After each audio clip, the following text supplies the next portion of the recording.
Chapter 1. Transcending to become Vegeta. Year 737 of the Age of the Universe. 7th Universe. Planet Vegeta. Vegeta stood with his hands tucked into his pockets, gazing at the drifting white clouds in the sky, a slight smile gracing his lips.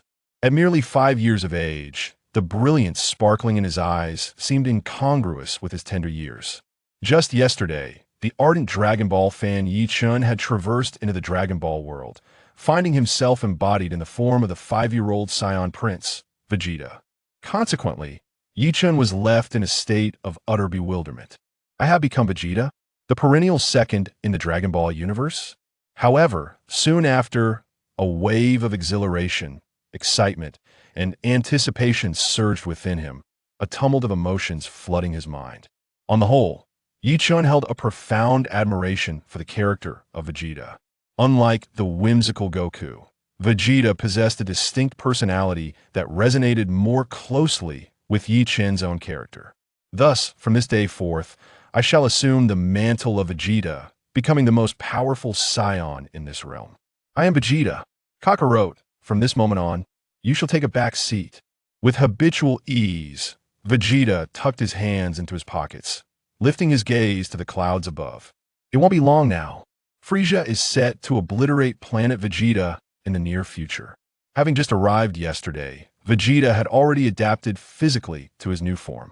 As for this planet on the brink of destruction, Vegeta felt no attachment, nor did he entertain thoughts of salvation.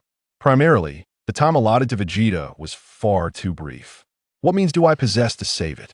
Moreover, the true mastermind behind the annihilation of planet Vegeta is Beerus. Am I to confront Beerus directly? I should leave this planet first and foremost. Whoosh! Vegeta soared into the air, ascending towards the heavens. He traced an arc through the sky, swiftly heading towards the spaceship launch base. Spaceship launch base. At that moment, a group of young Saiyans had gathered here. Among them were the youthful versions of Nappa and Raditz. In addition to Nappa and Raditz, there were 3 other Saiyan youths of similar age. Their names are of little consequence. The 5 youths were engaged in discussions about venturing out to battle. Saiyans are a warrior race by this age. Those with a certain level of combat power typically leave their home planet to engage in battle. Only by doing so can they continuously enhance their abilities. Saiyans also improve their combat prowess through the rigors of battle. Nappa, didn't you say you would invite Prince Vegeta to join us? Raditz inquired. TSK, who knows? I approached His Highness, but he seems a bit off, Nappa replied, shaking his head. Off? What do you mean? Raditz asked, taken aback. It feels as if he has suddenly become a different person. Nappa scratched his bald head. Ha ha ha, Nappa, you're quite amusing. How could that possibly be? You must be joking. Raditz laughed heartily. Perhaps His Highness looks down upon us, suggested another young Saiyan. After all, his combat power has already surpassed 10,000. It seems a bit dangerous for us to go to that planet. Raditz mused, resting his chin on his hand, looking quite the little adult, his long hair nearly trailing to the ground. If Prince Vegeta doesn't go, we should choose another planet instead. Whoosh! As they spoke, Vegeta descended from the sky, hands still tucked in his pockets. Prince Vegeta. The children in attendance bowed, in unison to Vegeta. Vegeta paid no heed, striding directly towards the spaceship. This was the launch base for various models of spaceships. Vegeta scanned the array of spaceships. Ultimately, he halted before a medium-sized spaceship. This craft could accommodate around 20 individuals, resembling a smaller version of Frieza's large spaceship. The ship was equipped with a spherical mini-spaceship. The entrance to the vessel was located above the center, necessitating flight to access it. Vegeta soared upward. Prince Vegeta. Raditz approached swiftly from a distance. Is there something you need? Vegeta inquired. Prince Vegeta, where are you planning to go? Are you headed out to battle? Raditz mustered the courage to ask. Of course, Vegeta replied. Can we accompany you? Raditz asked again. Do as you wish, Vegeta said nonchalantly. Understood. Then we shall embark with His Highness. Raditz exclaimed excitedly, waving to Nappa and the others below.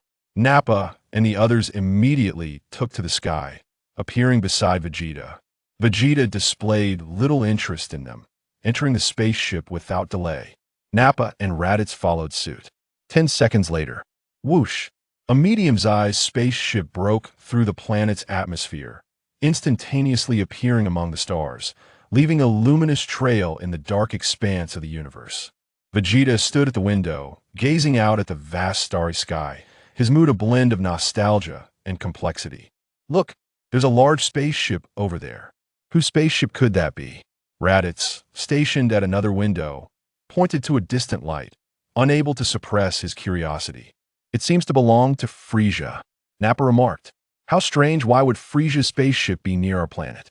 Is he here to cause trouble like 5 years ago? What happened 5 years ago? Raditz asked, puzzled. You're still young, it's understandable that you don't know, Nappa explained. 5 years ago, the Kurds, originally known as the Kurds, transferred their throne to Frieza. From that day forth, it became known as Frieza's army. Frieza is a far more brutal leader than his father. Is that so? Raditz scratched his head, then turned his gaze towards Vegeta. Prince Vegeta, when will your father pass the throne to you? I have no interest in the throne of the Saiyans, Vegeta replied calmly, tearing off the scouter from his eyes, stating flatly. Oh, Raditz was taken aback. My goal is to become the strongest warrior in the universe, Vegeta said with a gentle smile, the corners of his mouth lifting slightly. Frieza's spaceship. Frieza sat in his craft, beaming with delight. Beside him stood a blue-skinned, pink-haired female alien named Blue, his personal attendant, responsible for his daily needs. Lord Frieza, an increasing number of Saiyans are returning to planet Vegeta, Blue reported respectfully. Frieza nodded with a smile, moving to the window of the spaceship, gazing at the distant planet Vegeta. This presents a splendid opportunity to annihilate the Saiyans in one fell swoop, Blue remarked with a smile. Oh, Frieza emitted his peculiar laughter, his tail swaying in delight. Chapter 2. First to Earth to make a wish. Within no more than 4 months, nearly all the Saiyans will return to planet Vegeta, Blue continued, her expression shifting to one of concern. However, Lord Frieza, the Saiyans are a warrior race. If we eliminate them all at once, our army's combat power will be significantly affected. Want it? Indeed, the Saiyans are a warrior race without question, but these wild monkeys are never content to serve under my rule. They will eventually betray me, Frieza snorted disdainfully. Moreover, the legends surrounding Super Saiyans and Super Saiyan gods, though merely a Klitsch hero's tale, leave me with no room for uncertainty. Blue nodded gently. In any case, in 4 months, the Saiyans will meet their doom, and this planet will be reduced to cosmic dust. Frieza cackled. Frieza, eagerly await that day. Lord Frieza, we have detected a medium-sized spaceship that has just departed from planet Vegeta. At that moment, his subordinate Dodoria approached to report. Who is it? Frieza's eyes narrowed slightly, his expression turning cold. Didn't I order all Saiyans to remain on their planet? According to our investigation, it appears to be a group of young Saiyans led by Vegeta. They are likely heading to planet Kotrasaya for combat training, Dodoria responded.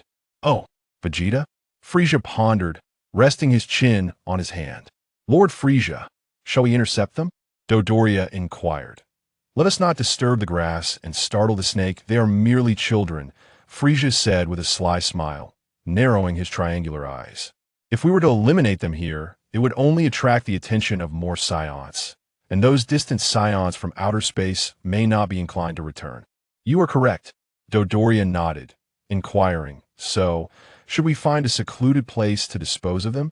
Dodoria, you have become quite astute, Frieza remarked, rubbing his nose. I shall make the arrangements immediately. Dodoria bowed in deference. With that, Dodoria hurried off to orchestrate the mission. Wait a moment. Frieza suddenly seemed to recall something and waved his hand. Dodoria promptly halted. Vegeta 4, the so-called strongest Saiyan prince. Frieza chuckled, which means he is the most likely candidate to become a Super Saiyan, is he not?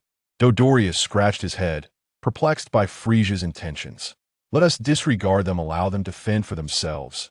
Frieza huffed. I, Frieza, am also a genius warrior without a worthy opponent. Wouldn't it become rather dull? Blue, Dodoria, Zabon. The three exchanged silent glances, pondering. If having no opponent is indeed tedious, then why go to such lengths to obliterate planet Vegeta? The thoughts of Lord Frieza elude our understanding. Whoosh! Vegeta's spacecraft soared swiftly through the cosmos. Before long, the vessel had departed from the star system housing planet Vegeta.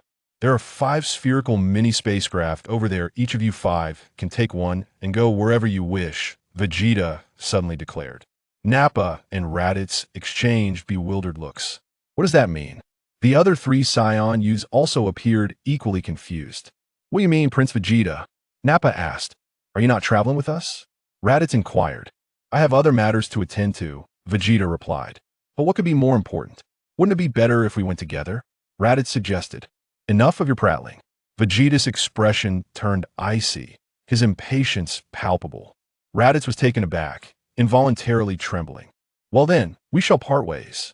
Raditz laughed nervously. Nappa, too frightened to speak, remained silent. The prince appeared quite angered. He seems even more fearsome than before. Subsequently, the 5 individuals entered their respective spherical spacecraft. As the vessels prepared for launch, Vegeta knocked on Nappa's spacecraft. Creak! The hatch of Nappa's spacecraft opened. Prince Vegeta, have you changed your mind? Nappa asked. You want us to accompany you, right? I have indeed changed my mind, but not regarding that matter, Vegeta stated. Nappa was momentarily stunned. There are 5 spherical mini-spacecraft in total, Vegeta continued.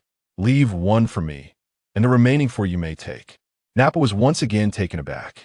Counting the individuals present, aside from Prince Vegeta, there were 5 of them.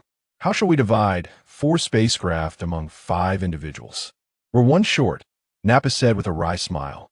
Are you a fool? Can't you manage to share a spacecraft with another? Vegeta scoffed. Besides, once you reach that planet, there will surely be casualties. There is no need to waste a spacecraft. Nappa, how utterly unreasonable. Hey, did you hear that? You step down, you 2 can squeeze together. Nappa immediately stepped forward, opened the hatch of spacecraft, and pulled out his companion, instructing him. The companion was left in tears. This spacecraft is so small you expect us to cram into it together? This is absurd. I feel like I could splash him in the face just by using the restroom. Reluctantly, the companion had no choice but to squeeze into the same spacecraft with the weakest member of their group. Raditz felt exceedingly fortunate within his spacecraft. Thank goodness I am not the weakest. Whoosh, whoosh, whoosh, whoosh. In the next moment, the 4 spherical mini-spacecraft detached from the mothership, soaring into the starry expanse, racing in another direction.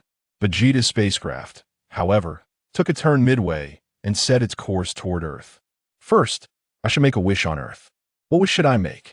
Vegeta had already decided on his wish. Desires for immortality are utterly futile. Only becoming stronger is the true path. If one is weak, even immortality would feel like a curse. Thus, I shall wish for a regenerative body, and the ability to survive in the vacuum of space. Those 2 wishes shall suffice. Wait a moment, I need to devise a way to merge these 2 wishes into one, thereby avoiding unnecessary complications. Whoosh! Vegeta's spaceship streaked across the starry sky, leaving a trail of white luminescence in its wake. Chapter 3. Another Saiyan heading to Earth? Frieza's spaceship. Report. A subordinate hurriedly approached it. Oh, is there something amiss? Frieza inquired, casting a glance at the subordinate. Lord Frieza, we had just detected that 4 mini-spacecraft have detached from Vegeta's ship, heading towards the designated planet. While Vegeta's main vessel has altered its course, the subordinate reported. Where does this little monkey intend to go? Frieza asked with a smile. According to our data monitoring, he is searching for a planet called Earth, the subordinate replied. Earth? Frieza paused momentarily, taken aback. Blue immediately typed a few commands on the computer keyboard. Bang! A blue planet appeared on the screen. Lord Frieza, this is Earth, Blue informed. This planet is quite distant from us, requiring approximately 3 months of travel time. Earth is situated in a relatively primitive civilization, where the inhabitants possess minimal combat prowess, so this little monkey Vegeta is off to that place to lounge about. Frieza scoffed, disappointment evident in his tone. Lord Frieza, should we order him to change course? Blue inquired. Let him be. I am curious to see what he intends to do, Frieza replied with a disdainful smile. A worthless planet that takes 3 months to reach. I have no inclination to engage in such a tedious endeavor. Lord Frieza. Chewie has always had a contentious relationship with Vegeta. It might be prudent to let Doria have a word with him. Biliblu suggested Ditto. If it's a personal vendetta, allowing Chewie to confront this little monkey Vegeta would be beneficial, lest he becomes complacent on a planet devoid of combat strength. That would be detrimental for our future plans. Frieza nodded in agreement. Understood, Lord Frieza. I will contact Chewie immediately. Doria bowed respectfully. Chewie's combat power is 13,000, while Vegeta's is only 12,000. Biliblu remarked with a smile. There is a disparity of over 1,000 in combat power. It is quite possible that Vegeta could be killed. Should we instruct Chewie to show leniency? There is no need for that. If Vegeta were to perish so easily, he is unworthy of being my rival. Frieza shook his head. Yes, Biliblu and Doria replied in unison. Report, Lord Frieza. Another mini-spaceship has been detected leaving Vegeta's planet. Another subordinate rushed in to report. Oh. Who is it this time? Frieza's eyes narrowed slightly. Lord Frieza. This time it is a 3-year-old Saiyan child with a combat power of only 2, the subordinate said, barely suppressing a laugh. Even Frieza's eyes widened in disbelief upon hearing this news. Cough, a combat power of only 2, Frieza coughed lightly. With such minimal combat strength, even if he grows up, he is unlikely to become a fighter, Biliblu chuckled. Let him be. Allow him to go, Frieza replied, shaking his head. Yes, sir, the subordinate responded. By the way. Where is this spaceship headed? Frieza casually inquired. The same destination as Vegeta. Earth, the subordinate replied. It appears this is an endeavor to destroy Earth. Frieza smiled thoughtfully. This child with a combat power of 2 should be able to reach a strength of 100 or so as he matures.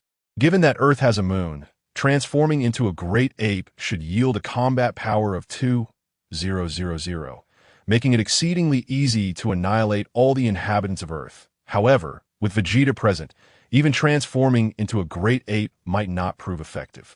What do you mean, Biliblu? Do you believe Vegeta would be amicable with those Earthlings? Frieza chuckled softly. It seems unlikely. Biliblu nodded. Frieza shrugged, glancing at Doria, who appeared lost in thought. Doria quickly snapped back to reality, bowing and excusing himself. Planet Frieza, 56. What? Vegeta. He intends to go to a planet called Earth. Chewie felt a sudden surge of excitement. Lord Frieza has tasked me with dealing with him. Killing him would be no issue. This is fantastic. Chewie, give it your all. I hope you do not disappoint Lord Frieza. Doria smiled. Indeed, it is time to settle the score from a year ago. Chewie sneered. 2 minutes later, whoosh, a small spaceship departed from planet Frieza 56. Hurtling toward the direction of Earth. En route, Chewie attempted to contact Vegeta through the communicator. However, Vegeta was currently not wearing his communicator and remained unaware of the unfolding events. Chewie called out for an extended time without receiving any response from Vegeta, and his frustration boiled over. That bastard. He must be doing this on purpose. Chewie gritted his teeth in frustration. On board Vegeta's spaceship, Vegeta suddenly sensed a flash of light behind him. He moved to the rear of the spaceship, peering through a glass-like window to observe.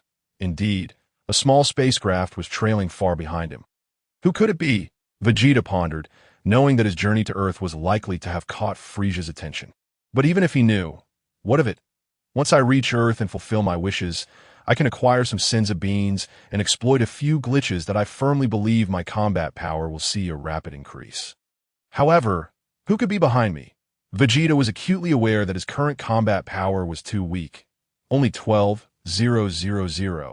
If it were Doria or Zarbin pursuing him, it would indeed pose a significant challenge. It would likely require him to sustain heavy injuries twice to defeat them. Vegeta glanced at the communicator he had placed on the table earlier, which was blinking faintly. This indicated that someone was attempting to reach him. Vegeta approached the communicator and pressed the call button. Huff, huff, Vegeta, you rascal. You finally answered, Chewie exclaimed, panting heavily. You seem rather out of breath. Are you unwell? Vegeta chuckled. Cut the nonsense, Vegeta. You should take a good look at your combat power. Chewie laughed heartily. Lord Frieza is already fully aware of your whereabouts. You wish to go to Earth, don't you? We've pinpointed your destination through your search keywords. Who are you? Vegeta inquired. Chapter 4. Champa and Vados. You fool, you don't even know who I am. Don't tell me you can't even recognize my voice, Chewie shouted in exasperation. Are we that familiar? Vegeta responded. Chewie clenched his fists tightly, veins bulging on his forehead in anger. What do you think? We met at the training camp last year, Chewie retorted angrily. That was so long ago. I don't recall, Vegeta replied nonchalantly. Chewie nearly cried out in frustration. You gotta be kidding me. It was only a year ago. How can you say it was so long ago? Chewie shouted. Are you a broken record? Vegeta replied leisurely. Yeah? You just wait, Vegeta. I will not forgive you. Chewie seethed with rage. By the way, who exactly are you? Vegeta asked curiously. I am Chewie, he began to say, but then thought better of it. Forget it. It doesn't matter, Vegeta shrugged. After all, you are just a worthless nobody. Upon concluding the conversation, Vegeta abruptly terminated the call. Chewie, gazing at the boundless stars, felt a tumult of emotions within the confines of his spacecraft. Am I akin to a rotten fish? Have you lost your mind? My battle power exceeds yours by 1,000. How dare you, Vegeta? Who endowed you with such confidence, and to hang up on me? I shall personally ensure your demise. I will make you aware of the consequences of insulting me. Chewie yearned to chase down Vegeta's spaceship at that very moment and devour it whole. However, the speed of Chewie's craft was nearly on par with Vegeta's. The distance between their vessels was considerable, making it challenging to reach him with energy blasts. Frustration gripped Chewie as he realized he was at a loss. The more he pondered, the angrier he became, prompting him to dial Vegeta once more.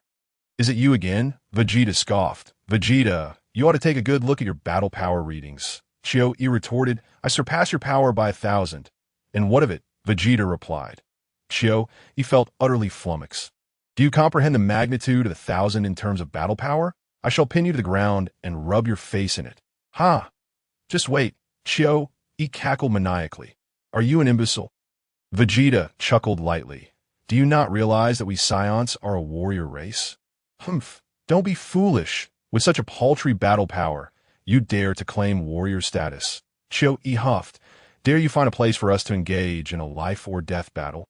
It would take too long to reach Earth. At least 3 months. What could we possibly do for 3 months? Vegeta contemplated carefully. Chewie's suggestion seemed to hold a semblance of logic. There was always someone trailing behind him, and Vegeta felt a twinge of unease. What if his spaceship was faster than mine and obliterated my craft? That would be quite troublesome, but I must find a place to eliminate him. After all, he is but a rotten fish. Very well. 3 days from now, we shall pass by the planet Fonfuda, and we shall determine the victor there, Vegeta proposed. Fonfuda? Absolutely. Chewie was taken aback, never expecting Vegeta to acquiesce, and added with a grin, You're not planning to flee as soon as I land, are you? How childish. After saying this, Vegeta abruptly ended the call. Now, Vegeta was also considering the battle power disparity of 1,000. My current battle power stands at merely 12,000, according to the readings on the scanner. That fellow's battle power is 13,000, but engaging him directly might prove perilous. Moreover, I lack the energy to squander time on him. It seems I must devise a cunning plan. What tactics would serve me best? Vegeta began to experiment with his existing techniques. After all, only 3 days remained. In that brief span, rapidly increasing his battle power would pose a challenge given his current physical condition and capabilities. Of course, raising it by several hundred should not be insurmountable. 3 days swiftly elapsed on Fonfuda, a large planet situated in the central universe. The majority of its inhabitants were extraterrestrial visitors, with the original natives having become exceedingly rare. Numerous alien guests capitalized on this opportunity, transforming the planet into a commercial hub renowned for its culinary delights. Many travelers frequently landed on this planet, perhaps to savor the flavors of their homeland. Whoosh whoosh, a radiant streak of light, akin to a star, streaked across the cosmos. Nearby, a purplish-red luminescence flickered. The 2 streaks of light rapidly descended upon the planet, revealing the god of destruction, Champa, and the angel, Vados, from the 6th universe. Oh my, the cuisine on this planet seems quite delectable. Champa-sama, let us hasten to sample it, Vados smiled. Feeling quite displeased, Champa grumbled, casting a glance at a massive statue standing at the planet's center. The statue depicted Beerus. Pointing towards the ground, his gaze sharp and imposing, emanating an air of authority. Isn't that a statue of Lord Beerus? The craftsmanship is quite impressive, Vados smiled. Why hasn't anyone in our universe crafted a statue for me? Champa grimaced. Champa-sama, you must understand that only those who do not exist can be immortalized in stone, to be commemorated or venerated. Vados whispered. Champa's eyes lit up, and he eagerly gave Vados a thumbs up. Ah, Vados, your insight is unparalleled. Subsequently, the two indulge in the rare culinary delights of the sixth universe. Vados, this planet appears to be thriving. I can't help but feel the urge to destroy it, Champa remarked while savoring a chicken leg. Rubbing his hands together, struggling to resist the temptation to wreak havoc, to Champa-sama, is this jealousy I sense? Vados smiled. Indeed, I am envious, so what? Champa huffed, discarding the remnants of the chicken leg onto the ground. Why should our sixth universe lack such prosperous planets? Champa-sama, you seem unconcerned with environmental cleanliness, Vados sighed. Humph, I am the god of destruction. Why should I care about such trivialities? Champa retorted, grabbing another piece of chicken and beginning to eat. By the way, why isn't our universe's planet developed? Isn't it because Champa-sama destroyed it 1,000 years ago? Vados replied. Chapter 5. Vados, what adorable children! What, did I destroy it? Champa exclaimed in disbelief. Indeed, Champa-sama, you deemed this planet to be in an inappropriate location, finding it rather unsightly, and thought it marred the aesthetic of the universe. Hence, Vados sighed. What a blunder! How could I have committed such an error? Champa lamented, clutching his head in regret. Whoosh, whoosh. As they conversed, two streaks of light suddenly flickered in the sky. Is that a spaceship? Champa looked up. Oh dear, it seems they will land nearby, Vados commented. What an inconsiderate fool, choosing to land right next to me. Champa's irritation intensified, and he casually tossed the half-eaten chicken leg away. Whoosh! Champa's chicken leg soared like a comet, streaking past Vegeta's spaceship and crashing directly into Chiyo-Yi's craft. Vegeta, is this your chosen grave? Chiyo-Yi, oblivious, laughed heartily. This planet is quite decent, a notable large star in the central universe. You should thank me for dying here. Puffed. Just as Chiyo-Yi spoke, the chicken leg penetrated the spaceship, smashing into his mouth. Crack! 6 of Chiyo-Yi's teeth were instantly knocked out, and blood gushed forth. Chiyo-Yi was momentarily stunned. What? What is this? He opened his mouth, extracting the object that had struck him. Is this a chicken leg? How did a chicken leg end up in my spaceship? However, before Chiyo-Yi could fully comprehend the situation, his spaceship began to deflate like a punctured balloon, careening wildly through the air. Crash! The spaceship plummeted from the sky, crashing into the massive Beerus statue. Boom! The statue of Beerus lost its balance and collapsed with a resounding crash. Leaving the scene in utter chaos. Champa-sama did that intentionally, didn't he? Vados chuckled. Smack! As she spoke, Vados raised her right hand to catch the descending spaceship of Vegeta. Humph! I have long found that statue displeasing. Who gave it the right to point at me? Champa let out a snort. Yet to return to the matter at hand, it seems you are rather gentle with that spaceship. Hee, we angels are inherently gentle. Bardos chuckled. Champa remarked, why did Lord Champa strike the spaceship behind us with a chicken leg instead of the one in front? Bardos inquired with a smile. Humph, the smaller target is far more exhilarating to hit. Champa grinned. Vegeta's eyes widened in disbelief. Isn't that Champa and Bardos? How did they end up in Universe 7? Just moments ago, he felt a flash of light. Indeed, they went to the back. Vegeta quickly turned to look behind him. Then, he witnessed the fate of the spaceship trailing behind. Vegeta struggled to maintain his composure. I've only traversed through the 5th day, and already I'm facing hellish difficulties that I cannot afford to provoke these two. In the next moment, Vegeta focused his gaze and noticed Bardos had extended her hand, intending to catch the spaceship. Vegeta suddenly realized, so it was our spaceship that landed improperly to it inadvertently drifted near Champa and Bardos. No wonder that fellow spaceship was sent flying by Champa. Without a moment's hesitation, Vegeta rushed forward and pulled the handbrake to its limit, simultaneously pressing his feet firmly on the brakes. Bang! The spaceship abruptly halted approximately 10 meters from Bardos. Vegeta let out a sigh of relief. But he knew this did not signify he was out of danger. I am but a Saiyan with a battle power just over 10,000. Before Champa, I am nothing though. Champa raised an eyebrow in surprise, glancing at Vegeta's spaceship. Bardos, too, looked over with a hint of astonishment. Initially, Bardos believed she would easily catch the spaceship, but she did not anticipate it being stopped instead. The commotion caused by this incident should have attracted considerable attention, yet everyone had already been drawn to the collapse of the Beerus statue, an event far more grave. After all, that statue was the very soul of this planet. With its collapse, the planet might be facing catastrophic doom. Many had gathered around the statue, engaged in fervent discussions. Bang! Vegeta swiftly exited the spaceship and gently landed before Bardos. Oh dear, what a little child. Bardos smiled. This mischievous child, is he recklessly piloting his family's spaceship? Champa stated sternly, shall I teach him a lesson on behalf of his parents? Little one, what you did earlier was quite dangerous, Bardos said, crouching down and tenderly grasping Vegeta's small hand. Vegeta thought, damn it, I can't believe I'm being treated like a child. But then again, I'm only 5 years old this year. What else could I be in their eyes? He simply replied, understood. This little one is rather adorable, Bardos remarked with a smile, pinching Vegeta's chubby cheek playfully. Vegeta retorted, just you wait, I shall repay you for this. You dare to pinch my face? When the time comes, not only will I pinch your face, but I shall also— Look, Bardos, you've made that little rascal drool, Champa observed with a smile. Oh dear, how rude of me. Bardos laughed, playfully rubbing Vegeta's drool onto his clothes. Little friend, would you like some candy? Bardos raised her right hand, revealing a piece of chocolate. Vegeta glanced at the chocolate in Bardos's hand, immediately accepting it, tearing open the wrapper and stuffing it into his mouth. It tastes quite delightful, even better than I expected.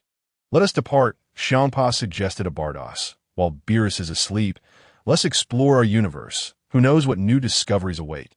Very well, Bardos nodded, gently patting Vegeta's cheek. Goodbye, little one. Big sister. You are truly beautiful. When I grow up, may I marry you? Vegeta asked earnestly. Bardos halted mid-step, and Champa also froze, turning to look at Vegeta. Chapter 6. Bardos, come find me when you grow up. Ha ha! Champa burst into laughter, nearly doubling over. Well then, little one, you best grow up quickly, and we shall speak then. Bardos, after a brief moment of shock, winked at Vegeta. Really? It's a promise. Vegeta extended his pinky. Let us seal it. All right, a promise it is, Bardos agreed, extending her pinky as well. Their pinkies intertwined. Pinky swear, if one of us breaks it, the other shall make their father eat dung, Vegeta declared earnestly. Bardos replied, that oath is rather harsh. Isn't it? Puffed. Champa laughed again. This child's vow is enough to make even the Grand Priest chuckle. You dare to jest with the Grand Priest. From today onward, you shall be my wife, Vegeta proclaimed. Oh dear. Aren't you just 5 years old, little one? Bardos wiped the sweat from her brow. I am not a little one. I am Vegeta, he retorted. Very well, little Vegeta, Bardos replied, half-heartedly. Come find me when you grow up. If you manage to locate me, I might consider marrying you, she teased, giving him a light kiss on the cheek. Then Bardos looked up at Champa and nodded slightly. Whoosh! In the next instant, Champa and Bardos shimmered and vanished from sight. Bardos, you cannot be serious. Champa glanced sideways at her, unable to restrain his curiosity. Serious about what? Lord Champa, Bardos asked, puzzled. About marrying that little brat, Champa replied. Oh dear, I was merely teasing the child. Such matters cannot be taken seriously. Bardos smiled. That little one seems quite endearing, and I couldn't resist playing with him. True, he probably won't find you when he grows up, Champa nodded. You are indeed quite cunning, Bardos. This boy named Vegeta, when he matures, will likely search the entire universe for you, only to find you untraceable. What do you mean, Lord Champa? Such a small child will have long forgotten me by then, Bardos chuckled, shaking her head. But what if he truly does find you? Champa pondered, resting his chin on his hand. If he does find me, it would indicate a destined connection, Bardos smiled. You wouldn't actually consider marrying him, would you? Champa inquired. We shall see when the time comes, Bardos laughed lightly. These are mere fleeting thoughts. Why dwell on them? Let us go and indulge in some other delicacies. Agreed, Bardos nodded. Vegeta rubbed his cheek where Bardos had kissed him. He then placed his fingers beneath his nose, inhaling deeply. How fragrant! Is this the scent of angels? I shall certainly seek you out when I grow up. Rest assured, I will find you. But before that, I must become the strongest in the universe. First, let me test the compatibility of this body. Whoosh, Vegeta soared into the sky, hastening towards the direction where Chioi was located. Chioi's spacecraft skidded several times in midair before plummeting to the heart of the city, obliterating a statue of Beerus. Chioi was thrown into a state of disarray, his head spinning from the impact. What left Chioi most bewildered was the chicken leg in his mouth, half-eaten. He wondered, whose chicken leg is this? How did it end up in my spaceship? Chioi vigorously shook his head, striving to regain his composure. Immediately after, he shot upwards, piercing through the spacecraft and emerging high above the ground. Dreaded Vegeta. Chioi harbored all his resentment towards Vegeta. His eyes bulged with fury, his body trembling uncontrollably as he activated the detector on his eyes, searching for Vegeta's whereabouts. Oh, who do we have here? It appears to be a frog. Vegeta approached from afar. Grinning as he gazed at Chioi, he recognized Chioi at a glance. That wasn't this the insignificant creature that he had effortlessly dispatched in the future. However, this fellow's combat power was not to be underestimated. Seemingly reaching a formidable height of 18,000. Vegeta, do you dare to come closer? Chioi felt a mix of delight and surprise. Given Vegeta's current battle power, with a discrepancy of 1,000, he should have fled immediately or attempted a sneak attack. Yet, this individual had the audacity to appear before him so brazenly. Indeed, Saiyans are quite arrogant. The two hovered high above, facing each other. Below, a considerable audience had gathered, their gazes fixed upon the two figures of Vegeta and Chioi in the sky. Aren't those members of the Frieza force? Judging by their attire, they must belong to Frieza's army. What are those two up to? Are they about to engage in battle here? The spectators murmured among themselves. In the distance, Champa and Vados suddenly took notice of the unfolding scene. Vados, that's your future husband. Vegeta, Champa remarked with a smile. It seems he's about to fight that individual. Vados glanced over. My impression is that the frog-like fellow appears to be somewhat stronger than your husband. Champa chuckled, teasingly adding, you wouldn't have just gotten a husband to become a widow, would you? Vados glanced between Vegeta and Chioi. She quickly deduced that Vegeta was indeed slightly weaker than Chioi if a battle were to ensue. This disparity could prove fatal. It seems this little fellow is in danger. Let's go take a look. I wish to witness your future husband's prowess. Champa grinned widely, his smile stretching from ear to ear. Bang! Vados swung her staff and struck Champa on the forehead, instantly leaving a bump. What was that for? Champa glared at, oh dear, my staff accidentally hit you. Vados giggled. Chapter 7, Vegeta's first battle. You certainly have some nerve. Champa scoffed, realizing he had fallen for a jest. Didn't I mention? One should never underestimate a girl's joke. Vados smiled. Are you even a girl? Champa rolled his eyes. You've lived for over 1 billion years. What are you saying, Lord Champa? Vados' expression darkened, her eyes narrowing to, no worries. Let's hurry and witness your future husband's, battle with that frog. Champa quickly corrected himself. Whoosh! With a swift motion, the two found a more advantageous position. High above, Vegeta and Chioi stood facing each other. Vegeta, today you cannot escape, Chioi declared, his face etched with boundless fury. What did you say? Vegeta inquired, and I said, you cannot flee today. This place shall become your grave. Chioi laughed maniacally. You should really refrain from speaking. With your teeth gone, isn't it hard to talk without losing your breath? Vegeta sighed. Chioi felt a sudden surge of a devastating 10,000 points of damage. Which scoundrel used a chicken leg to ambush me? I better not see him. Chioi seethed with rage. The individual capable of piercing your spacecraft with a chicken leg and knocking out your teeth without killing you on the spot possesses extraordinary strength. Vegeta remarked, you should pray for yourself. It would be best not to encounter him. Chioi was momentarily taken aback, realizing the truth in Vegeta's words. The one who struck him with the chicken leg must indeed be formidable. No, wait. I just scanned the area with my detector. I am the strongest being on this planet, that I can walk unhindered here. How could the one who ambushed me with a chicken leg possibly be my match? Chewie shook his head, deciding that those thoughts were no longer pertinent. The priority now was to thoroughly teach Vegeta a lesson. Humph. Enough of this idle chatter. I shall make you pay dearly. Chewie sneered. You think you're my opponent? Vegeta chuckled. Chewie, I hope you understand the situation. Chewie pointed at the detector on his eyes. My power exceeds yours by 1,000. Oh, have you been training on your spacecraft? Your battle power has increased by 300, so the gap is now only 700. With a difference of 700 in battle power, you still cannot contend with me. Is that so? Vegeta's expression grew serious. This would be Vegeta's first battle since his arrival. That I shall use you for practice. I intend to settle the score from a year ago. Chewie gritted his teeth and angered. A year ago? What happened? Vegeta asked, bewildered. How infuriating.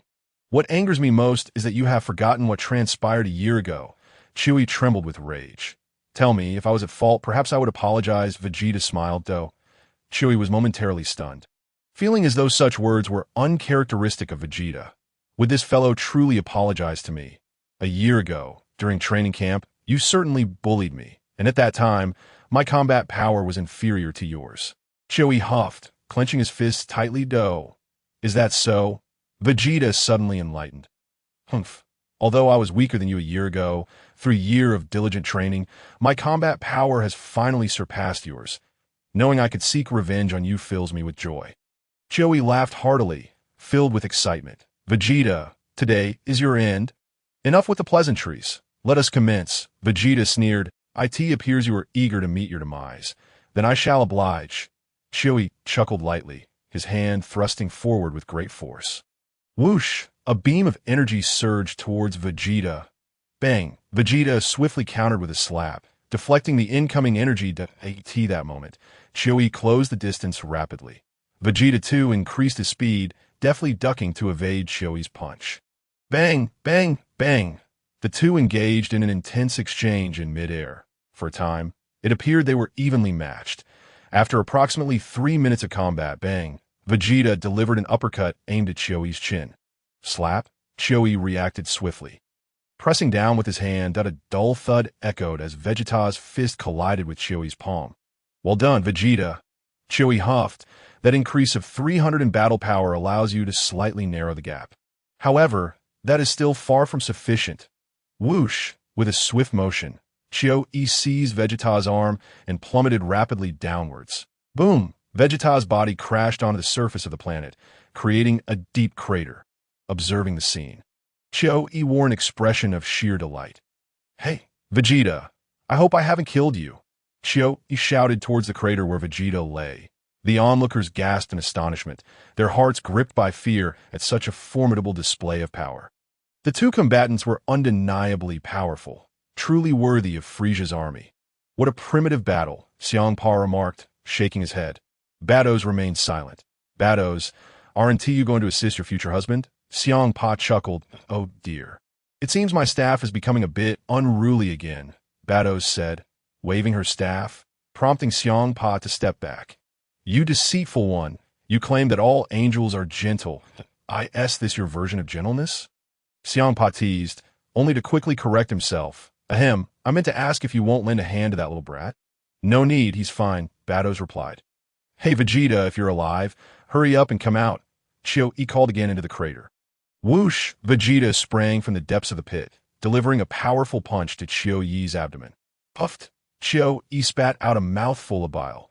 Vegeta propelled Chewie upwards into the sky. Swish! In an instant, Vegeta reappeared directly above Chewie. Hey! With a graceful flip, Vegeta kicked Chewie squarely in the face. Chewie began to plummet rapidly towards the ground. Just as he was about to hit the ground, he stretched out his arms slightly, and energy radiated from his body. Crack! Chewie halted his descent about a meter above the ground. Humph! Is that all the power you possess, Vegeta? He said with a smug smile.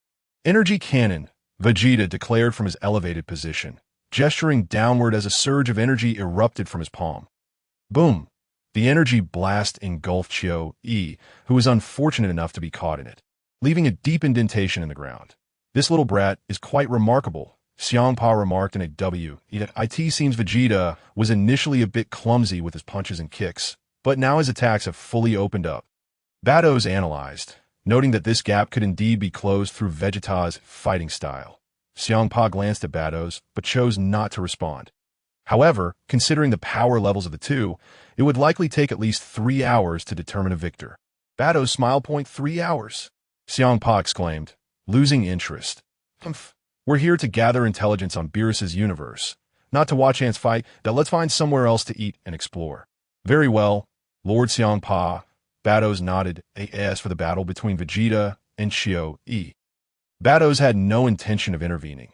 She believed Vegeta might emerge victorious, for his fighting spirit surpassed that of the frog-like creature. It seemed as if he was born for combat. Let's go. Let's go. Xiangpa urged, just as the two prepared to leave. A tremendous energy surged from the crater, shooting skyward towards Vegeta's position. Vados and Xiangpa exchanged surprised glances and quickly turned to observe. Vegeta reacted swiftly, dodging the incoming energy blast just in time. Humph, you managed to evade it, Chio-E grunted, appearing directly opposite Vegeta. Vegeta smiled lightly. Vegeta, the game ends here. I shall now get serious, Chio-E said with a smirk. Unperturbed, Vegeta raised his right hand slowly. Clap. Suddenly, a golden energy sphere materialized in his palm. What is that? Xiangpa wondered, sensing it lacked offensive power. Perhaps it is a form of auxiliary energy, Vados speculated. That peculiar little brat. After condensing that thing, his energy has significantly diminished, Xiangpa pondered. Indeed, perhaps that sphere serves him better in some way, Vados concurred. Chio-E was momentarily stunned. What is that? At the same time, he noticed through his scouter that Vegeta's power level was plummeting rapidly. In the blink of an eye, Vegeta's power level had dropped to 7,000. Vegeta, are you planning to self-destruct? Chio-E scoffed.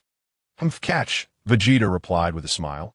I'm about to strike. TCH, do you think that thing can hit me? Chio-E sneered dismissively. Whoosh, Vegeta launched the golden energy sphere high into the sky. Chio-E was left speechless. Then he burst into laughter. Vegeta, have you lost your mind? Are you trying to shoot down an aircraft? Chio-E, wipe that disgusting grin off your face. You won't be laughing for long, Vegeta retorted. What? I still don't understand what you're trying to do. Take a good look at your power level. Chio-E chuckled lightly. Your power level is only 7,000 now, while mine stand at 12,000. We're separated by 5,000. Oh, is that so? Vegeta replied calmly. Hey Vados, that little brat seems rather confident, Xiangpa remarked, initially intending to leave, but now intrigued by the energy sphere Vegeta had unleashed. Xiangpa was eager to discover Vegeta's intentions, but he noted that after condensing that energy sphere, Vegeta's energy had drastically decreased, making him no longer a match for the frog-like creature. Vados mentioned that energy sphere is auxiliary. What could it be? Crack. As the energy sphere soared into the sky, it rapidly burst forth with divine radiance. What is that? Is that a moon? Isn't that the moon? Odd. Isn't today, the 15th. Not a full moon. No, that thing was created by that little brat with a long tail. The spectators began to murmur amongst themselves in astonishment. What? A full moon. Chio-E's pupils constricted as realization dawned on him, his expression shifting dramatically. Vegeta looked up at the sky, observing the artificial full moon, and felt his heartbeat quickening, the rhythmic pounding echoing in his ears. Thump, thump, thump, thump, thump, thump.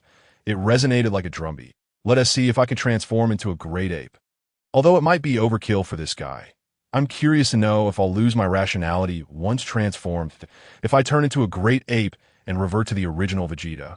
It would be a tragedy. Thus, I must attempt this soon, not merely for dealing with such a weakling that I intend to transform into a great ape. I will have to try it sooner or later. And this moment presents a convenient opportunity. In the next instant, Vegeta distinctly felt his body expanding. Every part of him grew larger, and the surroundings shrank rapidly. Simultaneously, black fur began to sprout from his body. Whoosh! In an instant, Vegeta transformed into a massive black great ape. Chio-E was left dumbfounded. Vegeta, you scoundrel! Are you actually going to play the transformation game? After a brief moment of bewilderment, Chio-E swiftly turned and fled. Vegeta, you cannot play this game, he remarked. This is becoming increasingly interesting. Kampa's eyes widened in surprise. He had not anticipated that this little rascal could transform. Oh my. Oh my. After transforming, Vegeta's power has increased at least tenfold. Bardos smiled. Tenfold? Quite impressive. Kampa chuckled, sensing that the upcoming battle was devoid of suspense. Indeed, Bardos nodded.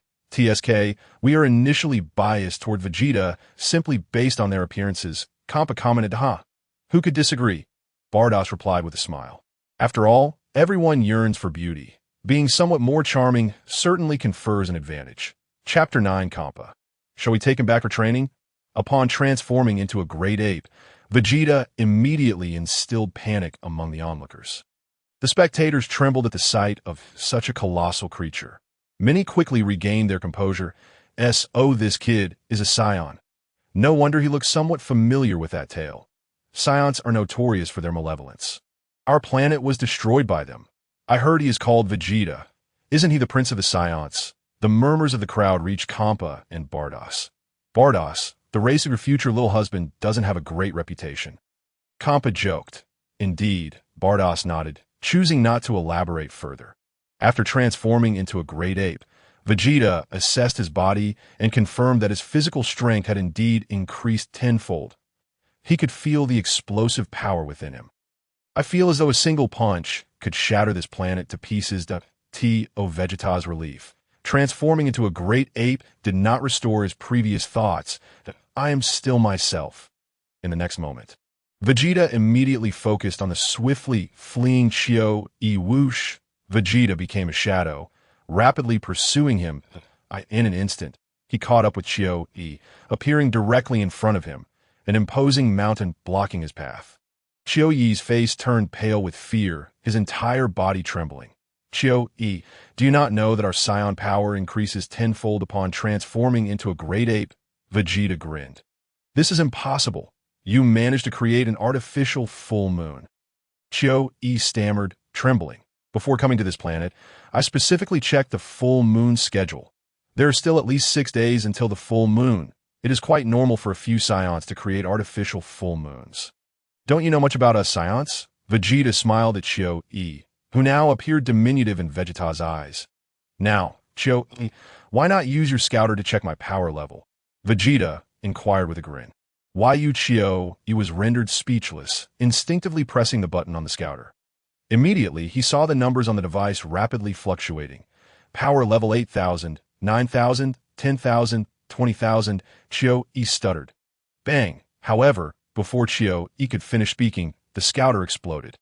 This particular model could only accommodate a maximum reading of 20,000, while Vegeta's power level had reached an astonishing 70,000. Chio-E was utterly flustered, beads of sweat forming on his brow. That Vegeta. I was merely joking. I hope you won't take it to heart, Chio-E said with a bitter smile, attempting to appease him. That I do mind, Vegeta replied coldly. Chio-E was a loss. Ahem, we're best friends. Aren't we? He said, tears streaming down his face. Then what about what happened at the training camp? Vegeta grinned, revealing his sharp fangs. Ha! I enjoy being bullied by you. Chio-E hastily replied. Yes, that's so. Then I shall bully you to your demise. Vegeta said with keen interest. Lord Frieza? Chio-E suddenly had a flash of inspiration, pointing behind Vegeta and exclaiming loudly.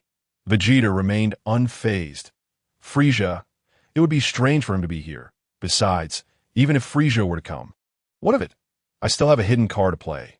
Champa and Vados continued to watch the spectacle. That if Frieza truly appeared, I wouldn't mind kneeling before Vados to go die, Vegeta said, showing no mercy as he delivered a swift blow. Bang! Vegeta swatted Chio-E down as if he were a mere fly. Boom! Chio-E crashed heavily to the ground, leaving a human-shaped crater. Bang! Vegeta descended from the sky, landing at the edge of the crater, causing the earth to tremble violently. Whoosh! Chio-E was forcibly jolted from the depths of the ground, soaring into the air. Vegeta prodded Chio-E's body with his foot. Bang! Following that, Vegeta delivered a powerful kick, sending him soaring into the sky. Roar! Vegeta opened his gaping maw, releasing a surge of energy that enveloped Chio-E. Boom! Chio-E was instantly reduced to nothingness, utterly defeated. After obliterating Chio-E, Vegeta pointed at the moon above. The artificial full moon rapidly descended, appearing in Vegeta's hand. Clap! Vegeta absorbed the energy of the artificial full moon into his body. Whoosh! In the next moment, Vegeta's form shrank rapidly, returning to his normal state. He then placed his hands in his pockets and huffed. The scene fell into a deathly silence. All those present, save for Champa and Vados, were left in stunned disbelief. Champa and Vados quickly regained their composure. This little rascal is so frugal with his energy that he even recycles it. Champa shook his head. After all, expending that energy must have drained him significantly, Vados pondered, noting that absorbing it would allow him to recover some stamina. But I must say, his combat style is rather impressive, Champa remarked. With proper training, he may very well become an exceptional destroyer in the future. Lord Champa, are you considering retirement? Vados inquired. Although I do not wish to retire.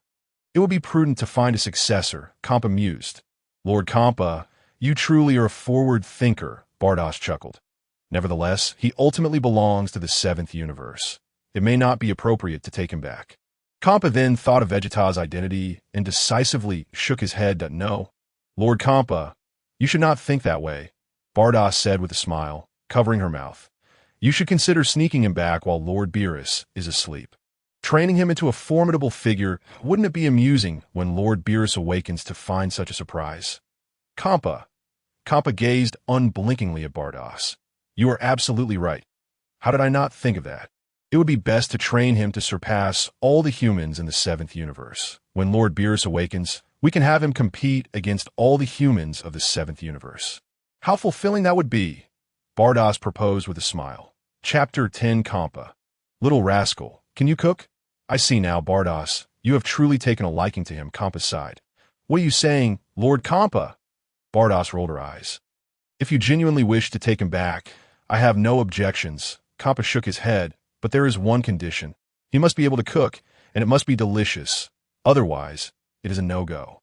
I was merely joking. Lord Champa, if you do not wish to take him back, then forget I said anything. Vados replied. Very well, I shall grant him an opportunity and observe whether he cherishes it. Champa pondered for a moment before resolutely deciding to take this young lad back for Vados to nurture. Subsequently, they would engage in a fierce battle against all inhabitants of the 7th universe. The expression on Beerus's face upon discovering his true identity would undoubtedly be spectacular. My anticipation to witness Beerus's remarkable expression grows ever stronger. Let us first ascertain the attitude of this young one. Hey kid, Champa beckoned towards Vegeta, with hands tucked in his pockets. Vegeta soared over. What does this guy want with me? Kid, I see potential in your talents. Champa smiled, pausing briefly before inquiring. By the way, how are your culinary skills? I can make canned peaches. My canned yellow peaches are exceptionally delicious, Vegeta responded. Champa? Vados. The two exchanged a glance. What exactly are canned peaches? I've never heard of such a thing. Are they truly as delectable as he claims? The term canned sounds quite appetizing. Champa smacked his lips. Vados also licked her lips, seemingly a bit tempted. Well then, you must prepare some for me to taste immediately, Champa declared. I'm afraid that's not possible at the moment. I have a rather pressing matter to attend to. Once I'm finished, we could discuss it further, Vegeta replied, somewhat hesitantly. What exactly do you need to complete? Champa's expression darkened. This kid actually dared to refuse me. Provide me with a means of contact, and once I've wrapped up my current affairs, I'll come and make you the canned peaches, Vegeta stated, or I could prepare the canned peaches when I'm done. And you can come collect them. Vados, give it to him, Champa instructed. Very well, Lord Champa. Vados nodded and flew forward to hand Vegeta a communicator. Vegeta accepted the device and casually tucked it into his collar. Beautiful sister, I shall miss you, Vegeta remarked. Such sweet words, Vados giggled, playfully pinching Vegeta's cheek.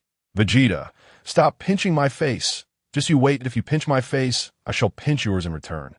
Well then, we truly must take our leave now. Vados smiled. Farewell, sister, Vegeta nodded. Young one, may I inquire what your aspirations are?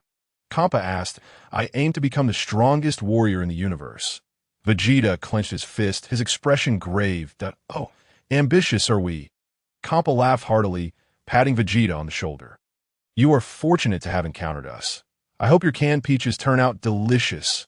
Whoosh, whoosh. In the next moment, Champa and Vados shifted and vanished once more. They swiftly appeared on the opposite side of the planet, continuing their indulgent revelry. Vegeta, uninterested in ascertaining whether the two had truly departed, swiftly boarded the spaceship without a moment's hesitation. Whoosh! The spaceship ascended into the skies, racing towards the star region where Earth resides. On Frieza's spaceship, Lord Frieza, he has perished, Dodoria spoke in a low voice. Oh. Frieza narrowed his eyes slightly, his tail swaying restlessly behind him. Just moments ago, news arrived from planet Vanfu. That shameless fellow, Vegeta, realizing he was no match for he actually transformed into a great ape. Dodoria scoffed. What? Did they happen to battle on planet Vanfu during a full moon? Frieza inquired. Not quite. It turns out Vegeta can create an artificial full moon himself, Dodoria responded. That simply indicates he was too foolish. Why grant him the opportunity to transform? Frieza chuckled softly. He could have simply killed him while he was in the process of creating the artificial moon. Couldn't he? The issue is that Vegeta merely released a very ordinary energy blast. He was unaware it was an artificial full moon. Dodoria explained by the time he reacted, it was already too late. Frieza fell silent, contemplating how to deal with that lad named Vegeta. Lord Frieza, should we continue to send people to track him? Blue asked. Forget it. Let him be. Frieza shook his head that if he truly manages to become a Super Saiyan, then he might warrant my serious attention. By the way, Lord Frieza, it is said that someone spotted a chubby version of Lord Beerus on planet Vanfu. Blue suddenly recalled. Oh, a chubby version of Lord Beerus? Frieza paused, asking, is there any video footage? There was previously, but for some reason, the data was corrupted, and the only video footage has vanished. Blue shook his head. Notably, Chiyoyi's spaceship knocked over the statue of Lord Beerus. Dodoria wiped the sweat from his brow. What did you say? The statue of Lord Beerus fell. Is it damaged? Frieza's expression shifted. He has already broken an arm, shattered, and a piece of its head has fallen off. The tail is also detached, Dodoria quickly replied. The craftsmen are working overnight to repair it. Fool! Why bother repairing it? Simply create a new one, Frieza shouted in a fit of rage. This time, we must use even better materials. It must not be easily broken. If necessary, we'll use materials from our spaceship to craft it. Lord Frieza, the materials from our spaceship are exceedingly expensive, Dodoria replied with a bitter smile. Dodoria, are you an imbecile? Frieza's nostrils flared and angered. And no matter the cost, we must ensure that Lord Beerus's statue is nothing short of perfection. Yes, Lord Frieza, I shall make arrangements at once. Dodoria knelt in reverence. 3 months swiftly passed. Vegeta aboard the spaceship could now see the familiar planet emerging in the distance. Earth, here I come, and my future bride, I am on my way to find you. Since I have traversed into the body of Vegeta, Bulma is undoubtedly mine.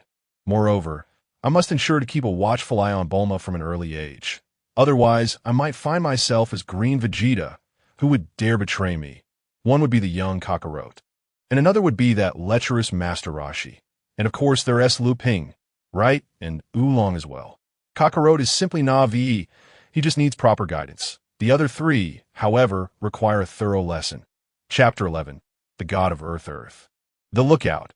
Observing such a colossal object appearing in the sky, the Supreme Kai furrowed his brow, his expression shifting rapidly. The Supreme Kai discerned that it was a spaceship. Within that ship, there was someone. This person exuded an unfathomable aura. Who is it? Who has come to Earth? The Supreme Kai's attendant, Mr. Toppo, also grew wary, clenching his fists tightly. An extraterrestrial visitor. The Supreme Kai spoke solemnly, pondering the reason behind this alien's visit to Earth. What could be their purpose? Mr. Toppo remained silent. Whether it be fortune or misfortune, one cannot evade fate. The Supreme Kai gripped his staff tightly. Creak, the spaceship's hatch opened. He is about to emerge. The Supreme Kai's expression grew grave. Mr. Toppo was sweating profusely. Whoosh, Vegeta flew out of the spaceship, hovering above the Supreme Kai and Mr. Toppo, looking down upon them. Upon seeing Vegeta's appearance, Both the Supreme Kai and Mr. Popo were momentarily taken aback. A child? Mr. Popo remarked that a child with a tail. The Supreme Kai frowned. The reason for his frown was the overwhelming energy radiating from this child, instilling an undeniable sense of dread. Alien visitor, state your purpose. The Supreme Kai endeavored to calm himself, looking up at Vegeta that I have come to seek the Dragon Balls. That is my purpose. Vegeta descended from the heavens, his hands tucked into his pockets, landing opposite the Kaioshin and Mr. Popo. How do you know about the Dragon Balls? The Kaioshin's expression shifted dramatically. That is of no concern to you, Vegeta replied with a smile. Tell me where the Dragon Balls are. I apologize, but although I'm the creator of the Dragon Balls, the moment they are forged, they scatter across the world, awaiting those destined to find them. The Kaioshin explained, Oh, even I do not know their exact locations. Cut the nonsense. You are the god of this planet. I believe you have a clearer understanding of their whereabouts than I do. Vegeta huffed. The Kaioshin fell silent. Don't wish to speak. Then let me see your combat power, Vegeta stated, producing a scouter and placing it on his ear. Pressing the button. Not bad. Your combat powers are 220 and 180, Vegeta remarked with a smile. Afterward, he removed the scouter. It's best not to wear this if you can avoid it. After all, Frieza might be listening in. Revealing information about the Dragon Balls would only complicate matters further. What? Combat power? The Kaioshin was taken aback. Simply put, combat power is your fighting capability. You can understand it as the measure of energy within you. Vegeta explained with a smile. You are at 220, and that black egg behind you is at 180. Mr. Popo interjected. Black egg? Who are you referring to? Is that polite? Now, let me reveal my combat power, Vegeta continued, extending a finger. What? 1,000. The Kaioshin's face shifted through a spectrum of emotions. The disparity was staggering. If what he claimed was true, no matter how hard he tried, he likely wouldn't stand a chance against him. Even employing Master Matato's sealing technique would hardly suffice, and doing so would only provoke him further. Now let's first see what he intends to do. He thought, no, it's actually 10,000. Vegeta corrected. What did you just say? The Kaioshin's eyes widened in horror. 10,000. Mr. Popo was equally stunned. If that is the case, we stand no chance whatsoever at a combat power of 10,000. Are you even human? Rest assured, I am not here to invade Earth. I can guarantee you that, Vegeta assured. The Kaioshin regarded Vegeta with a deep gaze. Indeed, this young lad appeared quite sinister, yet his inner world seemed remarkably tranquil, devoid of any malevolent intent. What wish do you intend to fulfill? The Kaioshin inquired. That you'll know in due time, Vegeta replied with a smile. All right, I agree to tell you the location of the Dragon Balls, but you must promise me not to engage in actions that would harm the Earth. The Kaioshin insisted. Should you break your promise, even though I may not be your opponent, one day someone will come to punish you. Enough with the chatter, Vegeta said, growing impatient. The first Dragon Ball is located in that direction, where a deep sea houses a pirate base. The Dragon Ball resides within their treasure vault, and you should be able to find it quite easily. The Kaioshin pointed toward a particular spot below. Understood, Vegeta nodded. The location the Kaioshin mentioned must be the one within the pirate's treasure. I shall retrieve that Dragon Ball now. You continue to ponder the location of the second one, Vegeta stated before soaring into the air. Whoosh! Vegeta accelerated to his utmost speed, vanishing from sight in an instant. The swiftness of his departure left both the Kaioshin and Mr. Popo in astonishment. What incredible speed! Even I, as a god, could not perceive it. The Kaioshin rushed to the edge of the temple, closely followed by Mr. Popo. They gazed downwards. He has already entered the deep sea, the Kaioshin remarked. How long has it been? Mr. Popo silently wiped his brow behind him. This little fellow is truly terrifying. Approximately 10 minutes later, Vegeta returned to the temple, carrying the first Dragon Ball along with a treasure chest. He tossed both onto the ground. The Kaioshin was momentarily stunned. This extraterrestrial even has a treasure chest. What use are those jewels to you? The location of the second Dragon Ball, Vegeta prompted. The second Dragon Ball is on a distant island over there. The Kaioshin indicated. Vegeta swiftly set off towards the island's direction. Before long, he was greeted by the sight of the island.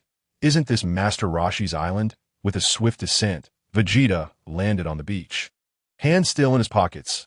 You You are flying. The sea turtle, basking in the sun, changed its expression upon seeing Vegeta. This guy has come from the sky. Silence. I have no desire to converse with a turtle, Vegeta declared. The sea turtle retorted, Cough? I'm a sea turtle, not a turtle. Get lost, Vegeta scoffed, giving the sea turtle a light kick that sent it flying. The sea turtle's mind was flooded with expletives.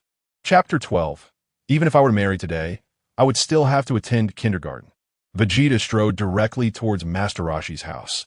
Upon reaching the entrance, he heard cheerful dance music emanating from inside. Peering into the room, he observed Master Roshi, the old lecher, glued to the television screen, seemingly attempting to press his lips against it. On the screen, several beautiful ladies clad in bikinis danced gracefully. The performance was mesmerizing, and Master Roshi was drooling profusely. Vegeta shook his head, searching the room for the Dragon Ball. Thankfully, Master Roshi's Dragon Ball was not difficult to locate. It lay atop a table. Vegeta approached and seized the Dragon Ball. Departing promptly, Master Roshi remained blissfully unaware that anyone had entered his home. The second Dragon Ball was now in his possession. Following the Kaioshin's guidance, Vegeta successfully located the remaining 6 Dragon Balls. The final Dragon Ball was at the headquarters of the Capsule Corporation, specifically in Dr. Brief's warehouse, the Kaioshin informed him. Vegeta nodded in acknowledgement. He then picked up the pirate's treasure chest and swiftly flew towards the Capsule Corporation headquarters. The Kaioshin was momentarily bewildered. What is he doing carrying a treasure chest? Whoosh! Vegeta descended, hands in pockets, landing in Bulma's yard. Upon touching down, he spotted Bulma in the distance and exchanged glances with her. At just 4 years old, Bulma still appeared quite adorable.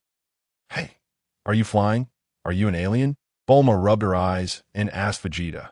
Indeed, Vegeta nodded. Here, let me give you a gift. As he spoke, he placed the treasure chest on the ground.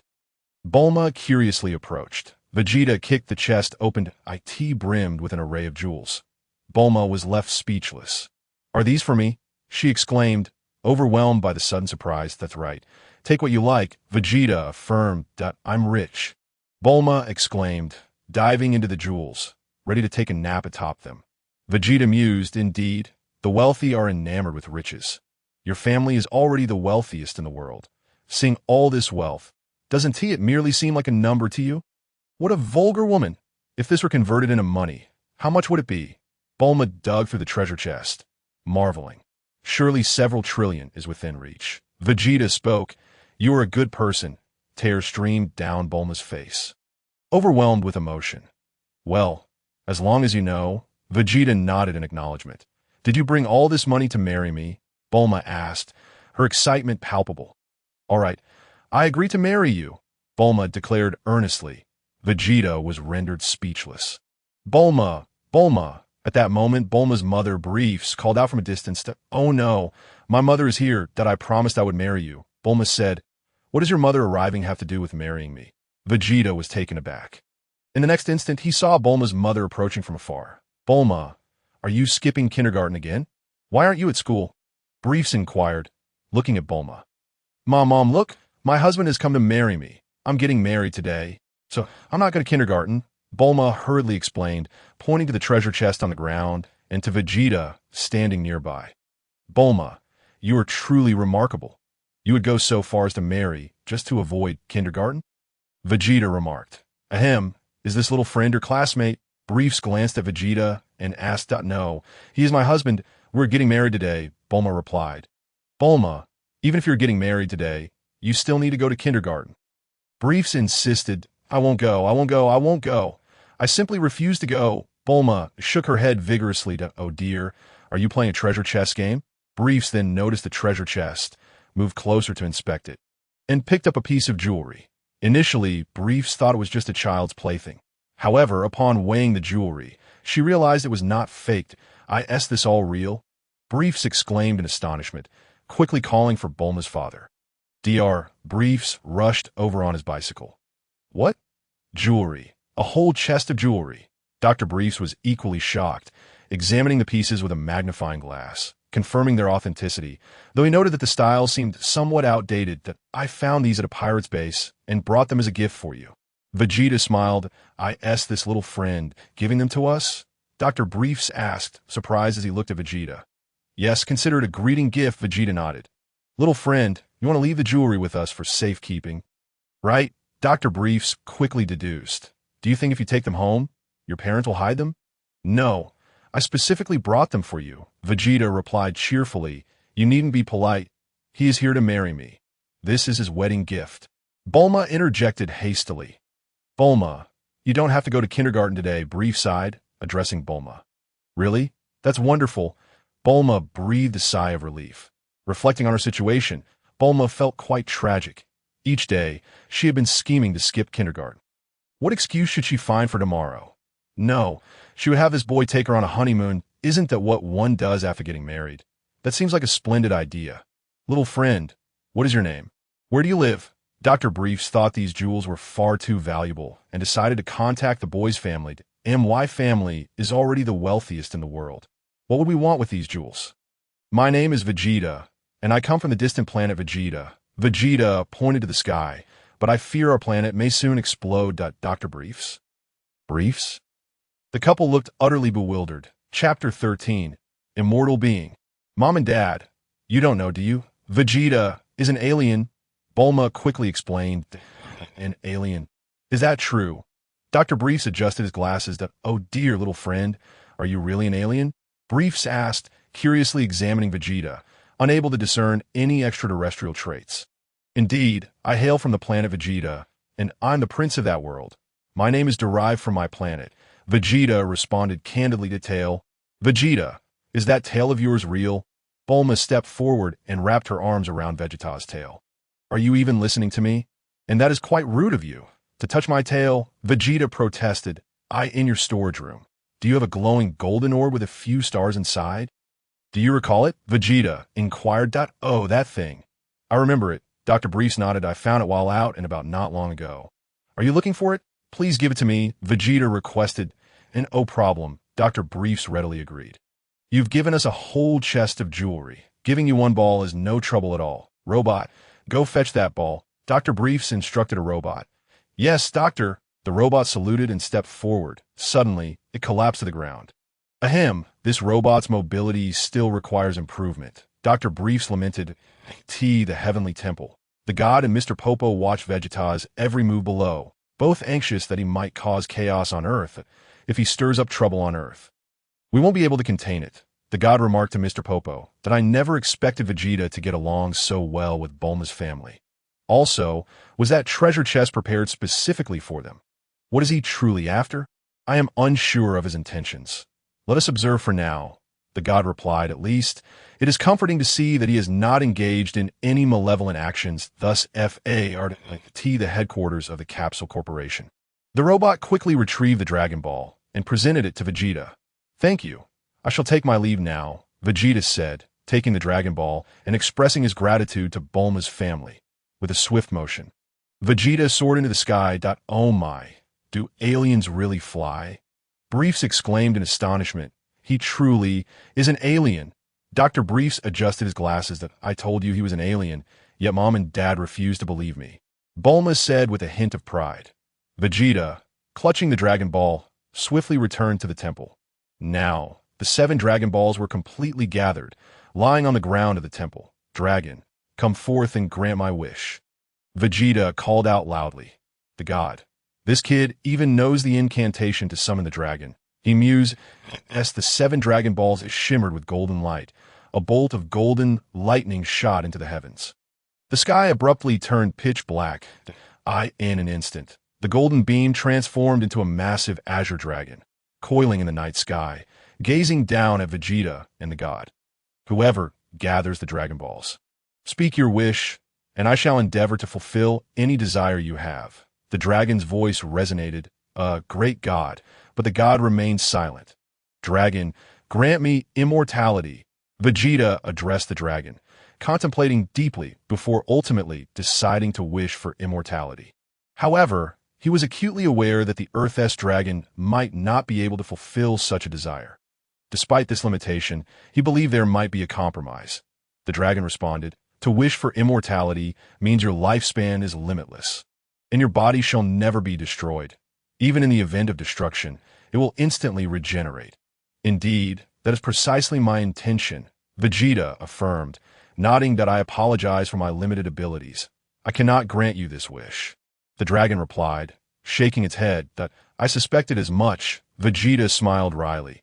But let us see what you can achieve, and I can extend your lifespan by 1,000 years, and your body can regenerate limbs. The dragon contemplated. Regenerate limbs? Vegeta pondered. In simpler terms, as long as your head remains intact, you can restore your body through regeneration, the dragon elaborated. Then, upon recovery, will my physical strength also return? Vegeta inquired further. Unfortunately, that cannot be guaranteed. The dragon shook its head. Also, after this wish is granted, will I be able to survive in the vacuum of space? Vegeta asked. Yes, the dragon nodded. Very well, then grant me this wish, Vegeta commanded. Understood, the dragon said, its eyes shimmering with an invisible divine power. This power rapidly enveloped Vegeta, and he could distinctly feel his body undergoing a swift transformation, as if infused with boundless vitality. Your wish has been granted. Farewell, the dragon declared before transforming into 7 Dragon Balls. With a swish, the 7 Dragon Balls swiftly turned to stone and scattered across the globe. The sky regained its brightness. Vegeta flexed his arm, then gritted his teeth and forcefully tore off his own arm. Both Kami and Mr. Popo were taken aback. Hey! With his regenerative abilities, Vegeta's severed arm grew back in an instant. Impressive, Vegeta remarked, inspecting his newly formed arm, which was smooth and flawless, devoid of any scars. Kami and Mr. Popo were left speechless. So, you were merely testing your regeneration abilities? Vegeta deduced. Excellent. No need for bathing anymore. Just chop off your head and regenerate the rest. Kami wiped his brow, while Mr. Popo was left in a state of amused disbelief. You possess the ability to regenerate just to avoid bathing? Thank you, Earth-S Dragon. Vegeta expressed his gratitude, and no need for thanks. As long as you refrain from causing chaos on Earth, all is well, Kami smiled. Then, farewell. Vegeta waved and leaped down from the temple. Watching Vegeta's departing figure, Kami sighed in relief, hoping he wouldn't cause any trouble. With a whoosh, Vegeta descended rapidly, soon appearing above Korin Tower. With his hands in his pockets, he strode directly into the tower. Korin eyed Vegeta warily, uncertain of his intentions, knowing that Vegeta had just summoned the dragon. Korin's it? Vegeta inquired. Why yes, I am Korin. What can I do for you? Korin stammered that I've heard you possess the ultra-divine water, which can unlock latent energy. Hand it over, Vegeta stated plainly. Are you certain? Korin asked. Taken aback. Absolutely, Vegeta replied with a smile. You wish to unlock your latent energy. You've already claimed your battle power exceeds 10,000. The strongest deity on this planet only boasts around 200, Korin remarked, wiping his brow. Indeed, I wish to unlock my latent energy, Vegeta affirmed. Very well, I can provide you the ultra-divine water, Korin said, approaching to retrieve the water with his staff. However, be warned, this substance is highly toxic. Consuming it could be fatal. Many have perished after drinking the ultra-divine water. Rest assured, I have just wished for immortality through the dragon. Such trivialities cannot harm me. Vegeta smiled confidently. Korin silently wiped his brow, realizing the gravity of the situation, and promptly poured a cup of ultra-divine water for Vegeta. Vegeta raised the cup, steeling himself, and drank it in one gulp. I am virtually immortal now. It would be absurd for the ultra-divine water to kill me. He thought that as for the notion that Goku developed a viral heart disease from this water in certain fan adaptations, Vegeta dismissed it entirely. I am immortal. What do I have to fear from heart disease? If it were to occur, I could simply sever my body below the neck and regenerate a new one. Does the regenerated body also inherit heart disease? Even if it did, what of it? There's always Beerus. Having him remedy a viral heart disease would be a trivial task. Thus, Vegeta felt little trepidation. After consuming the ultra-divine water, he distinctly sensed a multitude of blades swirling in his throat, slicing it as they entered his body, wreaking havoc within. The sensation was akin to a drunken stupor. Vegeta endured the immense pain in silence, refusing to utter a single cry of anguish. Is it painful? Korin asked with concern. Not at all, Vegeta replied, beads of sweat rolling down his face. That is not what I call not painful. You appear to be in agony, Korin exclaimed. With a determined resolve, Vegeta unleashed his full energy to counter the pain's stimulation. To his relief, he found that this method significantly alleviated his suffering. An hour later, the pain had entirely dissipated. Vegeta inhaled deeply, silently assessing the transformation within his body. My energy. I feel it surging rapidly. He thought, what is my battle power now? He quickly produced a scouter, affixing it to his ear and pressing a button. Battle power, 32,000. Indeed, Vegeta's battle power had soared to an astounding 32,000, far surpassing the Vegeta of the original story 20 years later. It was noteworthy that in the original narrative, Vegeta's battle power upon arriving on Earth was a mere 18,000. Having consumed the ultra-divine water, his battle power had doubled to 32,000. He wondered if further consumption would yield even greater enhancements. Remarkable, young one. Korin marveled. You're the first to consume the ultra-divine water without succumbing to death. I can clearly sense your energy escalating wildly. Another cup, please. That I feel that the last one was insufficient, Vegeta requested of Korin. Korin was momentarily speechless. Consuming more of this may not yield significant benefits. It could merely lead to unnecessary suffering. Enough chatter.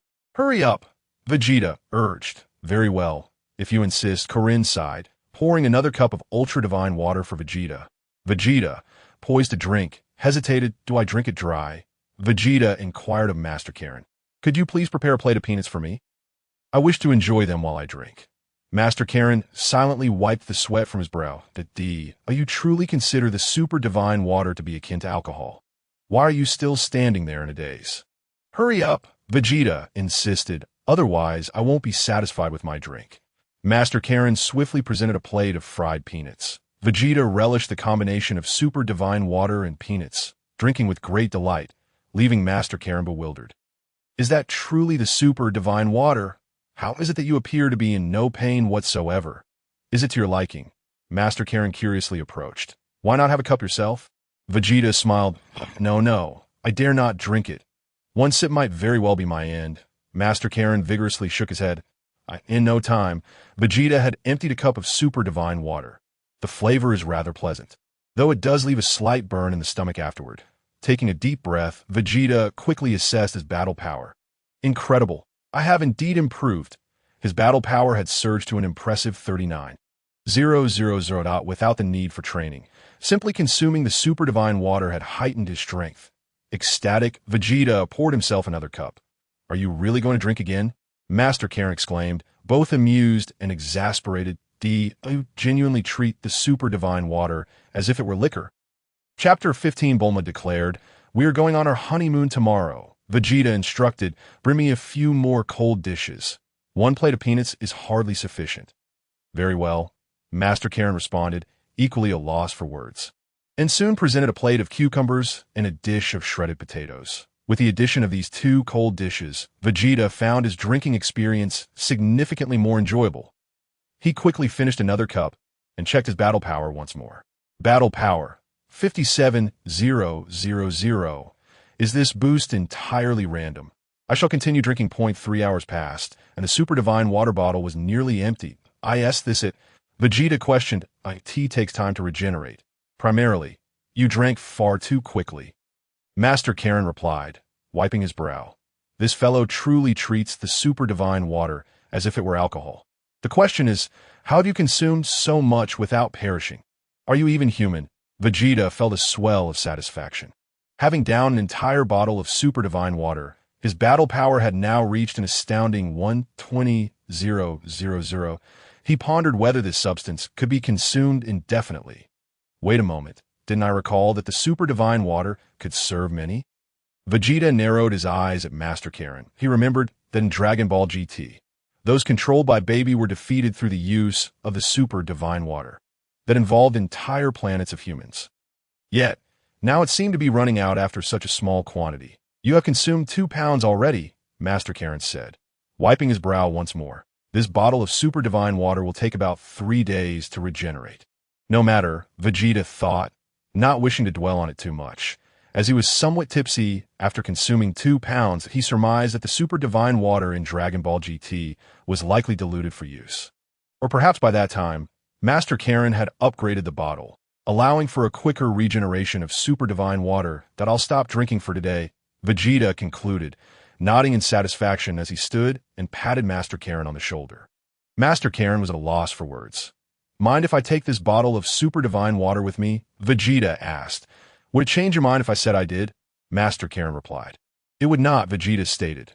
Master Karin sighed. Is there even need to ask? Just take it. Vegeta packed the bottle away, eager to discover just how much he could drink before his battle power ceased to grow. As he prepared to leave, he turned back to Master Karin for a final glance. Yes, there's something else. Master Karin inquired. I just remembered. Could you spare me some Senza beans? Vegeta requested. You even know about Senza beans? Master Karin sighed, realizing there was no point in hiding them. He fetched a jar of Senza beans from downstairs. Take as many as you like. Thank you. I shall not hold back, Vegeta replied, genuinely uninterested in restraint as he departed from the Karin Tower. Master Karin lamented silently. I said take what you wish, not to empty the entire least leave me a couple. Vegeta floated away, swaying slightly. That a minute later, he returned to Bulma's home, cradling the jar of Senza beans. Darling, you're back, Bulma exclaimed, rushing towards him. How wonderful! You have finally returned. That if you weren't here, who would I go on my honeymoon with tomorrow? I was contemplating how to skip class, and then you flew off. Bulma's excitement was palpable as she grasped Vegeta's hand. Yes, I'm back, Vegeta acknowledged, feeling slightly dizzied. This super divine water, truly so intoxicating. What's wrong? Bulma asked. Nothing, I merely drink too much of this stuff. 2 pounds. You see, Vegeta replied. What is this? Bulma asked, taken aback. Super divine water, Vegeta explained candidly. It's some delightful kind of alcohol. Bulma blinked, noting how Vegeta swayed unsteadily. Yes, it seems I might have overindulged, Vegeta admitted. Honestly, I do not appreciate a husband who spends all day drinking. Bulma pouted, looking displeased to be by the way. What are you holding? Vegeta inquired. Senza beans. Eat one, and you won't feel hungry for 10 days, he explained. They look like ordinary beans, Bulma remarked, examining a handful before dismissively tossing them aside. I think I'll go take a nap over there, Vegeta said, gesturing toward a distant lounge chair. Oh, you're not leaving then? Bulma asked, her excitement rising. Not for the moment, Vegeta confirmed, stepping toward the lounge chair. Wonderful! Tomorrow we shall go on our honeymoon. Bulma clapped her hands in delight. Good grief, a honeymoon. You're just a small child of 4. You seem to know quite a bit. However, I have no interest in going on a honeymoon with someone as young as you. We can discuss this when you grow up, Vegeta replied, ignoring Bulma as he staggered toward the lounge chair. This is ridiculous that I truly drank too much. Now, it feels as if my entire body is ablaze. Should I remove my head before the toxins reach my brain? Vegeta pondered, ultimately deciding against such an ACTIT would be a waste. After all, having consumed so much, it was possible that once the super divine water was fully digested, his battle power would experience a significant enhancement. Having already reached a battle power of 120,000, that was merely the surface. He was eager to uncover the depths of his hidden energy. That I wonder if I can draw forth all the latent power within this body. Will it yield the same results as the old Kaioshin's guidance? Perhaps there exists a possibility. After all, I have consumed 2 pounds of the super divine water. The reason I have not perished is largely attributed to my immortality, which Vegeta is well aware of. Without the blessing of immortality, Vegeta believes he would have succumbed to the poison long in fact. Even now, the extreme toxicity of the super divine water has already ravaged Vegeta's body beyond recognition. However, Vegeta possesses regenerative abilities, and through his formidable capacity for regeneration, he is continuously mending his physique. With each act of restoration, Vegeta's strength experiences an enhancement. He reclines onto a nearby lounge chair, allowing his body to naturally regenerate and recover. Shortly thereafter, Vegeta tilts his head and succumbs to a deep slumber. Chapter 16. Champa. The days of sleep for Beerus are truly delightful. The scene depicting Vegeta gradually diminishes in size, ultimately condensing into a crystal sphere. Surrounding the sphere is a bright and cunningly beautiful eye. none other than Vados. Vados is observing Vegeta through the staff in her hand, while Champa stands by. Watching, Lord Champa, what are you gazing at? Vados inquired, her tone playful. Champa felt a pang in his heart. Cough, cough. What is that little rascal Vegeta up to? Champa asked. Oh dear, he was just drinking a type of poison. Vados replied, wiping her brow. Poison? Champa was taken aback, momentarily speechless, that a poison that can enhance a human's latent energy. He has consumed 2 pounds of it, Vados said, half amused, half concerned. Is that boy out of his mind? Champa shook his head, incredulous. His actions are indeed quite reckless, Vados nodded. However, his strength has likely multiplied tenfold because of it. Tish, a mere tenfold increase. Still too weak, Champa scoffed. Doesn't he realize that training alongside us would yield far greater results? Perhaps when he awakens, the effects of the poison will fully manifest, resulting in a substantial increase in his energy, Vados speculated. Even with 100-fold increase, it wouldn't be sufficient for me to lift a finger against him. Champa retorted. Lord Champa, such comparisons are rather uninteresting, Vados smiled, acknowledging Champa as the most powerful god of destruction in the universe. I adore hearing that, Champa exclaimed, placing his hands on his hips in delight. Lord Champa, shall we continue to remain in Universe 7? Vados asked. It is indeed time to return. We have been out for 3 months, Champa replied. It is truly delightful that Beerus is fast asleep. I can do as I please in his universe. Who could disagree? Vados chuckled softly. Whoosh, whoosh. The two transformed into streaks of light in different colors, swiftly heading toward Universe SIX. Yes, they flew. Champa suddenly recalled something. Wait, have we overlooked a certain matter? Champa inquired. What matter, Lord Champa? Vados responded. Did we not say that if that little rascal Vegeta could locate you, you would agree to marry him? Champa remarked.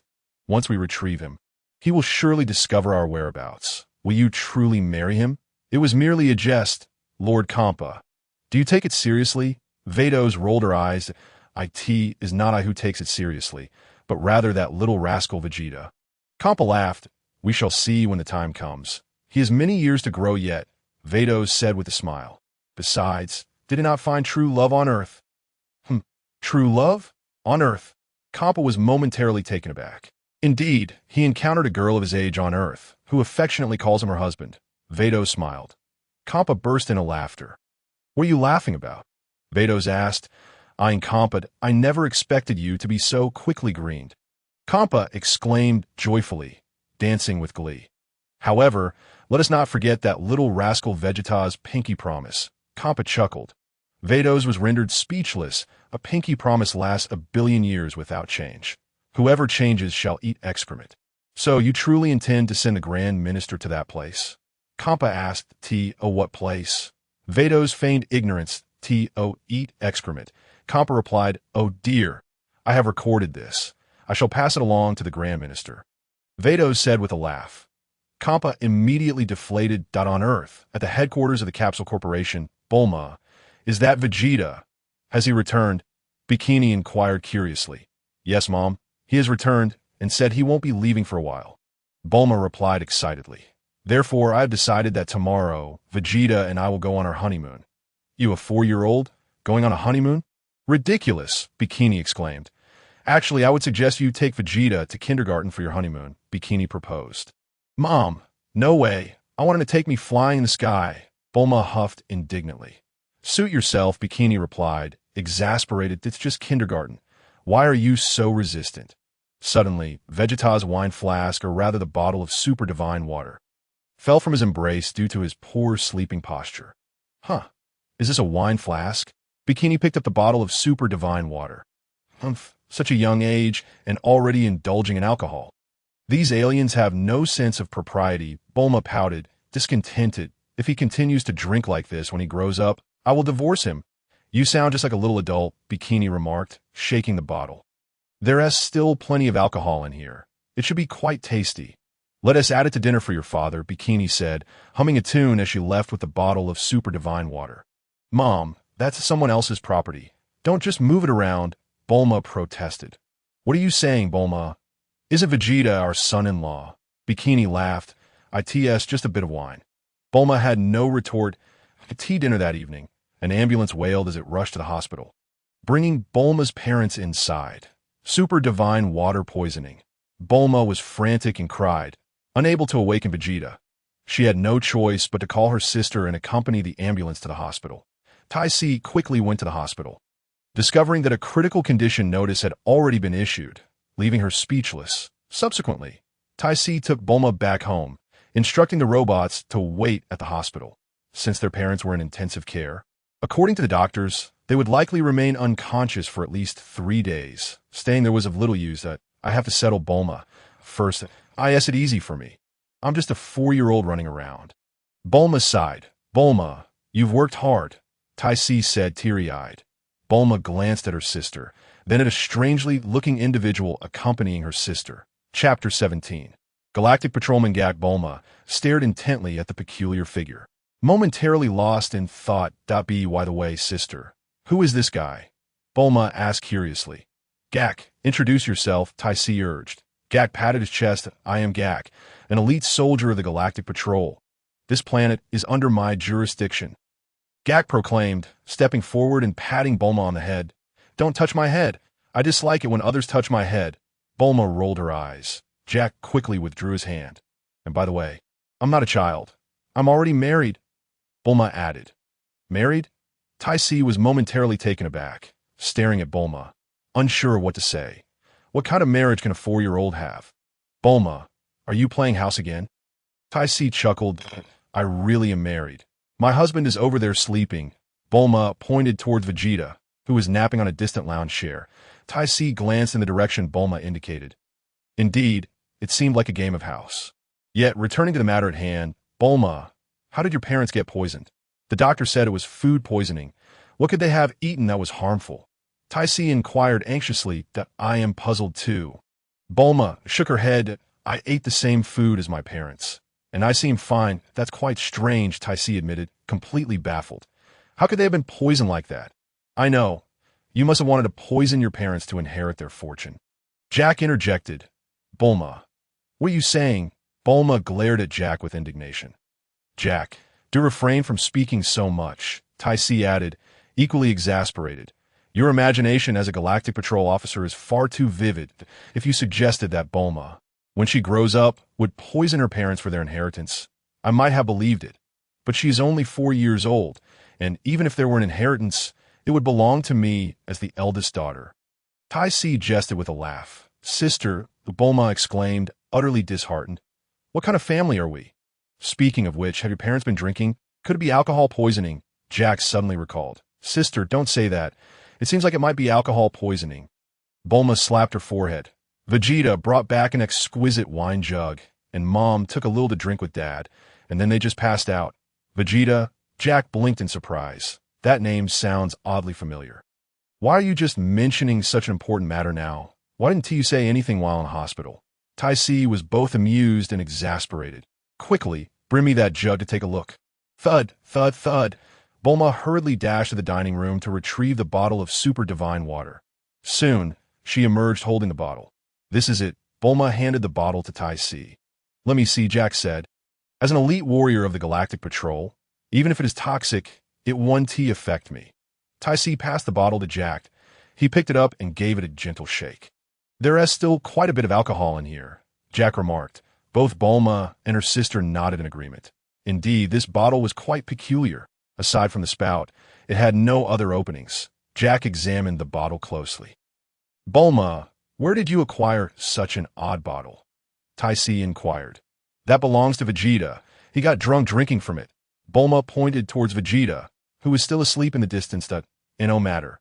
If we can find the source of the problem, my parents will wake up faster, Tiso declared. Let me see what kind of poison it is, Jack said as he prepared to take a swig from the bottle. Be careful, Jack, Tiso warned. Her concern evident. It's fine. As I mentioned earlier, I am an elite warrior of the Galactic Patrol. Even if it is toxic, it won't affect me. Ignoring the warning, Jack tipped the bottle to his lips. As the super divine water entered his mouth, he immediately felt an overwhelming pain. Puffed. Jack spat the liquid out, and then his head crashed to the ground as he lost consciousness. Bulma and Tiso were left stunned. Tiso rushed forward to slap Jack's face, calling his name loudly. Yet he showed no sign of response. Bulma nearly burst out laughing. Bulma, stop laughing. His condition is serious. Hurry and call an ambulance, Tiso lamented. Bulma wiped her sweat. In no time. An ambulance screeched to a halt, sirens blaring.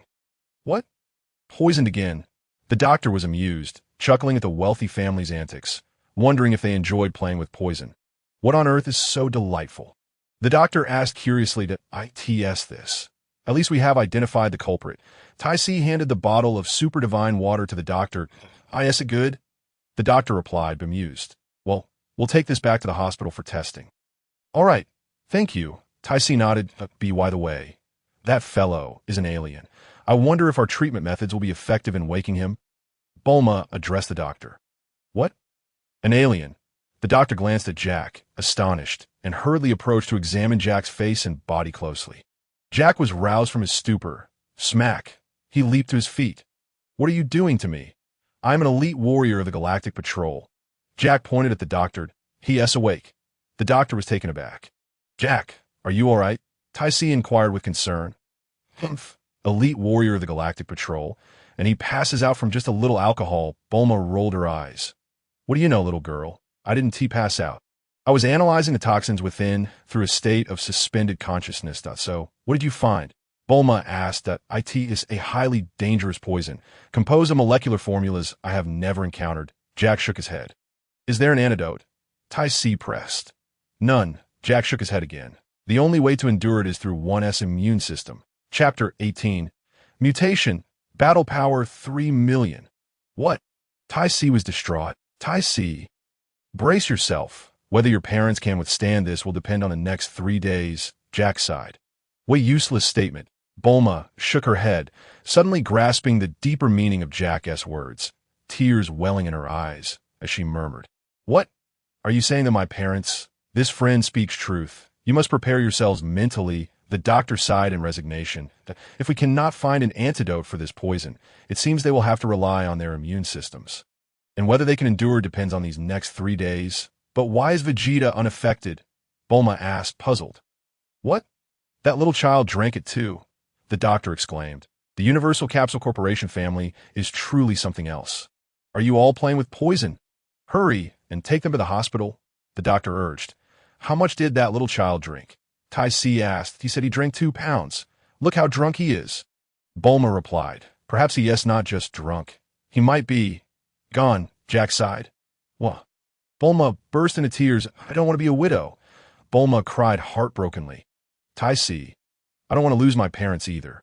Bulma wiped her tears and quickly approached Vegeta, checking his breath. Hey, it seems your sister is even more distressed about the widow situation, Jack whispered. Shut up. Aren't you the elite warrior of the Galactic Patrol?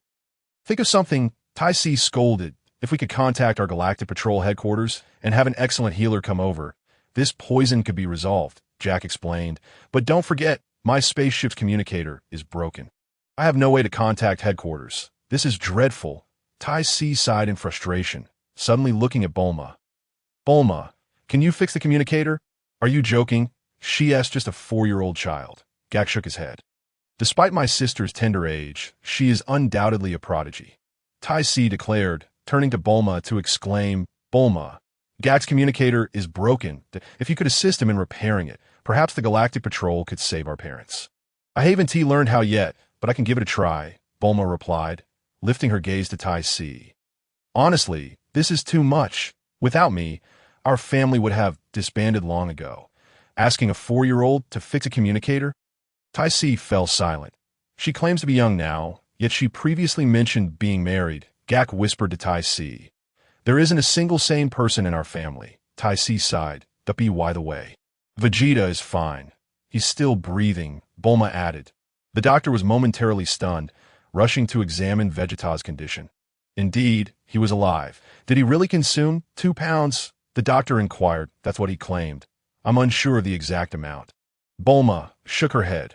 Your parents barely sipped, and almost the doctor sighed. I'm afraid your friend may be beyond saving if he truly ingested 2 pounds. Little girl, I can guarantee we can contact headquarters to assist your parents. But I cannot promise we can save your friend if he really did drink that much. Gak chimed in. You've ingested 2 pounds of poison. Even the Galactic Patrol's healers would struggle to save you. However, I can't shake the feeling that I've heard this kid's name somewhere before. Where could that be? Am I destined to become a widow? Bulma began to well up with tears again. Suddenly, a thunderous sound erupted from Vegeta. When they looked again, Vegeta was enveloped in a brilliant white light, shining as brightly as a burning sun. What is happening? Bulma gasped, hastily retreating and glancing back at Vegeta. Is this the result of too much poison causing him to explode? Gak was equally dumbfounded. Tiso quickly hid behind Gak, while the doctor stood dumbstruck. Can poison really cause an explosion? Am I dreaming?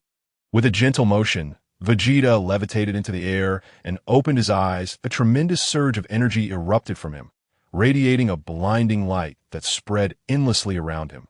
Boom! Vegeta released the energy. Inhaling deeply as he descended slowly.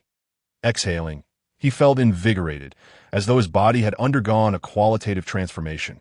Vegeta quickly assessed the energy within him. At this point, his combat power had surpassed what any detector could measure, especially since the highest reading for this device was just over 50,000.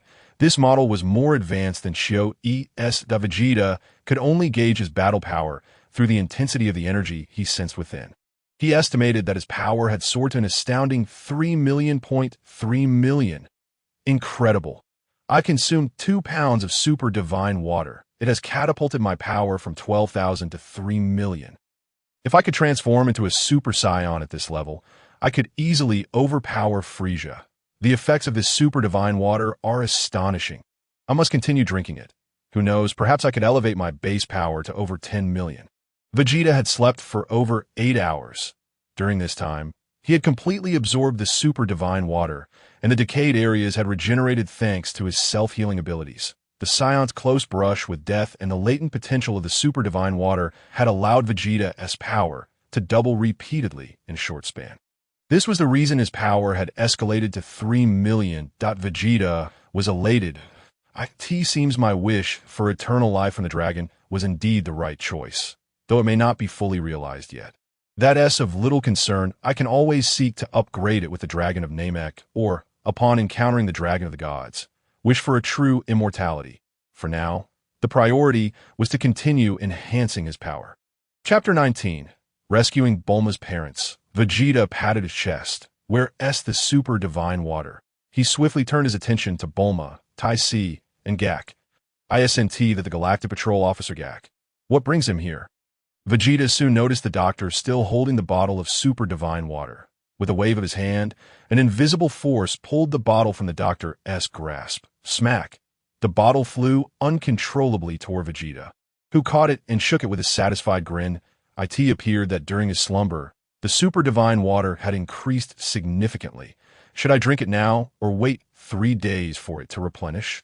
Perhaps I should wait 3 days. Consuming 2 pounds at once would yield better effects. Vegeta secured the bottle and stepped toward Bulma and Tiso. Both sisters were left speechless, and Gak was utterly stunned. He suddenly realized that the boy had a tail. ISN T is Saiyan. This kid is Vegeta, the Prince of the Saiyans. No wonder his name sounded familiar. What is he doing on Earth? This is disastrous. Earth is doomed, but I should make a hasty exit. I have a stomach ache. I need to use the restroom. Gak stammered before turning to flee, I refuse to remain with a monster. Stop, Vegeta commanded. Gak's heart raced as he thought. You think I'll stop just because you say so? No way. He sprinted faster. Do you believe you can outrun me? Or that my energy blasts are slower? Vegeta's voice echoed ominously. Gak halted abruptly, skidding to a stop. Cough, cough. He sheepishly returned. What were you running from? Did you recognize my identity? Vegeta narrowed his eyes at Gak. Your identity? Who are you? I don't know you. Gak vigorously shook his head. Bulma, what is happening? Why is this man in a white coat here? Vegeta ignored Gak and turned to Bulma. Vegeta, I'm relieved you're okay. I thought you were done for. Bulma said, exhaling with relief, I don't want to be a widow. What kind of logic is that? Vegeta was at a loss for words. Why parents drank the liquor from your bottle and were taken away by an ambulance. The hospital has issued a critical condition notice. Bulma wept to Vegeta. What did you say? Vegeta was taken aback. Your parents consumed the super divine water. They're truly remarkable. Its. No wonder the hospital issued a critical condition notice. Many robust individuals have perished after consuming it. Your parents are merely ordinary people. This situation has escalated. Don't panic. I'll find someone to consult and see if there is a way to save them. Vegeta pondered. Huh. You have a solution? Bulma was taken aback. Its still uncertain. Please wait here. I'll return shortly. Vegeta ascended into the sky like a cannonball, propelled with immense speed, leaving a series of thunderous sonic booms in his wake. Soon enough, he appeared atop the Korin Tower. Korin, it seems we meet again, Vegeta addressed the wise sage. Korin gazed at him in a state of astonishment. You consumed 2 pounds of super divine water and yet remain unscathed. Moreover, I can distinctly sense that the energy within you is on the verge of exploding, that I am aware of the circumstances surrounding Bulma's parents. I deeply regret it. The poison of the super divine water is beyond my capacity to unravel. Korin shook his head. If there were a way to reverse it, those who perished after consuming the super divine water would still be alive. There truly no alternative. Vegeta inquired once more. You might consult the Supreme Kai. If he too cannot assist, then it seems Bulma's parents are beyond salvation. Korin replied solemnly. With a swift motion, Vegeta appeared before the sacred temple. The Supreme Kai looked upon him with equal dread. In just a few short hours, the energy within this young warrior had reached unfathomable levels. If his energy was previously quantified at over 10,000, it now felt as though it had surged at least 300 times that. The Supreme Kai was genuinely terrified. Could this power be so potent that even the slightest action could spell disaster? I understand now. I can neutralize the toxins within them. Let us proceed at once. The Supreme Kai sighed in resignation. I have never encountered such an extraordinary individual, one who treats super divine water as mere drink. Indeed, you seem quite agreeable, Vegeta responded with a faint smile. In the next moment, both Vegeta and the Supreme Kai materialized within the hospital where Bulma's parents were being treated. The Supreme Kai personally administered the antidote. This was a unique healing technique of the Namekians, one that Vegeta had yet to master. In less than a minute, the toxins from the super divine water were wholly purged from Bulma's parents. All done. Once they awaken, they may return home, the Supreme Kai declared. Excellent, Vegeta replied, nodding in satisfaction as he patted the Supreme Kai on the shoulder. Consider this a favor owed. Not at all. As the deity of Earth, I could not bear to see the greatest scientist on this planet perish due to super divine water poisoning. The Supreme Kai smiled. Very well. I shall take my leave, Vegeta stated, transforming into a streak of light before vanishing from sight. The Supreme Kai stood momentarily bewildered. How is it that you bid farewell, yet head toward the temple? Before long, the Supreme Kai witnessed Vegeta maneuvering the spaceship stationed at the temple, descending toward West City. Shortly thereafter, the vessel landed at the headquarters of the Capsule Corporation. The sudden appearance of such a colossal craft startled both Bulma and Tais significantly, while Gaku trembled in fear. Indeed, a Saiyan. Is this not the spaceship of Frieza and his ilk? With a resounding thud, the spaceship's hatch opened, and Vegeta emerged. He stood before Bulma. It is you. Is that your spaceship? Bulma exhaled in relief. Indeed, Vegeta affirmed, I have arranged for the toxins within your parents to be neutralized. They shall awaken shortly, and all will be well. Bulma was momentarily dumbfounded, while Tais struggled to comprehend the situation. You have already neutralized the poison. You were gone for barely 10 minutes. Hello? What? They are awake. All bodily functions are completely normal. The doctor, upon receiving a call, was left speechless. Bulma and Tais turned to the physician. My colleague just informed me that Dr. Briefs and his wife have fully recovered. This is truly a medical miracle. The doctor exclaimed in amazement. This has nothing to do with medicine. Bulma shook her head. Bulma, do not be rude, Tais admonished softly. Thank you, doctor. But tell me, Bulma, did your parents intend to drink that? Vegeta inquired. My mother found your flask quite intriguing, believing the contents to be delicious. Thus she added several dishes for my father. Bulma explained. You all actually treated that as a beverage? Vegeta exclaimed. Incredulously. 3 days later, Dr. Briefs and his wife, Bikini, had completely recovered, Vegeta resumed his routine of consuming super divine water. Simultaneously, he entrusted his spaceship to Dr. Briefs for research. Vegeta no longer felt the need to fear Frieza.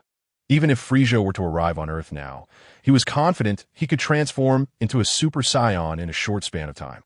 As for the Galactic Patrol officer, Gaku, upon realizing Vegeta bore no ill intentions towards him, felt a wave of relief wash over him. Dr. Briefs repaired Gaku's spaceship, and fearing that Vegeta might change his mind, Gaku promptly piloted the vessel back to the Galactic Patrol headquarters. As before, Vegeta continued to drink super divine water as if it were fine wine. He drained another bottle until empty. Afterward, he sought a place to rest. More than 8 hours passed. With a thunderous roar, an immense surge of energy erupted from Vegeta. Once again, he assessed his energy levels with satisfaction. Excellent. My base combat power has reached an astounding 5 million. Truly, super divine water is remarkable. When I next encounter Bardock, I must have him examine my body that I hope my enhanced base power does not lead to a toxicity level that is insurmountable. Logically, that should not be a concern. After all, my body is virtually immortal. Though not entirely impervious, it possesses the potential for immortality. Vegeta shook the bottle of super divine water. I must wait another 3 days. However, I cannot remain idle during this time. That I must devise a method to control my combat power. To unleash such formidable strength without restraint seems to deplete my energy at an alarming rate. Yes, I shall pay a visit to Master Roshi and train under his guidance for a while. Bulma, I will be stepping out for a bit. Vegeta informed her. Where are you headed? Bulma asked. I'm going out to train. I cannot say when I will return, Vegeta replied. Training? I must say, you truly are dedicated. Even at the age of 5, Bulma marveled. How else can I become the strongest warrior in the universe? Vegeta smiled. You're aiming to be the strongest warrior in the universe. Bulma was momentarily taken aback. During my absence, prepare some canned peaches, sugar, and glass jars for me. Would you? Also, if you could fashion a watch that can hold those magic beans. That would be splendid, Vegeta requested. What on earth do you need so many peaches for? Bulma queried, bewildered. Must be off, Vegeta declared, taking to the skies without offering further explanation. Vegeta swiftly arrived above the island where Master Roshi resided. Descending gracefully, with a thud, he landed, hands tucked into his pockets. Ah, you again, the turtle, upon seeing Vegeta, trembled slightly, beads of cold sweat cascading down his brow. You have returned? Vegeta smiled. I have returned. The turtle stammered, visibly shaken. Annoying creature. Vegeta cast a sidelong glance at the turtle. How am I annoying? What harm have I caused you? The turtle retorted. Never mind, my temper is particularly good today, so I shall let it slide. Vegeta chose to disregard the turtle and strode directly into the room. The turtle remarked, I haven't provoked you, have I? This little demon, as Vegeta approached the doorway, he was greeted by the lively strains of dance music emanating from within. It was the same familiar melody and rhythm. Turning his gaze to Master Roshi, he found him still fixated on the television, nearly pressing his face against the screen. The program featured several beautiful young ladies gracefully dancing. Vegeta, not in a hurry to interrupt Master Roshi, took a seat on the couch to enjoy the performance. To his surprise, the dance was quite captivating. 5 minutes later, the show concluded with an announcement. Today's program ends here. We shall meet again at the same time a day after tomorrow. The television then shifted to an advertisement, eliciting a look of disappointment from Master Roshi. Is that all? What a pity, he sighed, stretching his old back and moving his arms. In the next moment, he sensed some movement behind him. Swiftly, he turned to see Vegeta seated on the couch. Hey, whose child are you? How did you get here? Master Roshi inquired hurriedly. I came to learn martial arts from you. Vegeta replied with a smile. Learn from me? Martial arts? Master Roshi was taken aback. The little fellow possessed the spirit to pursue martial arts at such a young age. Commendable indeed. When can we start? Vegeta asked. However, I have no intention of taking on disciples anymore. You should leave. Master Roshi chuckled. I never intended to be your disciple. I merely wish for you to teach me how to control my energy. Vegeta smiled. My internal energy is far too potent, and I worry that I might inadvertently shatter the earth. Chapter 21. I'm the god of martial arts. Master Roshi was momentarily dumbfounded. He then fixed his gaze on Vegeta without blinking. Huh, you are quite amusing, little one, that I've never encountered someone so boastful. He laughed heartily. You should know my identity. I am the revered Master Roshi, known as the god of martial arts. Even I lack the ability to shatter the earth with a single punch. Vegeta merely smiled in response. Let us do this. Instead of talking about shattering the earth, allow me to witness your strength first. To see if you are worthy of my learning. Master Roshi grinned. Let us step outside. I wouldn't want to accidentally destroy your home. Huh, as if this were a fierce battle. Master Roshi laughed heartily. Very well, let us proceed outdoors. Moments later, Vegeta followed Master Roshi outside the house. Come, little one, attack me with all your might. Master Roshi beckoned. Then I shall not hold back. Do be careful, Vegeta warned. Rest assured, nothing will happen. Master Roshi replied confidently, while the turtle beside them brimmed with anticipation. Did I see that correctly? This little brat is challenging Master Roshi? Excellent. It's a perfect opportunity for Master Roshi to teach this little demon a lesson. Let the battle commence. Master Roshi called out to Vegeta once more. All right, Vegeta replied, lightly waving his sleeve. Whoosh! An invisible wave of energy suddenly materialized directly before Master Roshi. Bang! With a muffled thud, Master Roshi barely had time to react before he was sent hurtling backward, crashing through the house and out the other side. He tumbled across the ground, rolling several times before plunging into the ocean, sending waves soaring dozens of meters high. Master Roshi continued to tumble in the water until he gradually came to a stop. His head tilted awkwardly, nearly losing consciousness. The turtle stood by, utterly dumbfounded. What just happened? What on earth was that? Realizing he had failed to control his strength, Vegeta shook his head and shot into the sky, quickly appearing beside Master Roshi. With a swift motion, Vegeta grasped Master Roshi's shell and lifted him from the water, bringing him back to the island. He then retrieved a senzu bean from his pocket and placed it in Master Roshi's mouth. After consuming the bean, Master Roshi opened his eyes wide, looking at Vegeta with a hint of fear. Cough, cough, little one. What did you just say? Master Roshi asked, beads of sweat forming on his brow. But I said, I wish to learn martial arts from you, Vegeta reiterated. Master Roshi asked, cough, cough, are you serious? You're already this strong, and yet you still wish to learn from me. Master Roshi fell on the verge of tears. It is precisely because I'm so strong that I wish to learn from you, Vegeta explained. Master Roshi fell silent. What kind of logic is that? I hardly know how to respond. Put it simply, I've inadvertently grown too strong. My power has increased 500-fold in just 5 or 6 days, and I still struggle to control it. Master Roshi was now thoroughly bewildered. Did you just say increased by how much?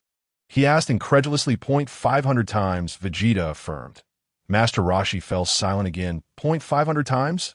Are you even human? The turtle rolled its eyes, nearly fainting. Cough, cough. How did you manage that? Master Roshi asked with a wry smile. It is simple.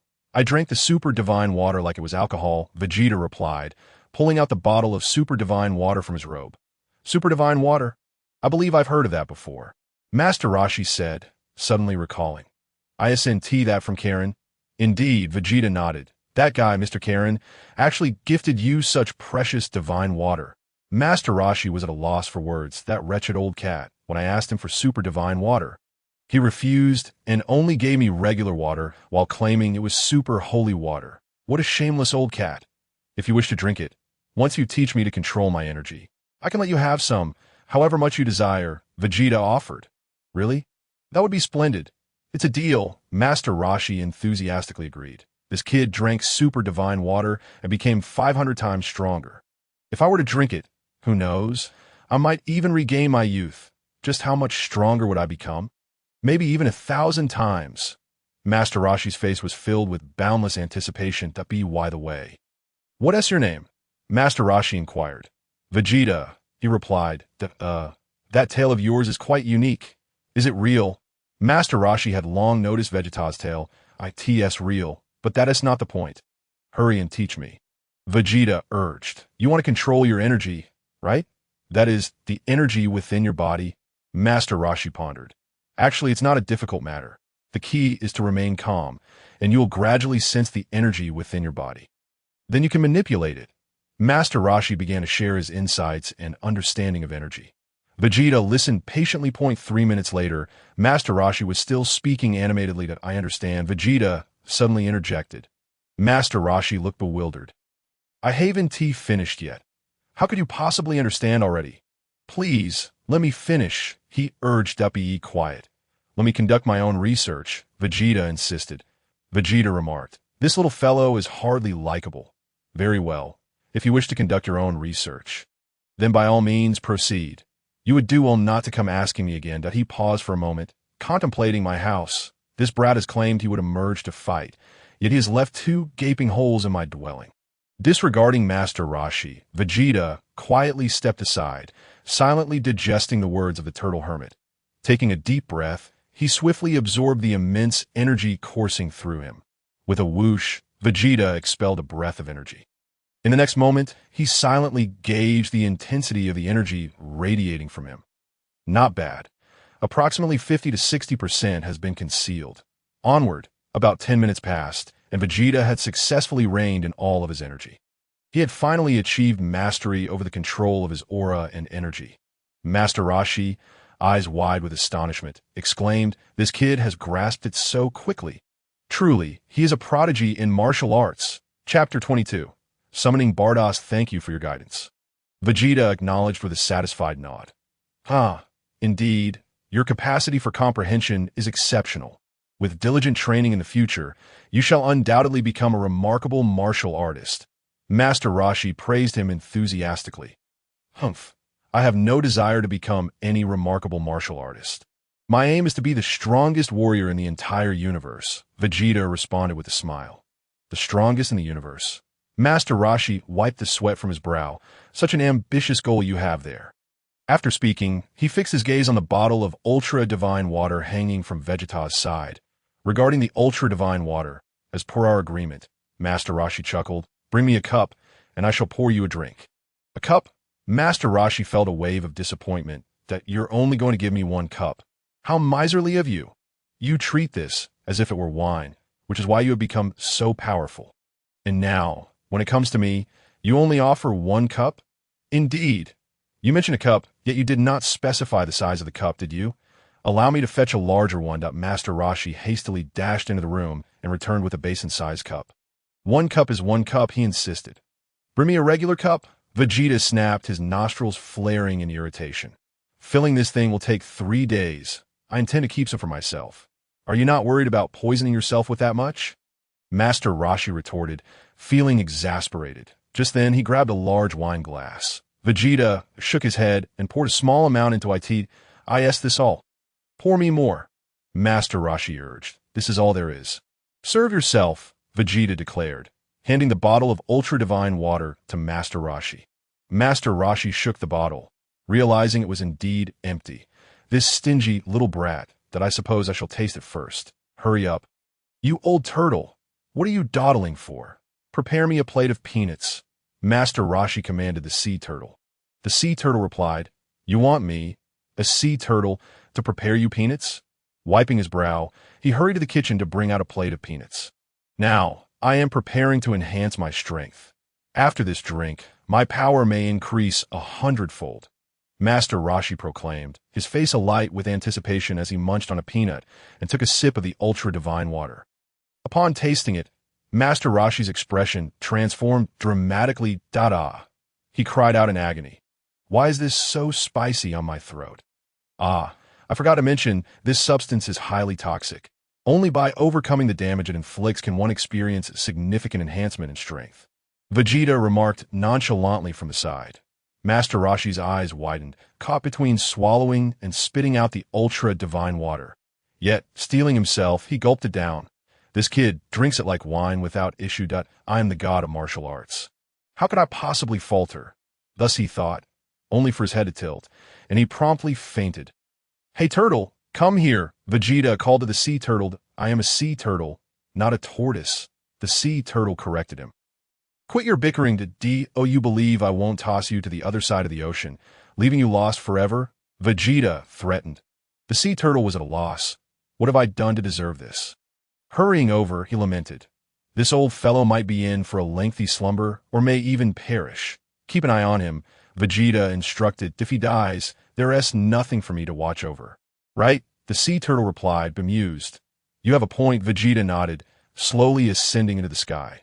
Well then, good luck. With that, he transformed into a streak of light and vanished in an instant. Before long, Vegeta returned to the headquarters of the Capsule Corporation. Vegeta, back so soon. Bulma rushed to his side. Have you completed your training? Indeed, I have nearly finished, Vegeta affirmed with a nod. When shall we go on our honeymoon? Bulma inquired eagerly. My parents have been discharged from the hospital. She sighed in relief, though new worries loomed as she realized she would soon have to return to kindergarten. Bulma wished to embark on their honeymoon with Vegeta immediately. Let us wait until you have grown a bit more. Vegeta replied, I must depart from Earth now. Wait, you're leaving Earth? Where are you going? Did you not say your home planet was destroyed? Bulma asked, astonished. I must continue my training, Vegeta answered truthfully. More training? But haven't you already trained enough? Bulma queried, confused. I am currently practicing the most rudimentary techniques that I wish to train with a true deity, Vegeta declared. A true deity? Bulma was taken aback. Very well, there will be plenty of opportunities to meet again. Vegeta patted her head. When you turn 16, I shall return. 16. That is quite a ways off, Bulma said, shaking her head. Without further ado, Vegeta retrieved a communication device from his chest pocket, intended for contacting Bardos. It is time to seek Bardos for some serious training. What is that? Bulma asked curiously. This is a communicator to reach the gods, Vegeta replied with a smile, pressing the button and calling out. Bardos, are you there? Bardos? Sounds like a girl's name, Bulma remarked, momentarily puzzled. Meanwhile, in the distant 6th universe on the planet Sadala, Bardos received Vegeta's call and established a connection. Oh my, it's young Vegeta. Have you resolved your matters on your end? Bardos inquired with a smile. Yes, it has been taken care of. A.S. agreed. I shall come and train with you, Vegeta responded. Have you prepared the canned peaches? Bardos asked, showing concern for the canned peaches. Chapter 23. A chance encounter with the Angel of Universe 10. Kusu, how long will it take for you to arrive? Vegeta inquired. You are on Earth in Universe 7, correct? Bardos pondered. If I fly over from here, it will take at least 6 hours. That should be ample time. Come over now, and we shall feast upon the peaches together, Vegeta replied. Very well. I shall see you in 6 hours. Bardos nodded in acknowledgement, and the call came to an end. Vegeta swiftly proceeded to prepare the canned peaches. Why are you preparing so many peaches? Are you planning to make canned goods for that girl? Bulma expressed her discontent. She is not just any girl. She has lived for over 1 billion years. Vegeta explained while busily preparing the cans. Huh. Isn't she an old hag by now? Bulma exclaimed in astonishment. Can anyone really live that long? She possesses eternal life, Vegeta replied. Oh, she must be an old fool by now. Bulma muttered. Bardos then greeted Champa, saying, Lord Champa, I am heading to Earth in the 7th universe. Has that fellow finished his tasks? Champa inquired. Yes, he has completed them, Bardos affirmed with a nod. Are the canned peaches ready? Champa asked again. Oh yes, that is precisely what I am going for, Bardos said with a playful smile. Good, but if they aren't tasty, don't bring them back, Champa suggested. Understood, Bardos nodded, showing no objection, with a gentle tap of her staff on the ground. Bardos radiated a dazzling light akin to stars in a flash. She transformed into a streak of colorful light, swiftly vanishing into the starry sky, heading towards the 7th universe. 6 hours swiftly passed. Vegeta was now fully prepared for departure. Before leaving, he generously gifted his spaceship to Bulma's father for research. He had little to take with him, save for a bottle of super divine water. This is a fine item that I can drink it occasionally to replenish my energy. He mused. She has arrived, Vegeta remarked as he gazed skyward, spotting the brilliant light approaching. Bulma swiftly darted behind a tree. The old hag is here. I wonder how ugly she must be, yet her voice is surprisingly pleasant. With a thud, Bardos descended beside Vegeta. Here, give this a try, Vegeta said, handing a jar of canned peaches to Bardos. This the canned peach. Bardos examined the can closely, murmuring softly. Indeed, Vegeta nodded, offering her a spoon. Bardos took a small taste. After savoring a bite of the canned peaches, her eyes sparkled with delight as she relished the sweet and refreshing flavored, "Oh my, this is delightful, sweet, crisp, and truly a delicacy of the mortal realm." Bardos exclaimed. Bulma stood in stunned silence for quite some time. This woman isn't an old hag at all. She is rather beautiful. Vegeta, you're a liar. Does she look like someone who has lived for over 1 billion years? She clearly appears to be a vibrant young girl. What about the other canned peaches? Bardos inquired. They're all in this ring, Vegeta replied, shaking the ring on his finger. I asked at a storage ring. Bardos was taken aback, surprised that such technology existed on this planet.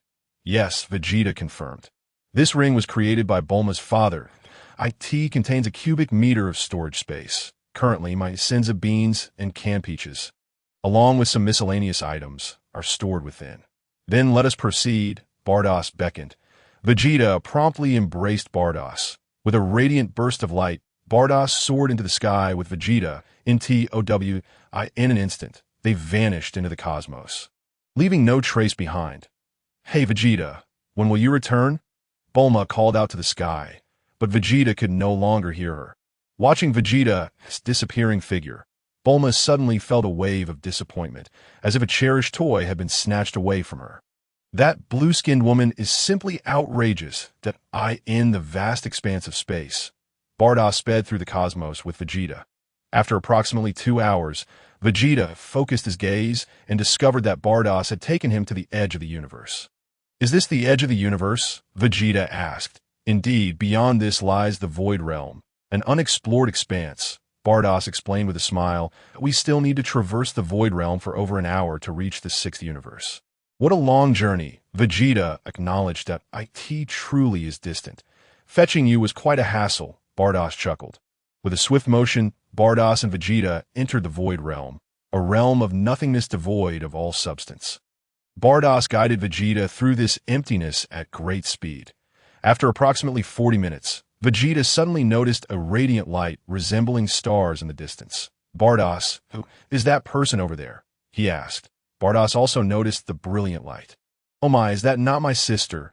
She smiled, swiftly heading in that direction. Soon, Bardos came to a halt beside the other figure. Sister Kusu, it has been a while, Bardos greeted. The figure beside Bardos was also an angel. A beautiful little angel resembling a young girl.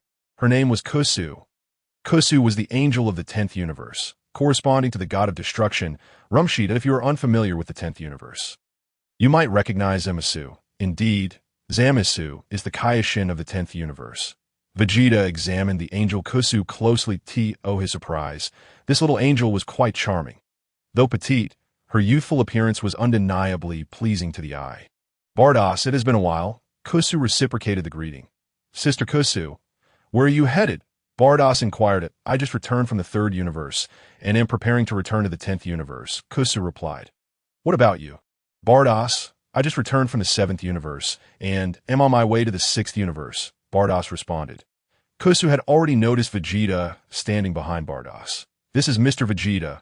Lord Champa may wish to cultivate him as a potential replacement god of destruction. Bardos briefly explained he seems rather young. Kusu observed with a smile. That's why it's essential to start training him early. After all, Lord Champa has no intention of retiring just yet, perhaps once Mr. Vegeta matures, Lord Champa will consider retirement. Bardos chuckled. I see. Kusu casually remarked, not probing further. Sister Kusu, do visit us in the 6th universe sometime, Bardos invited. Certainly, I will make time to visit. Kusu nodded. The two angelic beauties exchanged pleasantries before bidding farewell, parting ways in different directions, swiftly disappearing from sight. Chatting among angels always this dull? Vegeta remarked. Feel free to gossip a bit, he suggested, but the conversation ended up being rather dull. Vegeta shook his head. As Beerus soared through the air, his staff suddenly quivered. Beerus paused momentarily, then swiftly turned to gaze at the staff. Oh dear, it's Lord Grand Minister, he remarked, taken aback. Vegeta was equally startled.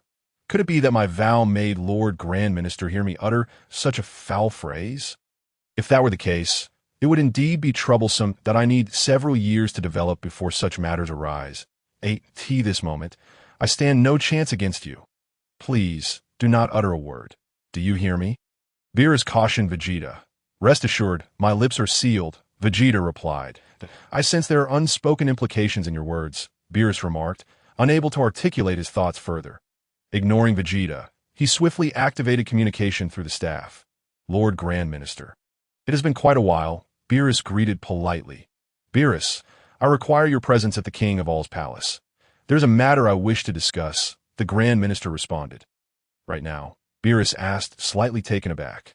Yes, at this very moment. Is there a problem? The Grand Minister inquired with a smile. No problem at all. Of course not, Beerus assured him. Then I shall await you at the entrance of the King of All's palace. The Grand Minister concluded. Very well, Beerus nodded, changing direction mid-flight. You need only come alone, the Grand Minister added before terminating the call. Beerus noted that Vegeta had evidently overheard the conversation, as the call had been on speaker. Vegeta, listening intently to their exchange, felt a surge of irritation. Grand Minister, what do you mean? You are sending Beerus alone. What about me? Am I to be abandoned here? I shall perish in this place. No, wait, I shouldn't be able to die. Should I? Though this immortal state is akin to a beta version. Still, I ought to survive. You heard that? Beerus replied, displaying a resigned expression.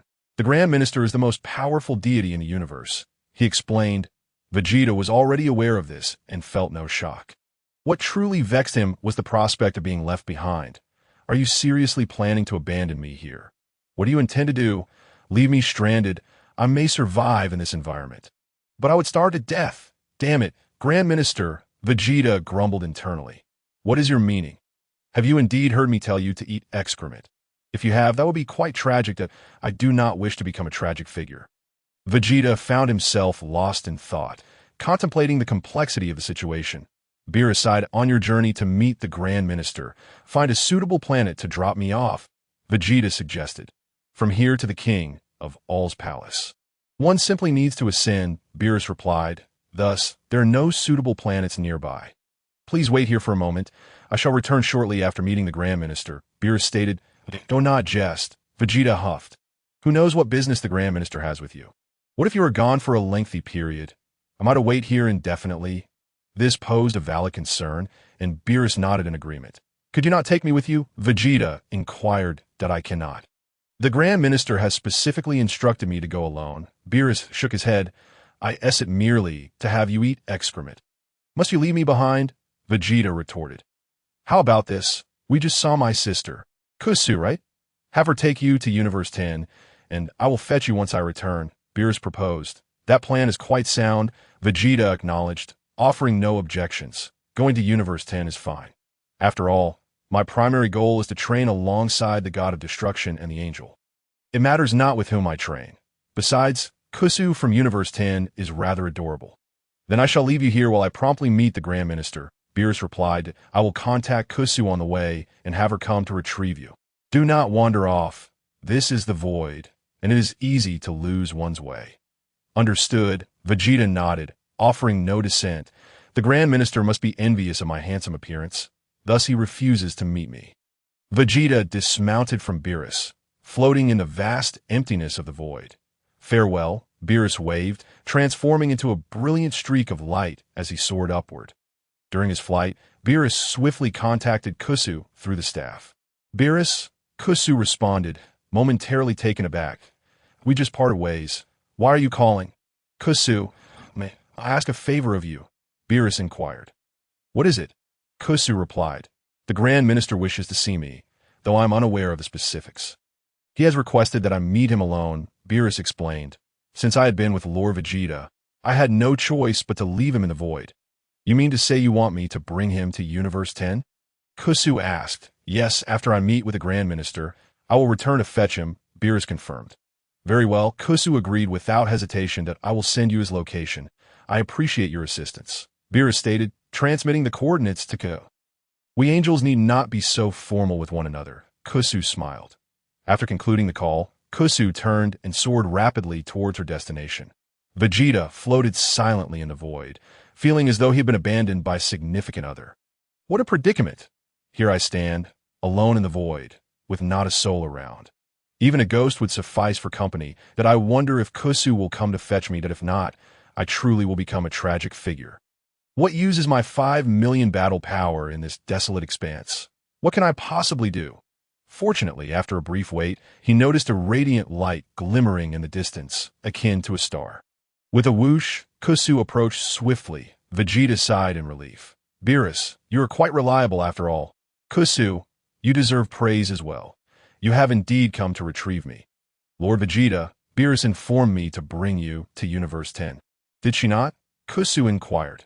Indeed she did. Vegeta nodded obediently. Then let us depart. Kusu beckoned. Very well, I appreciate it, Vegeta replied as he moved closer, wrapping his arms around Kusu's slender waist.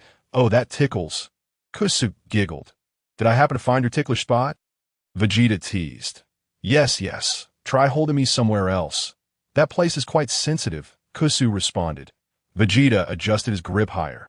That is not the right position, Kusu exclaimed, wiping her brow. Were it not for your youth, I would be quite vexed. You must have done so inadvertently, yes? This spot is perfectly secure for holding, Vegeta suggested. Let go. Kusu's expression darkened. I guess it because this area is unsuitable for grasping. Vegeta feigned ignorance. Indeed, Kusu affirmed, I had no idea. Vegeta quickly changed his position, and Kusu felt considerably more comfortable. By the way, Lord Vegeta, how old are you this year? Keisai took a deep breath and inquired me. I am 5 years old, Vegeta replied. Keisai responded. Only 5 years old. Indeed, just a little child. He must not have meant it earlier, and he is unaware that one should not move recklessly from that position. All right, I forgive you. Let us depart. Keisai, no longer dwelling on the previous matter, transformed with Vegeta into a radiant stream of light, akin to the stars, and swiftly soared towards the direction of the 10th universe, the entrance of the Grand Minister's temple. The Grand Minister stood with his hands clasped behind his back, patiently awaiting the arrival of Vados. Beside him stood a young man, his skin also a shade of blue, adorned with an angelic halo around his neck. The young man held a scepter and gazed upward into the sky. After a span of several minutes, Vados flew in from a distance. With a resounding thud, Vados descended right before the Grand Minister. Upon landing, Vados immediately noticed the young boy standing beside the Grand Minister. Vados was momentarily taken aback. Vados, you have arrived, the Grand Minister greeted with a smile. Greetings, Grand Minister. Vados bowed respectfully. Rise, the Grand Minister instructed. Vados stood up. Mels, allow me to introduce you. This is your sister Vados, currently the angel of the 6th universe, the Grand Minister stated. Yes, Grand Minister, Mels replied, bowing. Hello, sister. Vados, this is your brother Mels, who has only recently come into existence. The Grand Minister further explained. Mels is the angel born of the 7th universe. Oh my, it seems we have gained another member among the angels, Vados exclaimed with delight. Have you decided where you wish to train? I summoned you here specifically for Mel's training, the Grand Minister replied. I initially intended for Whis to mentor him, but Whis is currently occupied in the depths of the universe, and it would take him some time to arrive.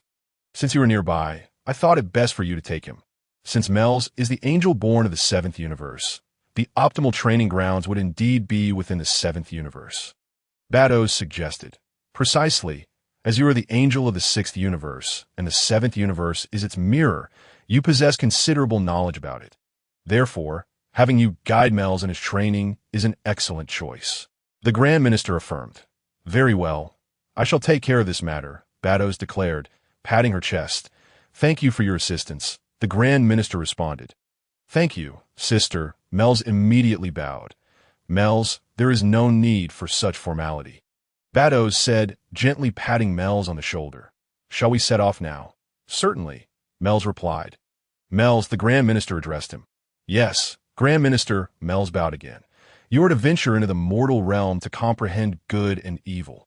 But do not take extremes. That I hope you keenly refine your inner self and swiftly become a formal angel, the Grand Minister advised. Yes, Grand Minister, Mels bowed once more. Go forth, and give it your all. The Grand Minister encouraged with a smile. Understood, Mels nodded solemnly. Then, dear father, we shall take our leave, Vados added with a bow. The Grand Minister nodded slightly. Mels, my brother, you can fly, correct? Vados inquired. Yes, Sister Vados, Mels affirmed. Let us depart. Vados called out. Whoosh, whoosh. The two transformed into radiant streams of light, swiftly heading towards the 7th universe. Mel's, what kind of place do you wish to train in? Vados asked. The Grand Minister stated. I aim to explore the concepts of good and evil in the mortal realm. Mel's replied, so, sister, could you suggest a location that might enhance my understanding of these concepts? Let me ponder this for a moment, Vados mused. Thank you, sister, Mel's replied. After contemplating for over half an hour, Vados exclaimed, I've got it. In the 7th universe, there exists an individual known as the Universe Emperor. Universe Emperor? Mel's was momentarily taken aback. Frieza has established the Frieza Force, dominating the universe with tyranny, Vados explained with a smile. If you could join this organization, it may greatly aid your understanding of humanity's good and evil. Are you suggesting I become part of their organization and act as a villain? Mel's wiped his brow. Not necessarily to act as a villain. You are merely there for training, Vados clarified. Can I at least observe first? Mel's asked with a wry smile. All right, let us first visit, and if it doesn't suit you, we can find another place. Vados nodded in agreement.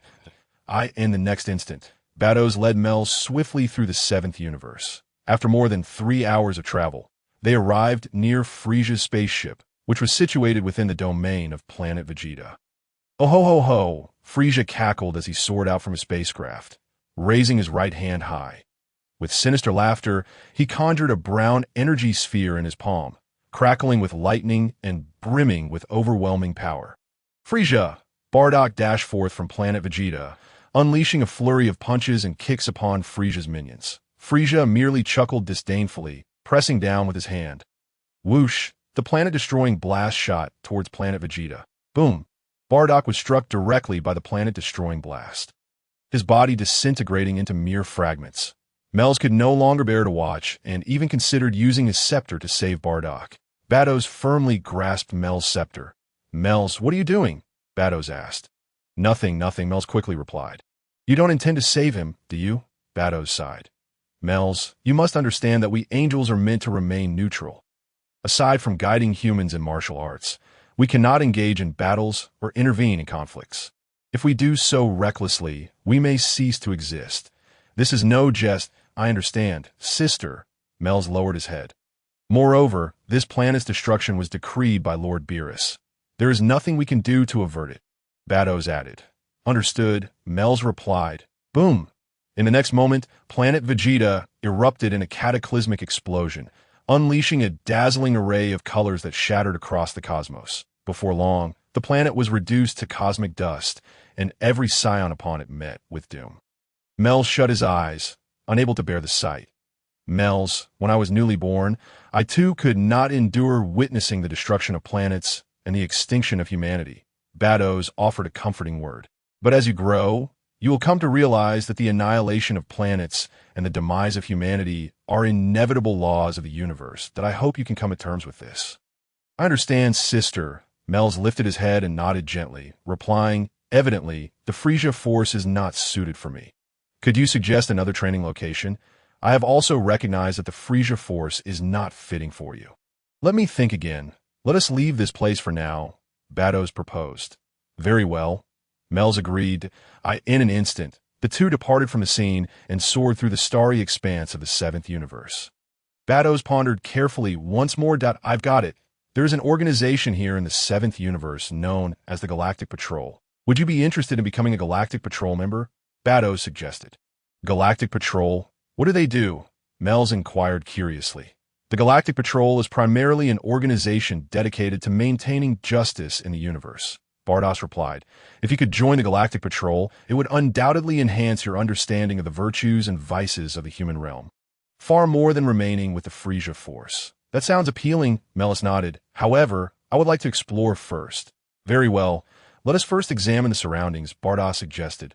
Whoosh, whoosh. The two transformed into brilliant streaks of light, akin to stars, swiftly heading towards the Galactic Patrol headquarters. After several hours of flight, Melis finally beheld the Galactic Patrol headquarters nestled within a space station. Bardos accompanied Melis outside the headquarters, peering inside through her staff. Upon witnessing the operations of the Galactic Patrol, Melis quickly developed a fondness for the place. Sister, I have made my decision. I wish to remain and serve as a Galactic Patrol officer to comprehend the dualities of the human realm, Melis declared. Indeed, This is a fitting place for you. Bardos gently nodded. Since you have decided, I shall make some minor alterations to your appearance. With a swift gesture of her staff, Bardos pointed at Melis. In an instant, Melis's skin tone transformed from blue to a delicate shade of lavender, and the halo around her neck vanished. Her angelic attire was replaced with a sleek bodysuit. Thank you, Sister Bardos. Melis bowed. I shall now enroll in the Galactic Patrol.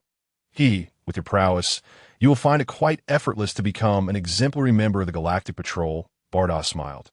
Indeed, Melis nodded. But remember, during your training here, do not utilize your angelic powers, Bardos cautioned. Understood, Sister Bardos. Melis waved her hand. I shall take my leave now. Wait, are you planning to fly there directly? Bardos asked, gesturing with her staff once more. With a pop, a miniature spaceship materialized at the scene. Melis expressed her apologies again and entered the spaceship. She waved to Bardos through the window. Whoosh, Melis piloted the spaceship, hastening towards the Galactic Patrol headquarters. The Galactic Patrol headquarters. The rookie camp commenced. Hello everyone, I am Iliku from the Southern Universe. The rookie team members saluted. Greetings, I'm Melis from the Northern Universe. My aspiration is to become an outstanding Galactic Patrol officer. Melis bowed. Not bad. I am your instructor, Jack said, hand behind his back, surveying the new recruits.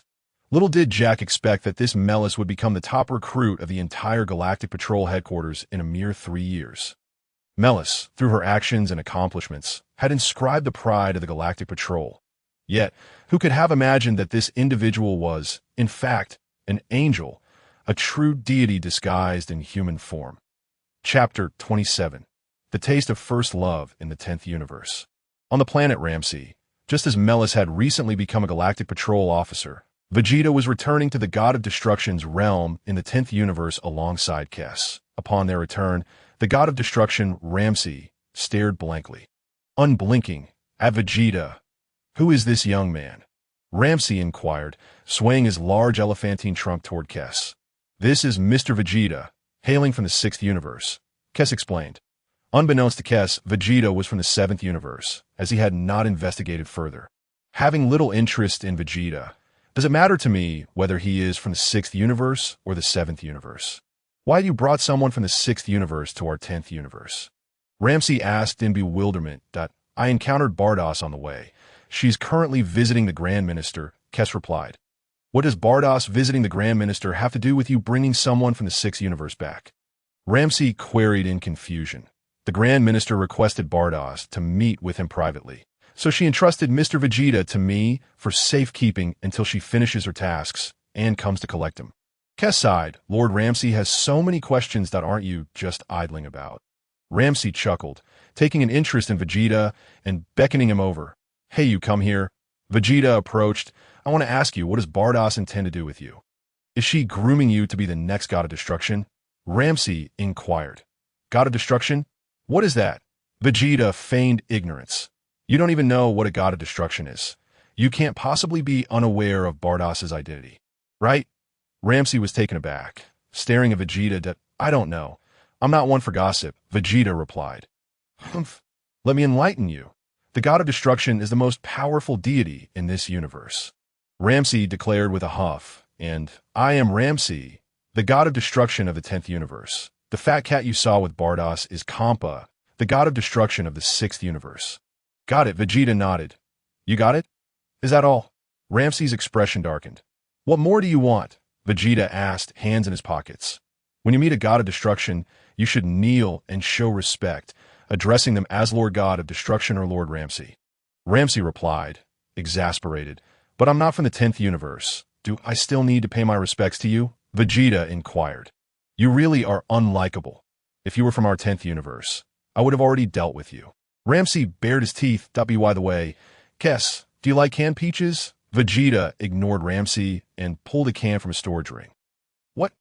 Kess had never heard of canned peaches. Vegeta said, handing the can to Kess. Hey, are you even listening to me? Ramsey growled. Kess examined the canned peaches closely and found nothing particularly special about it. Give it a try, Vegeta smiled. To be honest, Bardos decided to take me to train with her because of my canned peaches. Is that so? Then I must try it carefully. Kess unscrewed the lid. Vegeta handed her a spoon. Kes tasted a spoonful of the canned peaches, sweet and sour. Doesn't it evoke a feeling of first love? Vegeta chuckled. Kes responded, "You dare to say this is the feeling of first love? I'm truly bewildered." Ahem, I've never been in love, so I'm not sure what first love feels like. Kes smiled. Now you know, first love tastes like canned peaches. Vegeta grinned. Kes remarked, "You make a compelling argument. I find myself at a loss for words, but I must say, this is quite delicious. Sweet and sour indeed makes for a delightful treat. No wonder that Foodie Bardos would agree to take you to the god of destruction of the sixth universe," Kes stated, enlightened. "If you find it tasty, eat plenty," Vegeta encouraged. "Sure," Kes nodded, relishing the canned peaches with delight. Ramsey, watching from the side, was nearly drooling. "Hey kid, what about mine?" Ramsey asked, his face darkened. This kid is truly inconsiderate. Can't he see there are two people here? He brings just one can. Who has enough for? I want to try it too. I thought you didn't tea like this kind of stuff. Vegeta chuckled and generously produced another can of canned peaches, casually tossing it to Ramsey. Ramsey swiftly twisted off the lid of the can, disregarding the spoon offered by Vegeta, and poured the contents directly into his mouth. Crunching away, Ramsey quickly devoured the entire can of peaches. "Delicious indeed," he exclaimed. "You've got quite the talent, young man. Did you make this?" "Yes, it's not too shabby, right?" Vegeta nodded. "Can you prepare other delicacies as well?" Ramsey inquired. "I have an abundance of culinary skills," Vegeta replied with a smile. "Prepare something for me to taste, and if it's delightful, I shall teach you a few tricks that will undoubtedly benefit you greatly," Ramsey proposed with a grin. "Let me share a secret with you, Mr. Vegeta," Kes said with a smile that Ramsey's prowess surpasses that of Lord Champa. "Should he take you under his wing, your progress would likely be more remarkable than under Champa's guidance, and you might even enhance your abilities at a quicker pace." "Very well, I shall showcase my culinary talents," Vegeta said, retrieving a potato and an air fryer from his storage ring. He tossed the potato into the air. With a swift motion, he effortlessly removed the skin. Subsequently, with another flourish, he sliced the potato into long strips.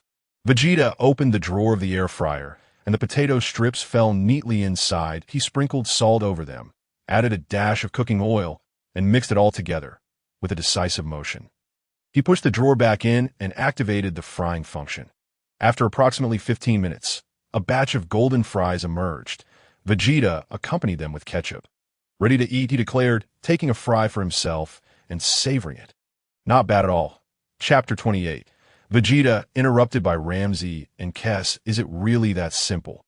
Ramsey pondered, stepping forward to grab a fry and dipping it into ketchup. Kes followed suit. Yes, they relished the delectable fries.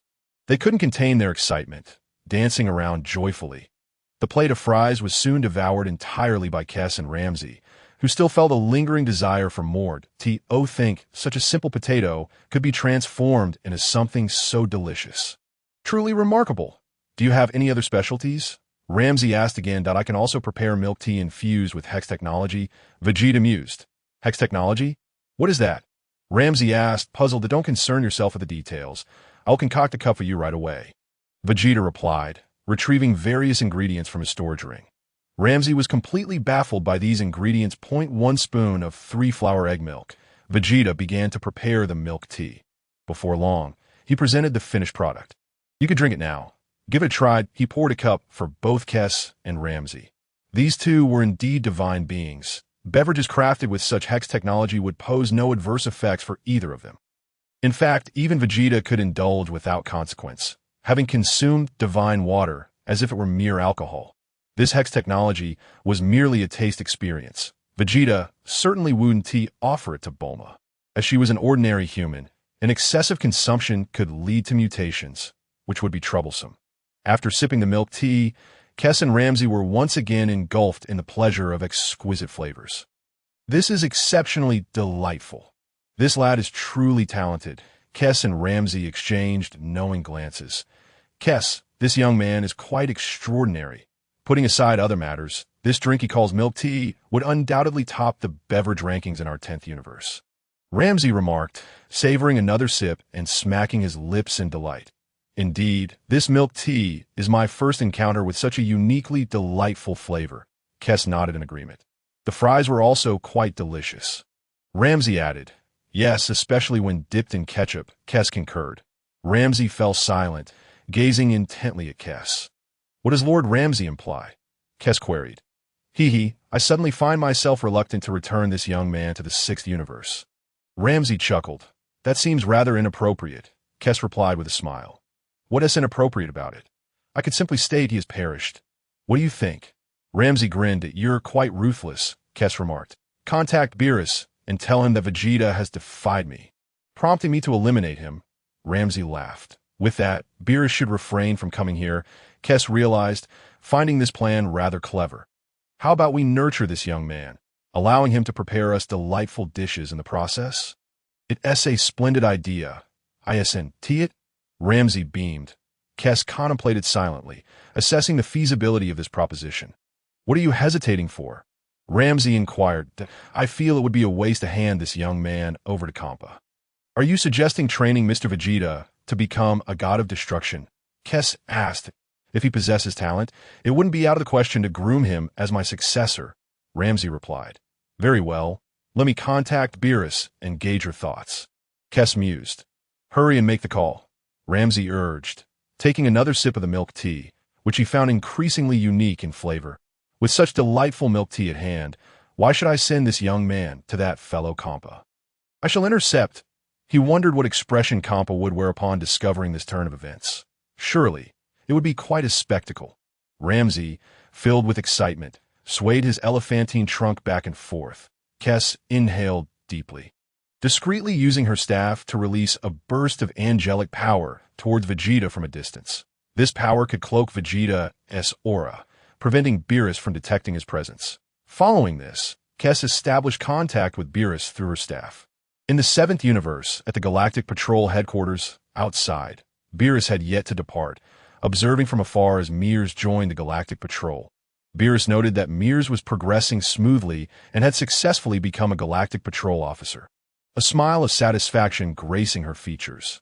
Now that Mears' matters are settled, I should promptly retrieve Vegeta. Whoosh! Beerus transformed into a radiant streak of light, soaring into the starry sky. As she flew, the staff in her hand suddenly trembled. Beerus paused momentarily, realizing it was a call from Kes. She immediately answered the video call. Sister Kes, Beerus greeted. Beerus, there's been a situation, and I deeply apologize, Kes said, her face filled with remorse. What happened, Sister Kes? Is everything all right? Beerus inquired anxiously. Didn't you ask me to bring back Mr. Vegeta? Kes sighed, clutching her forehead. Yes, what is the matter? He has gone missing. Has he? Beerus asked. He has gone missing. It's just that after arriving in the God of Destruction realm, Mr. Vegeta had a confrontation with Lord Ramsay. Kes replied in a serious tone. A confrontation? That is certainly his style. He is the prince of a certain planet and its future king, although his home planet has been destroyed. Mr. Vegeta does have a penchant for defiance. Vados nodded gently, contemplating the anger that Lord Ramsay must surely be feeling. Not merely anger, Kes sighed. In a fit of rage, Lord Ramsay has utterly destroyed him. Vados widened his eyes in disbelief, revealing a countenance of helplessness as silence enveloped them for a full 6 seconds. Destroyed? Vados was at a loss for words. How terribly impolite, Kes lamented. I happened to be away during that time, and by the time I returned, it was too late to reverse the flow of time. I shall ask Lord Ramsay to find a suitable successor from our universe to send over. Chapter 29. I still have a communicator ahem. That's unnecessary. Vados wiped the sweat from his brow. What would I want with your successor? My preference is for Vegeta's peach preserves. Alas, it seems those peach preserves are now beyond reach. I had intended to relish the peach preserves once I brought Vegeta back. It appears that my cherished peach preserves have flown away, given that it was Lord Ramsay who caused Vegeta's demise. It's likely that Vegeta's storage ring has been thoroughly obliterated as well. Forget it. Vados sighed deeply. Perhaps this is simply his fate, though it is regrettable that he was only 5 years old. I have admonished Lord Ramsay. Why bother quarreling with a child? Kes nodded. Very well. It is of no use to dwell on it now. Vados felt a tinge of disappointment. I am truly sorry, Vados, Kes reiterated. It is quite all right, Sister Kes. I trust this is not the outcome you wish to witness, Vados replied. Must I truly seek out another suitable successor for Lord Champa?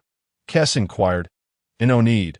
I shall search for one alongside Lord Champa in the 6th universe. Bardas responded. Moreover, Vegeta was never a resident of our 6th universe. However, Bardas refrained from articulating this thought. Discussing such matters now seemed futile.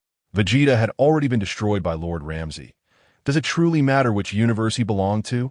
Indeed, it no longer holds significance that it is simply unfortunate for that little fellow. Vegeta, he had promised to come back and marry me when he grew up. Your dreams have thus been dashed, I suppose. It is time for me to return to the 6th universe, Bardas declared. I am genuinely sorry, Bardas. Kess reiterated. I must also extend my apologies to you. Bardas, Lord Ramsey chimed in obediently. I had no idea that boy meant so much to you.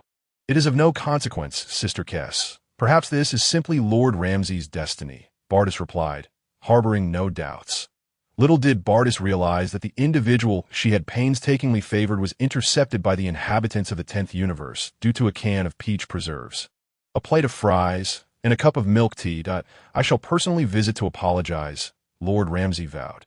Your sentiment is appreciated, Lord Ramsey. Bardas nodded slightly, choosing not to elaborate further as she bid farewell to Kess. Thus concluding their conversation. Bardas sighed, her voice imbued with an endless sense of helplessness. Was Vegeta truly destroyed? It seemed his very soul had vanished as well. Why provoke anyone at all? Why challenge the god of destruction? My fault, I seem to have neglected to inform you about the god of destruction. Bardas mused with a hint of sadness, before transforming into a radiant streak of light, racing swiftly toward the 6th universe. With Vegeta lost, Bardas felt powerless. If it were merely death, she could have devised a means to resurrect him. However, with his soul obliterated, Bardas found herself at an impasse in the 10th universe. After finishing the call, Kess and Lord Ramsey exchanged knowing smiles. They suddenly found deception to be quite amusing, particularly when it involved the 6th universe's Bardas. Lord Ramsey waved his trunk playfully, filled with mirth. Oh dear, when Bardas eventually discovers this. She is likely to express her grievances for quite some time. Kess sighed. Given that our two universes rarely interact, she probably won't find out. Lord Ramsey chuckled. I recall your last meeting with her was nearly 1,000 years ago. Indeed, Kess affirmed. Were it not for our chance encounter in the Void Realm, I fear you might never have crossed paths again. Precisely, Kess nodded. That lad Vegeta, I wager he could only manage to live for 300 to 500 years at most. Lord Ramsey jested. If he cannot ascend to the role of god of destruction. You speak truth, Lord Ramsey, Kess smiled. And thus, the matter is settled? You have no reason to be troubled. Simply focus on your current tasks. Indeed, Kess nodded. Hey, what are you two discussing? Vegeta approached from a distance, unaware of the prior conversation between Kess and Lord Ramsey. After all, Vegeta was not a deity. He was merely an ordinary human. Oh dear. I was just in contact with Bardas, inquiring when she might arrive. Kess sighed. What's this? You seem troubled. Does she not wish to come? Vegeta furrowed his brow, questioning. Not that she doesn't want to come. It's just that she has too many matters to attend to at the moment. Kess lamented. Oh, what now? Vegeta pressed. You ask me what now? I ought to be asking you. What are your plans henceforth? Will you continue to wait here, or shall I send you back to the 6th universe for the time being? This shameless woman lacks integrity. Vegeta fumed. We had an agreement that I would marry her once I grew up. Kess gasped, her eyes widening in disbelief. Bardas intends to marry this little lad?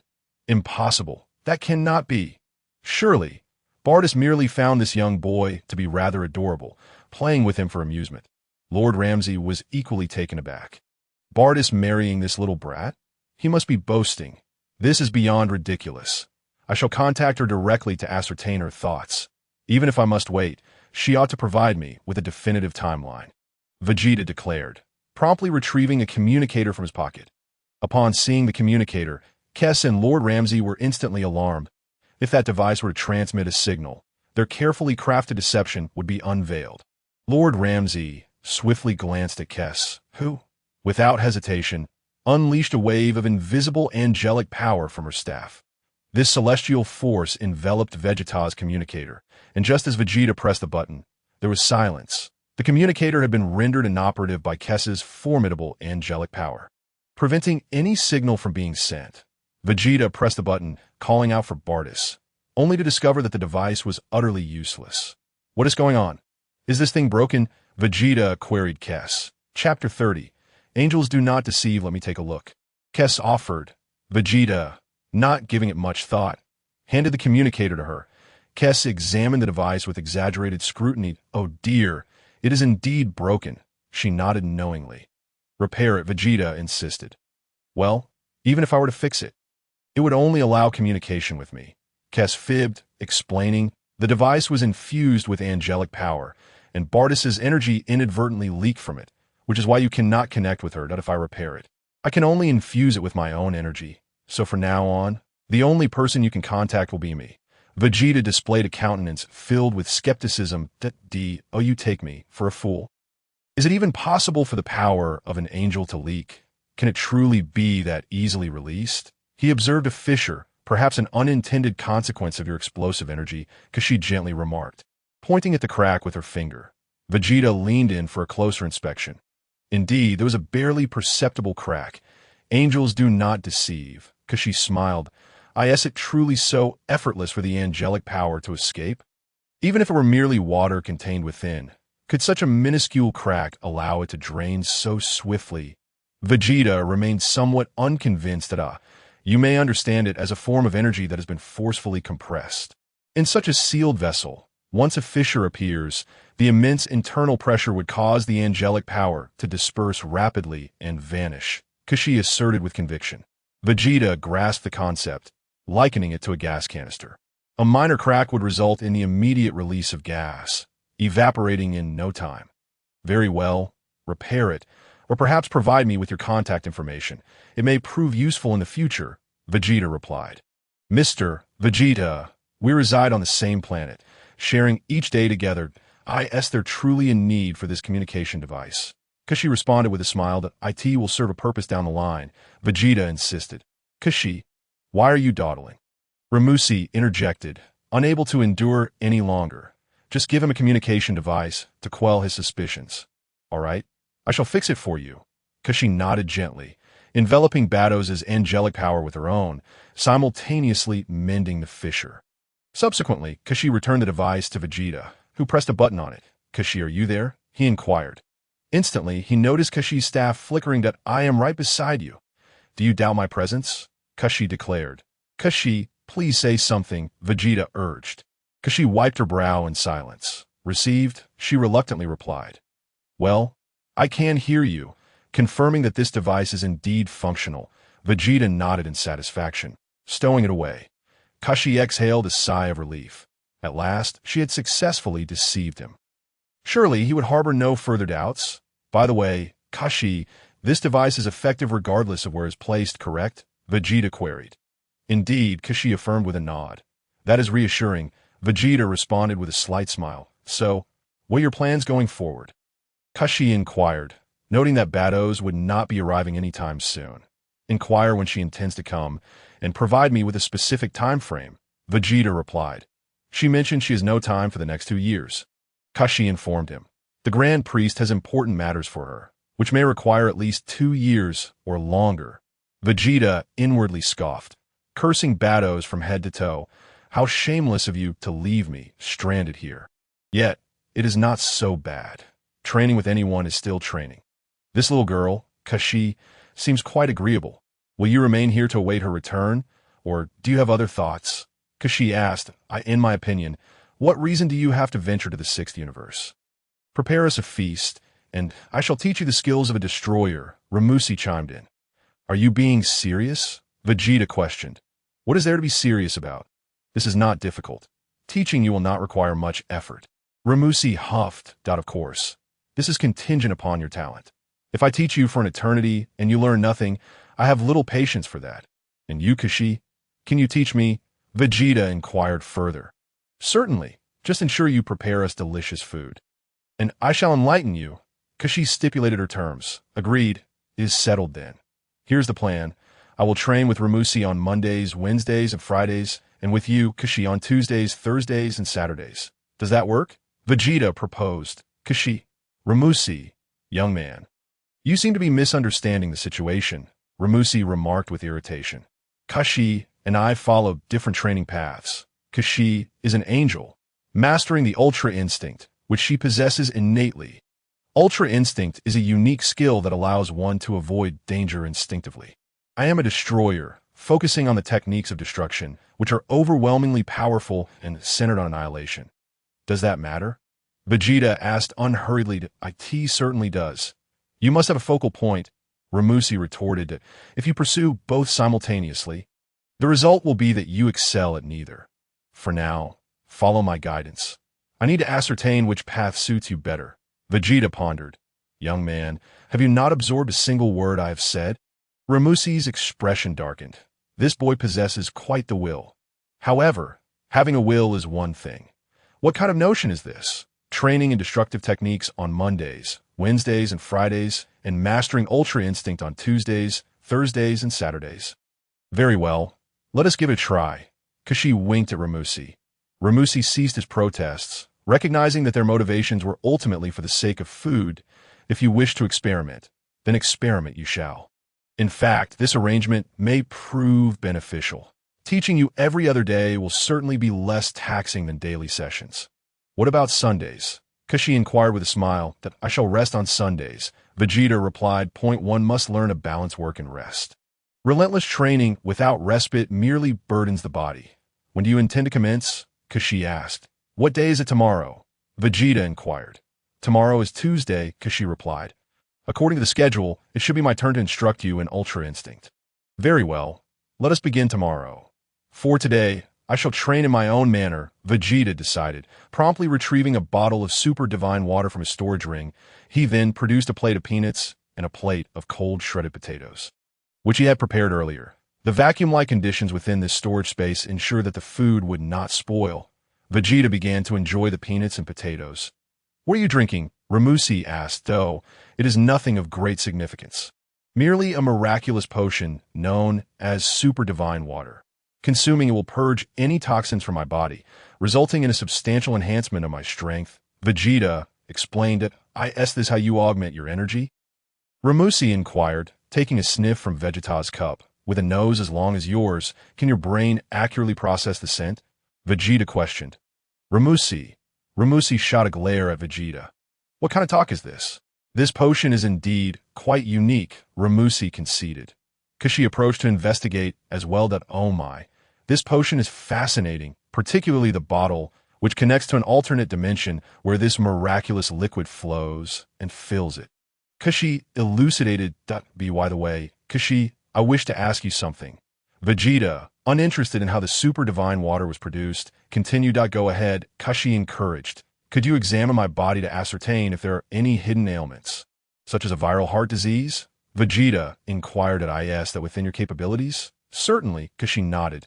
Let me take a look. With that, Kashi waved her staff, scanning Vegeta's body thoroughly. Present. Aside from the poisoning, there appear to be no other issues. Kashi reported. That is reassuring. Vegeta finally relaxed. However, your body is quite extraordinary, possessing remarkable regenerative abilities. Kasai remarked. It's nothing, Vegeta replied, choosing not to elaborate further. Soon, Vegeta downed an entire bottle of super divine water. Afterward, he found a spot and quickly fell into a deep slumber. Is this lad's training method truly so simplistic? Ramsey mused, shaking his head. Is he attempting to take shortcuts? Although such a method could be considered a shortcut, it exacted a heavy toll on his body. Kasai pondered. For a mortal like him, the cost of such shortcuts is exceedingly painful. Does this boy not feel pain? Ramsey inquired. Akati must be quite painful. Did you not see the beads of sweat forming on him as he drank? Kasai chuckled. This boy is indeed a curious character. Ramsey laughed softly. Approximately 6 hours passed. Suddenly, a tremendous energy erupted from Vegeta's body. A vast aura surged forth from him, radiating wildly in all directions. Oh my! What immense energy! Kasai exclaimed, noting that his energy intensity had at least doubled. Still too weak. Ramsey shook his head, yet remarked, it seems this little fellow possesses some potential. Indeed, Kasai nodded. Vegeta quickly sensed his own energy intensity. Calculating based on this newfound power, he realized, I feel my battle power has reached 10 million, and why battle power has finally soared from 5 million to 10 million. I believe this super divine water still has more to offer. Or perhaps I shall wait a while before consuming more. First, I will learn from Keisai about the Ultra Instinct. Is it already Tuesday? Vegeta asked. There are still 3 hours until Tuesday, Keisai replied. Let us begin now. The sooner we train, the sooner we finish, Vegeta insisted. Very well, Keisai acquiesced, proceeding to explain, let me briefly introduce the skill of Ultra Instinct. Unlike traditional combat that relies on sensing energy, this technique depends on the body's various parts performing reflexive movements. Entirely devoid of conscious thought, maximizing speed and reaction time. Quite perplexing, isn't it? But you will slowly grasp it. I already understand, Vegeta responded. Keisai continued, in simple terms, it involves a separation of body and consciousness, allowing each part of oneself to instinctively perceive surrounding dangers without needing the brain to think before acting. Correct? Vegeta replied. Keisai was taken aback. How could this boy so swiftly comprehend the concept of Ultra Instinct? Ramsey, too, was slightly astonished. Has Vados ever spoken to you about Ultra Instinct? Keisai inquired. I don't even know who Vados is. This is my first time hearing about Ultra Instinct, Vegeta replied. Well, your comprehension skills are quite impressive, which saves us a great deal of trouble. Keisai nodded in satisfaction. Now, unleash your full attack on me. And observe my movements. From that, you shall glean the essence of Ultra Instinct. Very well, Vegeta nodded, unleashing his energy. Come at me, Keisai beckoned. In a flash, Vegeta charged forward, launching a fierce assault on Keisai. Keisai effortlessly evaded all of Vegeta's strikes. After approximately 5 minutes of combat, Keisai raised his hand and caught Vegeta's incoming punch. Let's pause for now, Keisai smiled. Vegeta nodded. It's sufficient now. Vegeta, go prepare something to eat. Ramsey is eagerly awaiting a delicious meal. A cup of milk tea would suffice, Keisai added. What nonsense is this?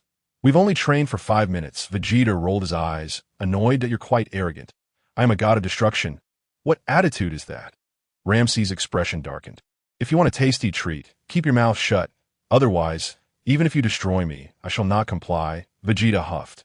You little rascal, you're quite bold, Ramsey retorted.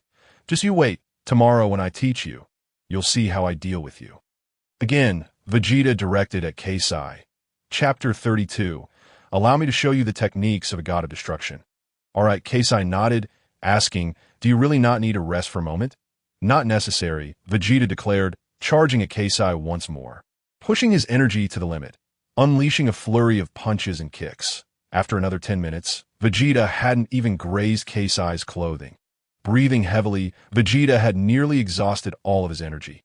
Can we take a break now? Keisai smiled. Yes, Vegeta nodded. How boring. You two continue.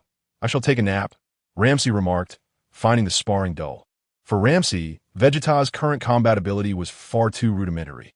Despite Vegeta's battle power reaching 10 million, it was still insignificant before a god of destruction. Stretching languidly, Ramsey retreated to the castle for rest. Keisai, you should also enjoy a cup of milk tea, Vegeta suggested, retrieving the ingredients from his storage ring to prepare a cup for Keisai. Keisai mused. How unfortunate for Ramsey. Just as he departed, I can now indulge in milk tea.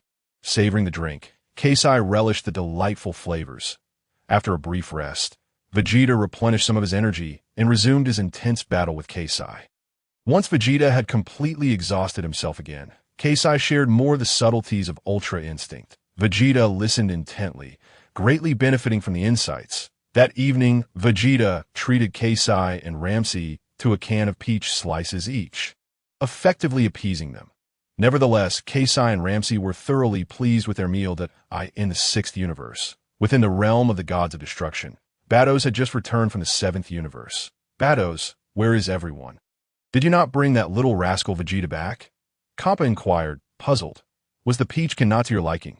It's a long story, Vados sighed. What do you mean it's a long story? Please do share what transpired. Champa urged. This matter is rather intricate, but I shall briefly summarize it for you. Lord Champa, Vados replied, a long story. Yet you claim to summarize it? Champa remarked, raising an eyebrow. Vados recounted the events surrounding Vegeta.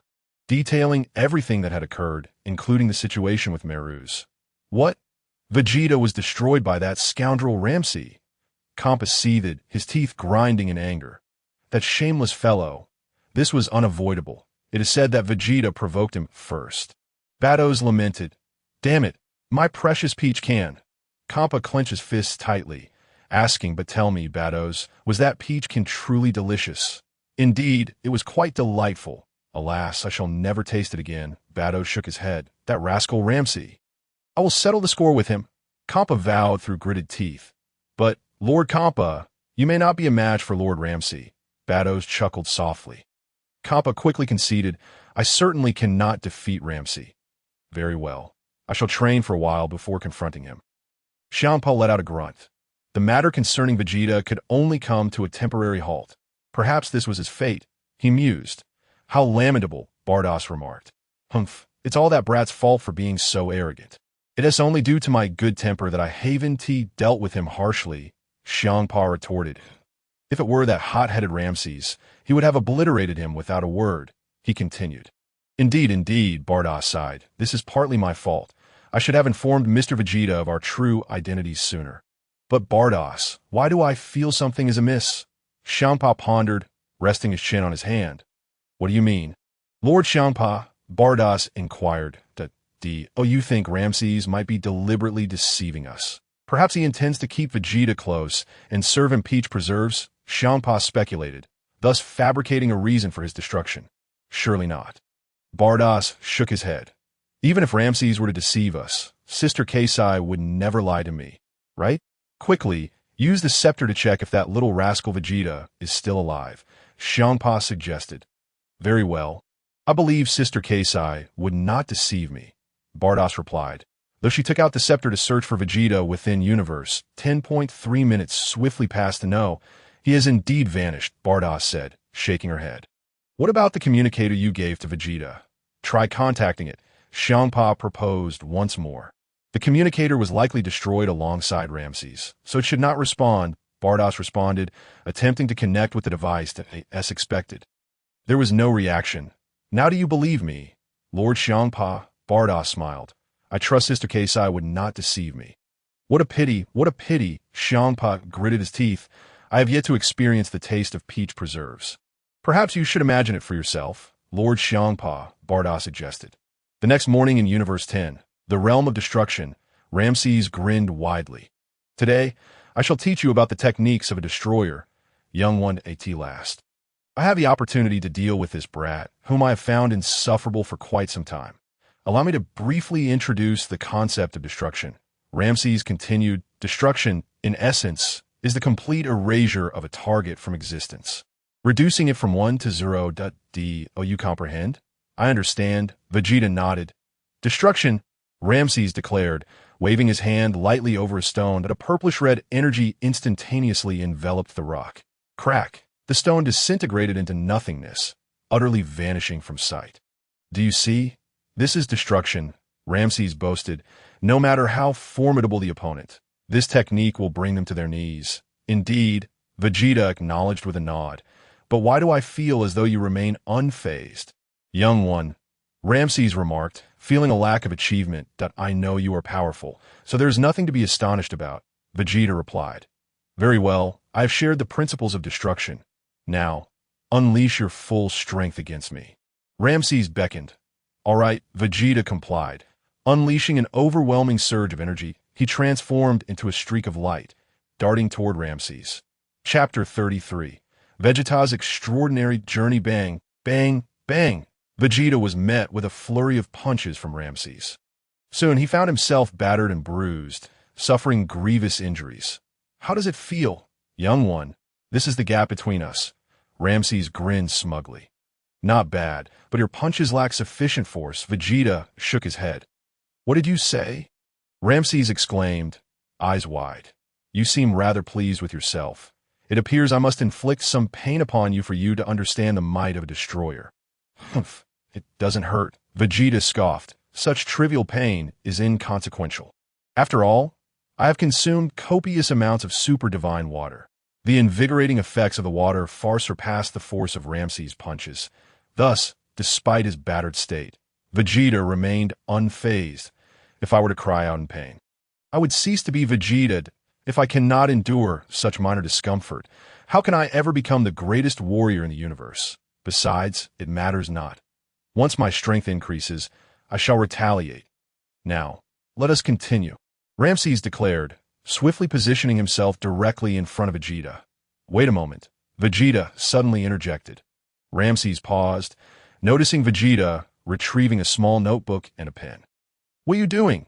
Ramses asked, perplexed. I'm taking notes so I won't forget. Vegeta explained, jotting down the number 178 in his notebook. Ramses scratched his head, bewildered by the boy's antics. What does this 178 signify? All right, we may continue now, Vegeta stated, stowing the notebook in his storage ring. Then let us proceed. Ramses resumed his assault with a barrage of punches and kicks directed at Vegeta. Vegeta endured the onslaught, sustaining serious injuries, yet he remained undeterred. His body was akin to a prototype of immortality, endowed with self-repairing capabilities. Although he could not restore his stamina, he had procured a jar of senzu beans from Korin. Vegeta wasted no time, consuming a bean without hesitation. Boom! A surge of immense energy erupted from Vegeta once more. Having been on the brink of death, this revival significantly boosted his combat strength. Vegeta assessed his newfound power. His battle prowess had soared to an astounding height of at least 20 million. What? Ramses gasped in astonishment. What is happening with this brat? He seems to have transformed entirely upon revival to oh my. Can that miraculous bean restore both your injuries and energy? Keisai inquired, intrigued. It's called a senzu bean. Consuming it allows for immediate recovery of injuries and energy, Vegeta explained, revealing nothing out of the ordinary to an angel. Your stamina has not only recovered, but your energy has also doubled, Keisai observed thoughtfully. Indeed, my physique is quite extraordinary. Each time I rise from the brink of death, my battle strength doubles. Vegeta replied with a smile. I see now. Keisai acknowledged. Oh, this trait of yours is indeed unique, but surely it has its limits. Ramses interjected with a scoff. Yes, I aim to push my limit today and achieve the maximum potential of my doubling ability, Vegeta affirmed. Following this declaration, Vegeta charged toward Ramses with renewed determination. Bang, bang, bang! Vegeta accelerated his attacks, unleashing a relentless barrage of punches and kicks upon Ramses. He was acutely aware of the disparity between them. Even with a battle strength of 20 million, he was no match for Ramses. His objective was to sustain severe injuries, bringing himself to the edge of death, and through the use of senzu beans, amplify his combat prowess exponentially. Vegeta was eager to discover just how many times he could multiply his strength. Vegeta is acutely aware that the doubling of his battle power, teetering on the brink of death, has its limits. Today, he intends to test those limits. 3 minutes later, Vegeta finds himself felled to the ground by Ramses, once again gravely injured. Having grown accustomed to such injuries, Vegeta appears somewhat battered. However, after consuming the super divine water, he feels that these wounds are trivial, almost imperceptible. Unruffled, he retrieves a senzu bean and consumes it. Instantly, the fatigue that plagued his body dissipates. He quickly assesses his energy levels. 40 million. Quite impressive. His battle power has soared to an impressive 40 million. Vegeta jots down the number 386 in a small notebook. Revitalized, he charges once more at Ramses. Ramses, feeling his composure beginning to fray, reflects, I have pummeled this brat for so long, yet he has not uttered a single sound. In fact, the more I strike him, the more invigorated he seems. Not only that, but his power is continually ascending. Today, his strength has quadrupled. I am keen to see just how much more he can augment it. I refuse to believe there are no limits. Even if he were to amplify it by 100-fold, he would still be no match for me. If he seeks a fight, I shall oblige him. With a series of blows, Ramses inflicts severe injuries upon Vegeta once more. Vegeta lets out a grunt and, adhering to his previous strategy, pulls out another senzu bean to restore his strength. His battle power doubles again, this time reaching a slightly greater magnitude, now at 100 million. Taking a deep breath, he declares, bring it on. Vegeta grins widely. What? This brat has increased his power by more than double. Ramses' eyes widen in disbelief. With a swift motion, Vegeta rushes forward. Ramzi, unwilling to be courteous, unleashes another brutal assault on Vegeta. Once again, Vegeta is brought to the ground and consumes another senza bean. He rapidly checks his battle power. 200 million. A wave of satisfaction washes over him. I refuse to believe you can enhance it further. Ramzi exclaims, genuinely skeptical. Your energy has already increased tenfold. Can you truly continue to elevate it? In a flash, Ramzi appears behind Vegeta. Chapter 34. Ramzi, my battle power will terrify you with a powerful strike. Ramzi slams his palm into Vegeta's back. Blood gushes from Vegeta's mouth as he collapses to the ground, gravely wounded. Yet he swiftly retrieves another senza bean from his storage ring and regains his stamina. Hey, Vegeta's energy erupts forth. There's still room for growth? Ramzi senses Vegeta's energy intensity and exhales a sigh of relief. Finally, it seems to have plateaued. This must be its limit, he muses with a slight smile. Vegeta, however, quietly assesses his own energy levels and confirms that after reaching the height of 200 million, there are no further increases. Through the method of rebirth brought on by the brink of death, Vegeta's battle power has stagnated. Nevertheless, Vegeta shows no signs of discouragement. Let us take a breather. I'll have a drink, he states, promptly preparing 2 cups of milk tea for Ramzi and Kaisai, tossing them their way. He then nonchalantly retrieves his notebook and writes down the number 1088. What does this number signify, you brat? Ramzi inquires, leaning in. It's nothing. Don't concern yourself with the details. You will understand in due time. Vegeta replies, tucking the notebook away. Kaisai observes Vegeta intently. That number seems familiar. I think I might know what it signifies. This brat truly holds a grudge, she thinks to herself. After putting away the notebook and pen, Vegeta pulls out a bottle of super divine water. This time, he directly consumes about a pound of the newly generated liquid. I think I'll take a nap, Vegeta declares, retreating to a nearby spot to sleep. He slumbers for over 4 hours. Lord Ramzi, have you noticed? Kaisai ponders aloud. What? Noticed what? Ramzi asks. Mr. Vegeta's energy seems to have increased again, Kaisai replies. What? Increase again? Are you joking? Ramzi's eyes widen as he turns to look at Vegeta. Indeed, Vegeta's energy is surging exponentially. When the world is happening, was he not already at his limit? Ramzi is taken aback. Suddenly, Vegeta's power erupts with even greater intensity. He ascends into the air, eyes wide open, radiating a brilliant white light. Silently, he assesses his energy levels once more. Battle power, 500 million. This method is remarkably effective. After reaching my limit and consuming a pound of super divine water, I have shattered through that threshold. This is splendid. Let us go again, Vegeta beams, turning his gaze towards Ramzi. Ramzi, feeling somewhat disheartened, remarks, I have no desire to engage in this anymore. With a swift movement, Vegeta charges towards Ramzi.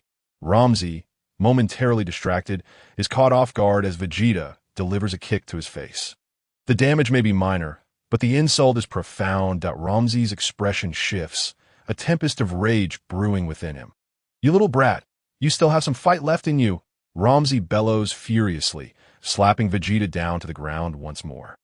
Vegeta sustains yet another severe injury. Calmly, he retrieves another senza bean and consumes it. Boom! Vegeta's energy surges once more as he silently assesses his battle power. 1 billion. Ramzi is utterly astonished. Were you not already at your limit? How can your energy still increase after such near-death experiences? What sorcery is this? Let us keep going. Vegeta grins, revealing a set of pristine white teeth.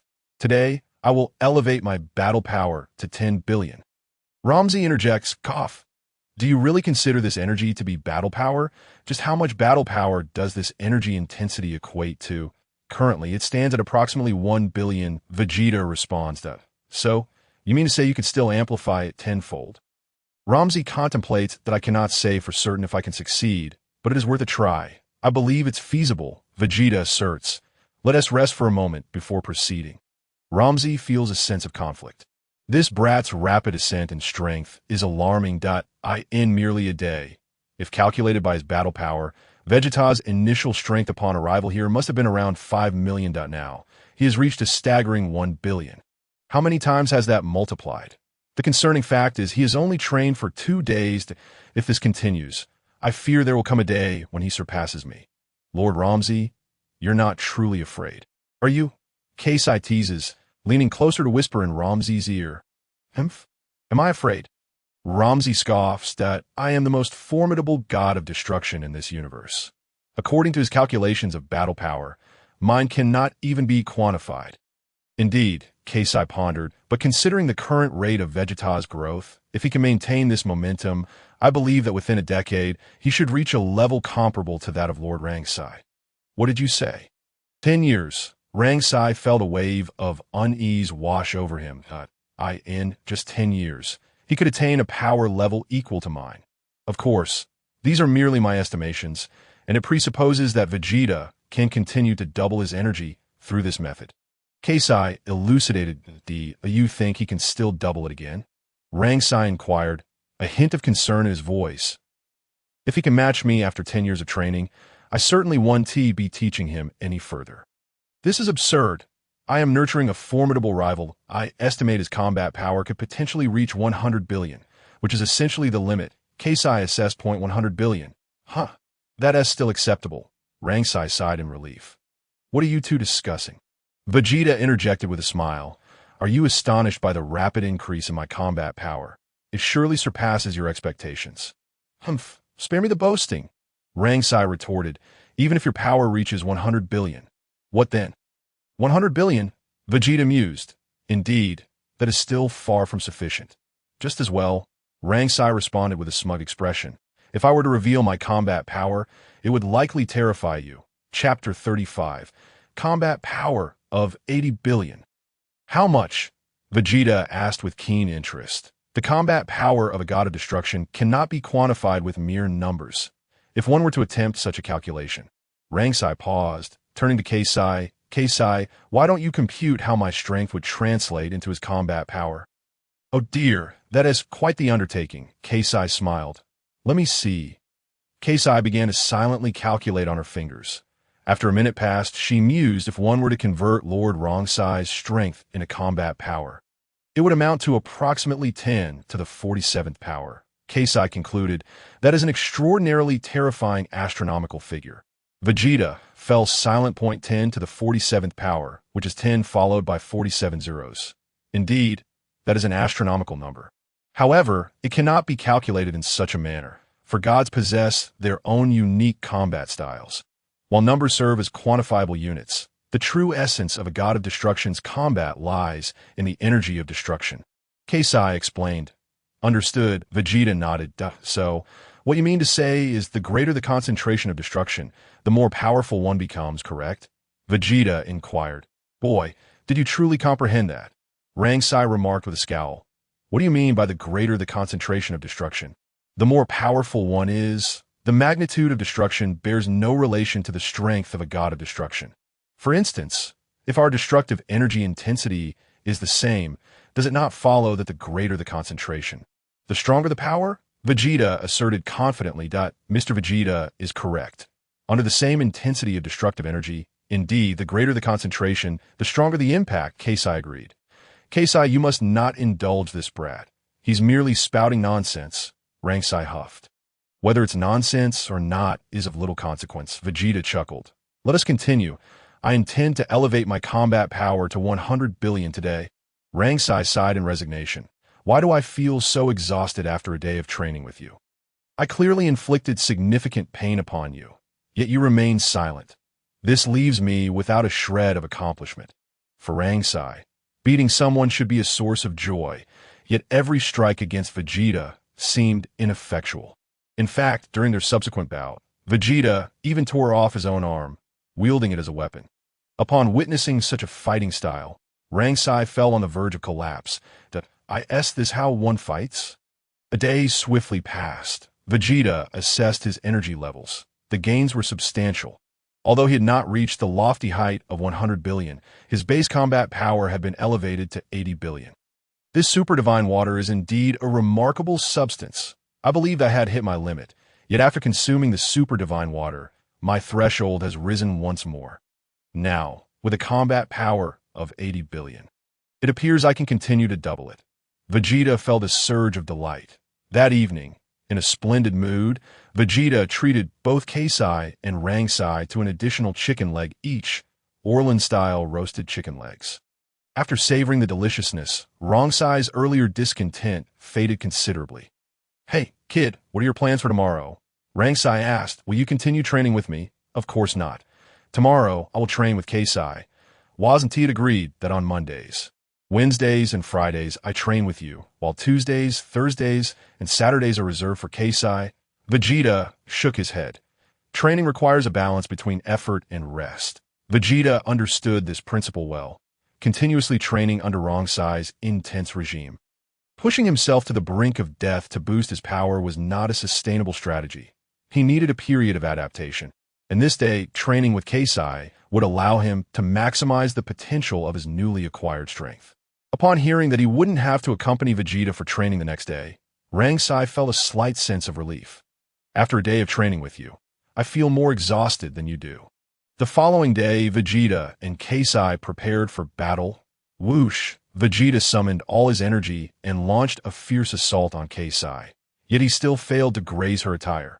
Vegeta contemplated, if I were to convert my current combat power into Keisai's calculation method, what would it be? It seems I am still shy of 10 to the 10th power. 10 to the 10th power equates to 100 billion. My combat power is merely 80 billion if the road ahead is long. I shall seek tirelessly to my ultimate goal is to touch Keisai. To engage with Keisai. Alright, I admit my thoughts strayed. Currently, Mr. Vegeta is still relying on his intellect to react physically. Keisai smiled. The essence of the ultimate instinct lies in the ability for all parts of the body to move freely. All parts of the body can move freely? Vegeta's mind wandered even further. Hey, what kind of expression is that? Keisai wiped her brow. I can't shake the feeling that your thoughts are somewhat inappropriate. Aren't you just a child of 5? Have kids these days matured so quickly? It's nothing. Don't mind these trivial details. Vegeta flashed a grin, the day's training swiftly drawing to a close. Despite appearing unchanged in combat power, he was acutely aware of the qualitative transformation occurring within him.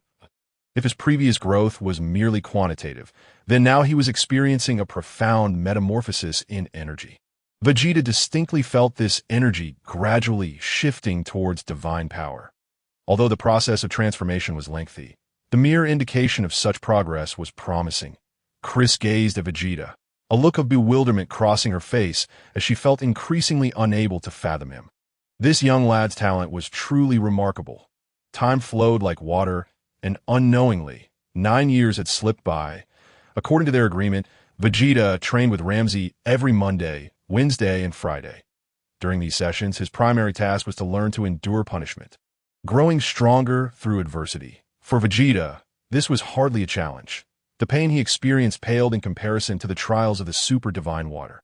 After each training session with Ramsey, Vegeta diligently recorded a number in a small notebook.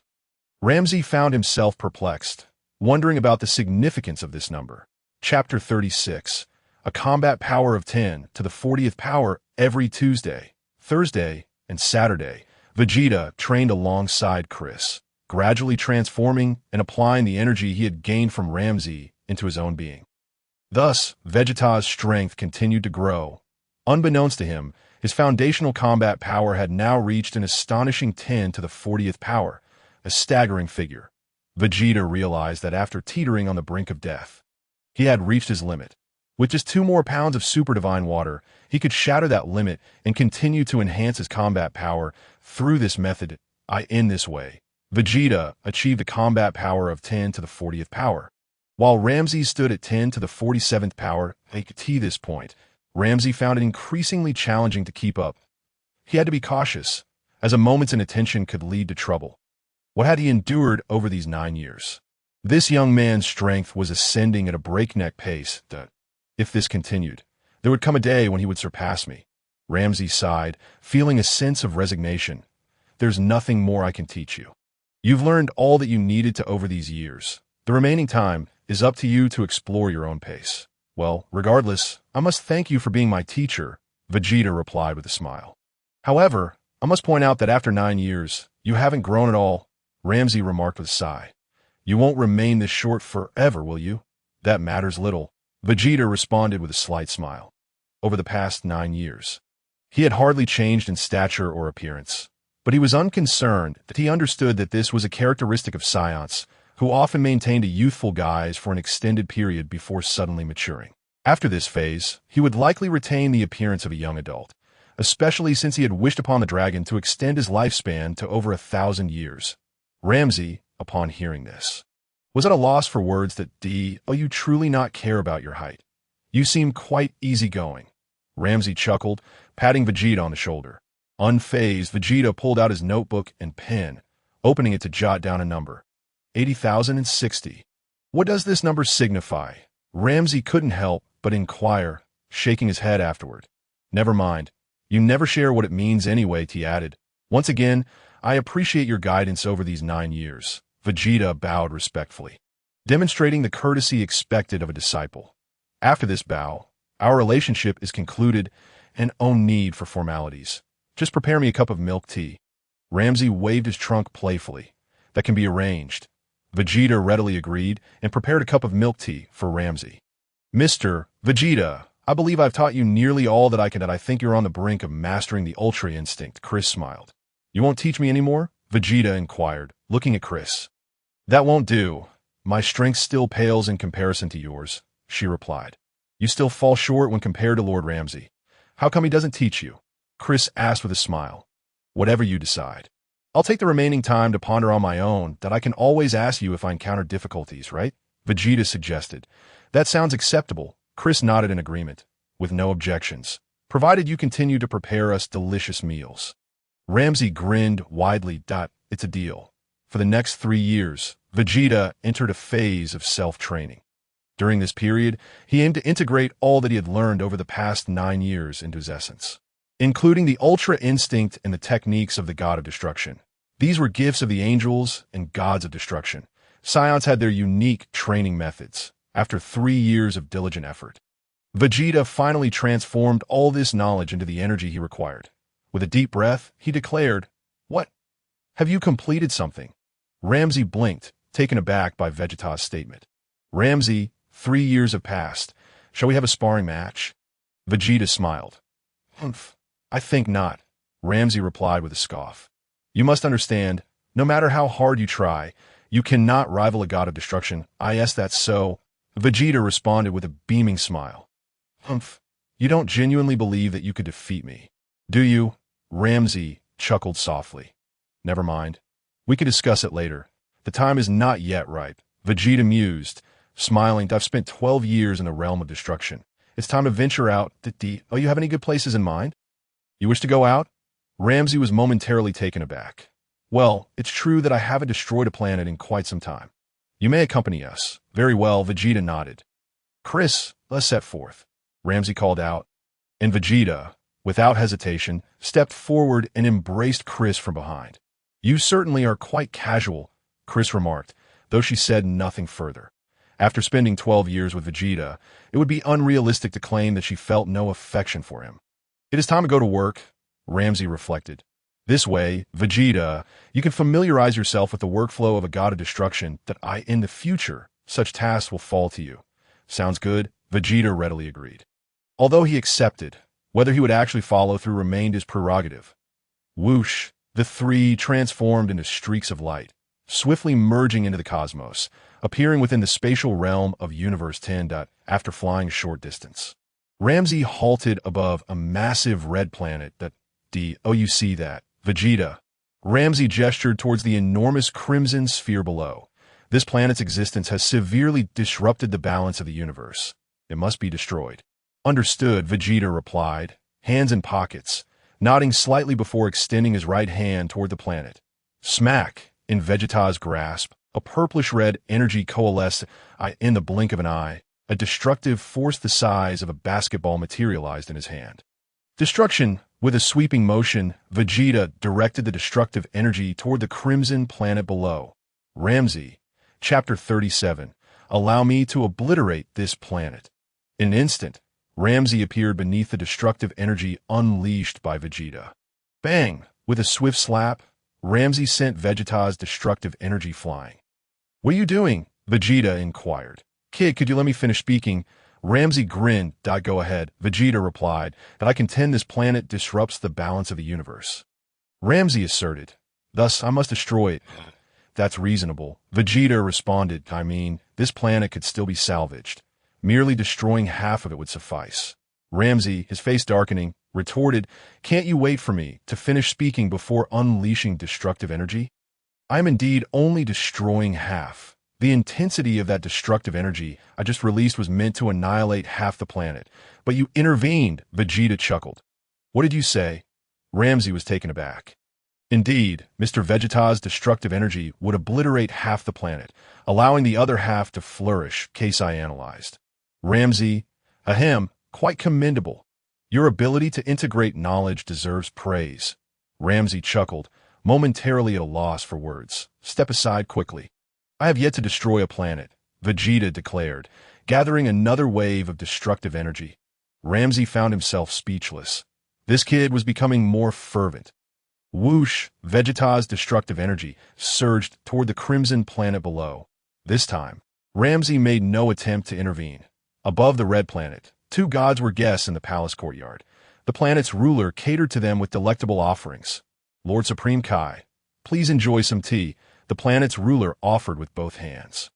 "You are too kind," Supreme Kai Gas smiled, accepting the teacup and taking a small sip.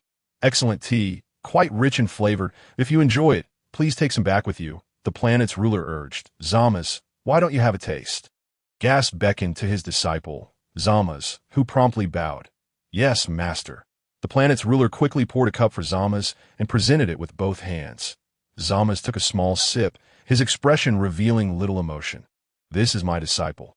Zamasu, recently, I have been contemplating retirement.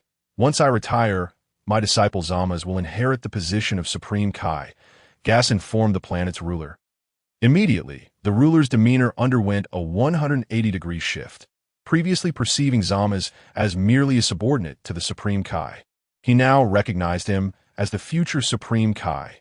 The growth of this planet to its current stature was intricately tied to the Supreme Kai's guidance. "Lord Zamasu, I hope you will look after us in the future."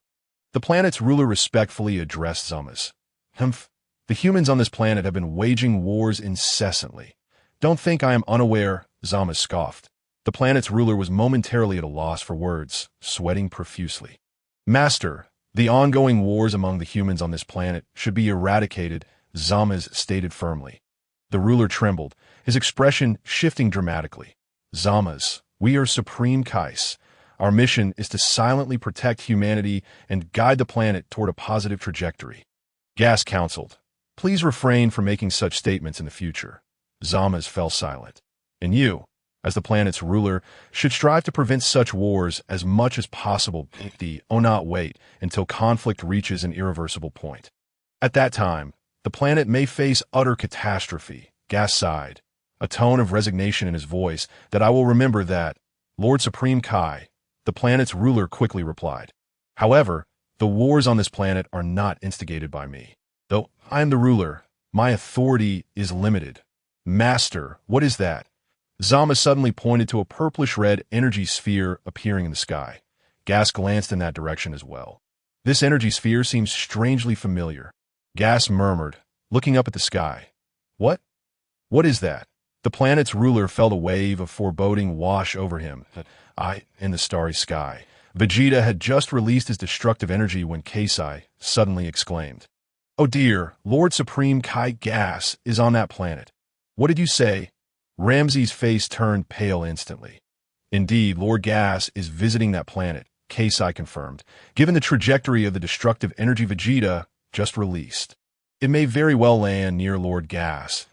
Ramsey's mind raced with a million thoughts. Whoosh! Without a moment's hesitation, Ramsey took a deep breath, producing a resonant sound. The sound wave surged downward, swiftly catching up with Vegeta's destructive energy. Crack! Ramsey's ultrasonic wave shattered Vegeta's destructive energy into fragments. Phew! Seeing that Vegeta's destructive energy had been dissipated, Ramsey's anxious heart finally settled. "Thank goodness I reacted quickly." Otherwise, if that Supreme Kai fellow were to perish, I would vanish alongside him. How could that old man be on this planet? Outside the palace of the planet's ruler, both the ruler and Zamasu were momentarily stunned. What just happened? Zamasu was equally astonished. That energy sphere seemed familiar. I feel like I've seen it somewhere before. Gas pondered. Why did it vanish in a thin air? Zamasu furrowed his brow. It seems as though it encountered another formidable energy that obliterated it. Gas analyzed. Is someone up there? Zamasu inquired. Perhaps. Gas nodded. Humph. Foolish humans. Battling above the gods. Zamasu's expression grew increasingly grim. In the starry sky, Vegeta had unleashed two energy spheres, both of which Ramsey had thwarted to Vegeta's mood soured. Damn it! Are you not finished yet? Vegeta scoffed coldly, withdrawing his hands from his pockets and raising them abruptly. Chapter 38. Destruction infused with angelic power. Crack. A larger destructive energy coalesced suddenly within Vegeta's hands. What are you doing? Ramsey gasped. Enough with the chatter. Step aside.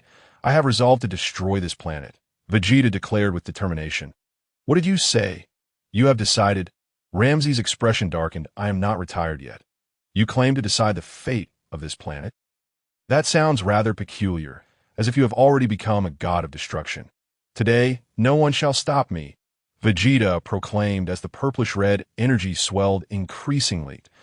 In an instant, the destructive energy Vegeta had gathered expanded to a diameter of approximately 10 meters. Destruction Vegeta pressed his hands downward. Whoosh, the destructive energy surged toward the crimson planet below. Kid, you need to understand the situation. Whether this planet is destroyed is my prerogative. Ramsey's face darkened as he waved his hand downward. Whoosh, a beam of destructive energy erupted from Ramsey's hand, swiftly colliding with the purplish-red energy sphere conjured by Vegeta. That moment. Time seemed to stand still. Ramsey was momentarily dazed. He had assumed that his destructive energy would shatter Vegeta's with ease. Yet, to his astonishment, Vegeta's energy remained intact, hurtling toward the crimson planet below. What was happening? Ramsey's eyes widened in disbelief. Vegeta remained silent. Boy, do not revel in your triumph, Ramsey bellowed, quickly pursuing the destructive energy. In an instant, he found himself directly beneath the energy sphere. With a powerful kick, he aimed to send Vegeta's destructive force spiraling away. However, the moment his foot made contact, he was struck by an overwhelming aura of death emanating from above. Strangely, this aura bore an oddly radiant quality that It felt as if the destructive energy were whispering to him. Hasten your demise. In death, you shall find a better existence. Ramsey shook his head vigorously. Bewildered. What nonsensical reasoning was this? What on earth was occurring? A cold sweat broke out on his brow as he hastily withdrew from the sphere's vicinity, reappearing on the opposite side. He turned to scrutinize the source of the energy. What? The power of an angel. Ramsey was momentarily stunned. He distinctly sensed that this destructive energy contained traces of angelic power. What was going on? Yet there was no time for contemplation. Hey, Guas, you fool. Why are you still dawdling down there? Get up here at once. Ramsey shouted toward the surface of the planet, which was on the brink of annihilation. After his outcry, Ramsey's expression morphed into one of sheer astonishment. Was this truly the utterance of a god of destruction? Could he not prevent his own disciple from obliterating a planet? A sense of defeat washed over him. Below, in the courtyard of the planet's royal palace, Ramsey's voice echoed from above. Guas, having spotted the massive destructive energy, snapped out of his brief stupor. Yes, Lord Ramsey. I thought that thing looked somewhat familiar, he remarked, wiping the sweat from his brow. Ramsey? Who is that? Zamasu questioned. The god of destruction. Guas replied, that a god of destruction? I've never heard of such a being. Zamasu retorted, puzzled. Oh no. That thing is about to descend. Zamasu exclaimed in alarm. Run, Guas urged, muttering an incantation. Kai. With that, a radiant aura enveloped Guas, and he vanished through instantaneous movement. Zamasu felt a torrent of frustration surge within him. Wait for me, he shouted, propelling himself skyward. What should I do? The planet's ruler cried out in panic. Zamasu smirked disdainfully. What will you do? You should figure that out yourself. It seems you are doomed. With a resounding crash, the destructive energy unleashed by Vegeta struck the planet's surface. In that instant, time appeared to freeze. Then, the entire planet shattered like a fragile soap bubble, dissolving into nothingness, completely vanishing from the cosmos. Splendid, splendid. Now, this is a sense of accomplishment, Vegeta grinned, revealing a set of pearly white teeth. Boy, have you lost your mind? Do you even comprehend the gravity of your actions? Ramses' face turned ashen. I have destroyed the planet. What else could I do? Vegeta replied with a smile. Didn't we agree to destroy only half of it? Ramses retorted, furious that I intended to destroy half. But you interrupted me. Vegeta countered. I interrupted because the Supreme Kai is below. Ramses shouted. That is his concern. Why must you impede me? Just tell him to get out of the way. Vegeta boldly replied. Ramses was momentarily at a loss for words, preparing to unleash his fury upon Vegeta. Oh dear, dear. Mr. Vegeta seems unaware that the lives of the Supreme Kai and the God of Destruction are intertwined. Kux interjected, acting as a mediator. Oh, is that so? Vegeta feigned surprise. All right, my mistake. I was unaware. You should have mentioned it sooner. Ramses trembled with rage. This insolent boy was increasingly disrespectful. It seemed that only by administering a proper lesson would he understand who the true God of Destruction was. Just then, Guas appeared through instantaneous movement, materializing near Ramses.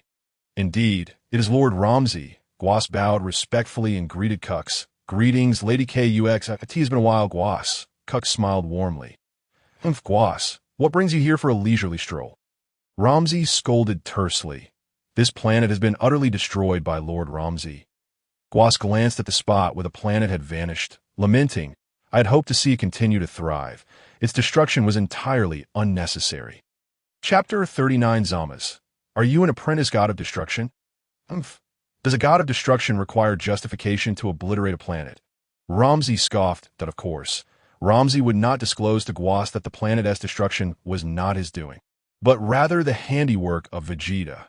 Such an admission would be utterly humiliating that if he could not even manage his own disciple, how would he face the other gods of destruction?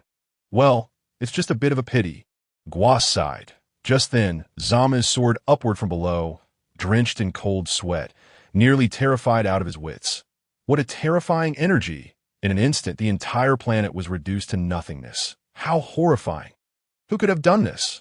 As Zamasu ascended, he gazed into the distance and soon spotted Vegeta, Ramses, and Kux hovering above, three unfamiliar faces beside Guas. Given Guas' expression, it was clear they were acquainted. Moreover, Guas, you were quite inconsiderate, knowing the planet was on the brink of destruction. You vanished without a second thought, leaving me behind. I am utterly exasperated, Zamasu muttered, shaking his head as he flew upward. Teacher, who are these three? Zamasu inquired. Zamasu, I'm relieved to see you unharmed, Guas exhaled, slightly relieved. I knew your skills were exceptional. You should be able to evade the destructive energy's assault. What if I can't evade it? Zamasu asked. Allow me to introduce you. This is Lord Ramses, the God of Destruction, and this is Lady Kux, the Angel. Guas introduced Zamasu to them. When he reached Vegeta, Guas paused, unable to recognize him. But he's my disciple, Vegeta. Ramses stated succinctly.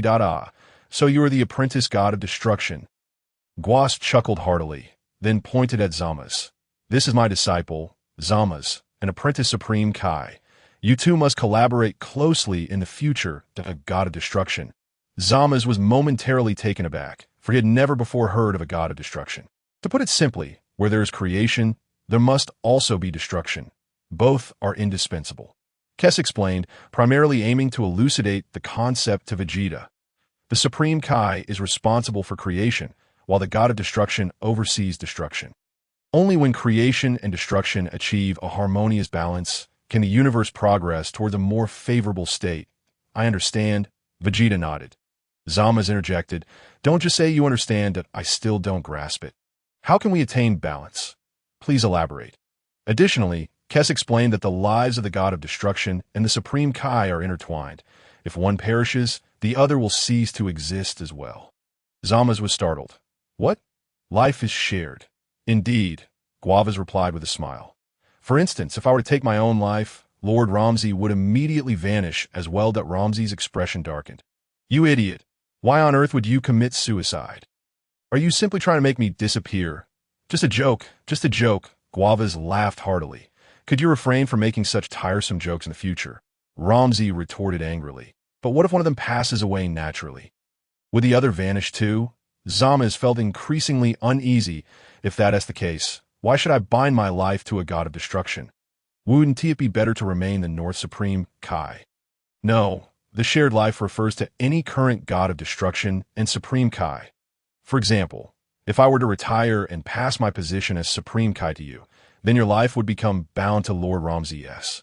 This would last until your lifespan concludes, awaiting the emergence of the next Supreme Kai. Guavas explained. What is the lifespan of a god of destruction? Zamasu inquired. A god of destruction has an eternal lifespan. Ramsey huffed. What? Eternal. Zamasu's eyes widened in disbelief. Guavas, I didn't expect you to take on a disciple so soon. When do you plan to retire? Ramsey asked curiously. Perhaps in another 50 or 60 years. Once Zamasu has matured, I shall retire. Guavas smiled slightly, and then countered. By the way, is Lord Ramsey planning to retire too? That doesn't seem like your style? I'm merely taking on a disciple in my spare time. Ramsey scoffed. With a disciple, it will be much easier to destroy planets. I want to have to do it myself, right? Indeed, Guavas chuckled. This disciple of yours appears to be quite impressive. Did you select him from the Supreme Kais? Ramsey inquired, casting a glance at Zamasu.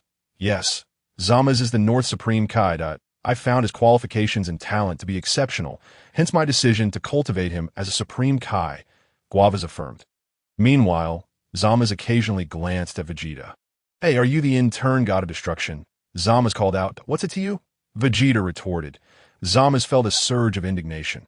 What did you just say? I was merely greeting you and you insult me. We are both in-turn gods.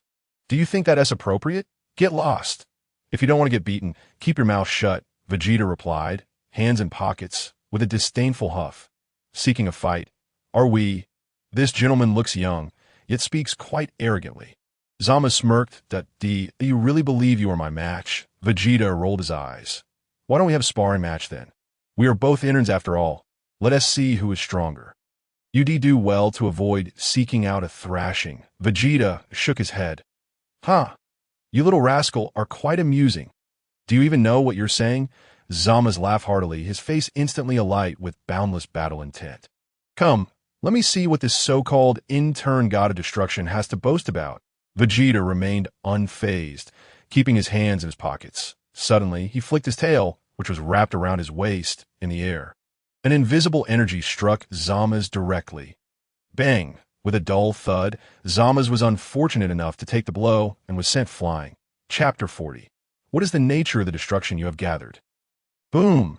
Zamasu crashed into a distant asteroid, penetrating it completely. He then tumbled through the cosmos, rolling over himself hundreds of times. When Zamasu finally came to a stop, he spat out a mouthful of blood and promptly fainted. Zamasu, Guavas exclaimed in alarm. Huh, Guavas, your disciple is quite lacking. Ramsey laughed heartily. Guavas looked at Vegeta in astonishment. This little fellow is so powerful. Zamasu ranks among the strongest of the Supreme Kais. Yet this kid merely flicked his tail. And Zamasu was knocked out. That is astonishing. Guavas, you must return and properly train your disciple. He's still far from adequate in martial skills, Ramsey said enthusiastically, patting Guavas on the shoulder. Let us go. Kes, Guavas said, as he and Ramsey had little else to discuss. With the realization of Vegeta's power, Ramsey had a sudden inspiration. Why not take Vegeta with me to show off a bit? Very well. Lord Ramsey, Kes nodded and bowed to Guavas. Thank you, Guavas. We shall take our leave now. Zamasu had merely fainted and had not sustained severe injuries. With a bit of rest, he would recover.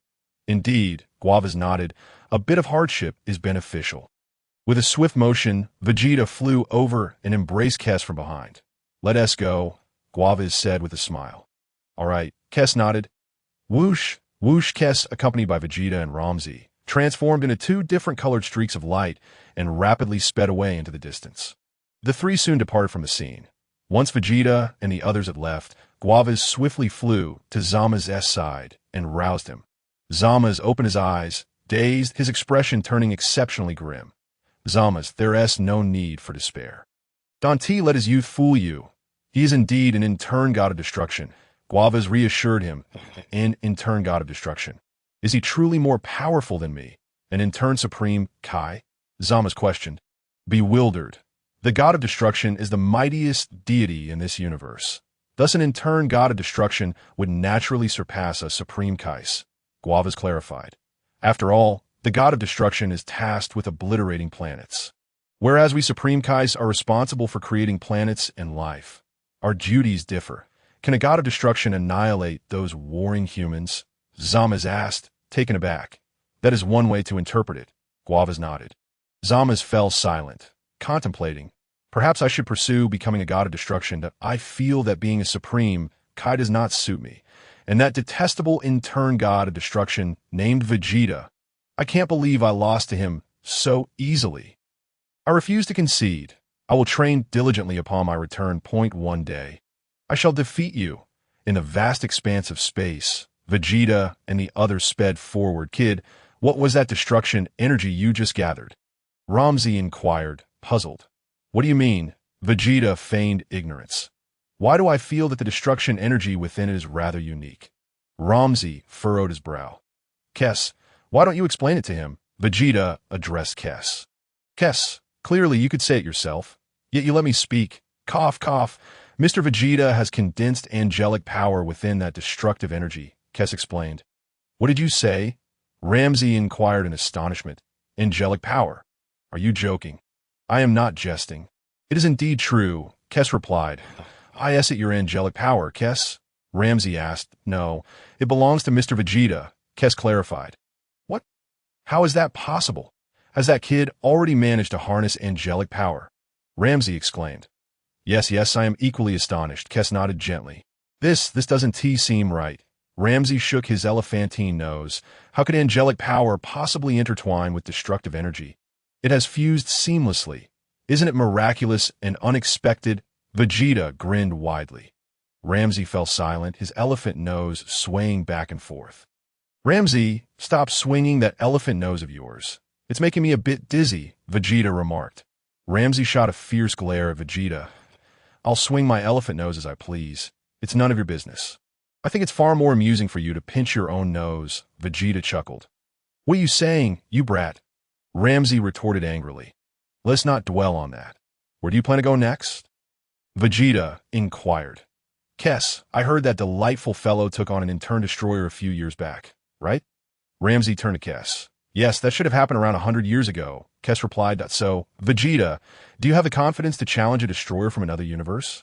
Ramzi grinned while looking at Vegeta. What benefits would come from defeating him? Vegeta countered. Humph, you little rascal, you're already an in-turn destroyer. What more benefits do you want? Ramzi scoffed. I'm following you to bolster your bravado. Dante, you owe me something in return? Vegeta smiled. This kid seems to understand everything. What do you want? If I can grant it, I will. Ramzi contemplated that I've heard there exists something called the Super Dragon Balls in the space between the 6th and 7th universes. 7 in total. If one collects all the Super Dragon Balls, any wish can be fulfilled, Vegeta stated. How about you assist me in gathering the Super Dragon Balls? Super Dragon Balls? Ramzi paused slightly, then turned to Kes. Pondering, I seem to have heard someone mention the Super Dragon Balls before. They can indeed grant any wish. Yes, that is correct, Kes nodded. What wish do you wish to fulfill? Ramzi inquired curiously. Nothing particularly grand. I merely desire immortality, Vegeta replied. Is that not a rather significant wish? Ramzi displayed a face of exasperation. Before I arrived in the 10th universe, I had already fulfilled a test version of the immortality wish. That is why my body can rapidly self-repair after sustaining injuries. Chapter 41 Ramzi. I'll take you to flaunt. Vegeta had nothing to conceal regarding his immortality. Angels know everything. Kes must have been aware of my secret long ago. Indeed, upon uttering this statement, Vegeta noticed Kes, who had been cradling herself, remained utterly still. Clearly, Kes had known all along that that was your immortality. Ramzi scoffed, seemingly unfazed. For a destroyer, immortality is merely a redundant perk. You are now considered an in-turn destroyer. You should understand that destroyers possess eternal life. Upon becoming a destroyer, your life will attain eternity. Yes, I am aware, Vegeta nodded. As for immortality, it is fundamentally unnecessary. Ramsey replied, as long as your power is sufficiently formidable, your body will never vanish. What you must hone is your soul. You understand that battles between destroyers shake the very foundation of your soul. If your soul is obliterated, even if you are immortal, you will cease to exist. That I understand the reasoning. I simply desire immortality, Vegeta reiterated. This kid seems resistant to reason. Ramsey's expression darkened. Just tell me whether you agree or not. Vegeta smiled. If you agree, I will accompany you to another universe to flaunt. And I will certainly bring your bravado to life.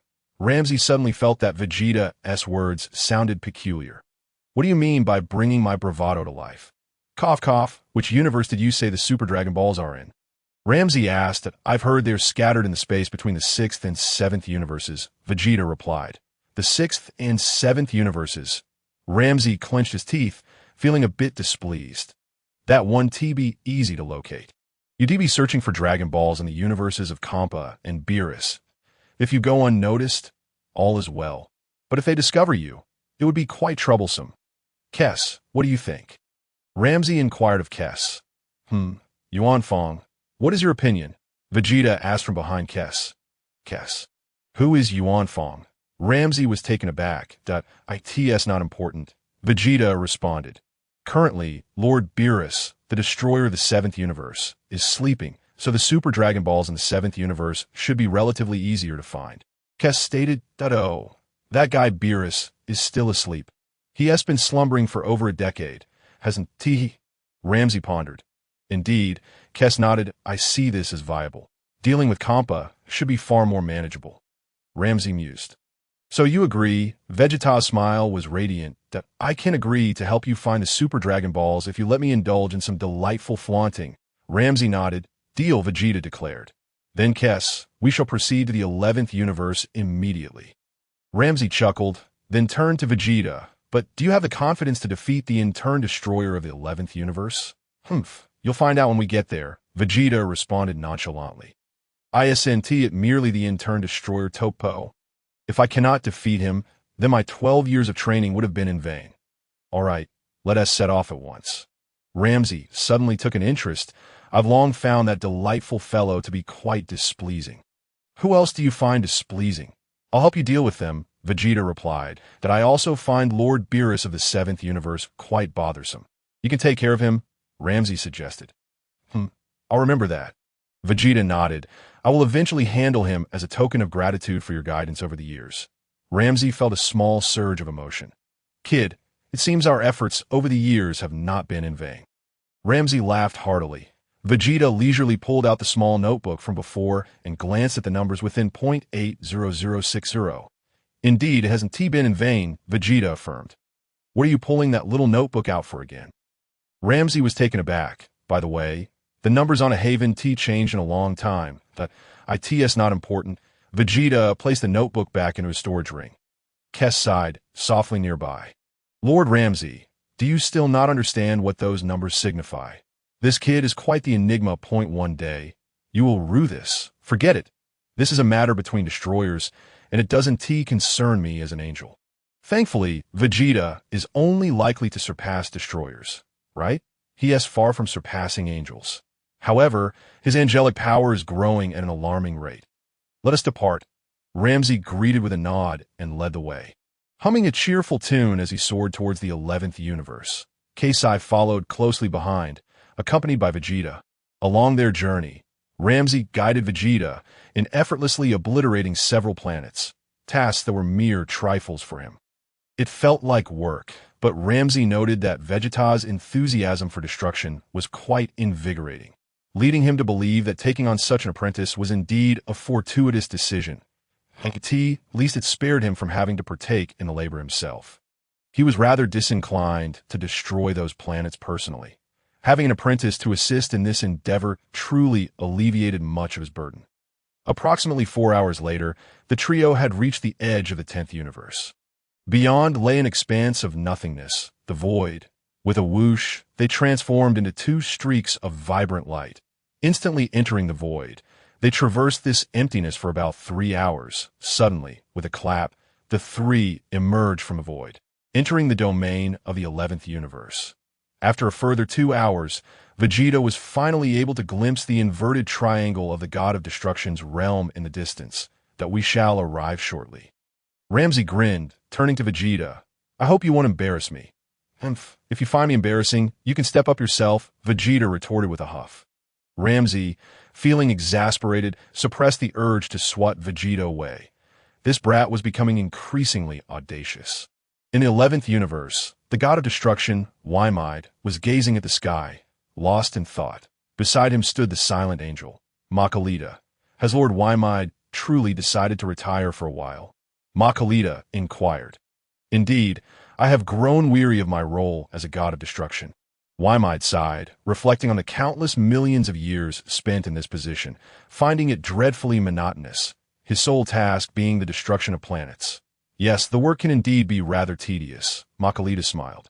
Every year, the same duties repeat, creating a sense of ennui. Waimide sighed. Even though my destruction of planets may occur in an instant, or with merely a flick of my finger, I simply cannot summon the motivation to engage in such tasks anymore. So, how long do you plan to remain in retirement? Makalita asked. Just a few decades, I suppose, Waimide mused. Toppo has essentially matured. Though Toppo's power is indeed remarkable within our universe, in the grand cosmos. Should he become a god of destruction, he might rank among the least formidable. Makalita replied, Point one cannot witness a rainbow without enduring a storm. Waimide chuckled. Let the other gods of destruction put him through his paces. I believe he will grow swiftly. You speak wisely, Lord Waimide.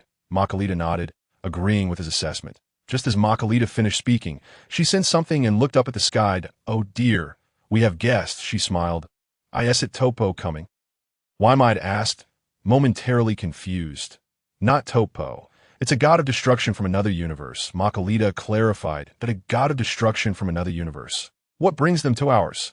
Waimide muttered, It is Lord Ramsey and Sister Keisai. Makalita discerned their identities. Ramsey, what does that rascal want? I have nothing in common with him.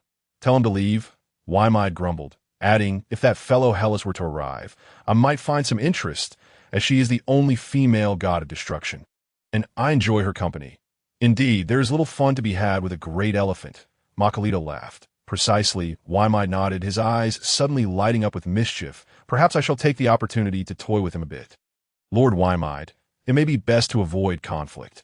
Our universe cannot withstand a battle between two gods of destruction. Makalita sighed. We shall see, Waimide replied, gazing up at the sky point. Two streaks of distinct colors flickered above. Whoosh, whoosh! In the next moment, Vegeta and the others descended from the heavens, landing before Waimide and Makalita. Well, who do we have here? Is that not Ramsey? Waimide grinned. What brings you here? Quickly, Waimide's attention was drawn to Vegeta, who was cradling Keisai. Could it be that this fellow is Ramsey's apprentice? If so, he seeks to have his apprentice spar with mine. Keisai and Makalita exchanged greetings, while Vegeta remained transfixed, admiring the beautiful angelic figure of Makalita. Ramsey, you have begun to take on apprentices as well? Waimide smiled. Are you planning to retire? Retirement is not in the cards. I simply find myself with time on my hands and thought it amusing to take on an apprentice. Ramsey chuckled lightly. What say you, Waimide? Your apprentice seems to have been under your tutelage for over a century, while mine has only been for 12 years. Perhaps we could have them spar. That is certainly agreeable. Waimide nodded enthusiastically. And where is your apprentice? Ramsey inquired. Noting the absence of Toppo, he is currently training on Pride Planet and rarely returns, Waimide replied, then turned to Makalita, instructing Makalita, contact Toppo immediately and have him return post-haste. Very well, Lord Waimide, Makalita affirmed, taking her staff to reach out to Toppo. In no time, she established communication with him. How long until your arrival? Ramsey asked. It will take at least 2 days to return for Pride Planet. Makalita responded. What? That long? Ramsey exclaimed, go fetch him. Ramsey was not inclined to wait such a duration. Makalita, you should go retrieve him. Waimide suggested. 2 days was indeed a lengthy wait, and during that time, he would have to entertain Wymide's hospitality. After all, one cannot host guests without providing proper accommodations. Thus, it would be prudent to expedite the competition. Understood, Lord Wymide. Makalita agreed, and please bring back Toppo's senior brother as well. Wymide winked at Makalita. Senior brother? Makalita wondered aloud. That would be Jiren. Did you forget I have taken on 2 apprentices? Wymide grinned with pride. Makalita suddenly understood. Lord Wymide was indeed playing his cards to win, fearing that Toppo might not be able to compete with the young boy. He intended to bring Jiren along, that if Jiren were to participate, their universe would undoubtedly emerge victorious. Upon further reflection, Makalita recognized the validity of Wymide's concerns. If Lord Ramsay had personally brought his apprentice, he must be confident of victory. Thus, bringing Jiren along was indeed a wise choice. Senior brother? Ramsay was taken aback. You took on 2 apprentices? Of course. Did you think I would only take one? My other apprentice was accepted long ago. Wymide chuckled. Though he's already graduated, I have not seen him in quite some time. Ramsay felt a sudden sense of foreboding. What a miscalculation, he thought. Realizing he had underestimated the situation, he swiftly turned to Vegeta, his gaze seemingly asking, Are you confident? Don't concern yourself with the number of apprentices. It's irrelevant, Vegeta replied calmly. Furthermore, how long will it take for that enchanting angel to return? It will take at least 40 minutes for the round trip. Makalita chuckled playfully. I quite like the title beautiful angel you bestowed upon me. There's no need for such complications. Simply take me there, and I shall engage in battle directly on their planet, Vegeta replied. What do you think? Waymeda, Lang Musi, noticing Vegeta's confident demeanor, let out a slight sigh of relief and inquired about Waymeda's thoughts. Of course, no problem, Waymeda nodded, observing the young lad, who appeared quite youthful yet brimmed with determination. Chapter 43. A kick at the headquarters of the Proud Team, then let us set forth, Lang Musi urged eagerly. With a swift motion, Vegeta leaped into the air, directly tackling Kashi from behind and enveloping her in an embrace. Kashi, accustomed to such antics, said nothing. However, Makalita covered her forehead, revealing a hint of exasperation. Your maneuver is quite adept. It seems you have had ample practice in embracing Sister Kashi from behind. Let's go. Lang Musi beckoned. Whoosh, whoosh, whoosh. The 5 of them soared into the sky, hastening toward the direction of Proud Planet. After approximately 20 minutes of flight, Vegeta could discern the distant outline of Proud Planet. This planet was roughly 10 times the size of Earth, brimming with advanced technology. All right, you all can remain here to observe. I shall sweep through the entirety of Proud Planet, Vegeta declared, releasing Kashi. You certainly have a bold demeanor, Waymeda scoffed, without a moment's hesitation. Vegeta dove down from the air. He sensed a formidable energy emanating from the planet, likely belonging to Toppo. That I'll deal with him first, Vegeta thought, plunging downwards with his hands tucked into his pockets. At the headquarters of the Proud Team, the members were convening. The primary objective of the meeting was to expedite the eradication of the Evil Legion, that we cannot allow the Evil Legion to act with impunity. Toppo asserted. During this period, make every effort to locate their stronghold and eliminate them all at once. Understood, Captain, the team members chorused. However, Captain, their lair is not easily found. We have been searching for years without success. Keket lamented. Regardless of the method, we must uncover their hideout, Toppo replied sternly. Otherwise, they will continue to sprout like unending chives. That what cutting chives means. Tiso muttered from the side. Toppo retorted, You talk too much. This meeting is adjourned. You must find the Evil Legion's lair. You all understand? Yes, Captain, we comprehend. The team members replied in unison. I could see that moment. Kaeslar seemed to sense something, raising his gaze toward the sky. Yet, all he saw was the ceiling. As they were in a closed room for the meeting, Kaeslar, what's wrong? Tiso asked. I feel as though something is about to fall, Kaeslar murmured. What is it? Tiso inquired, puzzled that I sense danger approaching. Kaeslar pondered. Just then, Vegeta's voice pierced through the air. What? What is it? Is it the Evil Legion? How audacious! Without a moment's hesitation, Toppo soared upward, breaking through the roof and ascending into the sky. As he emerged, he spotted a child descending from above, hands in pockets, with his head aflame due to atmospheric friction. Are you from the Evil Legion? Toppo shouted. No. Vegeta grinned, swiftly altering his form mid-air to land on his feet. Thud! In the next moment, Vegeta launched a kick toward Toppo. Toppo reacted quickly, crossing his arms defensively. With a dull thud, Vegeta's kick struck Toppo's arms, a tremendous force cascading through him that Toppo's complexion shifted as he felt an overwhelming pressure enveloping him. He was sent hurtling backward, crashing through a towering skyscraper. "Who are you?" Toppo demanded, unleashing an energy blast from his hands. Vegeta remained unfazed, his hands still tucked in his pockets, effortlessly sidestepping the incoming energy blast. "What? He dodged it!" Toppo exclaimed.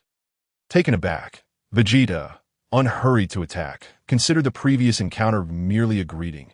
Suddenly, Tiso, Kakarot, Quincy, and Kaislar from the Proud Team surged upward, surrounding Vegeta. Vegeta, with his hands still in his pockets, maintained an air of calm, seemingly unperturbed. "Whose child dares to wreak havoc at the headquarters of the Proud Team? Haven't your parents taught you any manners?" Quincy shouted. Vegeta retaliated with a swift tail swipe, compressing the air as it struck Quincy's chest. Quincy, unfortunately hit, was sent flying backward, blood spewing from his mouth as he crashed to the ground, leaving a large crater. "Quincy!" Kaislar exclaimed in alarm, rushing to his aid.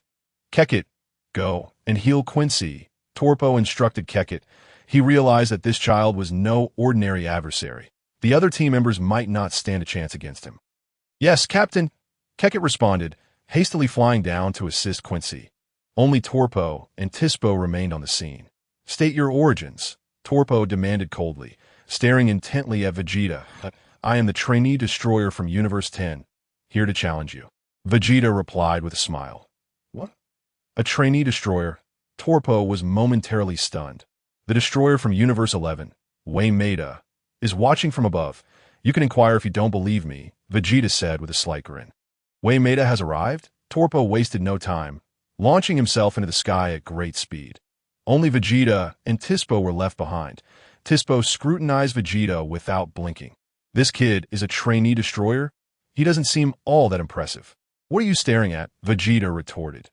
"Humph, nowadays anyone could be a trainee destroyer." Tiso laughed heartily. "Enough, you rabbit.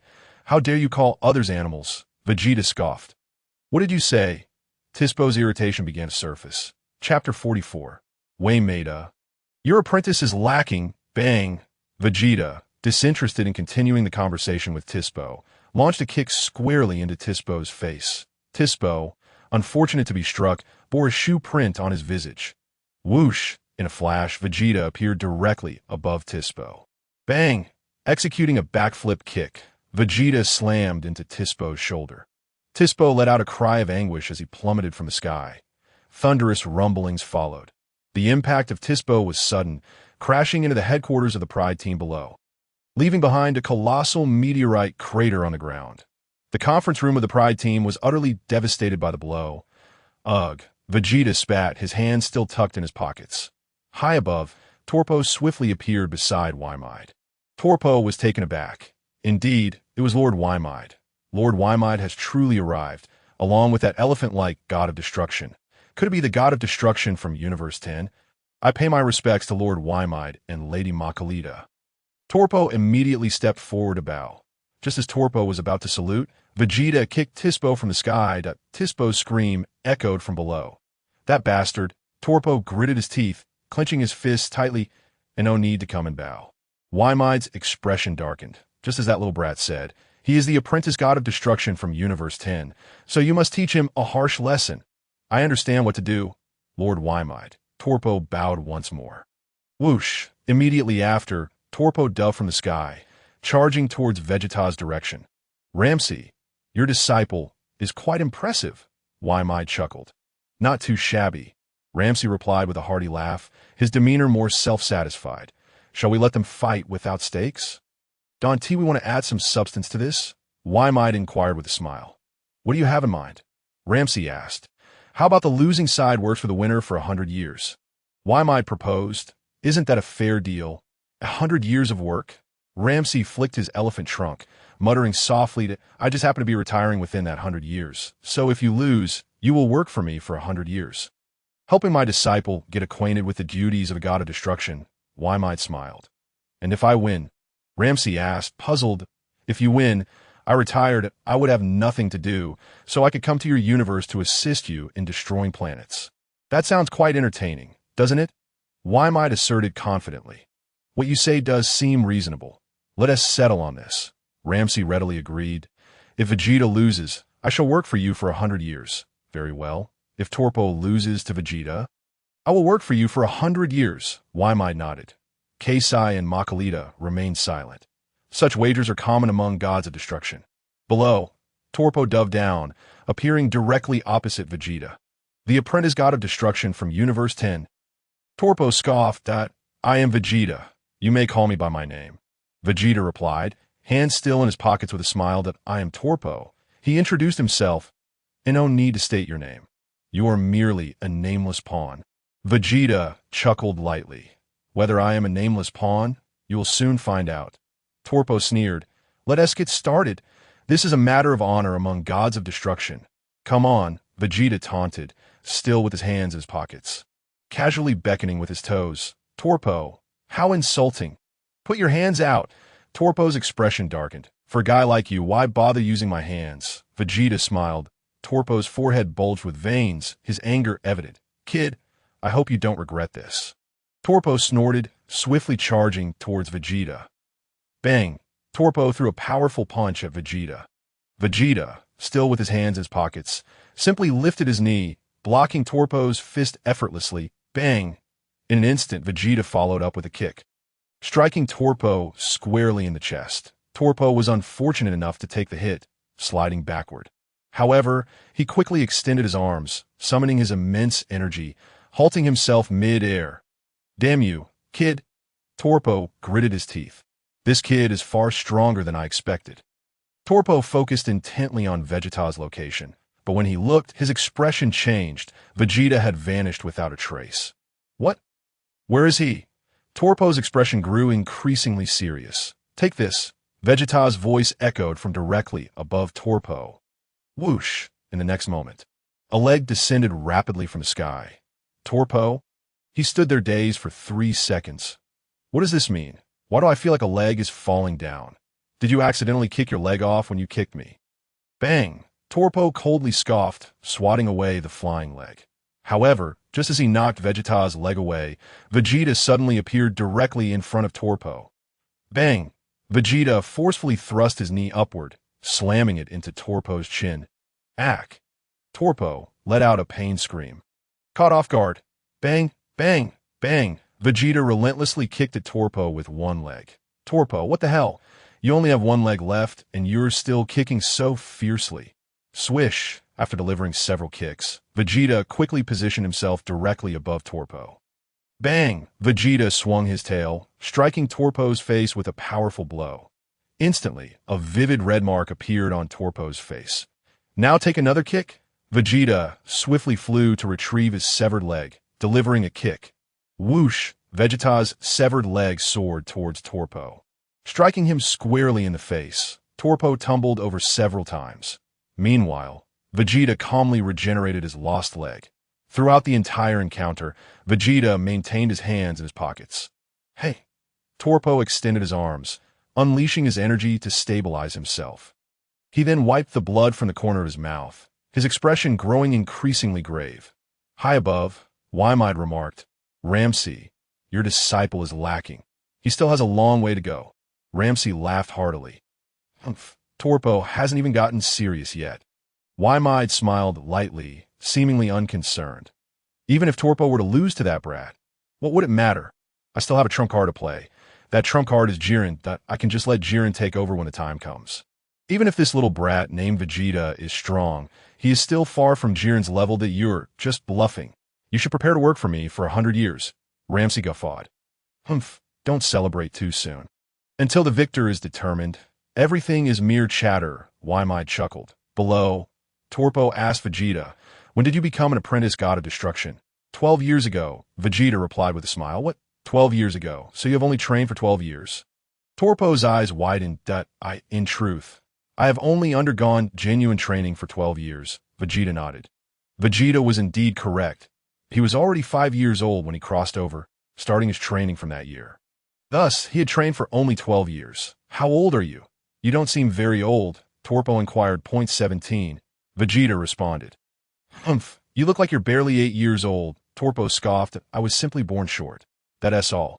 Vegeta spoke calmly. Toppo fell silent. The expression on this young man's face appeared remarkably serene. Typically, individuals of shorter stature tend to be sensitive to such remarks, yet this lad spoke with such nonchalance. Even now, Vegeta resembled his 5-year-old self. Occasionally, Vegeta pondered whether his time traveling had arrested his growth, leaving him stuck at the age of 5, even at 17, but nevertheless. These musings seemed inconsequential, even if he never matured. He could always summon the dragon to grant him that wish. Moreover, Vegeta believed in himself. One day, he would undoubtedly transform into an adult. After all, he was a Saiyan, and possessing a unique physique was entirely normal. Very well, you are indeed impressive. You have gained the upper hand in our previous skirmish. Toppo chuckled lightly. However, your hands remain in your pockets, indicating that you are concealing your true strength. Am I correct? Indeed, Vegeta nodded. I too have been holding back, you know. Toppo replied with a smile. Of course. Vegeta affirmed once more. Then let us settle this once, and for all. A smile appeared on Toppo's face. Meanwhile, amidst the ruins of the Pride Troopers' headquarters below, is our captain capable of defeating that little brat? Kakarot pondered. Damn it, that arrogant little rascal. Tiso fumed, grinding his teeth. Are you all right, Vice Captain? Kakarot inquired with concern. Nothing to worry about. Tiso shook his head, gritting his teeth. Captain, give it your all. You must teach that little brat a lesson. Does he think he is remarkable just because he is an apprentice destroyer? Are the fighters from Universe 10 truly that shameless? Quincy scoffed. Even if they wish to challenge us, they need not demolish our conference room. Actually, it seems our captain was the one who blasted the roof off, Kakarot corrected. Kakarot, silence yourself. Tiso snapped irritably. In the skies above. Vegeta and Toppo faced each other. Suddenly, Toppo burst forth in a blaze of crimson and violet flames. His destroyer form, in contrast, Vegeta remained with his hands as pockets, his demeanor exceedingly tranquil, devoid of any flames. Are you certain you won't use your hands? Toppo's expression turned cold as he squinted. There is no necessity. Is it really required to exert myself against someone like you? Vegeta smiled. Not underestimate me. You will soon regret that, Toppo sneered, charging towards Vegeta with great speed. Boom! Boom! Boom! Toppo unleashed a flurry of relentless strikes upon Vegeta. Yet, Vegeta, with his hands still tucked away, managed to fend off all of Toppo's punches and kicks using merely his feet. After several rounds of combat, a collision occurred. Vegeta's foot met Toppo's fist, sending both fighters reeling backward. Quickly, they created some distance between them. Subsequently, Vegeta delivered a kick from afar, and his leg shot forth. You little.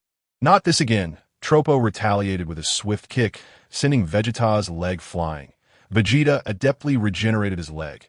Whoosh! In the next moment, Vegeta surged forward once more. Boom! Boom! Boom! The two engaged in a fierce aerial clash, appearing evenly matched. After over 100 exchanges, Vegeta delivered a powerful kick that struck Toppo's arm. Crack! Toppo's arm let out a sharp sound, causing him to gasp in pain. That all. Your arm is merely fractured. Yet you react so dramatically. My leg was severed. And did you hear me whimper? Vegeta smirked disdainfully. You shameless brat. Do you not feel pain? Toppo gritted his teeth and inquired. Of course, but I have endured so much pain that this is trivial. Vegeta chuckled. Moreover, the more it hurts, the more it ignites my fighting spirit. Whoosh! With that, Vegeta ascended rapidly, crashing his head into Toppo's chest. Puff! Blood burst forth from Toppo's mouth, making it feel as though his chest had caved in. Boom! Boom! Boom! Seizing the opportunity, Vegeta unleashed a series of fierce kicks upon Toppo, rendering him unable to retaliate. Boom! Vegeta landed another kick squarely on Toppo's forehead, sending him plummeting towards the ground like a comet. However, just as Toppo neared the earth, a surge of crimson energy enveloped him, allowing him to halt mid-air. Toppo took a deep breath, his expression twisting into one of rage that he felt an overwhelming sense of frustration. After such a prolonged battle, this brat had maintained his hands in his pockets the entire time. Having unleashed his true power, Toppo realized that Vegeta still had much left to conceal with gritted teeth. Toppo unleashed a concentrated sphere of destruction energy aimed straight at Vegeta. The violet-red energy transformed into a streak of light, racing towards him at breakneck speed. Observing the oncoming destruction energy, Vegeta remained unfazed and delivered a kick. Whoosh! The destructive energy veered mid-air, hurtling towards the Pride Troopers headquarters instead. Chapter 46. You cannot afford to play? Oh no! Toppo's expression shifted drastically. Should this energy strike the Pride Troopers headquarters, it would be reduced to nothingness. This was no trivial matter. Was this brat doing it on purpose? Without a moment's hesitation, Toppo swiftly positioned himself directly beneath the destructive energy. Smack! Toppo raised his hands, catching the descending energy. Phew! Toppo exhaled in relief. Quickly tossing the destructive energy far away, it soared through the air, tracing an arc before vanishing into the starry sky. That I shall not continue this fight. Engaging with you has become utterly tedious. Bring forth your master, Vegeta smiled lightly. Master? Who is that? Toppo was taken aback. When did I acquire master? High above, as Vegeta effortlessly had Toppo spinning in circles, Wymide's expression shifted repeatedly. How could this insufferable brat be so powerful? It appears I must summon Jiren, Wymide thought, glancing at Margarita and signaling her to contact Jiren. Only he could defeat this young man. Huh? What do you think, Wymide? Is your disciple lacking? Ramses laughed heartily, his tone growing increasingly smug as he patted Wymide on the shoulder. Stop being so arrogant, Wymide bared his teeth. How about working for me for a century? What do you say? Ramses chuckled. Humph. Wymide scoffed at, do we continue this battle? Ramses inquired cheerfully. All right, I acknowledge that your disciple is formidable. So I shall agree to work for you for a century, Wymide readily accepted. Ramses was momentarily taken aback. Did he agree so quickly?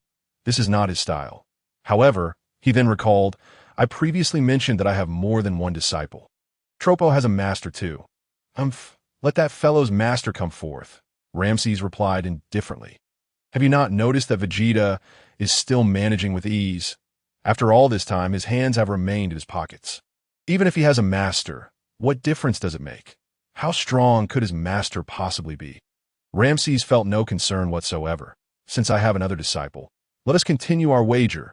The delectable proposal was made. How about we wager a millennium this time? Ramses fell silent. Vegeta seemed quite confident in defeating his so-called elder brother. Should they continue to gamble? After all, it was 1,000 years at stake, that if he truly emerged victorious, he could enjoy a life of ease for a millennium. The mere thought filled Ramses with excitement. Just then, the voices of Vegeta and Tofu echoed from below. Bring out your elder brother, Vegeta declared. You are clearly no match for me. What elder brother? What are you talking about? Tofu replied, somewhat bewildered. Don't you have an elder brother? Vegeta smiled. Since you are not my opponent, it is only natural to call upon your brother for assistance. How come I didn't know I had an elder brother? Tofu responded, confused. This foolish disciple, exclaimed Wei Maida. Exasperated, can't you just play along? Why must you insist that you have no elder brother? Now you've revealed the truth. Ramses chuckled, glancing at Wei Maida. How is it that Tofu is unaware of his elder brother? Ramses inquired with a smile. Humph. It's not surprising he doesn't know. As Jiren set out quite early, Wei Maida gritted his teeth and descended from the sky. Instantly, Wei Maida appeared beside Tofu, who was bowing with a bruised face. Initially, Wei Maida was quite irate, but upon witnessing Tofu's pitiful state, he was momentarily at a loss for how to feel. You fool, isn't Jiren your elder brother? I told you before, Wei Maida scolded. Jiren, is he my elder brother? Tofu was perplexed. I have no recollection of Jiren's master being Lord Jekking. Wei Maida was on the verge of cursing. Are you a pig? How did I end up with such a dim-witted disciple? No. Tofu wasn't always this foolish. Has that little brat Vegeta knocked some sense out of him? Wei Maida scrutinized Tofu, and indeed his head appeared slightly misshapen from the blows that it was only natural that his mind couldn't keep up. This is a bit tragic, Suddenly, Ramses descended rapidly, landing beside Vegeta. Oh, that elder brother you mentioned, Jiren, is a disciple of Lord Jeking, Ramses remarked with a grin. Waymeda's heart sank, and his expression changed slightly. This was a disaster. He had overheard. What a colossal blunder. Waymeda, do you care for your dignity? Ramses chuckled lightly. Lord Ramses, did you not have a wager with him before? Vegeta inquired. Indeed, for the next 100 years, he is responsible for destroying planets in our universe. Taking my place, Ramses nodded. Excellent. That saves me the trouble, Vegeta replied with satisfaction. Stop boasting. Jiren is indeed my disciple. Believe it or not. Waymeda shouted, growing frantic. Boy, do you dare to fight Jiren again? I refuse, Vegeta replied decisively. Though I'm confident I could defeat Jiren, I simply won't fight. Lord Ramses, can we return now? This trip has not been in vain, has it? Vegeta grinned. I think it has been worthwhile, Ramses replied, shaking his large trunk with a mischievous smile. Waymeda was becoming increasingly anxious. Don't you dare back out. If you do, I will be working for Ramses for the next 100 years. It takes me several hours just to reach Universe 10. Boy, are you afraid? Waymeda gritted his teeth, challenging Vegeta. Vegeta, let's go, Ramses laughed heartily, seizing Vegeta's arm and soaring into the sky. Waymeda was left in disarray. You're going too far to start a fight and then back out. I've seen shamelessness, but never such shamelessness. You can't leave. Waymeda would not allow Ramses to escape so easily and transformed into a streak of light, pursuing them. Waymeda, can you not play the game? Ramses chuckled lightly. The one who cannot play is you. Who plays a game and then quits? Waymeda roared. Chapter 47, Jiren's Arrival. You never said you wanted to continue playing. Ramses laughed heartily. Waymeda was at a loss for words. After a brief silence, he declared, if you don't want to play, then let us have a match between the two of us. Are you certain? Ramses snorted coldly. Are you willing to battle here? Are you not afraid of shattering your universe? Waymeda retorted, by the way, how do you wish to play? Speak your mind. Vegeta suddenly asked. How about you fight Jiren? Upon hearing Vegeta speak, Waymeda's eyes lit up, and he immediately perked up. And then? Vegeta inquired with a smile. If Jiren loses, I will work in Universe 10 for another 900 years, totaling 1,000 years. That, of course, if Ramses loses, he must work in our universe for 1,000 years. Are you joking? Vegeta laughed heartily. Lord Ramses has already won 100 years. If he loses, he must work for you for another 1,000 years. Did you learn your math from the gym teacher? How dare you speak to me like that? You, a mere apprentice destroyer, dare to be disrespectful to me, a legitimate destroyer. Waymeda fumed, raising his hand to strike Vegeta. Smack. Ramses raised his hand to block Waymeda's attack. Waymeda, do not go too far. Ramses huffed. If you wish to fight, I will gladly oblige. If you dare to bully my disciple, I shall beat your disciple senseless. Tofu silently wiped his sweat from the sidelines. Am I getting caught in the crossfire? The correct wager should be this way. Vegeta replied that if I happen to lose, the previous 100 years will be nullified. That way, it's fair. What did you say? Ramses shouted angrily. So I want only 100 years, but if I lose, I owe 1,000 years? This brat is truly shameless. If not, then let's call it off, Vegeta continued. Let's call it off then. Ramses secretly gave Vegeta a thumbs up. Thankfully, this lad was quick-witted. Otherwise, he might have been ensnared by Waymeda. I have already won 100 years. If I compete again and lose, I still owe 1,000 years. That is not worth it. I'm glad I did not agree earlier. Waymeda, consider carefully. If not, let it go. Ramses chuckled, his ivory tusks gleaming with pride. How about this? If I win, you owe me 100 years. That if I lose, I owe you 1,000 years. That should be fair, right? Waymeda gritted his teeth, addressing Ramses. What do you think, Vegeta? Ramses decided to consult Vegeta first, primarily because he was the one fighting if Vegeta lacked confidence in winning. Then what was the point of gambling? It would be wiser to secure that 100 years first. Ramses understood the principle of knowing when to quit. No, I cannot accept, as I lack confidence in winning. Vegeta replied. Thus, we need not take the risk. Waymeda. At that moment, Waymeda felt utterly defeated. This lad possesses quite the self-awareness. He actually realizes he may not be Jiren's match. This complicates matters. You are absolutely right, Vegeta. Ramsey chuckled heartily. This young lad has a bright future ahead. Recognizing his opponent as unworthy, he refrained from competing. He possesses both resilience and adaptability. Let us make haste to depart from this place. With that, Ramsey grasped Vegeta and prepared to make their escape, not forgetting to shout back a parting remark, delicious for a century. Do not forget. The mention of this infuriated Wei Mei, causing her to tremble with rage. This scoundrel cannot simply get away with this a millennium. Then, what do you say? Wei Mei clenched her teeth, adding, if you lose, simply forfeit the century of work I promised you. If I lose, I shall serve you for 1,000 years. Does this condition suffice? If you lose, there is no loss on your part. Ramsey immediately turned to Vegeta. Why not? Let us give it a go. He suggested. He has a point, Vegeta replied with a smile. After all, if I lose, it's no great loss. You're right. I can forego that century. Ramsey pondered. If by some stroke of luck I win, someone will be working for you for 1,000 years. Vegeta asserted. Excellent. That 1,000 years can be spent in leisure, Ramsey exclaimed, excitement bubbling within him as he inquired, do you truly have confidence? Not much, but it's worth a try, Vegeta replied thoughtfully. If you lack confidence, then let us not push it. I believe a century is acceptable. Ramsey reflected. No, I'm not confident I can win against him with my hands in my pockets, Vegeta clarified. Ramsey, so, after all this back and forth, you are quite confident. Then take your hands out, Ramsey insisted. That one do. If I'm going to show off, I must do so grandly, aiming to truly impress you. Vegeta retorted with conviction. Ramsey swayed his elephantine nose. The words were well spoken, albeit they sounded somewhat peculiar. Well, do your best. If you lose, it's no matter. At worst, you forfeit that century, Ramsey encouraged, patting Vegeta on the shoulder. With your assurance, I shall engage him wholeheartedly, Vegeta responded with a grin. What's the matter, Ramsey? Wei Mei noticed the two whispering, concerned that Ramsey might flee. If you run away, I still have to work for you for a century. Please agree quickly. This condition is quite favorable for you. Miss it, and there will be no second chance, Wei Mei urged once more. All right, since you insist on competing, I shall indulge you, Ramsey grinned, giving a gentle nod. So, you're in agreement? Wei Mei scoffed, feeling a slight relief. Agreed. Let that fellow's master brother come out, Ramsey smiled, adding, though he is not truly a master brother, I am not deceiving you. Wei Mei's lips twitched as she quickly affirmed.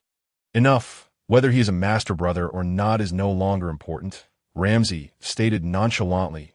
He is coming. Vegeta whispered to Ramsey. Whoosh! No sooner had the words left his mouth than Jiren flew in from a distance. Swiftly appearing beside Wei Mei. Lady Wei Mei, Jiren said with a calm expression. Jiren, Toppo exclaimed, his eyes lighting up as he scratched his head. I finally understand that the master brother Lady Wei Mei mentioned is you. What master brother? Jiren looked puzzled. Chapter 48. Now you may show your hands. Toppo squinted his eyes with effort. Jiren remained unfazed.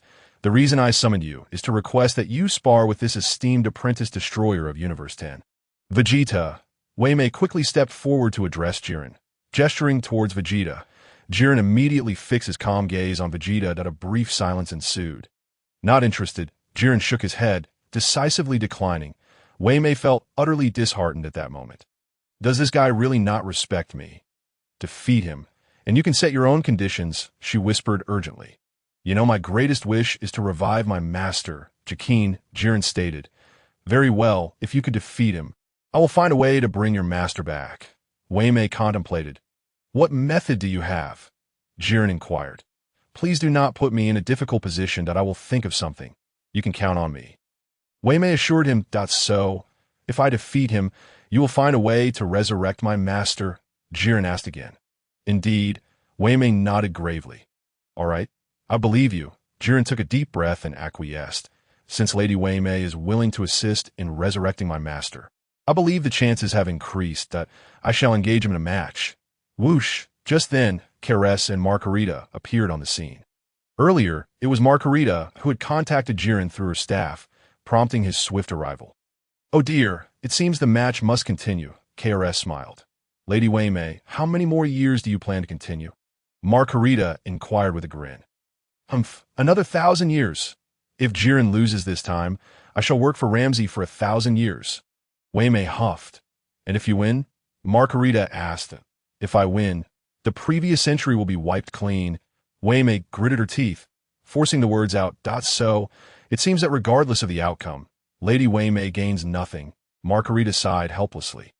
Waymay felt a pang of disappointment. Margarita, could you refrain from stating such blunt truths? It's quite enough to ask if I've gained any advantage from winning. Lady Waymay, actually, if Mr. Jiren wins, you could consider other competitions. Margarita whispered in Waymay's ear. Ditto. Like what? Waymay's eyes brightened. For instance, I've heard that the Supreme Kai of Universe 10 has a disciple. Margarita smiled, suggesting that the disciples of the Supreme Kai could compete against each other. But our Supreme Kai of Universe 11 is still in his prime and has yet to take on a disciple. Waymay shook her head. It's not too late to recruit one now. Margarita smiled. For example, the esteemed Tisbro is quite suitable. Waymay's eyes sparkled. That is a splendid idea. If the Supreme Kai takes Tisbro as his apprentice, and they face off against the disciple of Universe 10's Supreme Kai, I might just reclaim my victory. But for now, I cannot dwell on that too much. First, let Jiren win this match swiftly. You two may begin. Waymay smiled. With Jiren in the fray, that lad Vegeta would hardly stir up any trouble. Go, Jiren! Toppo cheered for him. Jiren cast a deep glance at Toppo. This little fellow had actually defeated Toppo, which was quite an accomplishment. However, he was still far from matching Jiren. Let us begin. Come forth. Jiren beckoned to Vegeta. Vegeta remained with his hands in his pockets, showing no intention of revealing them. Battle commence. Waymay cried out. Ramsay took a deep breath. A new round of combat was about to unfold. Whether Vegeta could secure 1,000 years for him remained uncertain. I shall try this technique, Vegeta declared, slightly moving his tail, which aimed at Jiren from a distance. Jiren, expressionless, regarded Vegeta. Whoosh, whoosh, whoosh. In the next moment, a stream of radiant light erupted from Vegeta's tail, hurtling towards Jiren, observing the rapidly approaching crimson streams. Jiren scoffed and effortlessly swatted them away, dispersing the light in all directions. Jiren effortlessly neutralized the fiery blasts emitted by Vegeta. Whoosh! Vegeta's figure flickered and instantly vanished from sight. In the blink of an eye. He reappeared behind Jiren. Bang! Vegeta launched a powerful kick aimed at Jiren's back. It seemed Jiren had anticipated this move, as he casually raised his right hand and tilted his body slightly to block Vegeta's incoming strike. Snap! Jiren swiftly grasped Vegeta's ankle with a firm grip. Subsequently, he began to spin Vegeta around and place 0.1 spin, 2 spins, 3 spins, crack. Just as Jiren completed his third rotation, he suddenly felt something slip from his grasp. As if something had flown away. Stunned, he focused his gaze and widened his eyes in disbelief. His astonishment. He realized he was only holding onto one of Vegeta's legs. That Vegeta's body had disappeared. What on earth? Bang! Vegeta plummeted from the sky, delivering a swift kick aimed at Jiren's crown. That Jiren's reaction was equally swift. Sensing the threat from above, he immediately raised his arm to block Vegeta's attack. Bang! Jiren then retaliated with a powerful backhand that sent Vegeta hurtling backward. Crack! As Vegeta was propelled away, he quickly regenerated his severed leg. Jiren furrowed his brow slightly. What an unusual fighting style! Makalita exclaimed. Kes covered her forehead, displaying a look of resignation. While this technique appeared novel, it was ultimately ineffective. Waymay, observing from the sidelines, allowed a huff. Ramsay remained silent. Ramsay too had discerned that this individual named Jiren was formidable. After several minutes of battle, Vegeta had failed to gain any advantage. Furthermore, Vegeta, you ought to remove your hands from your pockets. Even in this situation, you still have your hands tucked away. Indeed, you are even more powerful than I had anticipated. Jiren remarked with a smile directed at Vegeta that I share that sentiment. Vegeta replied with a grin. Now, will you finally reveal your hands? Jiren chuckled lightly. Chapter 49, Transformation, Super Saiyan 2. There is no need for that. Vegeta shook his head.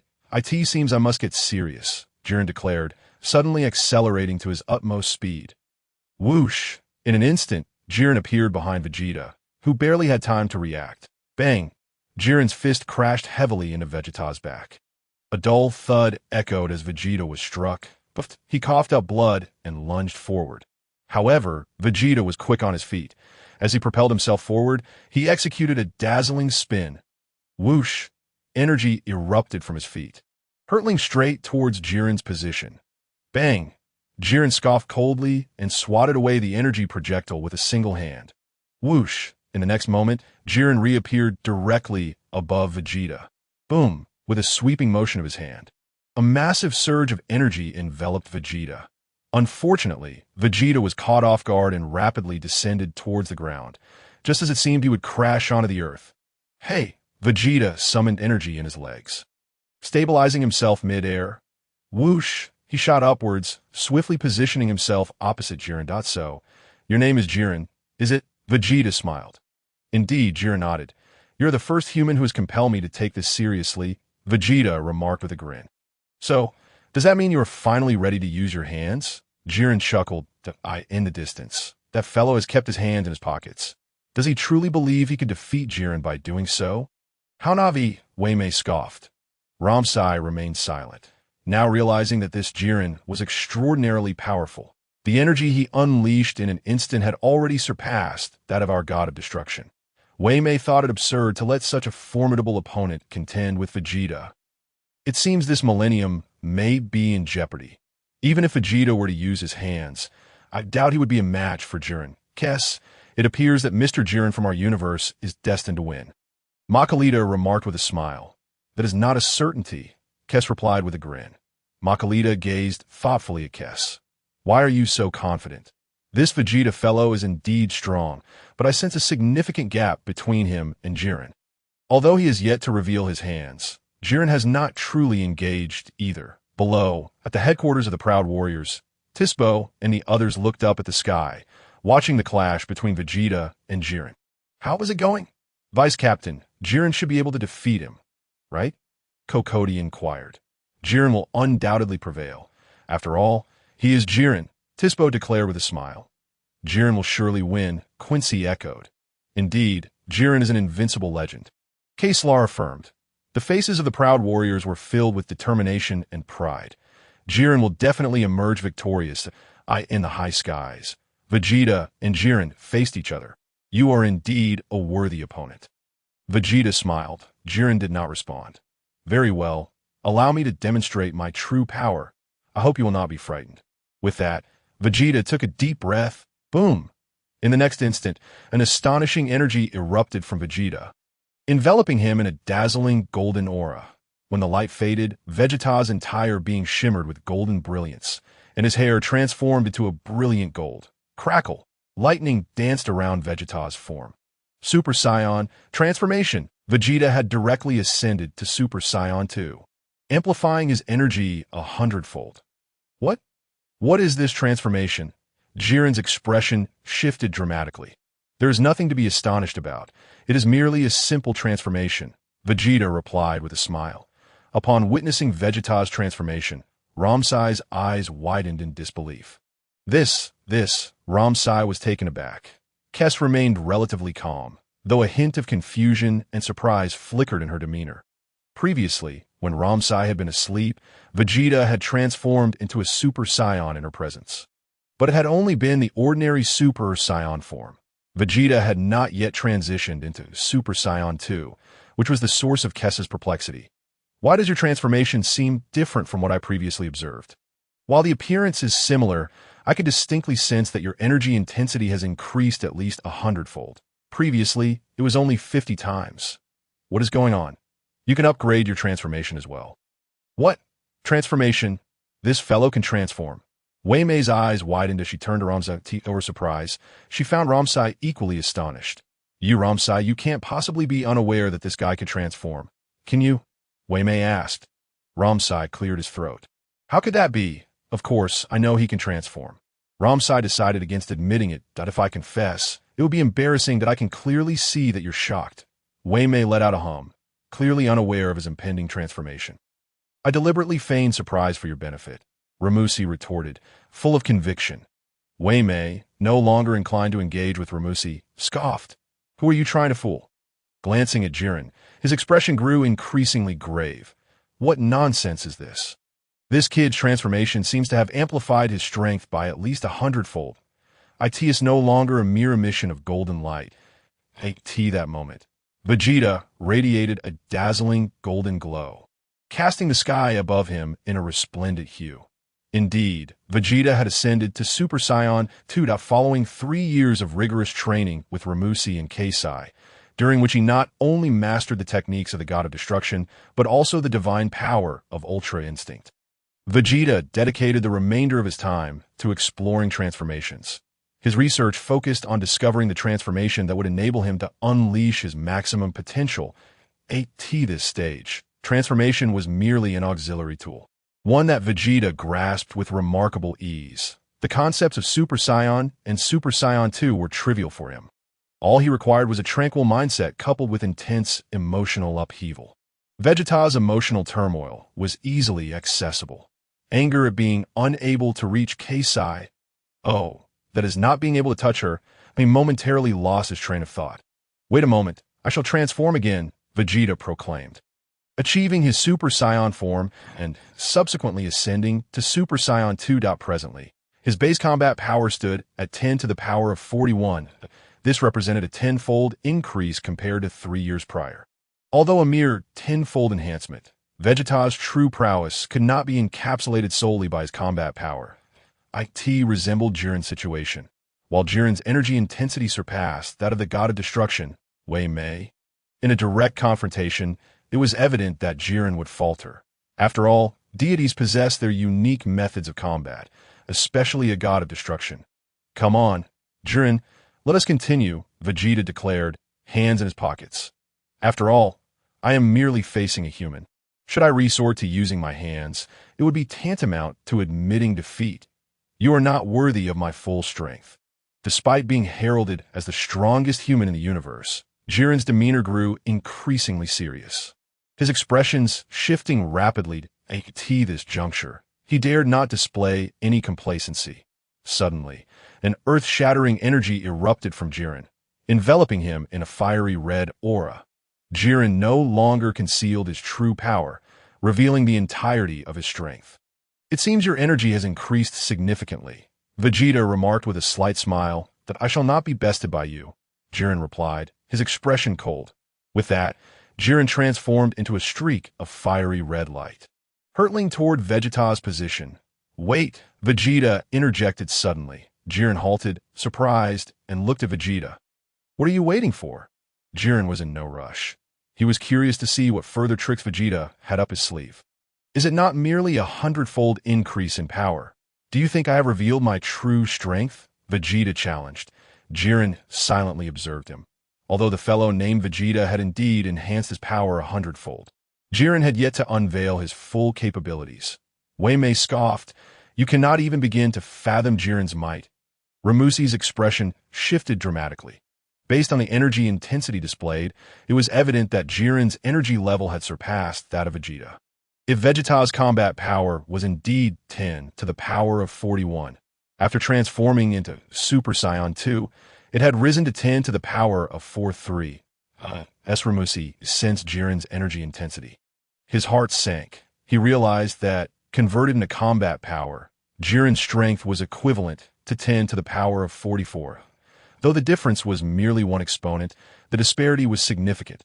Ramusi could only silently pray that Vegeta's destructive prowess would prove useful. Moreover, wasn't this kid also adept in the most rudimentary form of angelic power? With these two layers of strength combined, he believed that overcoming a single exponent gap should not pose a significant issue. One exponent equates to a 10-fold difference. Surely he could defeat him with such an advantage, right? 10-fold. Yes, you grasp it, Ramusi, Wei Mei remarked with a scoff. Judging purely by energy levels is utterly meaningless, Ramusi retorted. Shaking his head, yes, that's so. You will soon find yourself reconsidering. Wei Mei laughed heartily. Oh dear, it appears that our universe's Jiren is destined for victory. After all, this is a 10-fold disparity, Makalita observed with a smile. If the difference were merely around one exponent, perhaps skills and divine power could bridge the gap. Keisai fell silent, unable to fathom the extent of Jiren's strength. However, what puzzled Keisai was why Vegeta had instructed Jiren to pause. Did Vegeta intend to engage with both hands? Yet even if Vegeta did employ his hands, such an effort might only yield a 1- or 2-fold increase in strength. Quite remarkable, yet still insufficient to overcome the absolute energy disparity. You still have time to concede. It would spare you from a beating, Jiren remarked with a scoff, unhurriedly smiling. Is this truly the extent of your power? Vegeta queried, his tone probing. Indeed, Jiren nodded. Are you certain? Vegeta pressed further. Yes. What exactly are you trying to imply? Jiren frowned, urging Vegeta to surrender. What I mean is that I have yet another transformation at my disposal. Vegeta grinned, revealing a set of pristine white teeth. What did you say? Jiren's expression shifted dramatically. What? Wei Mei's eyes widened in disbelief, immediately alert. Did I hear correctly? This kid has yet another transformation. Another transformation. Ramusi was momentarily dumbfounded. Suddenly, Vegeta's entire being erupted in an even more intense golden radiance. Arc after arc of electricity enveloped him, the density of the lightning doubling. Simultaneously, Vegeta's hair extended backward, rapidly cascading down to knee length. Due to Vegeta's relatively shorter stature, his hair seemed to elongate significantly. Observing further, Vegeta's brows sank deeply into his eye sockets, and his gaze grew more ferocious than ever before. Super Saiyan 3. This was Vegeta's highest transformation to date. AS for Super Saiyan 4 or Super Saiyan God. Vegeta had yet to explore those realms. He believed that transformations like Super Saiyan 1, 2, and 3 were merely preludes. Super Saiyan 4 and Super Saiyan God were mere embellishments that I shall develop a transformation that belongs solely to me. Of course, before that, it was also viable to flaunt his Super Saiyan 3 form. This is my ultimate transformation. Super Saiyan 3, Vegeta declared with a smile. Jiren's pupils dilated, his expression shifting rapidly. What? This guy is transformed into this form. Wei Mei's lips twitched, his expression growing increasingly grim. Ramusi found himself at a loss for words. This kid truly was a master of concealment. Even I was unaware of this transformation. Wait a moment. What did this kid just say? Super Saiyan 3. How did he leap directly to 3? Was it not supposed to be 2? Chapter 51. Jiren surrenders in mathematics must have been taught by a physical education teacher. Wei Mei exclaimed, laughing heartily to mask the trepidation within her. Vegeta cast a glance at Wei. No need to look at me. You claim your transformation is Super Saiyan 3. Was your previous transformation Super Saiyan 2? Wei Mei inquired with a gleeful smile. Indeed, Vegeta nodded. And where is Super Saiyan 1? Did you leap directly from 1 to 2? Wei Mei chuckled lightly. The power boost from 1 is minimal. Only 50 times, so I couldn't be bothered to transform. Vegeta replied, shaking his head. Wei Mei remarked, it seems his mathematics was not imparted by a physical education instructor. By the way, my transformation into Super Saiyan 3 enhances my base power 400-fold. A smile spread across Vegeta's face. Now, here lies the question. If my base combat power is 10 to the 41st power, shout out to me. What is my current combat power? 10 to the 45th power, Wei Mei stammered, her complexion shifting dramatically. Congratulations, you've learned to answer quickly. Vegeta remarked, your mathematics truly was taught by a physical education teacher. Did I frighten you with the mention of 400 times? Even a 400-fold increase wouldn't elevate my power from the 41st to the 45th power. In fact, my base combat power is 10 to the 43rd power. I was deliberately deceiving you. Wei Mei felt a surge of frustration, yet her astonishment only deepened. According to this fellow's energy calculation, my combat power seems to hover around 10 to the 47th power. His transformation has already reached 10 to the 45th power. Does this mean his strength exceeds mine by only 100 times? This little one has truly only trained for 12 years. It's merely an enhancement of energy. Nothing remarkable. Jiren gritted his teeth. If it were solely about energy enhancement, he could elevate his own energy to 10 to the 47th power. Oh, is that so? Then show me your enhancement. Vegeta smiled. There's no need for that. Such an energy boost would only hinder my speed. Jiren retorted. Are you suggesting a transformation akin to this? Vegeta said, as energy surged anew around him. Boom! Vegeta's muscles suddenly expanded. In the next moment, he maximized his energy output, in the form of Super Saiyan 3. Vegeta transformed into a muscular figure, his energy intensity skyrocketing 100-fold. The Vegeta's energy reading had now reached 10 to the 47th power. Jiren's expression shifted dramatically. You can perform such a transformation as well? It's merely a straightforward enhancement of energy, Vegeta chuckled lightly. While inflated muscles can boost energy, they also compromise speed. Jiren, you're quite clever. Thus, you should fully understand that this transformation is inadvisable. Whoosh! After speaking, Vegeta relaxed slightly, and his inflated muscles vanished in an instant. He reverted to the standard form of Super Saiyan 3. Jiren fell silent. Now, let us determine the victor, Vegeta said with a gentle smile. Hands still tucked in his pockets. Whoosh! Without further ado, Vegeta darted towards Jiren's location. Vegeta's speed was astonishing, given that his combat power now stood at 10 to the 45th power, while Jiren's was merely 10 to the 44th power, 10 times less.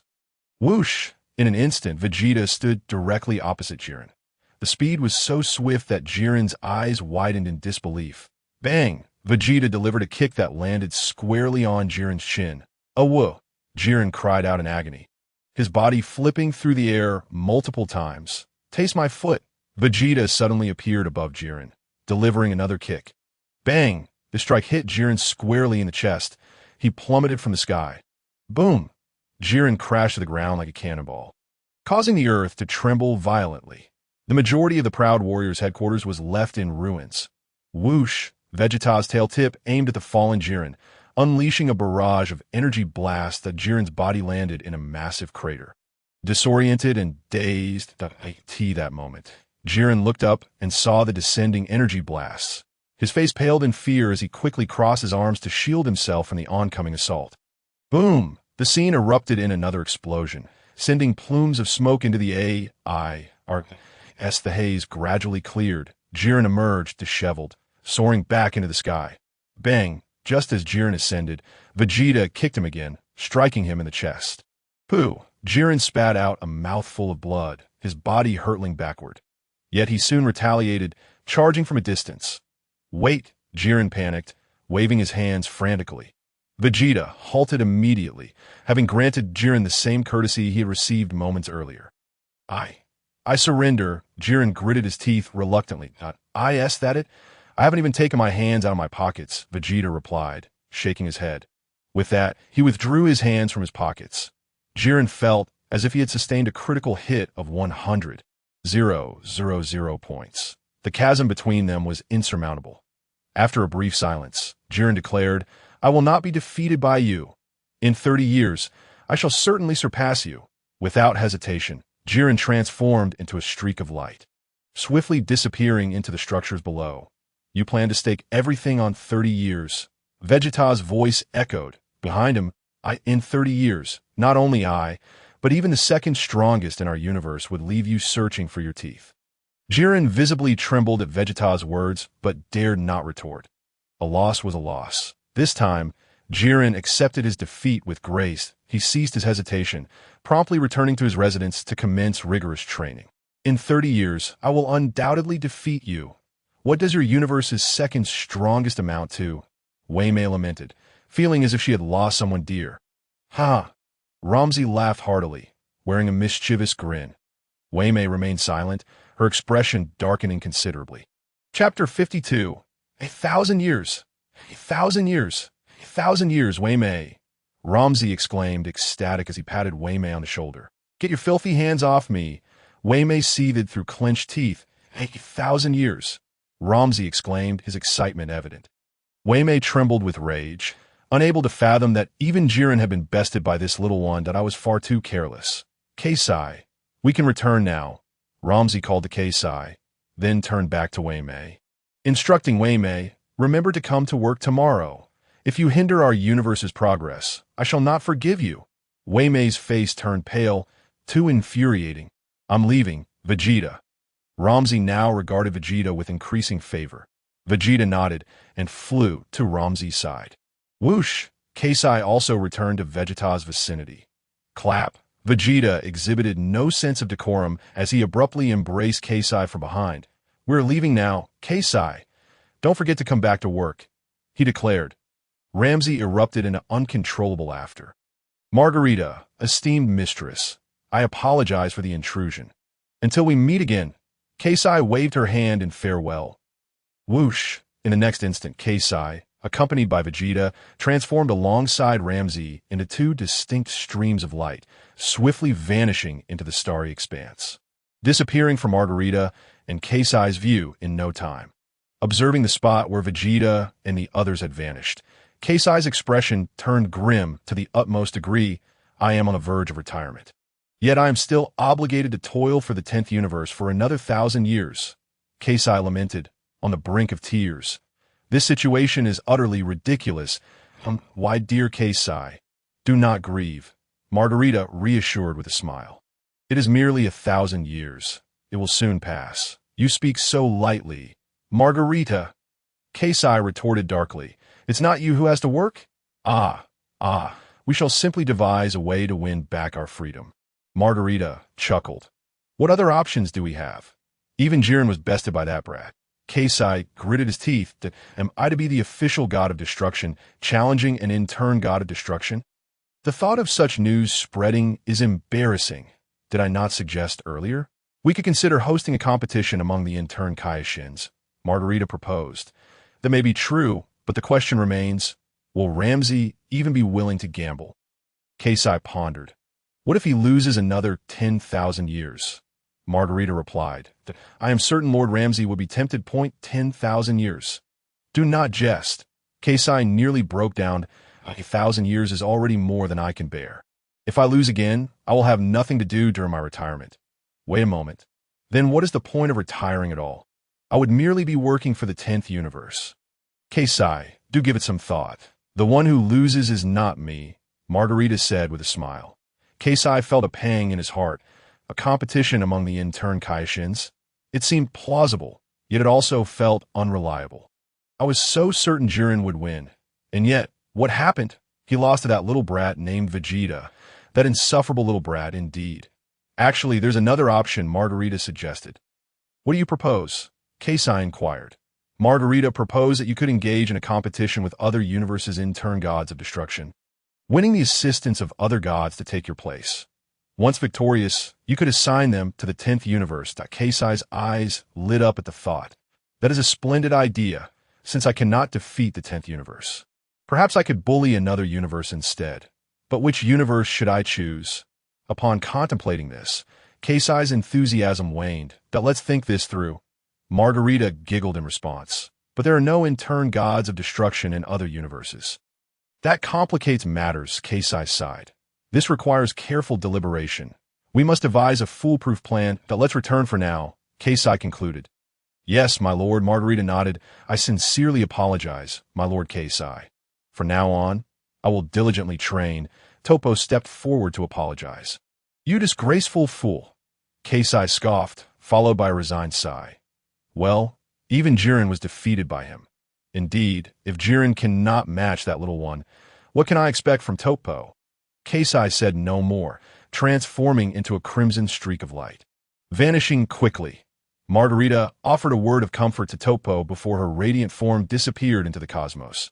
Toppo remained behind, trembling violently. Just wait, Vegeta. I will surely defeat you in the vastness of space, Ramsey suddenly asked. Vegeta, who did you say is the perennial number 2 in our universe? I don't know, Vegeta replied. What nonsense, is there anyone I wouldn't know? Ramsey scoffed. It's not important, Vegeta dismissed. How can it not be important? According to our agreement, you are to assist me in locating the Super Dragon Balls. I wish to fulfill my desire for immortality, Ramsey asserted. Very well, my mood is favorable today. I shall grant your wish. Ramsey replied with a hearty laugh. Lord Ramsey, should we first visit the 6th universe or the 7th universe? Kasai inquired. Let's head to the 7th universe first, Ramsey suggested. After all, Beerus from the 7th universe is still asleep. We should gather the Dragon Balls there before sneaking over to the 6th universe to steal theirs. All right, Lord Ramsey. Kasai nodded in agreement. The trio veered through the starry expanse, swiftly heading toward the seventh universe. Vegeta felt a surge of excitement within. So, in a few days, I shall finally attain true immortality. Vegeta, while I have agreed to assist you in gathering the Dragon Balls to fulfill your wish. The notion of immortality is something you should reconsider, Ramsey advised. A god of destruction. Even immortality holds little significance. Then I shall request an immortal soul. Vegeta countered. An immortal soul? Utterly useless. Ramsey shook his head. Even if you possess an immortal soul, it merely means you cannot die. Should you provoke Lord Zeno, he could still erase you. The journey ahead is long. I shall seek answers. Vegeta mused that an immortal soul insufficient to escape Zeno's erasure. Erasure is a transition from existence to non-existence. Even if the soul remains, it is as good as lost. That not tragic. Ramsey sighed. Moreover, even if you achieve immortality, should you encounter an insurmountable opponent who seals you away, you would find yourself in a fate worse than death. Enough with your dire warnings. If I face an unbeatable foe, I shall find a way to defeat them, Vegeta retorted. You do make a valid point, Ramsey conceded. Given your current strength, as long as you avoid provoking the gods of destruction, I believe no one in the universe could rival you. Do not flatter me. I might get conceited, Vegeta smiled. Kasai, you should think carefully about immortality. Gathering the Dragon Balls will take some time, Ramsey remarked. It is settled then. I shall seek immortality, Vegeta declared resolutely. This has been my long-held desire. And I shall see it realized. A long-held desire. Ramsey paused, taken aback. Regardless, we must first gather the Dragon Balls, Vegeta stated. Without them, all is but empty talk. You make a fair point. Ramsey nodded. The three soon enter the realm of nothingness. After 2 more hours, they traverse from the void to the seventh universe. This is the seventh universe, Vegeta. Ramsey smiled. Am I not familiar with my own universe? Vegeta replied. How long do you estimate it will take to find the Dragon Balls? He inquired. Ramsey immediately turned to Kasai. Based on my calculations, it will likely take around 7 days to gather all the Dragon Balls, Kasai contemplated. After all, searching for a Dragon Ball within a universe is a rather time-consuming endeavor. In that case, I shall locate a planet and prepare some delicacies for you. Once you have gathered the Dragon Balls, contact me or simply summon the dragon to grant my wish for immortality. Vegeta proposed. Kasai and Ramsey exchanged glances, their expressions darkening as they turned back to Vegeta. So you expect us to do all the work. Are you not going to lift a finger? It's not that I won't do anything. I shall prepare delicious food for you, Vegeta replied. Vegeta remarked, while that may be true, I cannot shake this lingering discomfort. Ramsey swayed slightly. Like an elephant's trunk, consider this. Someone has been working for you for a millennium, and you have only spent 7 days aiding me in the quest for the Dragon Balls. Is that truly a burden? Vegeta retorted. Now that you mention it, I feel much better, Ramsey pondered, nodding thoughtfully. And what about me? Kashi rolled her eyes. That I promised to cherish you well. Kashi, Vegeta grinned to be by the way. Would you care for some milk? Have you ever tried it? Milk? Kashi paused in surprise. She had never tasted milk. As the dietary customs varied greatly across universes in her realm, they consumed the milk of other creatures, which bore no resemblance to cow's milk. You've never had it, have you? Vegeta chuckled. Indeed, I have not, Kashi admitted with a nod. My milk is exceptionally delicious, Vegeta declared. That's so. I shall have to sample it then, Kashi replied, her curiosity piqued. It's a promise. Vegeta eagerly grasped Kashi's hand, his excitement palpable. Kashi, puzzled, questioned, is it merely about drinking your milk? Why the exuberance? She decided not to dwell on the matter further and suggested, let's find the Dragon Balls first. We must ensure the communicator works properly so that you can reach me once we locate them. Vegeta, producing the communicator Kashi had gifted him, reassured her, fear not, this device is quite durable. Then why did the communicator Vados gave me malfunction? Vegeta inquired. That I'm not certain, Kashi responded, a hint of guilt in her tone. The last communicator you broke was my doing, but I shan't divulge that, Kashi teased. Can you hear me, Kashi? Vegeta pressed the button, prompting a series of beeps. He observed as Kashi's staff flickered and vibrated slightly, causing her body to tremble as well, a rather spectacular sight. Vegeta gazed intently at Keksa. It appears quite intriguing, does it not? Look, you received it. Kashi smiled, showcasing her staff. Is it true that when I press this button, your staff will vibrate? What do you mean by that? Kashi replied, slightly suspicious. While I understand your meaning, it feels as though there's more to it. Indeed, Kashi confessed. Next time, allow me to borrow this staff. It seems rather amusing. What would you do with my staff? Kashi asked, momentarily taken aback. Tio entertain my girlfriend, of course. Vegeta replied with a grin. Your girlfriend? How old are you? Already have a girlfriend? Kashi seemed incredulous. Age matters not. Vegeta laughed. I suppose we should expedite our search for the Dragon Balls. Which planet do you intend to visit next? Kashi inquired. I'll scout around.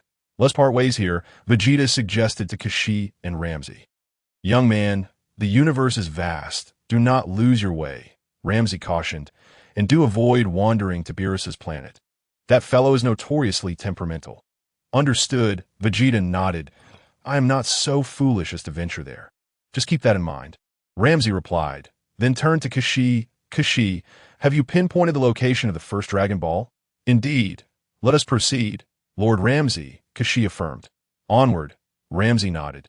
The two transformed into streaks of luminous colors, racing towards the first Dragon Ball. After their departure, Vegeta hovered in the cosmic expanse, slowly closing his eyes. He then extended his senses, attempting to reach across the universe. His awareness expanded rapidly around him, and he distinctly sensed Frieza's energy from a considerable distance, along with that of Frieza's brother Cooler and Father King Cold. Even the presences of Dodoria and Zarbin were unmistakable to him. Lacking any interest in Frieza and his kin, Vegeta continued to broaden his sensing. Approximately 10 minutes later, Vegeta abruptly detected a concealed angelic power. Who could it be? He soon recognized another familiar energy nearby. Isn't that Galactic Patrolman Jocko? Thus, the hidden angelic power must belong to Merus. No wonder I sense this angelic presence. As a trainee angel, it is only natural. Vegeta chose not to delve deeper, but instead expanded his senses further. Soon, he detected an exceptionally familiar aura. Bulma, at last. I've found you. Bulma, Vegeta muttered, a smile gracing his lips. You must have matured by now. Surely, you can bear fruit? Splendid. I shall visit Earth to deal with those unsavory characters surrounding Bulma. With a resounding clap. Vegeta emanated a dazzling radiance akin to starlight, enveloped by a layer of crimson flames. During his battle with Jiren, he had not unleashed this power, as it had not been necessary. He had merely transformed into Super Saiyan 3 to defeat him. In a flash, Vegeta surged forth towards Earth, his speed astonishingly swift, perhaps even surpassing Ramsey's. Meanwhile, at the Galactic Patrol headquarters, Merus paused, suddenly alert. He quickly approached the window, gazing out into the cosmos, his brow furrowed. What just happened? For an instant, I felt as though someone was sensing me. This individual possesses angelic power as well. What could this mean? Is there a new angel born in this universe? Logically, that should not be the case. Angels are the essence formed in this universe, and only one can emerge at a time. Since I have become the angel of this universe, no new angel should manifest shortly. Could it be that this presence originates from another universe? Initially, Merus intended to release his angelic power to sense further, but he reconsidered and decided to focus on his own training instead. In the vastness of space, a colossal spaceship orbited. Frieza remained aboard. Seated within his craft, his tail swaying as a sinister smile graced his lips. It has been quite some time. What has become of those Saiyans? He suddenly queried. Lord Frieza, the only remaining Saiyans are Raditz and Nappa.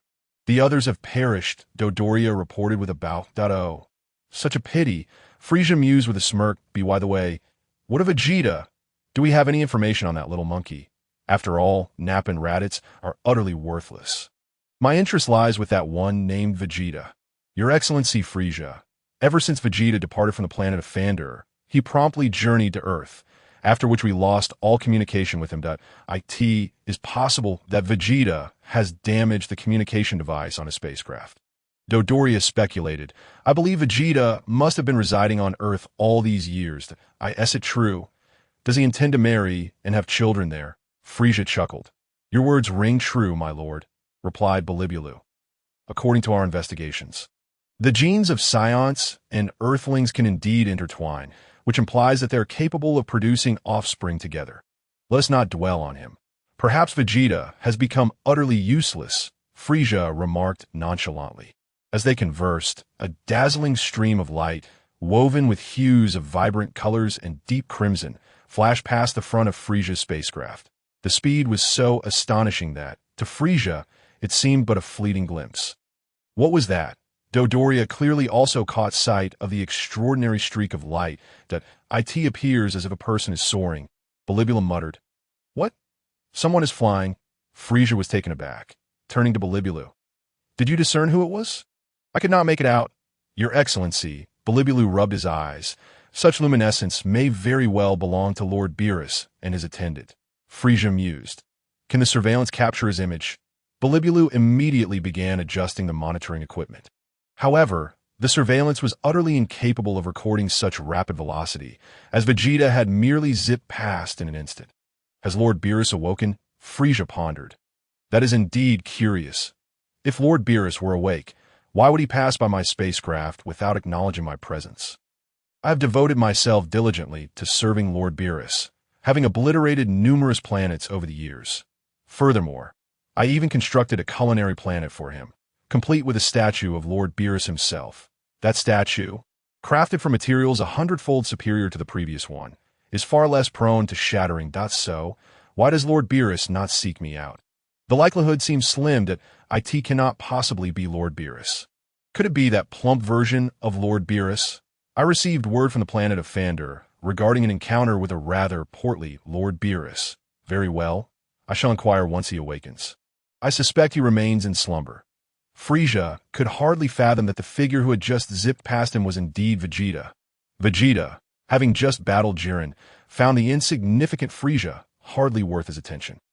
Harnessing the combined powers of the Angel and Destruction, Vegeta propelled himself toward Earth at an unprecedented speed. Meanwhile, Kusu and Ramses were also in search of the first Dragon Ball within the 7th universe. On Earth, near the Bowsy Mountain, a small green car traversed the winding mountain roads. Creaking, the vehicle came to a gradual halt as Bulma disembarked, clutching a Dragon Ball radar. "That it should be around here." She murmured to herself, "Just a bit further west. In any case, it's nearby." Chapter 55. Bulma begins her quest for the Dragon Balls. Bulma inhaled deeply amidst the forest, then returned to her vehicle, driving further up the mountain. "You deceitful Vegeta. You promised to return when I turned 16. She huffed, feeling a twinge of displeasure. In her frustration, Bulma pressed the accelerator, increasing her speed. Suddenly, she spotted a large fish in the middle of the road. Bulma paused, astonished. How could there be a giant fish on the highway? Startled, she slammed on the brakes, narrowly avoiding a collision with the creature. At the same moment, a young Goku, carrying the fish home, was equally alarmed, his hair standing on end from the fright. "You nearly scared me to death. How can you be walking down the road with that fish?" Bulma shouted, rolling down her window. Goku looked at her in confusion. "Are you a monster? Are you trying to steal my fish?" he exclaimed, lifting Bulma's car effortlessly and tossing it aside. Bulma and her vehicle tumbled haphazardly. "What on earth? Who is this wild child?" Bulma shook her head, retrieved her gun, and crawled out of the wreckage. "A fairy has emerged from the monster." Goku stared in disbelief. "Oh no." Without hesitation, Bulma fired a shot. The bullet struck Goku squarely on the forehead. That hurt. "It really hurts," Goku cried, clutching his head in agony. "What kind of joke is this? Why didn't it kill him?" Bulma was taken aback. "Fool! How could that little thing possibly kill me? My body is as sturdy as steel." Goku retorted, raising his power pole. Wait, I'm not a monster. I'm human." Bulma hastily raised her hands in surrender. "Human?" Goku blinked, somewhat incredulous. "Is that true?" "Indeed, just like you. See for yourself." Bulma gestured to her own body. Don't move. Goku circled Bulma. "You certainly are suspicious," Bulma remarked. Goku scrutinized her closely. "You seem a bit different, rather fragile." Goku pondered, resting his chin on his hand. "Of course I'm different. I'm a girl, and you're a boy," Bulma replied. "Ah, you're a girl?" Goku was taken aback. "You country bumpkin, Have you never seen a girl before? Bulma chided. This is my first time seeing a girl, Goku replied, that my grandfather told me to be kind to girls when I meet them.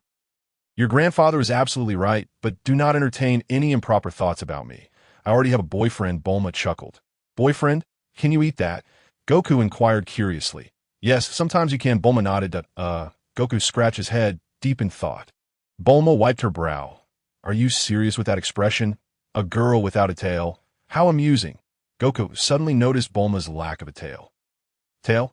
You have a tail? Bulma stared blankly for 3 seconds before finally noticing the appendage behind Goku.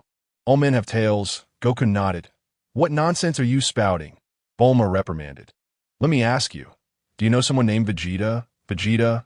What does he do? Goku scratched his head. Perhaps he is one of your kind. Bulma contemplated. My kind. What do you mean? Goku was bewildered. Forget it. It seems you do not know him. Bulma sighed, disappointment evident in her voice. I don't understand what you're saying. Goku appeared increasingly perplexed, then pointed at the car and asked. But speaking of which, what is this monster? Is it called Vegeta? Cough, cough. That is not a monster. It is a vehicle made by humans, and it is not Vegeta, Bulma lamented. This little fellow's intelligence is concerning. This is a car. I've heard of IT. IT looks nice, but it's not very sturdy. Little Wukong leapt onto the car, stamping down forcefully several times. Bulma wiped the sweat from her brow. Fortunately, my family is the richest in the world. Moreover, Vegeta bestowed upon us a considerable amount of jewels before he departed. You may trample on this vehicle as you wish. Are you from the city? Little Wukong inquired. I hail from West City. Bulma replied. Follow me. As a girl, I shall treat you to a splendid meal. Little Wukong beckoned. I must clarify beforehand that I have a boyfriend, and he is quite formidable. Should you harm me in any way, he would not forgive you, Bulma asserted. Little Wukong responded with confusion. What are you saying? I don't understand at all. Come with me. I'll treat you to some grilled fish, Little Wukong urged as he led the way. Bulma pondered for a moment. This little fellow has a tail. He should belong to Vegeta's lineage. Perhaps through him, I could locate Vegeta. Well, my quest for the Dragon Balls was also to seek out Vegeta. Having this little one assist me in my search for the Dragon Balls could be beneficial. Bulma followed closely behind Little Wukong, making her way to the summit of Baozi Mountain, where Little Wukong's home lay at the end of the mountain path. Upon arriving at his residence, Little Wukong announced, Grandpa, look, a girl has come to our home. As he bowed to a 4-star Dragon Ball placed on the table, Bulma's eyes sparkled with excitement. Not a Dragon Ball. I found it. I never expected it to be here, she exclaimed, rushing forward to seize the Dragon Ball. Don't touch my grandpa, Little Wukong protested urgently. This is a Dragon Ball. How can it be your grandpa? Bulma smiled, teasingly responding, You really are something. Let me show you this. With that, she pulled out 2 Dragon Balls from her pocket. You have a grandpa too? You have 2 grandpas. Little Wukong stared in astonishment. Well, this is called a Dragon Ball, Bulma explained with a smile. Initially, I had no idea what it was until Vegeta came to our house and told me about them. There are 7 in total, and I found these 2 just a few days ago. Once you gather all 7 Dragon Balls, the Eternal Dragon will appear and grant you a wish. Chapter 56. Vegeta returns to Earth. That sounds quite interesting. Little Wukong exclaimed with enthusiasm, I already know what I wish for. I want to ask the Eternal Dragon to help me find Vegeta. Bulma smiled. Vegeta? Is he the boyfriend you can eat? Little Wukong inquired. Bulma coughed. You could say that, as she nodded. Where has he gone? Can't you just look for him? Little Wukong asked. What do you know? He might have left Earth, Bulma replied. Left Earth? What is Earth? Little Wukong asked. Bewildered, I'll explain it to you later, Bulma said, wishing to avoid further elaboration. Why are you so clueless? Just give me your 4-star ball, Bulma insisted. In no way. This is my grandpa's keepsake. Little Wukong resolutely declined. Then let us search for the Dragon Balls together. Bulma proposed. After all, you have nothing better to do. A man should wander and experience the world. Vegeta, at your age, had already traversed many places. But this ball must stay with me, Little Wukong replied. All right, let it be with you. Bulma conceded without objection. Upon exiting the room, Bulma casually pulled out a universal capsule and tossed it. With a pop, the capsule transformed into a sports car. Wow, you truly possess magical powers, Little Wukong exclaimed in astonishment. Fool, this isn't magic. It's a universal capsule. Now, get in the car, Bulma urged. Hesitantly, little Yukong climbed into the vehicle. The car roared to life and sped forward. This is amazing. It's much faster than I can run. Little Yukong exclaimed in a W.B. By the way, what is your name? Bulma inquired. My name? I'm called Little Yukong, he declared, then asked, and you? I am Bulma, she replied. Bulma laughed heartily. Bulma, son Yukong. Little Yukong joined in the laughter. Bulma's expression soured. I S my name that amusing. She asked why Mother S name is even funnier. 20 minutes later, the car gradually came to a halt. Wait here. I'll be right back, Bulma said. What is wrong? Where are you going? Little Yukong asked, startled. You fool. When a girl says that, it means she's going to the restroom, Bulma replied, exasperated. How did I end up with such a dimwit to search for the Dragon Balls? After saying that, Bulma dashed away quickly. Oh, so it was just to use the restroom. Little Yukong realized, scratching his head in confusion. Is it really necessary to run so far just for that? Suddenly, as little Yukong pondered, a figure appeared beside him. Vegeta descended from the sky. Finally, he has arrived, little Yukong thought. Vegeta landed gracefully beside him. Huh. Little Yukong stared blankly, turning to Vegeta. You are, and Vegeta, Vegeta stated. Vegeta, you are Bulma's boyfriend? Little Yukong rubbed his eyes. Gazing at Vegeta, Bulma's boyfriend, Vegeta echoed, momentarily taken aback. That's what Bulma said, and she also mentioned you can be eaten. Little Yukong pondered, but you don't seem edible to me. Kakarot, when a girl goes to the restroom. You must know to avert your gaze, Vegeta instructed. Avert my gaze? Little Yukong was puzzled. T means not to look. That would be rude, Vegeta elaborated. Understood, but I am not Kakarot. I am Little Yukong, he replied. Your true name is Kakarot. Vegeta smiled. Because you're a Saiyan, just like me, we both have tails. As he spoke, Vegeta loosened the tail coiled around his waist on a tail. Having a tail is perfectly normal. That my grandpa is the only one without a tail. P.S. Quite strange. Suddenly, Bulma's voice echoed from afar. Help! Someone save me! Bulma cried out. What happened? Did you encounter a snake? Little Yukong asked. With a whoosh, Vegeta leaped into the air. Little Yukong was left in awe. Incredible! Bulma's boyfriend can fly. He marveled that in an instant, Vegeta appeared beside Bulma, who was being clutched by a pterodactyl. Wonderful! It has been ages since I feasted on a girl. This will be a delightful meal. The pterodactyl proclaimed excitedly. Bulma trembled and feared. That moment, Bulma caught sight of Vegeta hovering in the air, smiling at the pterodactyl. Am I about to die? That Vegeta. Am I hallucinating? Bulma sobbed, tears streaming down her face. She cried even harder. It truly is a hallucination. It has been 12 years. Vegeta should have grown up by now, but he looks just the same. What else could this be but an illusion? Please don't eat me. I'm not tasty, Bulma pleaded urgently. Little brat, don't interfere, the pterodactyl glared. Oh, you know who that woman is? Vegeta's voice turned cold. She is my girlfriend. I enjoy feasting on others' girlfriends. The pterodactyl scoffed that I'll give you one last chance. Release my girlfriend, and I will grant you a swift death. Otherwise, I will roast you alive, Vegeta warned. Little brat, do you know who you are speaking to? Do you think you are impressive just because you can fly? The pterosaur let out a sinister laugh as it swiped a claw towards Vegeta, firmly believing that this strike would surely send him plummeting from the sky. However, with a slight release of energy, Vegeta created an invisible barrier that halted the pterosaur's claw mid-air. In an instant, Vegeta appeared beside Bulma, deftly yanking off the pterosaur's leg. A piercing scream escaped the pterosaur's lips. Vegeta then embraced Bulma, and with a gentle wave of his hand, he severed one of the pterosaur's wings. The creature crashed to the ground, writhing in agony. In the next moment, Vegeta descended slowly with Bulma in his arms. Bulma, momentarily stunned, took a while to regain her senses. Rubbing her eyes, she gazed at Vegeta, feeling as if she were caught in a dream.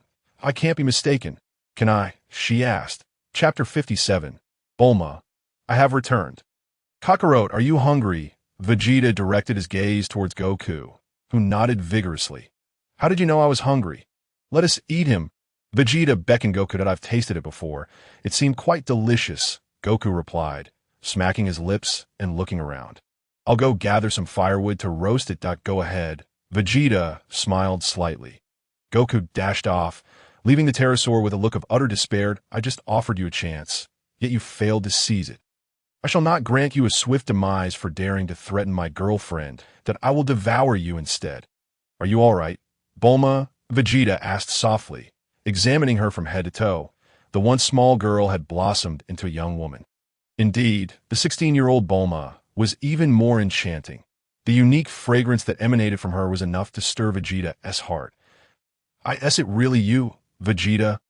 I can't be mistaken, can I? Bulma felt as though she were in a dream again, rubbing her eyes once more. Please, spare me. I won't dare again, the pterosaur pleaded. Yes, it's me, Bulma. I have returned, Vegeta affirmed, a beam of energy flashing in his hand. With a swift motion, he pierced the pterosaur's mouth, rendering it speechless. Now, it's much quieter, Vegeta chuckled. How could it not be Vegeta? After 12 years, you haven't grown an inch, Bulma said, her surprise evident as she looked at him. Our Saiyan physiology is rather unique, allowing us to maintain a youthful appearance for an extended period. Once that phase ends, we mature in an instant, Vegeta explained. Really? Will you truly grow in an instant? Bulma regarded him skeptically. Some things do indeed grow in an instant. Vegeta added. What could possibly be so miraculous? Bulma inquired, momentarily taken aback. That I'll show you later, Vegeta replied with a smile. By the way, that Goku, he's one of your kind, right? I heard you call him Kakarot, Bulma asked. Indeed, he is my kin. His true name is Kakarot, Vegeta confirmed. Just then, Goku returned, arms laden with firewood. Roast dragon, he exclaimed excitedly, expertly stacking the wood. The pterosaur's eyes were filled with boundless despair. Bulma, did you bring the fire? Goku asked. That I did, Bulma nodded, moving to retrieve a lighter. And no need for that hassle, Vegeta said, waving his hand gently, igniting the fire instantly. Wow, Vegeta, is that magic? Can you teach me? Goku's eyes widened with anticipation. That I'll teach you gradually. It's not difficult, Vegeta replied with a grin. Also, teach me that skill you have of flying in the sky, Goku added. Agreed, but first let us devour this pterosaur, Vegeta instructed. Yes, we're going to eat dragon meat. Goku cheered, nodding enthusiastically.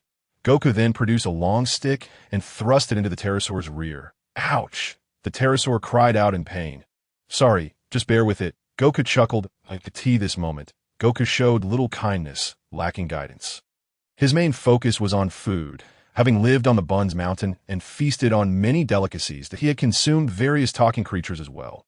Later, under Master Roshi's tutelage, he learned the value of life. Thus, at present, Goku was simply a glutton, a pure and unadulterated eater. With a swift motion, Goku withdrew the stick from the pterosaur's mouth and placed it over the flames, initiating the roasting process. Soon, the aroma of cooked pterosaur meat wafted through the air. The pterosaur was roasted alive. Vegeta and Goku enjoyed a hearty meal, while Bulma hesitated to partake. After finishing the pterosaur, darkness began to envelop the sky. Let's sleep outdoors tonight, Goku suggested. I see no objection. Vegeta nodded. What are you talking about? My body is too weak to sleep outside, Bulma protested, producing a universal capsule. What I meant was, let Goku sleep outside while you and I stay in the house. Vegeta chuckled. Bulma quietly approached Vegeta. Isn't that inappropriate? Those who don't know might think we're bullying a child, she whispered. He is not a child anymore. He is already 12 this year, Vegeta replied. Really? 12? Bulma exclaimed, glancing at Goku in surprise. Goku, are you 12 this year? Me? Goku counted on his fingers and shook his head. I'm 14. 14. Bulma wiped her brow. Indeed, Saiyans don't seem to grow up. Vegeta, you must be 17 this year. Yes, Vegeta nodded, then turned to Goku. 11 comes after 10, not 14 to 0. Then I'm 12, Goku realized. Note, regarding Goku's age, there is a continuity error. Initially, he stated he was 14, but during the World Martial Arts Tournament, he claimed he learned arithmetic from Master Roshi and realized that 11 comes after 10. Thus, he should have been 12 when he first appeared. The official records state Goku was sent to Earth at 3 years old while Vegeta was 5. leading to some confusion about their ages. For simplicity, let us consider him 14 here. It's of little importance, Vegeta remarked, patting Goku on the shoulder. Kakarot, remember this. There are distinctions between genders. You shouldn't engage in any intimate contact with a girl like Bulma. That would be impolite, I understand now. Goku nodded. But I'm different, as I am her boyfriend, and boyfriends can have intimate contact with their girlfriends, Vegeta added. Chapter 58. I cannot defeat her father. Goku replied. Not entirely grasping in the future. You'll have a girlfriend too, and intimacy between you will be perfectly normal. Vegeta, while speaking, elaborated on certain matters concerning the dynamics between men and women to Goku. Following this elucidation, Goku exhibited a marked improvement in his behavior towards Bulma, refraining from any inappropriate actions. Bulma remarked that boyfriends are allowed to eat. Upon hearing this, Goku responded to Bulma. Meanwhile, Bulma silently wiped the sweat from her brow. How did you remember that phrase? The concept of a boyfriend being allowed to eat is quite profound for you. I shall explain it to you again later. Vegeta clarified. So, what should you do tonight? Goku inquired. Am I to sleep outside while you and Bulma share the bed? He asked. Indeed. What a good boy. Vegeta nodded with satisfaction. I understand what I must do now. Goku replied cheerfully, finding a patch of grass to lie down on. Bulma, on the other hand, tossed a capsule away, conjuring a house. Vegeta naturally entered the abode. Bulma hastily followed, feeling her heart race. Could it be that tonight she would engage in something with Vegeta? Is it appropriate for us to leave Goku outside? Bulma asked. There is nothing inappropriate about it. He will gradually acclimate. Vegeta smiled as he settled onto the sofa. Should we take a shower first? Bulma asked, her cheeks flushed. What are you implying? Vegeta replied, taken aback. I meant nothing of the sort. Bulma insisted, shaking her head vigorously. How terrible of me to be so forward. Shouldn't it be the boys who take the initiative? She thought. Not tonight. We can sleep together later. Vegeta said, a hint of disappointment in his voice. Can you not see that I am still a child? My body has yet to mature. I fear you would be disappointed in me if we were to be together now. Let us wait until I have grown a bit more. He continued, do not speak so bluntly. Bulma interjected hastily, it's merely a matter of time. Vegeta reassured her with a smile. Let us change the subject. Tell me, what have you been doing all these years? Bulma asked. I have been diligently training, Vegeta replied. Training under that blue fairy named Vados. Bulma's expression soured. No, it was not her. I had to part ways with her due to certain circumstances. Vegeta explained. Really? Bulma sighed in relief. Indeed. Originally, she intended to take me to the 6th universe for training, but due to some issues, she abandoned me in a void, Vegeta recounted. What? You have been training in that void all these years. How did you not starve? Bulma asked, concern etched on her face. Vados is quite loyal. She sent her sister to retrieve me. Vegeta added, sister? Bulma was taken aback. Yes, another blue fairy, Vegeta confirmed. Bulma suddenly felt an ominous premonition. Later, I accompanied her sister to the 10th universe, where I have trained until now, Vegeta stated candidly. I asked her sister beautiful. Bulma inquired with interest. She is decent. Vegeta nodded earnestly.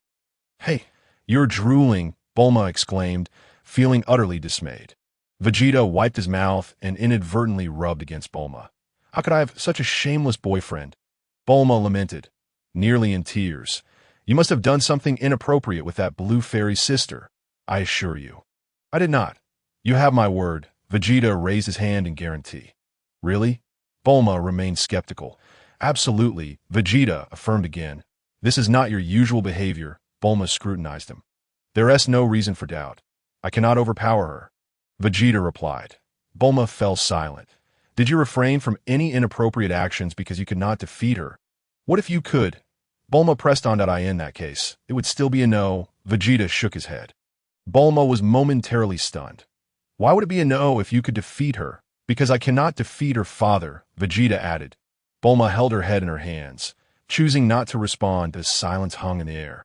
Is her father very powerful? Bulma asked. Very powerful. He is said to be the mightiest god in the universe. Vegeta's expression grew solemn. What?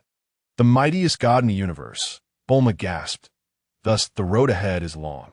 And I must continue to train diligently, Vegeta reflected. When will you be strong enough to defeat her father? Bulma inquired. What is there to hesitate about? Of course, I would have to woo all three of his daughters, if you catch my drift, Vegeta stated bluntly. Umph. I won't talk to you anymore, Bulma huffed, storming into the bedroom and locking the door behind her. Vegeta was not particularly anxious about being with Bulma at this moment, primarily due to his still maturing body that if he were to be labeled a little dog, it would indeed be a tragic fate. Why has my body not grown yet? At 17, I should be maturing. He pondered, oh well, it's not worth fretting over at this moment. There will be plenty of time in the future. If I still do not grow, I will wish upon the eternal dragon to hasten my growth. Aren't we collecting Dragon Balls here? If I can gather them all, I can request the dragon to grant me an adult body. The night passed in silence. The next morning, Goku awoke early and knocked on the door. Vegeta opened it. Good morning. Goku beamed. Kakarot, did you sleep well last night? Vegeta smiled. He was quite comfortable sleeping in the wild. Goku nodded. And Bulma, when shall we go search for the Dragon Balls? Bulma has just risen. Let us wait a moment, Vegeta replied. All right, I'll go work out, Goku said. And as he was leaving, he asked, what about you, Vegeta? Care to join me for training? No, that sort of training does not suit me. Vegeta chuckled. Very well, I shall train alone then, Goku said, running off energetically. With a thud, Goku lifted a large boulder and embraced it with all his might. Chapter 59. Is Master Roshi still alive? Bang! The stone shattered into pieces. Immediately afterward, Goku approached another boulder, ready to exert his strength, when a large sea turtle suddenly stood up. Goku was startled. The sea turtle was equally taken aback. You nearly gave me a heart attack. The sea turtle exclaimed, wiping its brow. Hello, great turtle. Goku waved at the creature. Ahem, young one. I am a sea turtle, not a land turtle. The turtle corrected him. After saying this, the sea turtle suddenly noticed the tail behind Goku. A sense of foreboding washed over the turtle. Why does this little one have a tail? Just like that fellow named Vegeta from years ago, is it fashionable for children nowadays to have tails? As the sea turtle pondered this, it spotted a familiar figure. The sea turtle rubbed its eyes. That really you, Vegeta? It gasped. It's been 12 years. Hasn't this little fellow grown at all? Old turtle, we meet again. Vegeta greeted the sea turtle with a smile. That really is you, Vegeta. The sea turtle trembled with excitement. By the way, is that old man Roshi still alive? Vegeta asked with a grin. Yes, fortunately, he survived after drinking the super divine water. The sea turtle replied, wiping its brow. He's quite resilient.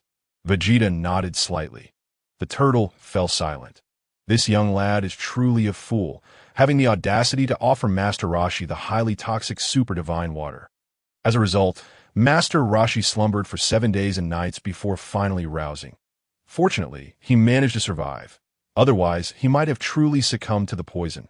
What brings you to this place? Vegeta inquired of the turtle once more. I left my companions in search of mushrooms and lost my way.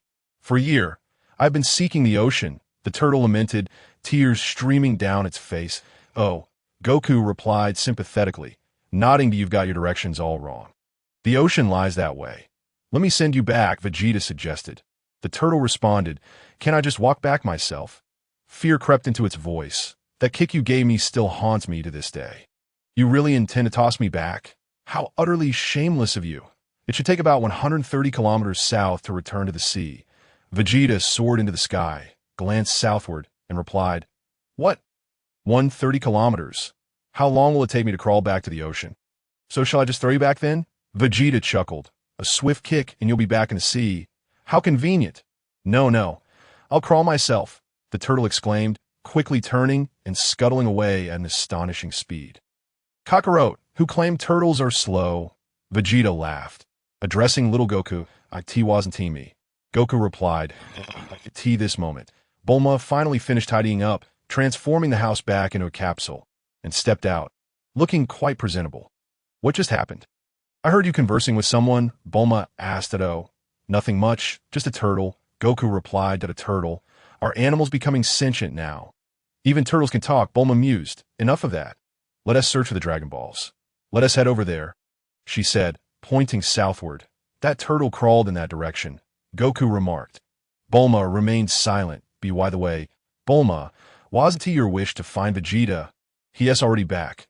What more do you wish for? Goku inquired curiously. I want an endless supply of strawberries. Is that not good? Bulma huffed angrily. Goku looked utterly bewildered. Hey, Vegeta, Bulma seems quite upset today. Goku whispered to Vegeta. Girls have their moods. Be cautious for the next few days and avoid provoking her, Vegeta advised quietly. Why do they always have those moods? Goku asked, puzzled. You wouldn't understand. It's too complicated to explain. It involves human anatomy, and I'll tell you later, Vegeta replied. But, that does sound rather intricate. Goku scratched his head. Bulma huffed at Vegeta again, casually tossing out a capsule. The capsule instantly transformed into a car. I haven't driven in ages. I'm quite skilled at it, Vegeta declared as he settled into the driver's seat. Bulma pouted, looking displeased. You didn't even try to cheer me up last night when I was so angry. I can't stand you, Vegeta. Everyone buckle up. I'm driving now, Vegeta announced as he pressed the accelerator. Take it slow. My father modified this car, and it's incredibly fast, Bulma warned. Bulma, I love driving, especially all kinds of vehicles, Vegeta grinned. Spare me, Bulma scoffed. I'm starting it. Vegeta slammed the pedal to the metal. Bang! The engine exploded, and the car belched forth thick clouds of smoke. Bulma and Goku exchanged glances, while Vegeta coughed. This car isn't very sturdy. Did I detest you, Vegeta? Bulma shouted furiously. Kakarot, now you understand why girls get angry so easily. Right? Vegeta turned to Goku. Goku coughed repeatedly from the smoke. Luckily, Bulma had more capsules. She tossed out another car capsule that I'll drive, Bulma declared, climbing into the driver's seat. Vegeta took the passenger seat while Goku settled in the back. The car sped southward as they drove. Goku exclaimed, Hey, ISMT that the big turtle. It's moving quite fast. Let us greet him, Vegeta suggested. All right, Goku nodded, rolled down the window, and waved at the turtle. Goodbye, big turtle, Goku called. The turtle thought to itself, what a shame. Couldn't you give me a ride? This is quite the coincidence. Before long, the car reached the seaside. According to the radar, the Dragon Balls seemed to be located in the deep sea. Bulma inspected the Dragon Ball radar closely, magnifying the map. Oh, there's a tiny island here. Got it. I'm off to retrieve the Dragon Balls, Vegeta said, taking to the skies. Chapter 60. I do not wish to take on disciples whoosh. Vegeta transformed into a streak of light, landing instantaneously on Master Roshi's small island. Master Roshi was basking in the sun, looking utterly disillusioned. Upon seeing Vegeta descend, Master Roshi adjusted his sunglasses. Is that you? Vegeta? He exclaimed in surprise. Old man, you're still alive? Vegeta greeted, still drinking that super divine water. I've saved up a bottle for you, Master Roshi said, holding up a bottle of super divine water. Vegeta waved it in front of Master Roshi's eyes, causing him to jump back, shaking his head vigorously. By the way, what day is it today? Why aren't you watching television in your house? Isn't their program on? Vegeta inquired curiously. You have the nerve to ask? Ever since I drank your super divine water, I felt rather, lacking. I haven't had any peculiar thoughts in a long time. Master Roshi grumbled. You mean to say you're feeling weak? Vegeta chuckled. That you're doing this on purpose, aren't you? Master Roshi retorted, annoyed. I consumed so much super divine water without issue. How come you're feeling weak? Vegeta shook his head. Old man, your physique just can't handle it. Master Roshi fell silent, feeling an endless sting of disappointment. And about your weakness, you should consult Korin. Vegeta smiled. After all, the super divine water is his creation. Master Roshi remained silent. Am I supposed to blame Korin? I can't possibly defeat that cat. All right, enough chit-chat. I'm searching for the Dragon Balls, specifically the one hanging around your neck, Vegeta stated, pointing at the Dragon Ball around Master Roshi's neck. What is that? Master Roshi questioned, taken aback. That's the Dragon Ball, Vegeta replied. That I lost it a few years back, but I found it again while playing by the sea. What do you need it for? Master Roshi huffed. Of course it's useful. Hand it over, Vegeta insisted, showing no courtesy as he beckoned the Dragon Ball hanging from Master Roshi's neck. With a snap, the Dragon Ball detached from Master Roshi's neck and flew directly into Vegeta's hand.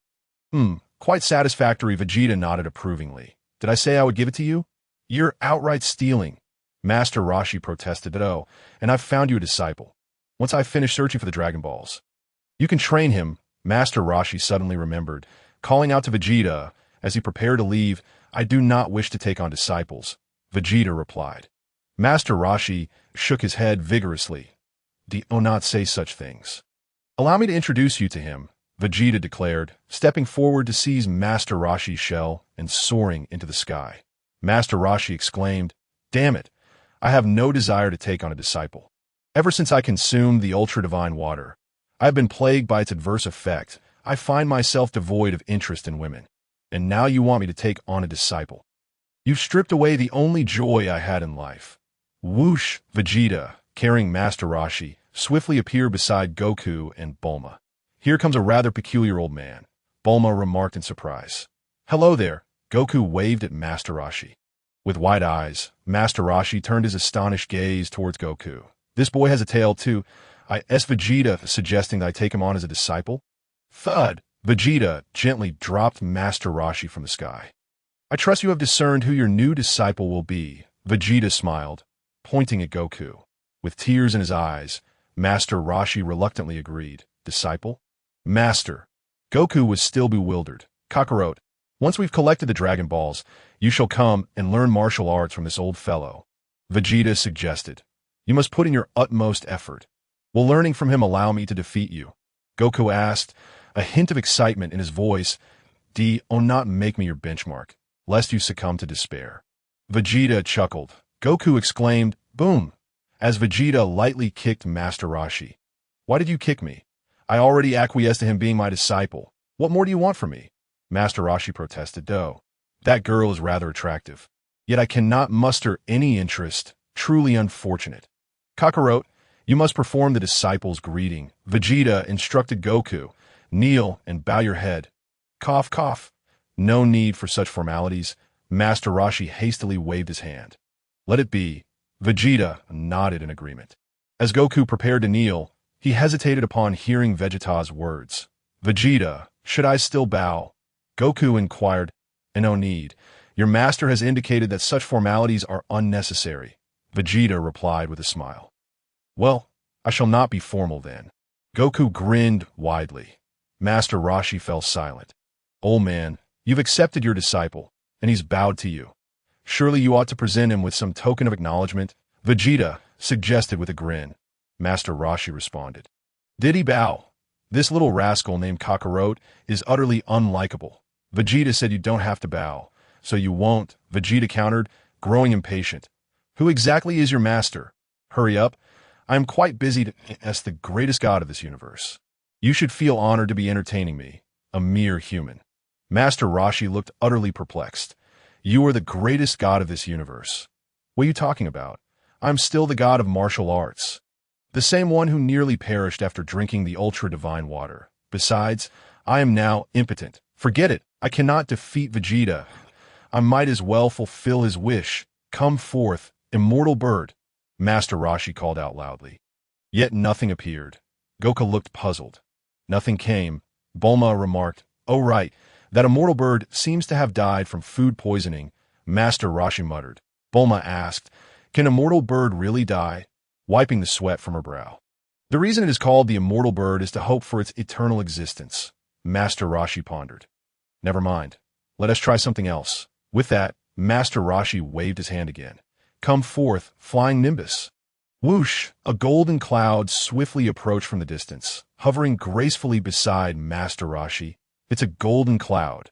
The golden cloud has arrived, Bulma exclaimed in amazement. This is the flying Nimbus. Master Roshi explained that I trust Vegeta has encountered such a thing before. There are many at Korin Tower. I obtained this one from Master Korin. Chapter 61. Vegeta's angelic power, how do I eat it? Goku asked, smacking his lips. Such a precious cloud cannot be food. Master Roshi scowled. You can ride on the flying Nimbus and go wherever you please. Can it fly into the sky? Goku inquired eagerly. Of course, Master Roshi smiled. However, those with impure hearts cannot ride the flying Nimbus. Only good children are permitted to do so. Allow me to demonstrate. With that, Master Roshi leaped lightly onto the flying Nimbus. You see? Just like this, he stated, Vegeta observed Master Roshi. This old fellow can actually ride the flying Nimbus. I understand now that in the original story, Master Roshi was unable to ride it due to his improper thoughts upon seeing Bulma. He has always been rather lecherous. However, now that he has consumed the ultra-divine water, he has essentially lost his manhood. That it is only natural that he can ride the flying Nimbus now. Smack! Master Roshi jumped down from the flying Nimbus. Little one, if you can ride it, then the Nimbus will belong to you. Master Roshi said proudly. That wicked little brat Vegeta will never be able to ride it. Thus, this long-tailed little rascal certainly cannot as well. Moreover, this little rascal cannot fly. No cheating allowed, I'll give a try. Goku said as he leaped lightly onto the flying Nimbus. Master Roshi's eyes widened. This child is extraordinary. At the very least, he surpasses Vegeta. What a pity for my flying Nimbus. Let us go. Goku beckoned to the Nimbus with excitement. Whoosh! The flying Nimbus swiftly somersaulted through the air, and Goku danced with joy. Master Roshi felt a pang of jealousy. This is infuriating. Vegeta, have you found the Dragon Balls? Bulma turned to inquire. I have, Vegeta replied, handing the Dragon Ball to Bulma. Fantastic. This is the 4th Dragon Ball. We only need 3 more to complete our collection. Bulma exclaimed with excitement. Goku spun around in the air and suddenly spotted a large turtle swiftly crawling below. He descended rapidly, appearing above the turtle. Hello, big turtle. Goku waved at the creature. The turtle's eyes widened. Isn't that Master Roshi's flying Nimbus? Big turtle, you are moving so fast. Goku remarked. Is that flying Nimbus Master Roshi's? The turtle asked at its mind. Goku corrected. The turtle replied, cough. I meant to say it was given to you by Master Roshi. The turtle quickly clarified that no, it was given to me by Master Roshi. Goku shook his head. I have to go now. Nimbus. Whoosh! The Nimbus swiftly flew away, leaving the turtle bewildered. Do you not know that Master Roshi is indeed your teacher? The little rascal is truly annoying. He is just as unlikable as Vegeta. Goku swiftly flew back. Am I free to leave? Master Roshi asked Vegeta. Yes, you may go, Vegeta nodded. Master Roshi turned, wearing a face of utter disinterest. Life is indeed tragic. Perhaps I should escort you back. Vegeta pondered thoughtfully. Very well. Master Roshi nodded gently as he gazed at the boundless ocean. That if no one were to send me back, I would have to swim by myself. Vegeta, with no need for pleasantries, stepped forward and grasped Master Roshi's shell, lifting him into the in no time. Vegeta transported Master Roshi back to his small island. Vegeta, what purpose does the collection of those mystical orbs serve? Master Roshi inquired with curiosity. It is said that gathering all 7 can grant any wish. Vegeta replied with a smile. It can grant any wish. Can it restore my former vigor? Master Roshi's eyes lit up with excitement as he asked eagerly. Let me heal you, Vegeta suggested. You heal me? Master Roshi was taken aback. Casting a skeptical glance at Vegeta, that it should be no problem, Vegeta assured with a grin. Just give it a try. With a swift motion, Vegeta raised his right hand upward. Instantly, a brilliant point of light, reminiscent of a star, coalesced in his palm. However, this light appeared somewhat murky, lacking the purity of the divine power emitted by beings like Kes and Bardos. It was as if a veil of mist shrouded Vegeta's celestial energy. What is this? Master Roshi exclaimed, his eyes widening. Come now, try it out. I feel confident it will work. Vegeta grinned widely. What do you mean by confident? Are you treating me like a guinea pig? Master Roshi wiped the sweat from his brow. With a decisive gesture, Vegeta pointed towards Master Roshi, and that star-like point of light swiftly entered his body. Master Roshi shuddered at the sensation, but a minute passed. Vegeta led Master Roshi to the living room and turned on the television, which was broadcasting a delightful dance performance. Master Roshi rubbed his eyes vigorously, nearly drooling at the sight. Does this mean I am already healed? Master Roshi exclaimed with elation. Indeed, it has worked. This technique truly possesses healing capabilities. Vegeta chuckled. You didn't realize this was a healing technique? Master Roshi wiped his forehead in disbelief. I had no idea. Vegeta shook his head. Master Roshi fell silent, a brief pause enveloping them. But aren't you afraid of rendering me incapacitated? He asked with a wry smile. What do I have to fear? The one who should be afraid is you. Vegeta chuckled lightly. This is outrageous, Master Roshi lamented, caught between laughter and tears. If you think I'm being excessive, I can easily revert you back to your previous state. Vegeta waved a bottle of super divine water teasingly. Master Roshi quickly covered his mouth, afraid to utter another word. I shall take my leave. Take care, Vegeta declared before soaring into the sky, effortlessly breaking through the roof of Master Roshi's house. Are you merely here to cause chaos? Master Roshi called after him. Vegeta swiftly returned to Bulma's side. Bulma, let us set off, he beckoned. Vegeta, that old man mentioned a Master Korin who possesses many golden clouds. Could you ask him to send me one? Bulma requested. You wouldn't be able to ride it. Vegeta replied. What nonsense! How could I not ride it? I am so adorable, so lovely, and so gentle and virtuous. Bulma huffed. Chapter 62. The first Super Dragon Ball. While being adorable and lovely is undeniable, the claim of being gentle and virtuous seems a stretch. Vegeta thought, shaking his head. What do you mean by that? Bulma glared at him. She then waved to Goku. Goku, come down. I want to show Vegeta whether I can ride it, Bulma declared defiantly. Goku jumped off the Nimbus Cloud. Bulma lunged towards the Nimbus Cloud. With a whoosh, her body passed right through the cloud, plummeting to the ground with a rather intimate encounter. Why can't I ride the Nimbus? Is being pretty a crime? Bulma sobbed that in the vastness of space, Kess and Ramsey finally located the first Super Dragon Ball. Is it really this large? Ramsey gazed in astonishment at the Super Dragon Ball, which was the size of a planet. Indeed, it is quite substantial, Kess affirmed with an nod. It contains 2 stars. Ramsey glanced at the Super Dragon Ball. This is the 2-star Dragon Ball, Kess clarified. Let us transport this Super Dragon Ball to the center of the 7th universe. Ramsey proposed. Very well, Lord Ramsey, Kess agreed without opposition. With a flick of her staff, Kess directed an invisible angelic power to envelop the Super Dragon Ball. Let us proceed, Lord Ramsey, Kess stated. Onward. Ramsey nodded. Kess, grasping the Super Dragon Ball, soared forward while Ramsey flew alongside her. Along the way, Ramsey asked, by the way, that fellow Beerus is not awakened yet. Has he? Not yet, Kess replied. That's a relief. If he wakes, it could become quite troublesome, Ramsey muttered, then added.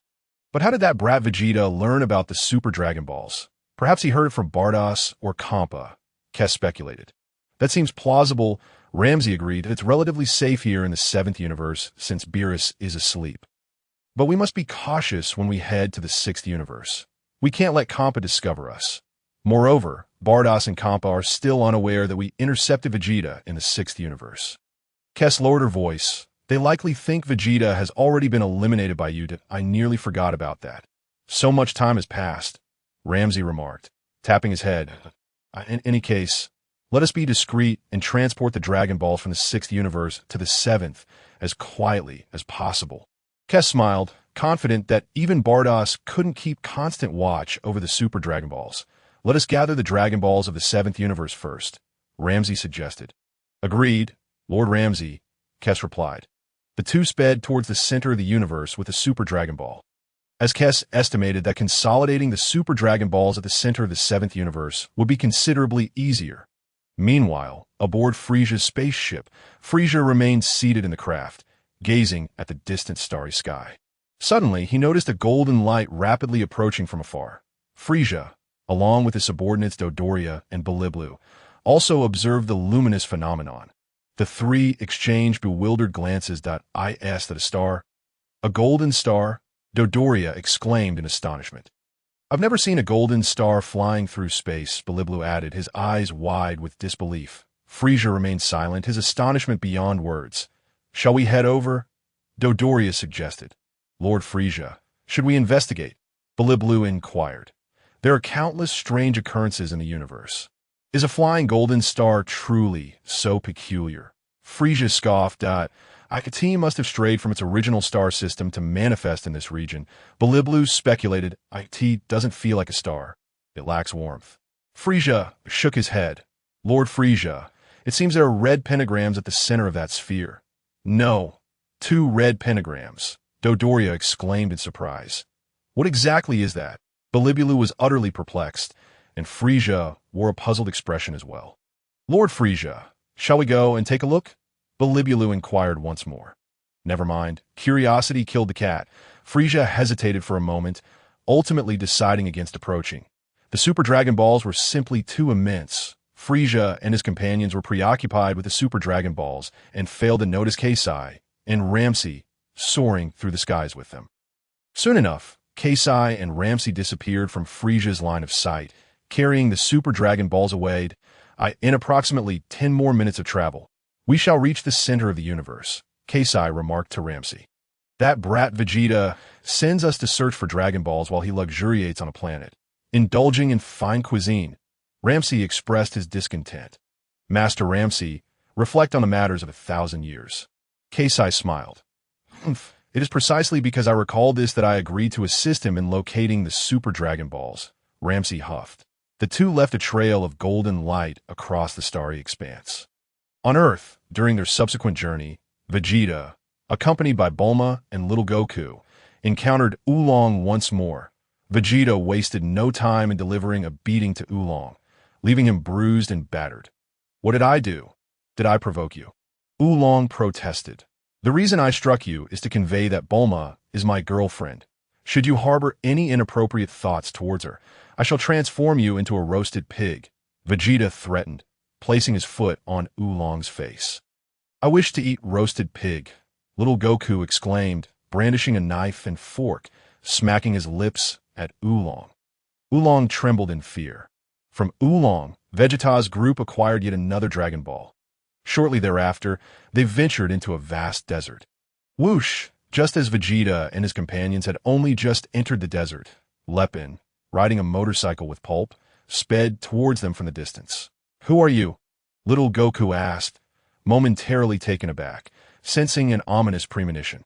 Oolong's expression shifted slightly. Vegeta, with his hands in his pockets, cast a glance at Lepin, while Bulma, feeling frightened, hid behind Vegeta. This bandit appears quite terrifying. Chapter 63. The standard Lepin lie, I am a hyena of the wilderness. And my name is Lepin. Lepin introduced himself. I am Pulp. Pulp chimed in with a smug smile beside Lepin. You little brats are no match for me. If you wish to leave this desert alive, hurry and hand over your money in capsules.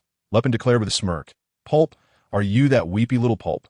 Oolong recognized him. You're Oolong. Pulp's face paled slightly. Oh, you know that pig? Lepin turned to inquire. Indeed, he is the Oolong who used to bully me at the Southern Kindergarten. Pulp nodded, having been expelled from kindergarten for stealing the female teacher's underwear. Oolong, you are truly insufferable. You only know how to expose others' shortcomings. Oolong retorted angrily. Enough of that for now. Hand over your money in capsules. Lepin commanded with a huff. Hey, Vegeta, aren't you supposed to be powerful? Quickly deal with him. Oolong urged Vegeta. Shall I take care of it? Little Goku suggested. Why waste the effort? Vegeta scoffed, waving his tail in the air. Instantly, an invisible energy enveloped Lepin. Lepin screamed as he was sent flying. Upon landing, his head tilted, and he fell unconscious, adopting the standard Lepin lying posture. Lepin, Pulp exclaimed in shock, rushing forward.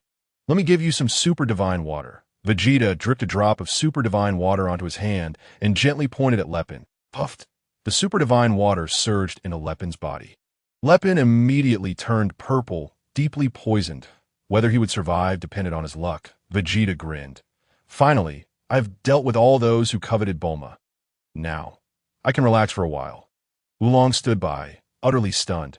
This fellow named Vegeta is incredibly powerful. I never imagined he could even defeat Lepin with ease. Pulp, in tears, transformed into a blanket, carrying Lepin back to recuperate. As for Lepin's fate, it was of no concern to Vegeta. If you survive, consider yourself fortunate. Perhaps even if you do survive, you may end up like the turtle sage, becoming a mere shadow of your former self. That would indeed simplify matters. Continuing onward, Vegeta and his companions searched for the next Dragon Ball. Along the way, they visited places like Fire Mountain. Notably, the flames of Fire Mountain posed no challenge to Vegeta, who leaped into the fire and retrieved the Dragon Ball with ease. Of course, Little Goku also had his first encounter with Chi-Chi. 6 days passed, and Vegeta's group effortlessly defeated the Pilaf trio, finally locating the last Dragon Ball. With all 7 Dragon Balls gathered, Bulma was overwhelmed with excitement. "We've finally gathered them all," Vegeta remarked. "Shall we wish for a larger body?" "No. Let's consult the dragon first. In the cosmic expanse. Within the central region of Universe 7, Kasai and Ramsey had also successfully gathered the Super Dragon Balls after 7 days of searching. The 7 Super Dragon Balls now radiated a golden light. Casting a golden hue across the universe, we've finally gathered them. Thankfully, that fool Zampa remains oblivious, Ramsey sighed in relief. Just a few days prior, Kasai and Ramsey had stealthily transported 3 Super Dragon Balls from Universe 6 without Zampa noticing. This achievement filled Ramsey with a sense of accomplishment. "Zampa, you fool, I've pilfered the Super Dragon Balls from your universe, and you are utterly unaware." "Indeed," Kasai nodded. "I trust Beerus hasn't awakened yet." Ramsey chuckled. "No, he is still asleep," Kasai confirmed. "Excellent. Our luck remains ever favorable." Ramsey laughed heartily. "Yes," Kasai smiled. "Quickly summon Vegeta," Ramsey urged Kasai, eager to fulfill his wish so they could return to Universe 10. "All right," Kasai nodded, immediately calling Vegeta through her staff. On Earth, the 7 Dragon Balls lay before them on the ground. "Dragon, appear and grant our wish," Vegeta bellowed at the 7 Dragon Balls. With a crack, the Dragon Balls erupted in a dazzling golden light. The golden radiance intertwined, forming a shimmering column of light that shot skyward, strikingly visible against the night sky. Golden lightning cascaded from above, spreading around the golden column. Witnessing such a breathtaking spectacle, Little Goku, Bulma, and Oolong were left in a in the next moment. The golden column transformed into a colossal azure dragon, coiling gracefully in the night sky and letting out a resonant roar. Little Goku and Bulma were utterly astonished. "This is the dragon. State your wish, and I shall endeavor to fulfill any wish you desire." The dragon's voice resonated. However, upon finishing its statement, the dragon's gaze fell upon Vegeta below. "I at you." The dragon's expression shifted slightly. "How is it that this brat has appeared again? Did I not grant you an immortal wish?" Once again, we find ourselves reunited, but a subtle smile graced Vegeta's lips. "Ahem, are you here to upgrade your previous wish?" inquired the dragon. "Can you even upgrade? It sounds as if you possess that capability," Vegeta retorted. The dragon felt a pang of heartache at that moment. "State your wish," the dragon urged. "Dragon, I desire an everlasting supply of Bulma." However, before Bulma could complete her sentence, Vegeta swiftly stepped forward and clasped her from behind, covering her mouth with his hand. "What are you doing, Vegeta?" Bulma exclaimed. "Do not rush into making a wish just yet." "I have a question for the dragon," Vegeta replied. "Ask away," the dragon responded. "Dragon, I wish to inquire about my situation," Vegeta began. Yet before he could finish, he suddenly felt a vibration emanating from his body. "Please hold on." Vegeta gestured towards the dragon. The dragon, perplexed, replied, "You may ask your question freely." "How could you request me to wait? Is that polite?" Vegeta retrieved the communicator that Kux had gifted him and pressed a button. "Mr. Vegeta, the Super Dragon Balls have been gathered. Would you like to come over, or shall we proceed with the wish directly?" Kux inquired. "So soon." "That's splendid." Vegeta felt an unexpected surge of happiness. "Let us proceed with the wish. It would take considerable time to arrive. At the wish we discussed earlier?" Kux asked again. "Indeed," Vegeta affirmed. "Very well, please hold on for a moment. Your wish will soon be realized." After speaking, Kux prepared to summon the Eternal Dragon. "Wait a moment. Kindly ask the Eternal Dragon why my body remains unchanged and has not matured yet." Vegeta requested Kux. "Oh my. So Mr. Vegeta is concerned about his growth?" Kux chuckled. "I thought you were indifferent to such matters." "Who said I am indifferent? My stature is so diminutive. How can I enjoy playful interactions with my girlfriend in the future?" Vegeta huffed. "What does your size have to do with playing with your girlfriend?" Kux was momentarily baffled. "You'll come to understand in due time," Vegeta responded. "However, if I pose a question, it might be interpreted as a wish," Kux replied. "If it is taken as a wish, so be it." "That is not the crux of the matter," Vegeta stated. "Understood," Kux replied. "I shall now prepare to begin." Thank you, Cux, Vegeta expressed politely. This moment, courtesy was indeed necessary. After all, one must tread carefully if he were to be impolite to Cux now. She might refuse to grant his wish, leaving him with no recourse. The dragon, perplexed, displayed a look of confusion. That a wish? Someone is making wishes from another location. A wish for Vegeta. What is the meaning of this? The dragon was genuinely curious. Not only the dragon, but Bulma, Goku, and Oolong also looked at Vegeta with intrigue. Who is this person wishing for Vegeta? Are there multiple dragons? Bulma asked, her tone laced with a hint of jealousy. That is Cux, the sister of Bardock, Vegeta revealed without reservation. The sister of that blue-skinned fellow? Bulma scoffed. Isn't she also blue of hue? Indeed, Vegeta nodded. Humph. I truly do not comprehend your taste if you fancy blue skin. Bulma pouted, visibly displeased. Occasionally, a change in color brings a refreshing novelty. Vegeta grinned. Goku, confused, remarked, Oolong, do you understand what Bulma and Vegeta are talking about? I can't make heads or tails of it. You might be better off not knowing. Oolong sighed, unable to bear it any longer. This fellow named Vegeta was utterly shameless. It seemed he had another girlfriend with a different skin tone, who was currently seeking Dragon Balls to fulfill his wish. Why do I not have such an obedient girlfriend? Hey, I'm still waiting for your wishes. What exactly do you desire? The dragon asked with a frown. Dragon, does asking a question count as a wish? Vegeta inquired. What a coincidence. I have a question for you as well. Shall we exchange? The dragon replied. Very well, Vegeta agreed without objection.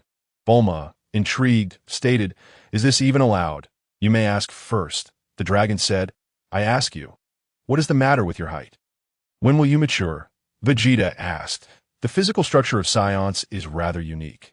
They maintain an extended childhood phase, particularly for royal Saiyans, allowing for better concealment. The dragon explained, and no need for such elaborate details. I comprehend your words. Please get to the point, Vegeta urged. You shall enter adulthood between the ages of 18 and 20, the dragon stated. What? No specific time frame? Vegeta huffed. I apologize.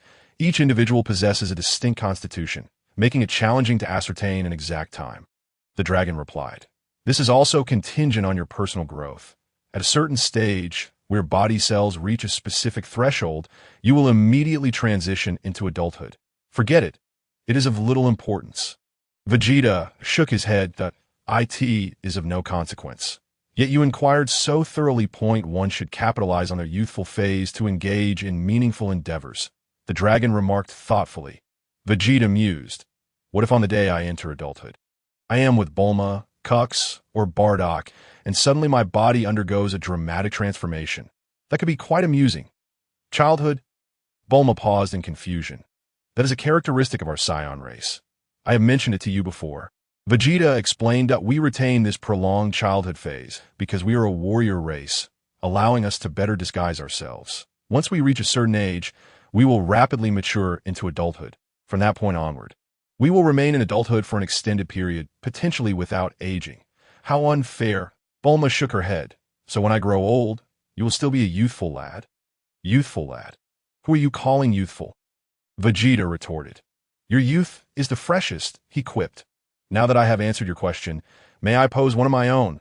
The dragon asked. Please do, Vegeta nodded. I asked your friend on Namek, is she assisting you in your quest for the Dragon Balls? The dragon inquired, why friend is not on Namek? Vegeta shook his head. To my knowledge, there are Dragon Balls on Cyril. Is your friend searching for them there? The dragon asked again. Not that either, Vegeta replied once more.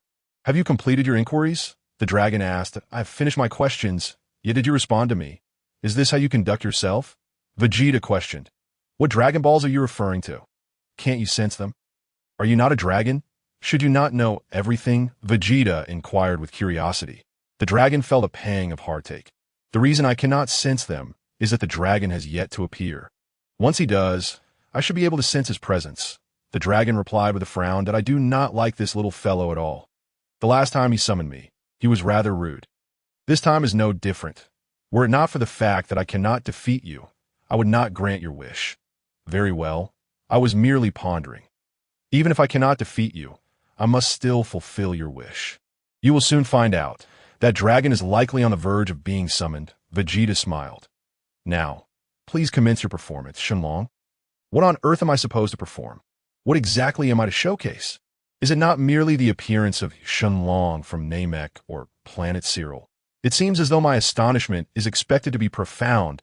At the heart of the universe, 7 Dragon Balls, each comparable in size to planets, have converged. Kasai and Ramsey hover near the Super Dragon Balls. I ask this how wishes are granted. Ramsey inquires that we need to summon Shenlong. Only through him can any wish be fulfilled. Kasai replies, Shenlong, how do we summon him? Let us get started, but let us keep the noise down to avoid attracting that pesky Beerus, Ramsey urges. Lord Ramsey appears to be quite fearful of Lord Beerus. Kasai remarks with a smile. Humph, do you think I fear him? Ramsey retorts. This is his universe, after all, and it would be rather uncouth to conduct our affairs here.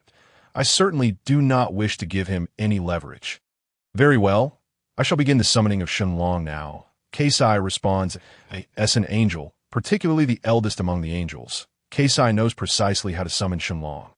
Arise, Shenlong, grant our wish. I desire to become wealthy. Kasai calls out to the 7 Super Dragon Balls. Instantly, the Dragon Balls radiate an even more intense golden light. In but a moment, the very center of the universe is bathed in gold. A colossal golden beam of light rapidly spreads throughout the cosmos. Why do you wish for wealth? Ramsey asks curiously. I do not know. It is simply the phrase needed to summon Shenlong. Kasai replies. What a magnificent spectacle! Ramsey exclaims. And in the next moment, an enormous golden dragon materializes before Kasai and Ramsey. Shenlong is astoundingly vast. Its gigantic form seems infinite, filling the very center of the universe. Streams of golden light race outward, as if at that moment, the entire 7th universe has been transformed into gold. Countless stars appear diminutive and insignificant in the presence of the magnificent golden dragon. Those who have gathered the Dragon Balls, state your wish.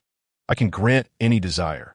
Shenlong's authoritative voice resonates on Earth. Whether it is the Shenlong of Namek or that of Planet Cyril, I shall sense his presence the moment he appears, the dragon asserts confidently. Just as the dragon's words fade, its expression suddenly shifts to one of astonishment. Do you now recognize which dragon has emerged? Vegeta chuckles. You have summoned the great ancestor Shenlong. The dragon trembles violently. The eyes of the dragon widen in disbelief, unable to articulate the shock it feels. Truly remarkable. The great ancestor has manifested. For a moment, the dragon forgets its duty to grant wishes, primarily because Vegeta and his companions have yet to voice theirs. What do you mean by great ancestor? Bulma inquires, turning to Vegeta.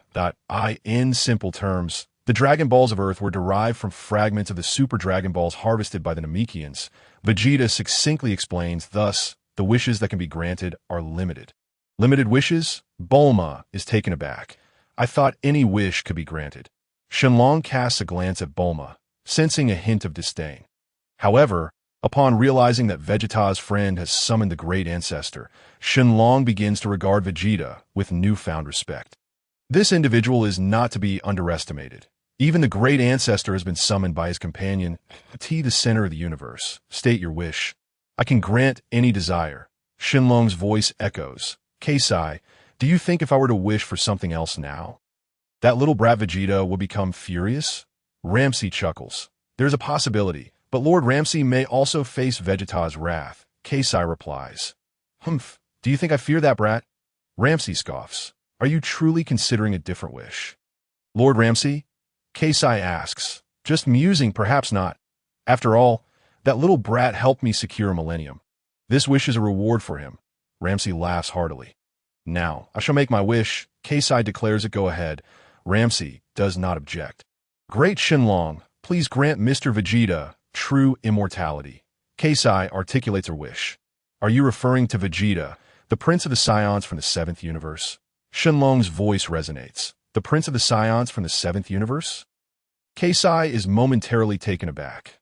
Ramsey is equally stunned. Currently, he is on Earth. I have summoned the Dragon of Earth, Shenlong adds. Hey Kasai, what is going on? Ramsey queries, puzzled. Isn't that brat Vegeta from the 6th universe? Oh dear, I had assumed he was from the 6th universe. Kasai nods. realizing he is from the 7th universe that I see, so that Compa fellow was attempting to poach from the 7th universe, but ended up being intercepted by us. Is that the case? Ramsey muses quietly, deep in thought. It seems so. Keisai lightly taps her forehead. How intriguing. I never expected that brat Vegeta was from the 7th universe. Ramsey laughs heartily. I too am taken by surprise.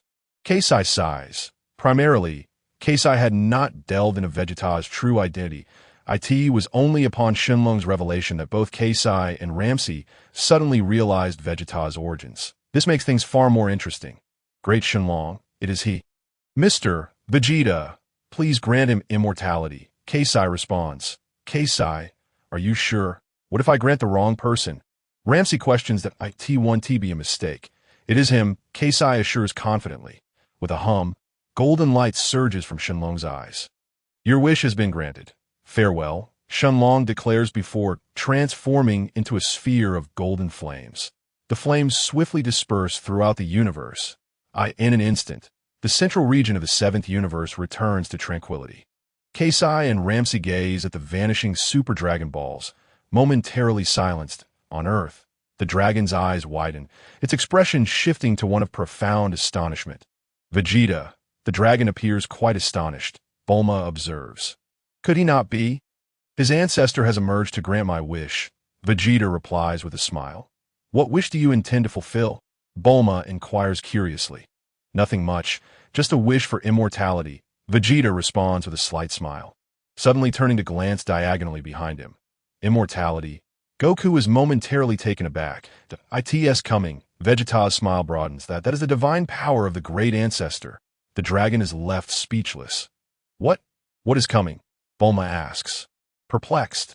Nothing is coming. Goku scratches his head, scanning the surroundings. I see nothing either. Oolong shakes his head. Can you see it? The dragon gazes at Vegeta in astonishment. That I cannot see it, but I can sense it. Vegeta replies with a smile. Smack. At that very moment, an intangible divine power swiftly enveloped Vegeta's being.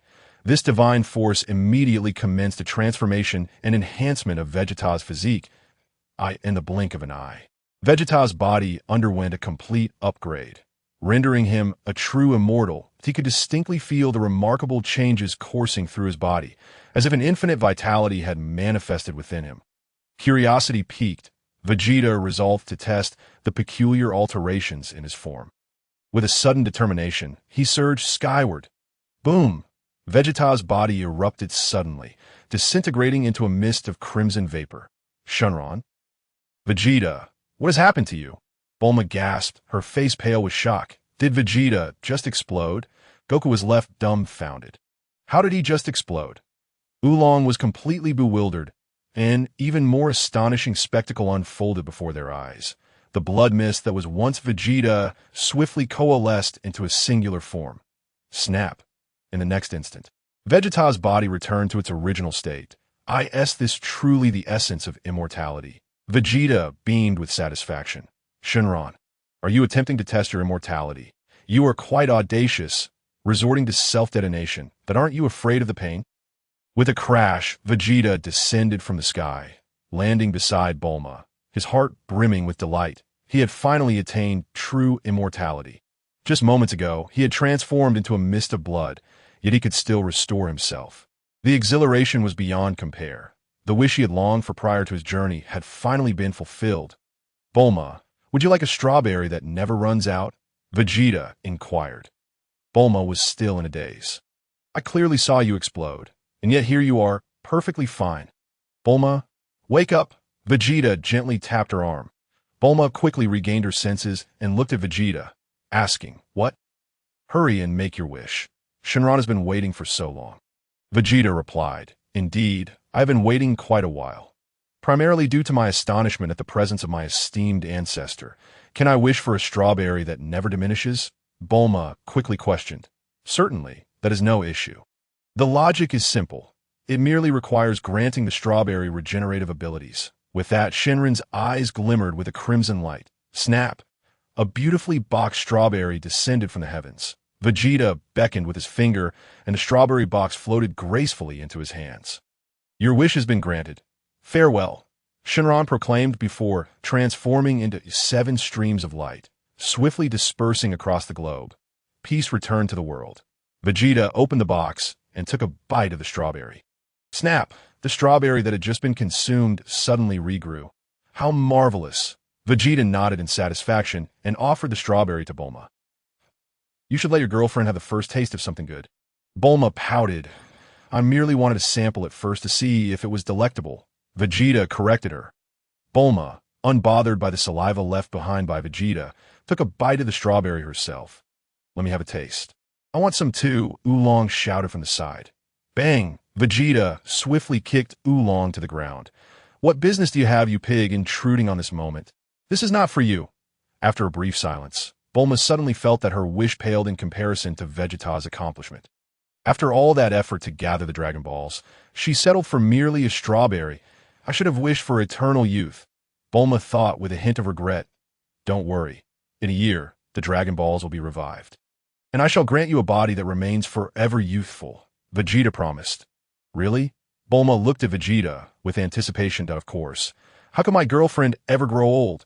Vegeta took Bulma's hand, and although the notion of growing old together was charming, he preferred the idea of an everlasting, undeterred life. Bulma. Oolong. Goku? Bulma. You understood that instantly? Vegeta marveled. Humph, even a pig can understand. How could I not? Bulma retorted. Oolong, you all carry on. I'll take my leave. That night, as they summoned Shinron, it was already evening. Now it was time to rest. In the wilderness, Oolong wept bitterly. Why? Why do those two get to stay in a house while we are left to sleep outside? Oolong gritted his teeth. Vegeta declared that Bulma was his girlfriend, and no other man could be too close to her. Goku, on the other hand, appeared unconcerned and earnestly addressed Oolong. Are you a pig? Oolong rolled his eyes in exasperation. I am not a pig. You are, Goku countered. Oolong, tired of Goku's antics, thought, I am utterly dismayed to have such a pig teammate. I might as well enjoy the moon tonight. The moon is particularly round this evening. It has been ages since I have witnessed such a splendid sight. If only a girl could accompany me instead of this pig teammate. Chapter 67. Transformation. Golden Great Ape. Oolong, what are you staring at? Goku asked curiously. Humph. None of your business, Oolong huffed. I want to see too, Goku said as he looked up at the sky. Upon glancing up, Goku spotted the full moon shining brightly. Tonight is a full moon, Goku exclaimed. You have a problem with that. Oolong snapped that a full moon can summon terrifying monsters. Goku stated earnestly. Stop babbling nonsense. Oolong scoffed. I am not lying. My grandfather was trampled by that monster. Goku insisted. Wasn't your grandfather's son Gohan? How could such a formidable person be trampled? Oolong asked, somewhat astonished. Unable to suppress his curiosity, is that monster truly so fearsome? Yes, that monster not only trampled my grandfather, but also flattened our home and the trees we had planted outside. Goku continued. What kind of creature could do that? Oolong asked, a hint of fear creeping into his voice. That I was asleep at the time, so I did not see it. Goku shook his head. That weren't you just saying that the monster flattened your house? You are truly a pig, Oolong remarked, convinced that Goku's intelligence was questionable, and why grandfather often told me that one should not gaze at the full moon. I think looking at the moon is harmless. Goku said, glancing up at the moon once more. See, I am looking at it again. Oolong suddenly felt an ominous premonition. Could that monster possibly be this fool? Thump, thump, thump. Suddenly, Oolong heard a rhythmic thumping sound. What is that noise? Oolong asked, perplexed. It feels like something is beating here with an intense rhythm. Much like Vegeta would say. Goku pointed at his heart. You have a heart condition? Oolong inquired. Wow! Suddenly, little Wukong let out a piercing cry. And his body instantly expanded several times in the blink of an eye. Little Wukong transformed into a colossal black gorilla. Oolong's composure shattered at that moment, leaving him utterly terrified. Vegeta! Vegeta! Oolong shouted the name of Vegeta loudly. With a roar, little Wukong unleashed a mighty punch, obliterating a distant mountain peak. Oolong felt his entire body go limp with fear. With a resounding crash, little Wukong seized the mountain and lifted it high above. Preparing to hurl it at Oolong, boom, accompanied by a deafening sound, Yulong found himself crushed beneath the weight of the enormous mountain, howling in agony. Little Wukong continuously pounded his chest, his roars growing increasingly ferocious. In the room, Bulma stepped out of her bedroom into the living room, puzzled by the commotion. What on earth is happening? It feels as if the very ground trembled just now. She glanced at Vegeta. Is it a full moon tonight? Vegeta inquired. Yes, it's a full moon. Why do you ask? Bulma responded, confused that us Saiyans can transform into Oozru under the full moon's light, that I suspect little Wukong has already transformed into one. Vegeta explained. Oozru. Bulma paused momentarily. Let me see. Driven by curiosity, Bulma approached and opened the door. Then she locked eyes with the giant Oozru Wukong. Her complexion instantly paled, and she executed a dramatic turn. Retreating to her room and firmly shutting the door, leaning against it for support. Vegeta scoffed, do you really think bracing yourself against the door will help? If little Wukong steps down, this house will be flattened. With that, Vegeta soared out of the window. With a swift motion, he raised a hand to block the descending foot of little Wukong. With a flick of his finger, Vegeta severed little Wukong's tail. In an instant, little Wukong's form rapidly shrank back to his original size. Destruction, Vegeta lightly tapped the mountain, crushing Yulong. With a clap, the mountain dissolved into nothingness, vanishing entirely. Thank you for saving me, Vegeta, Yulong said, tears of gratitude streaming down his face. You're a good person. I misunderstood you before. Take off your clothes, Vegeta commanded. What did you say? Yulong stammered in shock. Aren't you fond of Bulma? You won't spare even this pig. Vegeta retorted. Stop with the nonsense. If I tell you to strip, you strip, or I'll turn you into a roast pig. As he spoke, a flame flickered at the tip of his finger. Yulong felt his composure shatter. Damn it, I might as well complied. I never expected Vegeta to have an interest in pigs. Swiftly, Yulong removed his trousers. All right then, he gritted his teeth. Bang, Vegeta kicked Yulong to the ground. What on earth is going through this pig's mind? Yulong exclaimed, if you want me to lie down, just say so. Is it really necessary to resort to violence? Vegeta beckoned with his finger, causing Yulong's pants to drape over little Wukong's form. This pig is such an eyesore. Vegeta grunted, delivering another kick that sent Yulong flying. You should have said so earlier. You could have just told me to dress little Wukong. Bulma quietly opened the door and stepped out. Vegeta, where's the Oozru? She asked, glancing around curiously. You want to see it? Vegeta replied. That would be nice to take a look, Bulma murmured. All right, I'll let you see. Vegeta immediately turned his gaze to the full moon above. Bang, in the next moment, Vegeta transformed into a massive black Oozru. Yulong gasped in horror once more, his spirit nearly fleeing his body to Bulma's face turned pale with fright. Look, Bulma, isn't this amusing? Vegeta chuckled. Not at all amusing. Transform back immediately. Bulma snapped angrily to let's see if I can change into another form. Vegeta pondered. Bang. As he spoke, a golden aura enveloped Vegeta, indicating his transformation into a Super Saiyan. When Bulma looked again, she saw that his entire body had taken on a golden hue. Vegeta adjusted his belt and noticed, even this part has turned golden. What a spectacular sight. Hey, what are you looking at? Bulma wiped her brow. Are you watching or not? It's golden, Vegeta replied that I'm not watching. Not watching, Bulma cried out in a panic. Chapter 68. Another transformation, Super Saiyan 4. Just say you're not watching, no need to repeat it. Otherwise, I might think you actually want to see, Vegeta remarked that Bulma's cheeks flushed red. Resembling a shy rose, a moment of silence passed. What is the purpose of your golden transformation? Bulma asked, taking a deep breath, her confusion evident. Vegeta ignored her, his expression becoming grave as he fixed his gaze on the distant starry sky. In the next moment, Vegeta's form swiftly shrank and morphed. Whoosh!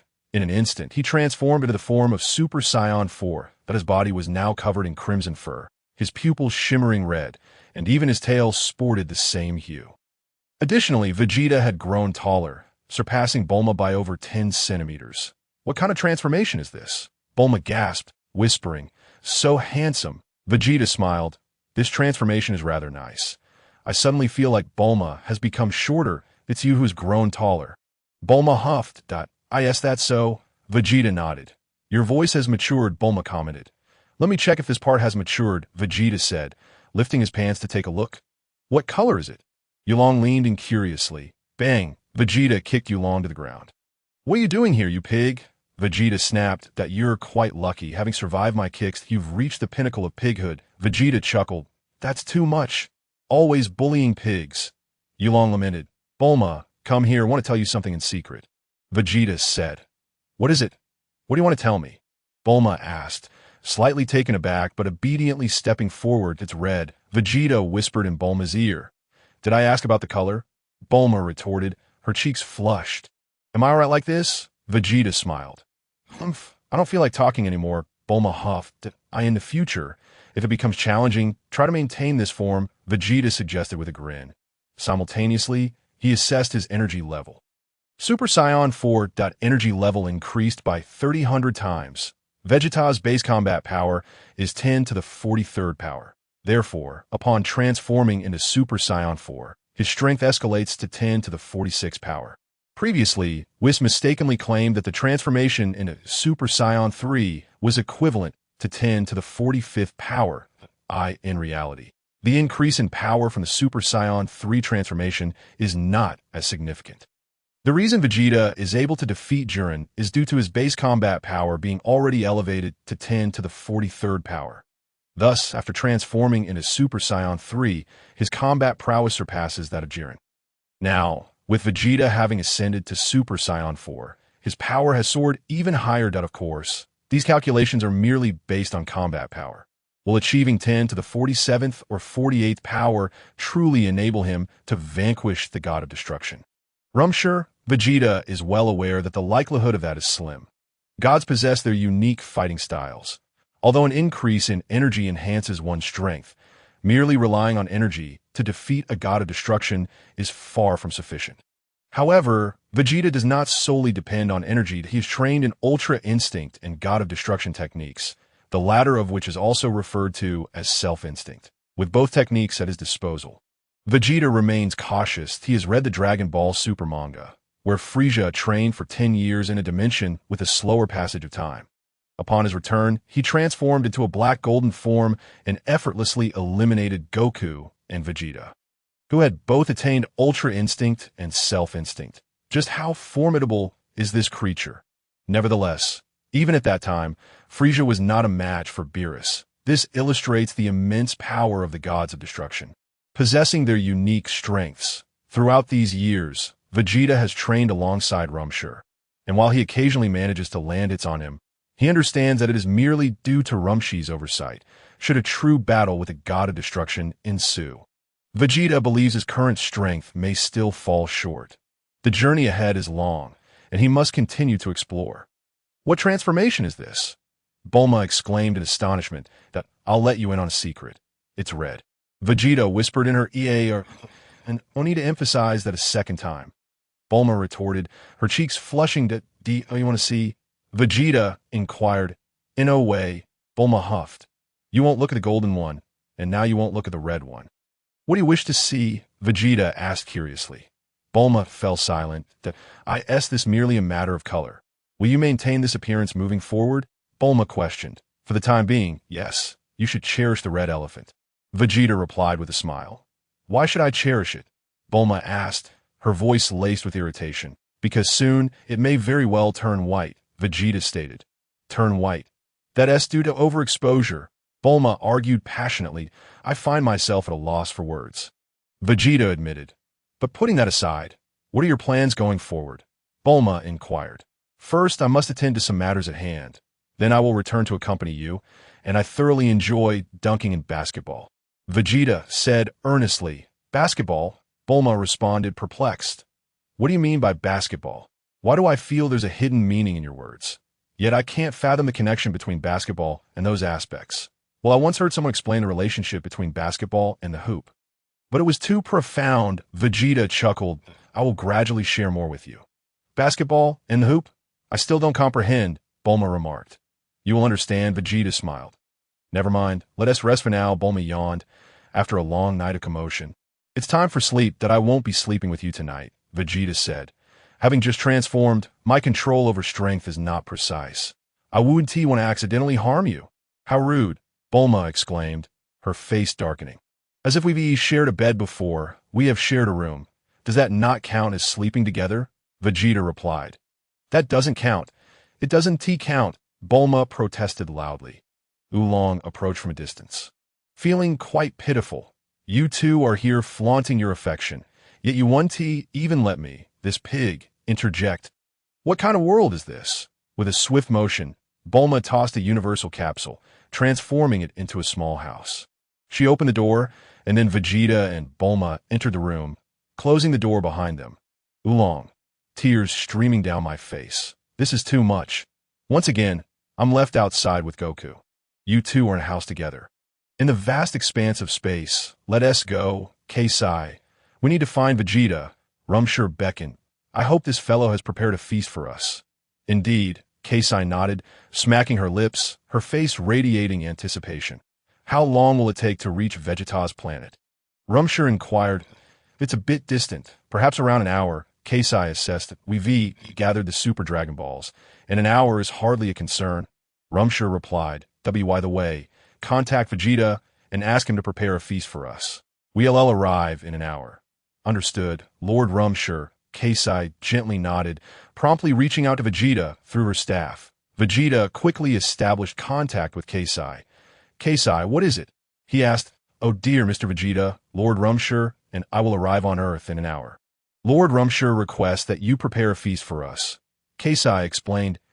An hour is too soon for me to prepare anything. Vegeta lamented. I intended to practice controlling my strength and enjoy a basketball game with Bulma.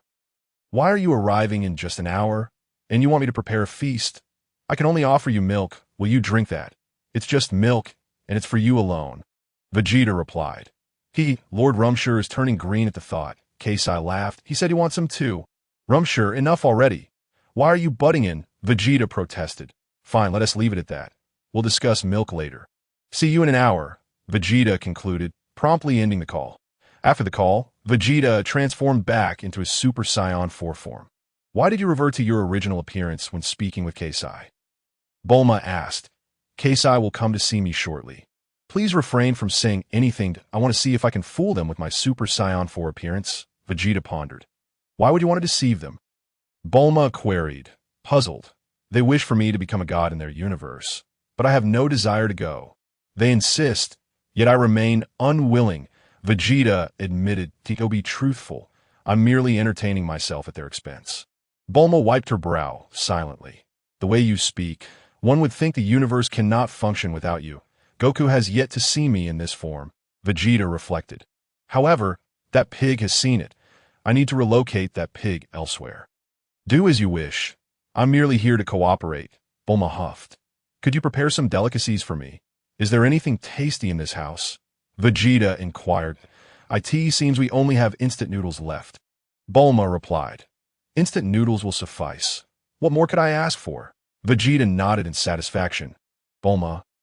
What bicycle? Vegeta wore a smile, and these instant noodles were sure to astonish Ramzi and Kess. Moreover, they were remarkably easy to prepare. Now, I shall first take that pig away. If that pig lets slip any secrets, it would surely lead to mischief. Vegeta pushed open the door and stepped outside. The pig was sleeping with Goku. Hey pig, you should head over to Master Roshi for a while, Vegeta said, waving his hand at Oolong from a distance. Bang! A surge of powerful energy immediately acted upon Oolong. What are you doing, Vegeta? Oolong exclaimed. I haven't bothered you this time. I'm merely trying to take a nap. However, Oolong soon vanished from sight, initially terrified but gradually calming down after 10 seconds. Why should I be afraid? I can transform into a bird or a bat and fly in the sky. Can I? After transporting Oolong away, Vegeta remained in place, quietly awaiting the arrival of Kess and Ramzi. An hour swiftly passed. Whoosh, whoosh, Vegeta noticed two beams of distinct colors illuminating the night sky. It was Kess and Ramzi, rushing towards him at great speed. Kess had already pinpointed their location with her communicator, making it easy to find him. Kess and Ramzi descended from the heavens, gently landing beside Vegeta. Greetings, you must be Lord Kess and Lord Ramzi, Vegeta said, habitually placing his hands in his pockets as he approached them with a courteous bow. Kes paused slightly in surprise. Ramzi also scrutinized Vegeta for a moment, as Vegeta had transformed into Super Saiyan 4. His appearance had undergone a significant transformation. At first glance, one would hardly recognize him as Vegeta. Furthermore, Vegeta's voice had matured as well. "Who are you? Where is Vegeta?" Ramzi inquired. "I am Vegeta's brother, Dal." Vegeta replied. "Vegeta has already departed from Earth." "What? He left Earth?" Ramzi was momentarily taken aback, wondering what kind of joke this was that he left without informing us. Kes remained silent, casting a deep glance at Vegeta. "Kes, quickly contact Vegeta and find out what this rascal is up to." Ramzi huffed. "Very well, Lord Ramzi," Kes said, preparing to establish contact with Vegeta using her staff. "By the way, my brother told me before leaving to return this to you upon meeting you," Vegeta said, producing the communicator and handing it to Kes. Ramzi remarked, "What does that guy mean by this?" Furrowing his brow, "My brother said there is no need to look for him anymore," Vegeta replied. "What does this rascal mean? He just gained immortality, and now he abandons us." Ramzi's expression darkened. Chapter 70. Ramzi failed to recognize. Kes continued to scrutinize Vegeta without saying a word. Vegeta mused, "It's not too difficult to deceive the destroyer, but to fool an angel is indeed exceedingly challenging. What on earth does this rascal intend to do? Am I not good enough for him?" Ramzi scoffed, walking away without uttering a word. After that, Ramzi appeared somewhat disheartened. "How vexing. The destroyer Ramzi I painstakingly trained." He sighed. Kes remained silent. "Kes, why don't you say something? What do you think of this situation?" Ramzi asked. "What can I think? Vegeta is right in front of you. If you can't see it, then who can you blame?"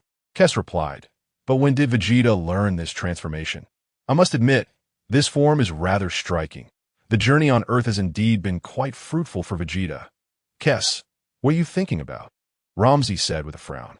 "I was contemplating whether I should reveal Vegeta's true identity to Lord Ramzi." Kes smiled. "What? His true identity?" Ramzi was taken aback, re-evaluating Vegeta before him.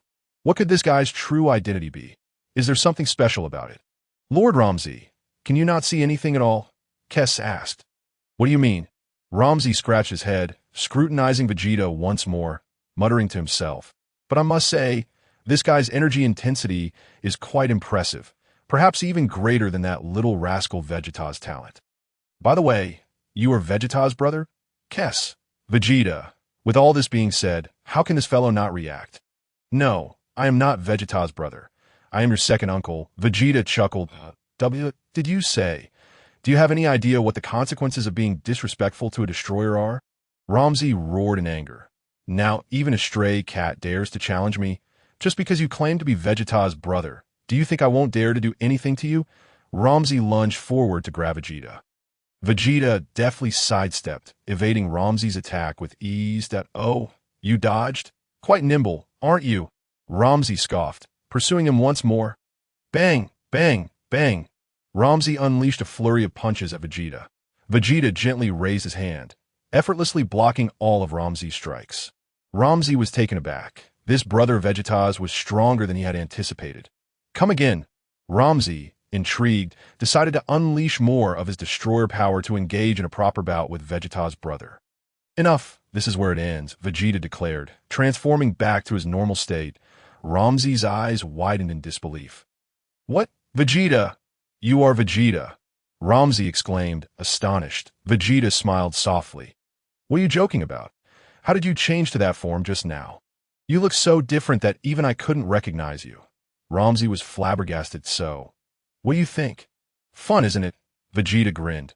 "What is so amusing? Do you find this interesting?" Ramzi's expression darkened. "Are you playing with an elephant?"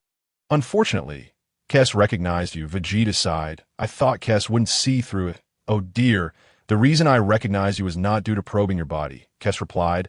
"I discerned you from the subtle details in your movements." "Subtle details?" Vegeta was taken aback. "For instance, you had your hands in your pockets," Kes noted, "and although you transformed, your clothes didn't change at all." Vegeta. "What a blunder, what a blunder." Vegeta. "What on earth are you up to? Is it entertaining for you to make me not recognize you?" Ramzi said with a scowl. "Let's go inside. I have prepared a sumptuous feast for you." Vegeta smiled. Now that sounds more like it. Ramsey's mood lightened upon hearing about the lavish food. That I came here for the food anyway, that I don't care what your identity is. Vegeta invited Kess and Ramsey into the room. Clap. Vegeta transformed back into Super Saiyan 4. Why have you changed back to this form again? Ramsey was taken aback. The previous form was too short. I had to look up at you, which annoyed me. Vegeta replied. D.O. as you please. Ramsey huffed. Just make sure to prepare the food quickly. I have prepared a plethora of delicious dishes for you, Vegeta stated. What do you have?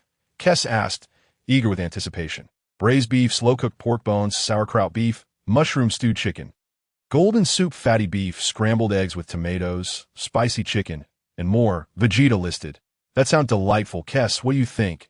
Ramsey inquired, even more expectant. Oh my, just the names alone sound quite appetizing. Kasai nodded. Bulma remarked, are these two really so easily deceived? Everything Vegeta said is just instant noodles, isn't it? Moreover, that sister of the Smurfs does indeed appear quite beautiful. What is the relationship between Vegeta and her? Bulma, has the water boiled? Vegeta inquired. Yes, it has, Bulma replied with a nod. Prepare the dishes, Vegeta commanded, and with a sweeping gesture, an array of instant noodles was laid out on the table. Lamsey was taken aback. Kasai also paused momentarily.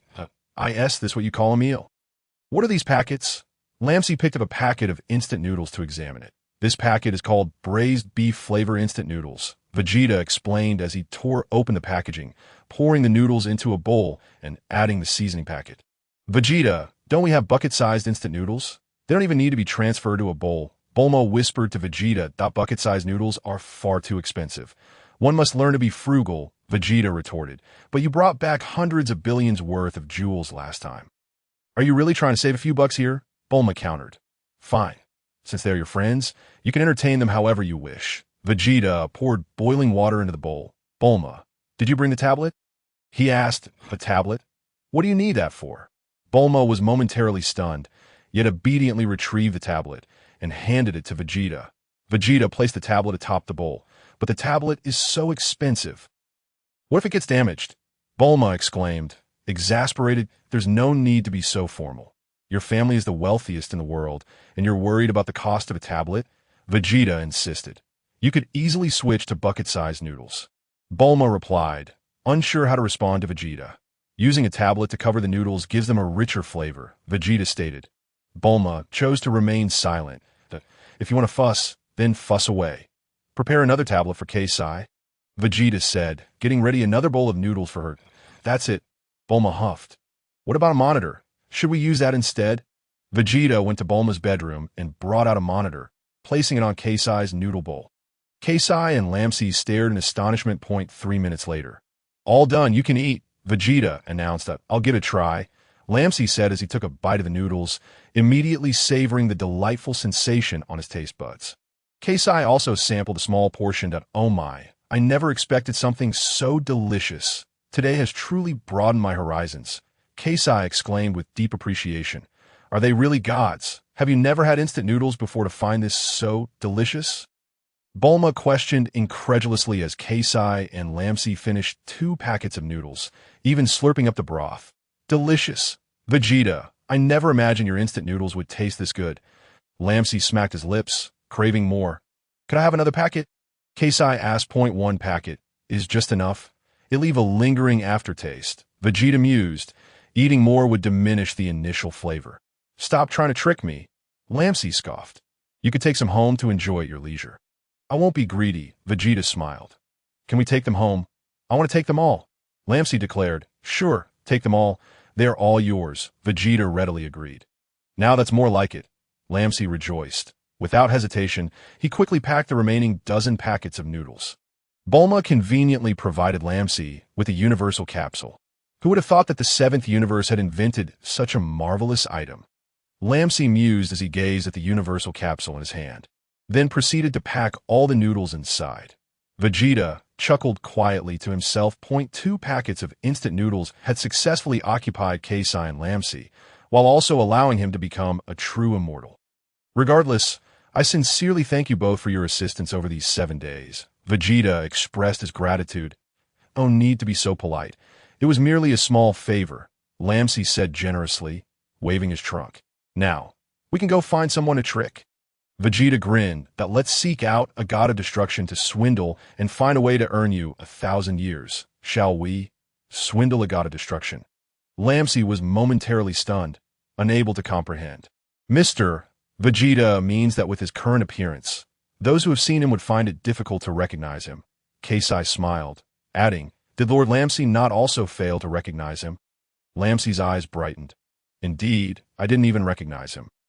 I've spent 12 years alongside this fellow, and I didn't notice a thing. Who else could? Whom shall we swindle? Should we continue to target that delectable fellow?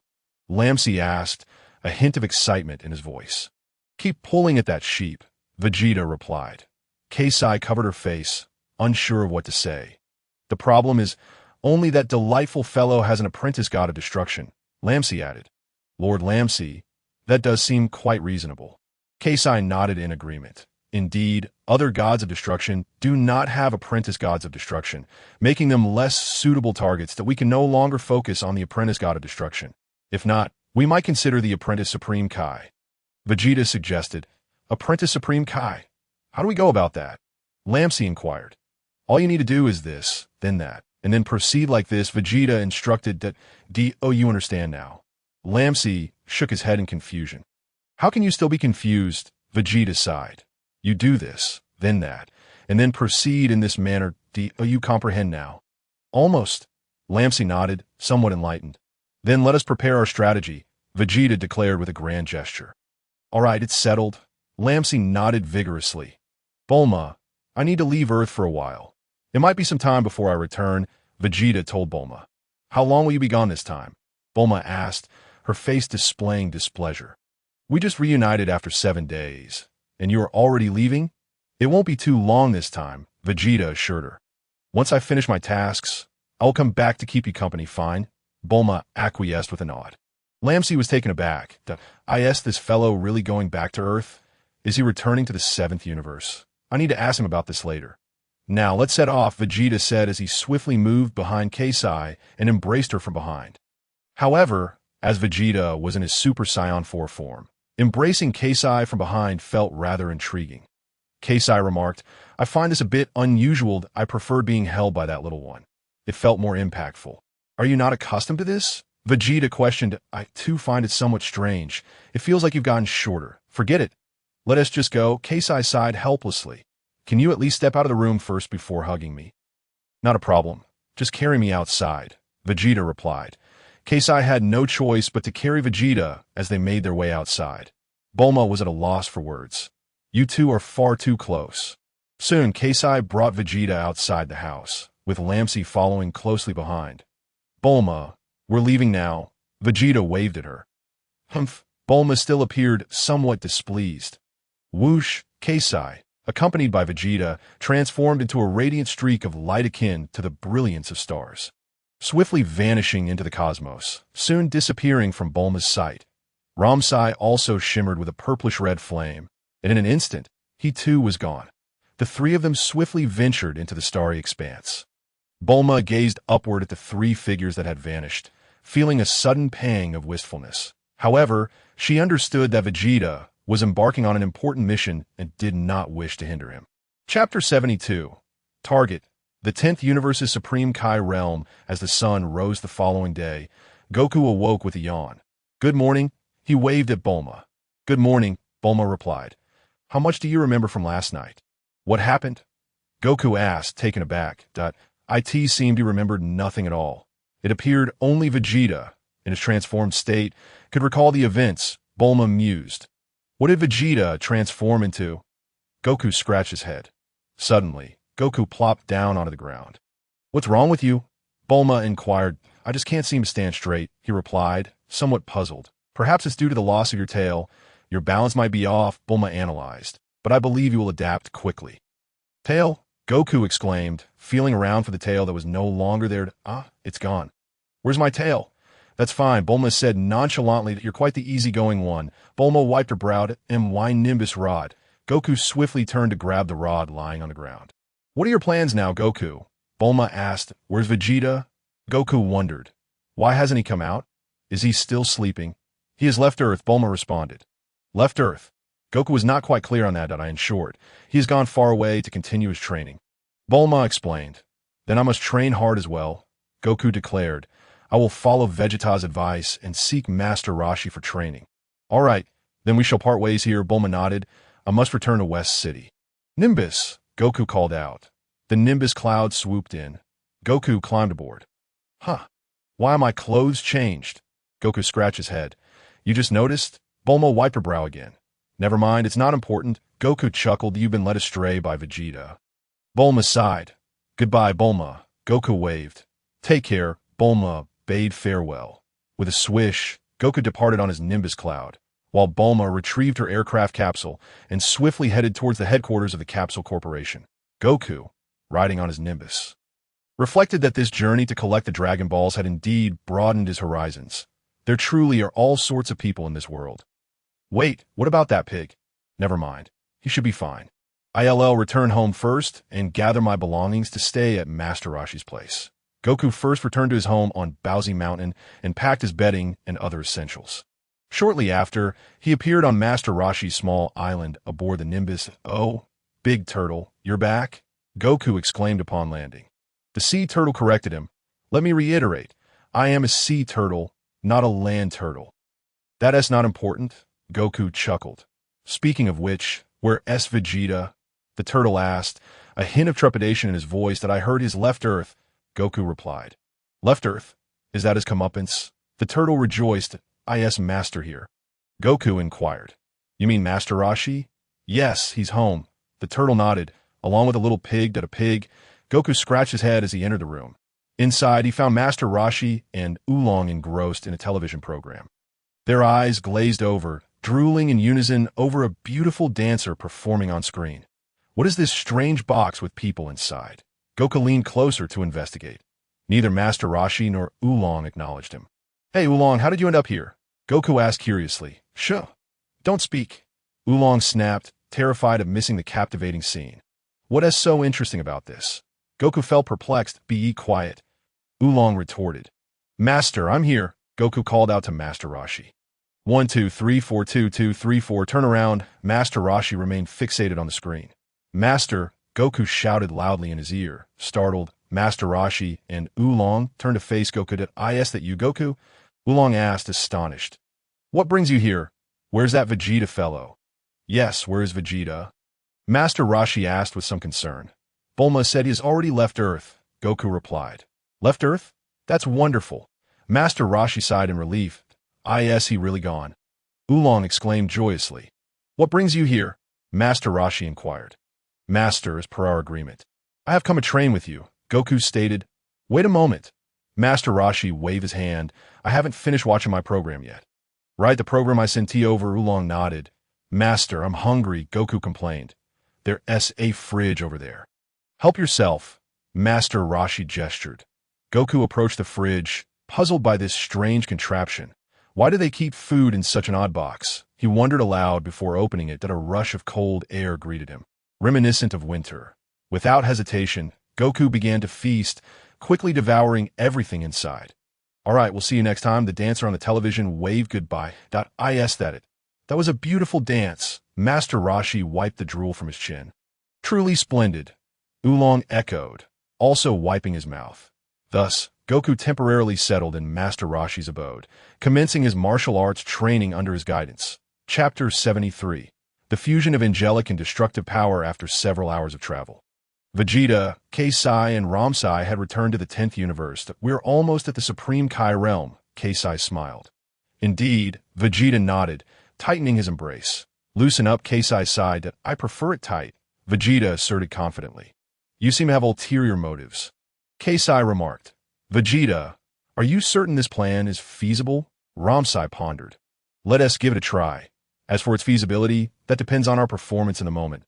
And no matter how great my plan is, if you don't execute it well, it will be of no use, Vegeta replied. It seems you have a point, Ramsai nodded, then asked, by the way, you mentioned you still need to return to the 7th universe?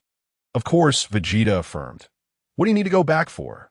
Isn't it better to stay in the 10th universe and be the Supreme Kai? Ramsai suggested that if you become the Supreme Kai, our lives will be interconnected. and I would feel much safer. You ought to abandon that notion. Vegeta shook his head and replied, if I were to become the king of the universe, I would challenge all the destroyers. If I were to be killed, you would also cease to exist. Ramsey, it seems this kid might actually pull it off. Ramsey was at a loss for words. So, you are merely a temporary king of the universe? Kess inquired. Just for fun, Vegeta grinned. Never mind, just help me by a few thousand years. Then I can basically relax in our universe. Ramsey chuckled. That I'll do my best. I'll catch one and trap one. As a way to repay you for your guidance over the years. As Vegeta spoke, he suddenly remembered something and took out a small notebook he always carried. Ramsey was taken aback. What do you need that notebook for again? Vegeta opened it and glanced at the numbers .80060. Still, this number hasn't changed. Ramsey leaned over to take a look at it. Hasn't changed. I was just afraid I'd forget, Vegeta replied, putting the notebook away. That I can't comprehend what you intend to do. Ramsey looked confused. When my strength increases, you will understand what I aim to accomplish, Vegeta smiled. Increase your strength? Your power is already remarkable, especially now that this transformation has reached 10 to the 46 power. Right, in terms of combat power, you can already rival me, Ramsey stated. I know, I'm still far from enough, Vegeta sighed. That you're quite self-aware, Ramsey chuckled. Gods have their own combat style. I advise you not to provoke other destroyers just yet. I won't be able to protect you. Though you are immortal, the destroyers have plenty of ways to deal with you that I understand. Vegeta nodded. Until I fully merge the powers of destruction and the angels. I've decided to keep a low profile. Merge? Ramsey was startled. What are you talking about? What do you intend to merge? The fusion of destruction and angelic powers, Vegeta replied. Are you joking? I've told you numerous times that these are two distinct forms of energy. And merging them carries significant risks, Ramsey exclaimed. If you keep messing around, you might blow yourself up. I'm immortal. I can't die, Vegeta retorted. Ramsey, I almost forgot that immortality was granted by me. This conversation is going nowhere. I'll try it now, Vegeta said, summoning a sphere of angelic power in his left hand and a sphere of destructive power in his right. Stop it right now. Do you want to destroy our universe? Ramsey shouted. Are you saying that combining these two energies could potentially annihilate the universe? Vegeta was taken aback. There is that possibility. Kess sighed helplessly from the front. What kind of calamity have I created? If you destroy our universe, I will not let you off easily, Ramsey said darkly. Previously, Mr. Vegeta only mixed a tiny bit of angelic power into the destruction. That wouldn't cause any issues. However, if equal proportions of angelic and destructive powers were to merge, it could indeed create a cataclysmic force. Such experiments should not be attempted lightly, Kess added as a caution. All right, let us save that for other universes and not use it here, Vegeta remarked, promptly retracting both energies into his body. I'll give you credit for having some conscience, Ramsey sighed in relief. What if we try to condense just a little? Vegeta suggested, creating a brilliant point of light in his left hand and a purplish-red point in his right. Not even a tiny bit, Ramsey shouted angrily to ITS, just a minuscule amount. What is there to worry about? Vegeta was unfazed, scrutinizing the angelic power. I've noticed that since I transformed, my angelic power appears clearer than before. Indeed, it is considerably clearer, indicating that the concentration of your angelic power has reached an impressive level, Kess remarked, glancing over. If the concentration of a true angel's power is 100, yours is around 70. What was my angelic power concentration previously? Vegeta asked curiously. About 40, Kess replied. And the concentration for a trainee angel? Vegeta inquired again. Trainee angel? Kess was taken aback. Previously, I sensed a hidden angel in the 7th universe. It could very well be a trainee angel honing their skills among the galactic patrol there, Vegeta answered. Oh my, you seem to know quite a bit. You can even sense trainee angels, Kess expressed her surprise. There is nothing unusual about it, Vegeta smiled faintly. The concentration of a trainee angel's power can exceed 85, Kess continued. So, my angelic power concentration is nearing that of a trainee angel. Vegeta chuckled. You're still 15 short. Kess pointed out. Therefore, you should refrain from forcing these two energies to merge. Previously, your angelic power was too murky, lacking in concentration, Ramsey advised. Now that your angelic power concentration has increased, Merging them could lead to weight. Kid, are you ignoring me? Ramsey exclaimed, noticing Vegeta's distraction. Oh dear, this is bad, Kess realized as well. Suddenly, Vegeta's index fingers from both hands began to collide with different energies. Vegeta attempted to merge the 2 points of light. Run, Kess! Ramsey shouted loudly. In an instant, Kess swiftly freed herself from Vegeta's embrace and vanished. Wait for me, Ramsey called out as he prepared to flee. Previously, Vegeta's angelic power concentration was insufficient, and Ramsey had turned a blind eye. Now that Vegeta's concentration had exceeded 70, it was indeed alarming. Chapter 74. The Powerful Annihilation Force. Vegeta forcibly compressed the points of angelic and destructive power together, kneading them in his hands. You didn't want to merge, did you? You didn't want to be together, did you? I'm your matchmaker. I insist on bringing you together. I'll strip you bare and place you together. Wouldn't you ignite like dry kindling? Vegeta stubbornly merged the two incompatible energies into a single sphere. Kneading and squeezing, the two little points reluctantly embraced one another. In the next moment, Vegeta was taken aback, suddenly feeling an incredibly immense energy erupting from the now singular point. This is bad. Boom! A colossal surge of energy burst forth, illuminating the entire 10th universe. Accompanied by a deafening roar, a black hole was created in this universe. Not far away, Ramsey was left battered and bruised, looking quite disheveled. Only Kess managed to escape, darting away quickly and even conjuring a protective shield after distancing herself. This expanse of cosmic space was suddenly torn apart, giving birth to a black hole. The black hole rapidly absorbed surrounding light and heat, measuring approximately 100 meters in diameter. In this cosmic space, such a size was not considered large. For Vegeta. He was gone, obliterated. He was too close to the explosion and was reduced to a mist of blood by that formidable energy. In a flash, Kess appeared beside Ramsey. He is dead. Ramsey rubbed his sore face, gritting his teeth. Indeed, Kess nodded. This idiot never listens. Now he is dead. Sentihi. Ramsey seethed in frustration. If it weren't for his immortality, he would truly be finished, Kess replied. Quick, heal me. Before he recovers, I don't want him to see me in this sorry state. Ramsey issued instructions to Keisai. Very well, Lord Ramsey. Keisai replied with a subtle smile, pointing her staff at Ramsey, the power of the angels swiftly enveloping him. The angelic force rapidly healed the injuries sustained by Ramsey. With a loud pop, the blood mist that Vegeta had transformed into quickly coalesced, restoring him to his original Super Saiyan 4 form. That very moment, Ramsey's wounds were also completely healed. Keisai retracted her staff. Vegeta immediately turned to face Ramsey and Keisai, exclaiming, "Such overwhelming power! You should consider yourself fortunate. Had you not possessed immortality, you would have perished long ago." Ramsey retorted darkly, "It is precisely because I am immortal that I harbor no fear." Vegeta declared, "You make a compelling point," Ramsey acknowledged. "Now you understand the advantages of immortality, do you not?" Vegeta responded, "Do not get too complacent. If that last strike had wounded your soul, consider yourself lucky." Ramsey scoffed. "My soul is not so easily harmed," Vegeta replied with a faint smile. "What do you mean?" Ramsey asked, momentarily taken aback. "Why do you say that?" Keisai explained to Ramsey, "Mr. Vegeta's soul appears to be significantly stronger than that of an ordinary person.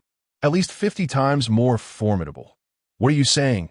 Ramsey exclaimed in astonishment. 50 times more powerful. Is this young man's soul strength not otherworldly? The strength of a god of destruction soul is merely 40 times that of an ordinary person. How could yours exceed that by 10 times? Perhaps you should inquire with Etion, the protagonist of that tale titled Dragon Ball. Starting with the comprehension of the erasure technique, Vegeta chuckled smugly. Ramsey fell silent, feeling a pang of discomfort. Keisai refrained from elaborating, primarily because she was unsure how to explain. Each individual's soul strength varies. If an ordinary person's soul strength is rated at 1, then Vegeta's would be 50, while Ramsey's is 40. Keisai did not disclose her own soul strength, nor did Vegeta inquire. "Keisai, what is your soul strength?" Vegeta asked that my soul strength is roughly 100 times that of a normal person. Kaisai replied. Vegeta felt a twinge of discomfort upon hearing this. Will not underestimate the angels, Ramsey remarked. They are the true deities of this universe, while we gods of destruction are merely humans who have ascended to divinity through training. If you were to challenge a true god, you would surely be defeated. Vegeta remained silent, acknowledging the immense power of the angelic race. However, he pondered aloud. That explosion had such tremendous force. Yet Lord Ramsey emerged unscathed? Vegeta regarded Ramsey with newfound respect. Of course, I am a god of destruction. Such trivial energy could never harm me. Ramsey laughed heartily. Vegeta believed him. Gods of destruction are truly formidable. If I were not immortal, I would have perished. Yet this fellow remains completely unharmed, and he is not that far from me. It appears my physical training is still lacking, that I was obliterated, while Ramsey seems unfazed. Lord Beerus must be even stronger. How many more years until he awakens? Another 20 years? I still have time. I must train diligently. Vegeta then gazed at the enormous black hole created by the explosion. What a spectacular sight, Vegeta marveled. How can you still speak? Just look at what you have done. Ramsey exclaimed angrily that I never anticipated that the fusion of two small light points could yield such immense power. Vegeta continued to reflect. The fusion of these two energies is indeed a remarkable choice. Even my Super Saiyan 4 form was reduced to mere fragments, and that was merely the fusion of two light points. If it were any greater, it could potentially shatter the universe itself. I must find a way to study this phenomenon further. The fusion of two energies of differing natures can easily lead to anomalies, especially when combining angelic energy with destructive energy. Forcing them together can result in the situation we just witnessed, Kaisai explained. Fortunately, you only fused a single light point. Had it been larger, your soul might have been shattered. Understood, Vegeta nodded. In Universe 10, within the realm of the Kaioshin, Kaioshin Gas was instructing the apprentice Kaioshin Zamasu. Zamasu, as a Kaioshin, you must maintain a positive mindset. That I have noticed that your attitude has been somewhat poor lately. Gas remarked, it because I lost to that apprentice god of destruction, Mr. Vegeta? Zamasu inquired. Chapter 75. Zamasu, truly a case of talent being jealous of fate. How could that be? Zamasu denied any admission.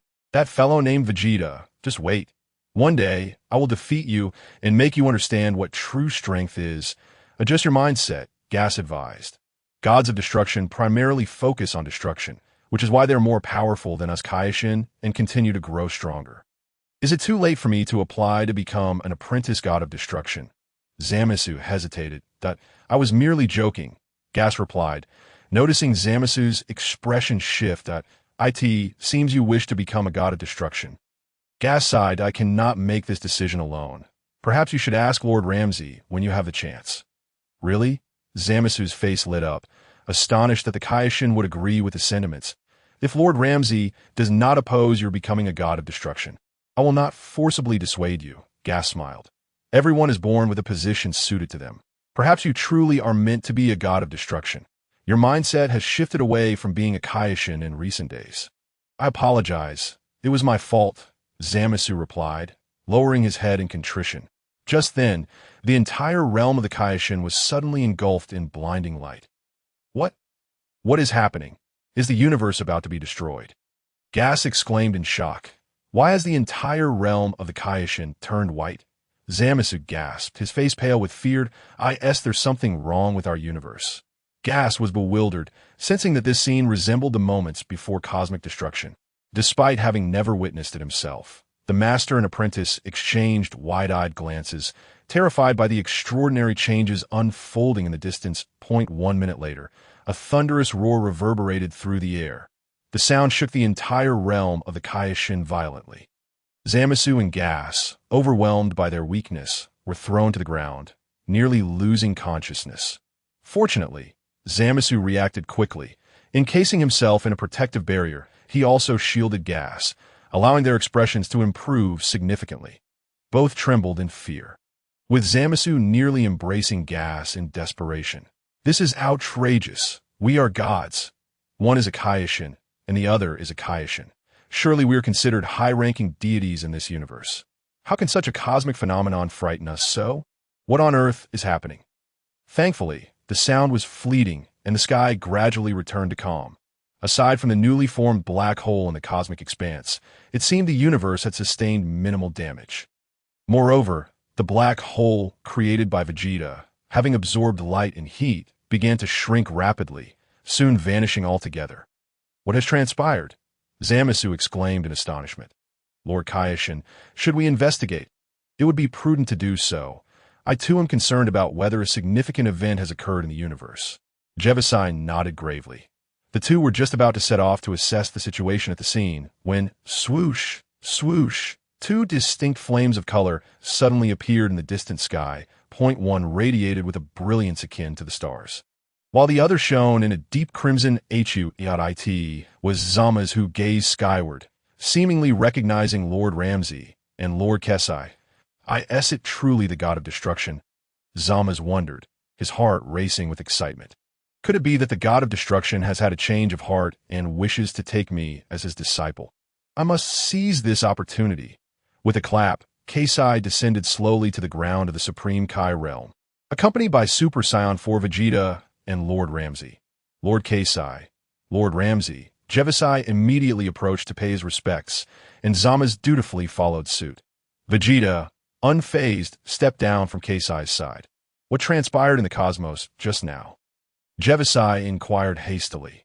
Nothing of great significance. My disciple, Vegeta, met his demise due to his own reckless energy release, Ramsey replied, flicking his trunk nonchalantly and clearing his throat. Jevisai and Zamasu exchanged glances, the latter feeling an overwhelming surge of unexpected joy. That fool named Vegeta is dead, blown apart by his own energy. Ha ha ha! Zamasu chuckled inwardly.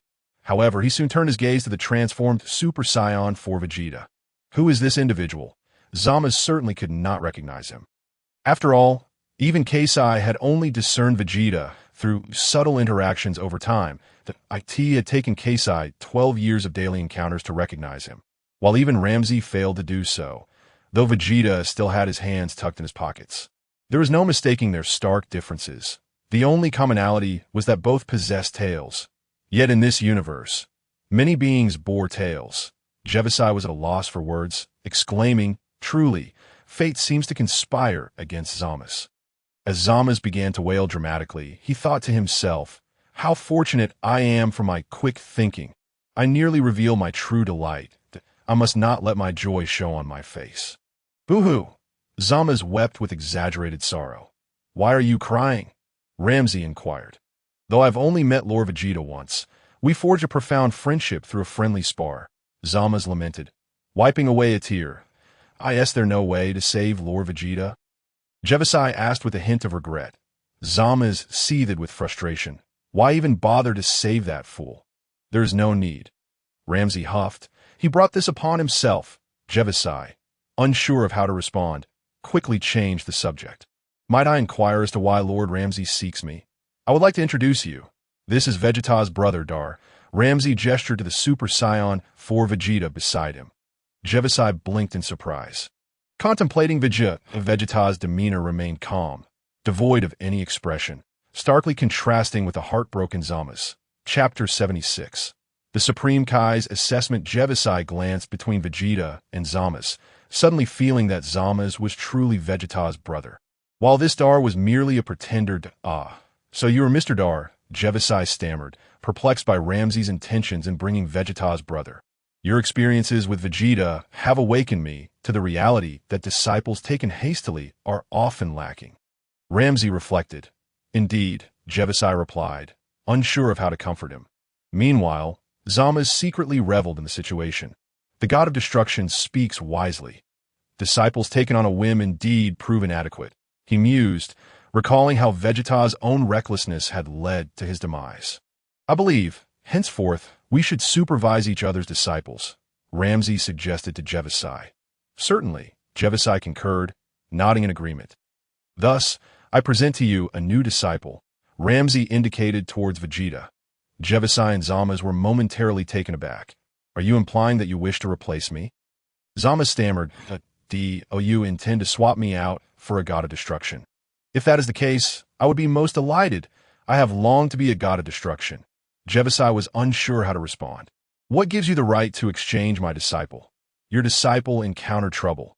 Do you believe it appropriate to swap him for mine? How about this? Ramsey proposed. Let's set a challenge for them. If this Dar loses to your disciple, I shall retract my words. If he wins, I hope you will consider Dar as your apprentice Supreme Kai. Jevisai hesitated, primarily due to his unfamiliarity with Dar. I'm quite close with Zamasu, he thought. Furthermore, Dar had been sent by Ramsey. Though Jevisai, as a Supreme Kai, generally maintained composure, he felt discomfort by the prospect of being directed to take on a disciple.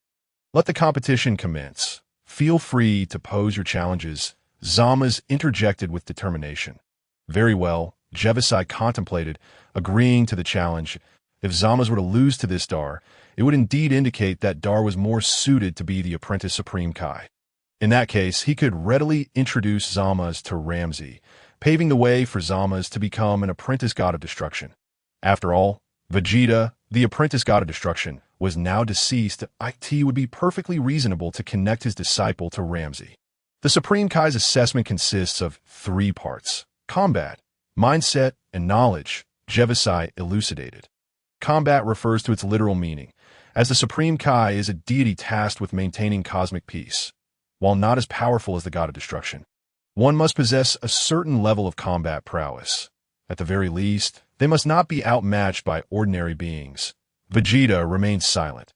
Zamasu, however, was eager to demonstrate his prowess. I fear no one in combat, save for that fool named Vegeta. But he is dead now, so I harbor no fear.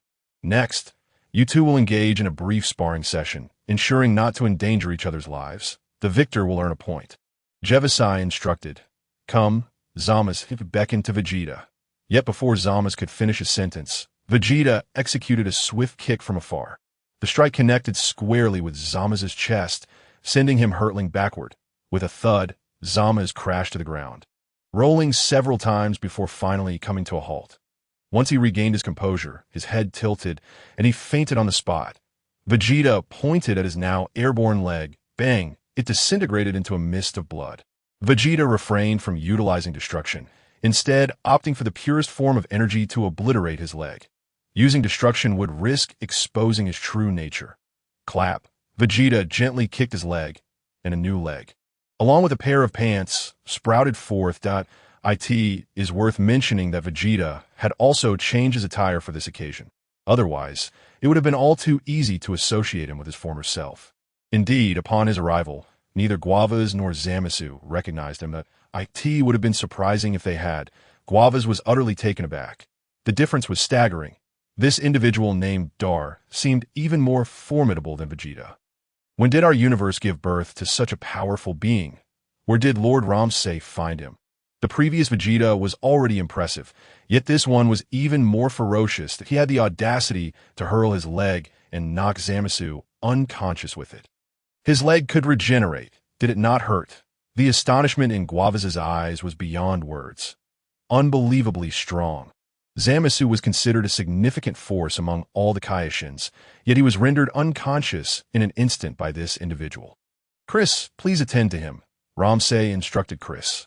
Understood, Lord Ramsey. Chris nodded gently and swiftly appeared beside Zamasu, employing her staff to heal him. In an instant, Zamasu regained consciousness, his injuries fully restored. He looked somewhat dazed. What just happened? Did I see a leg coming at me? Then I blacked out? Let us proceed to the second phase of the assessment, Ramsey said to Guavas.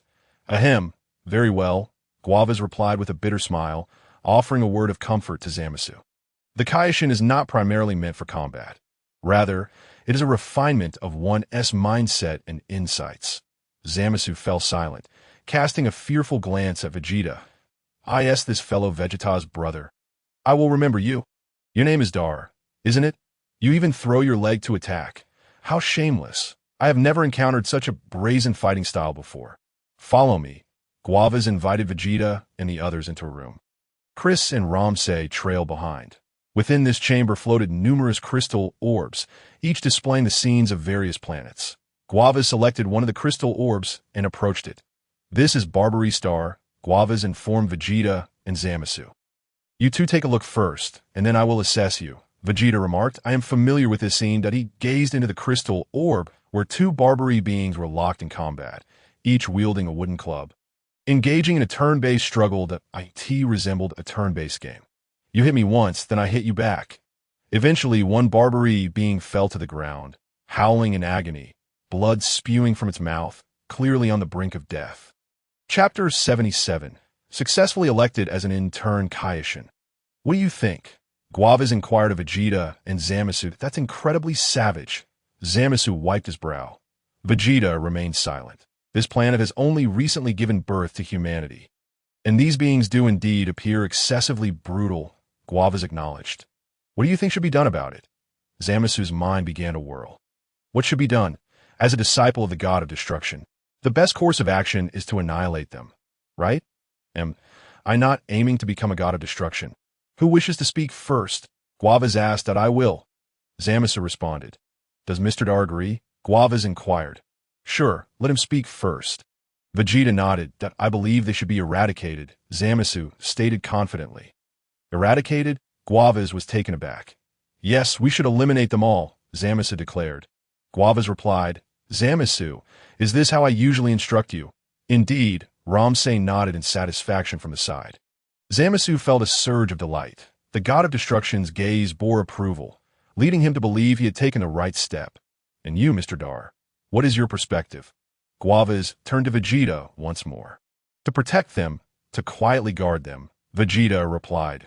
If a millennium of protection is insufficient, then let it be 10,000 years. Guavas' eyes sparkled, as if he had discovered a treasure upon hearing this.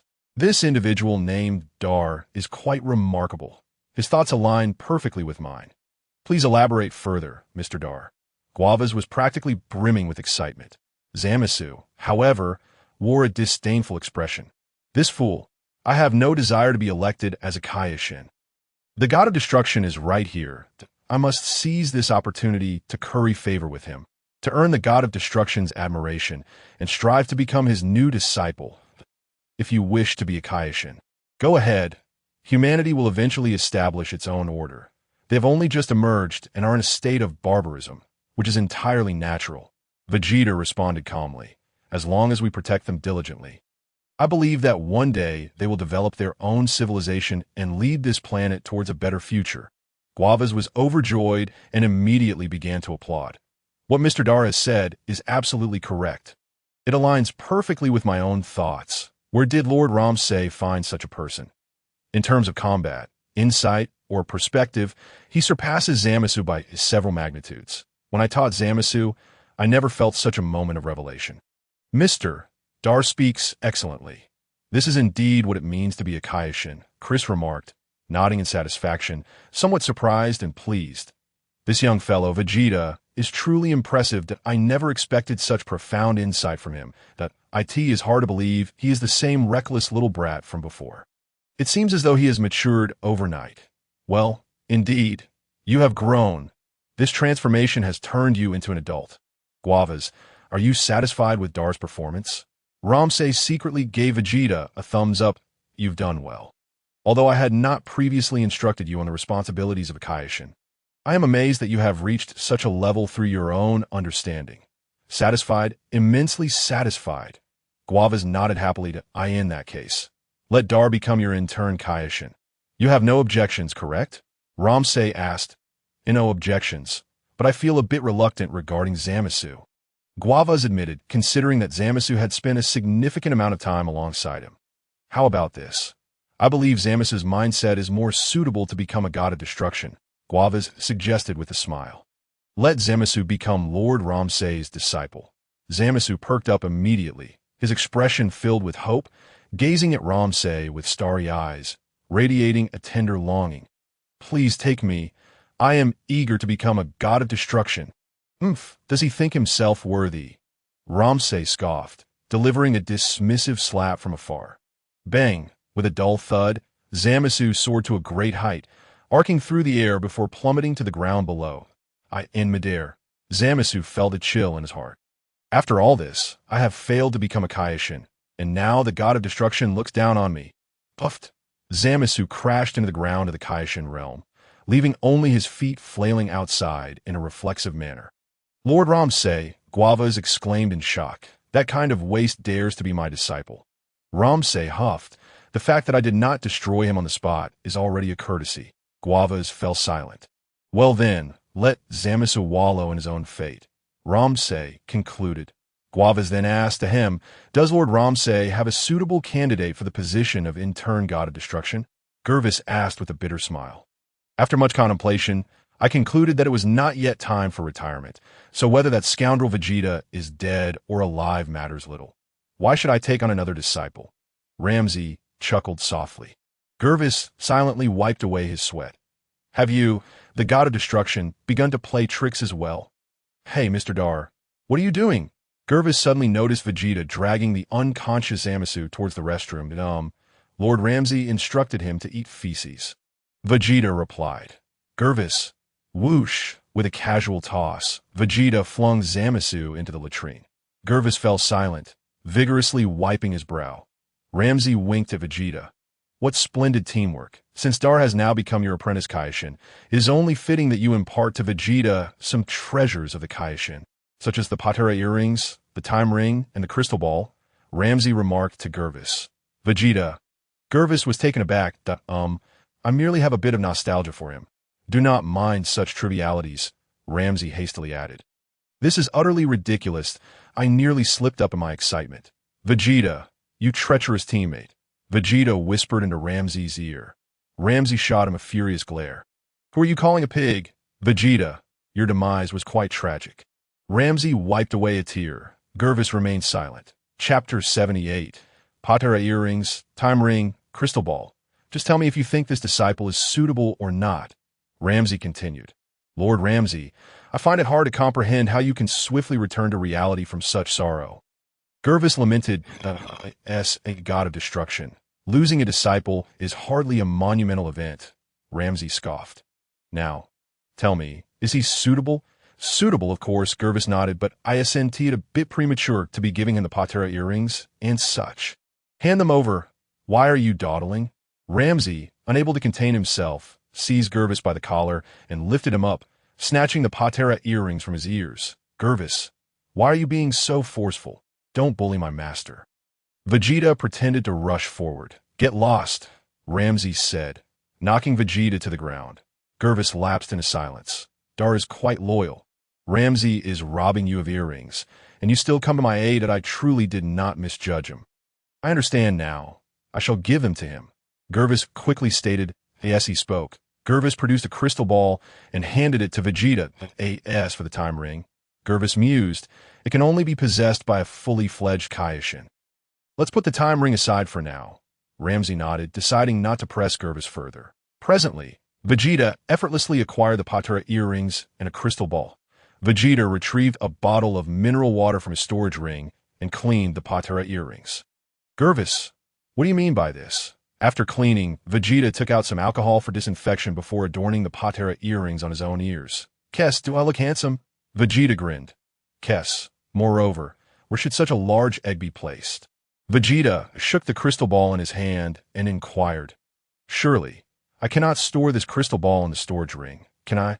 Although placing it inside is not impossible, Vegeta felt it lacked divine essence. This is a divine item. Do you believe it appropriate to store it in a mere storage space? Kes silently wiped his sweat. You refer to this crystal ball as an egg? The crystal ball can be stored away using incantations. And taken out when needed, Gervis explained to Vegeta. I will teach you the incantation, but truly grasping it may take some time. Thank you, Master, Vegeta nodded. Subsequently, Vegeta followed Gervis to learn the incantation. This brat has never called me Master. Ramsay muttered to Kes in frustration. He seems to have never addressed me as such either, Kes pondered. Let us disdain him together, Ramsay proposed. Very well. Let us disdain him in unison, Kes agreed. 10 minutes later. I have imparted the incantation to you. Now take your time to comprehend it, that I believe you should be able to store the crystal ball away shortly. Gervis smiled. I will give it a try. Vegeta replied with a gentle "N-O-D-D, oh not rush. I spent several years merely mastering the storage of the crystal ball back in the day. Gervis chuckled. Slap. The crystal ball in Vegeta's hand vanished in an instant. Gervis's eyes nearly popped out of their sockets. How did you do that? Gervis exclaimed in astonishment. It's nothing remarkable. All divine powers are interconnected, Vegeta replied with a smile. Vegeta has now mastered the power of an angel.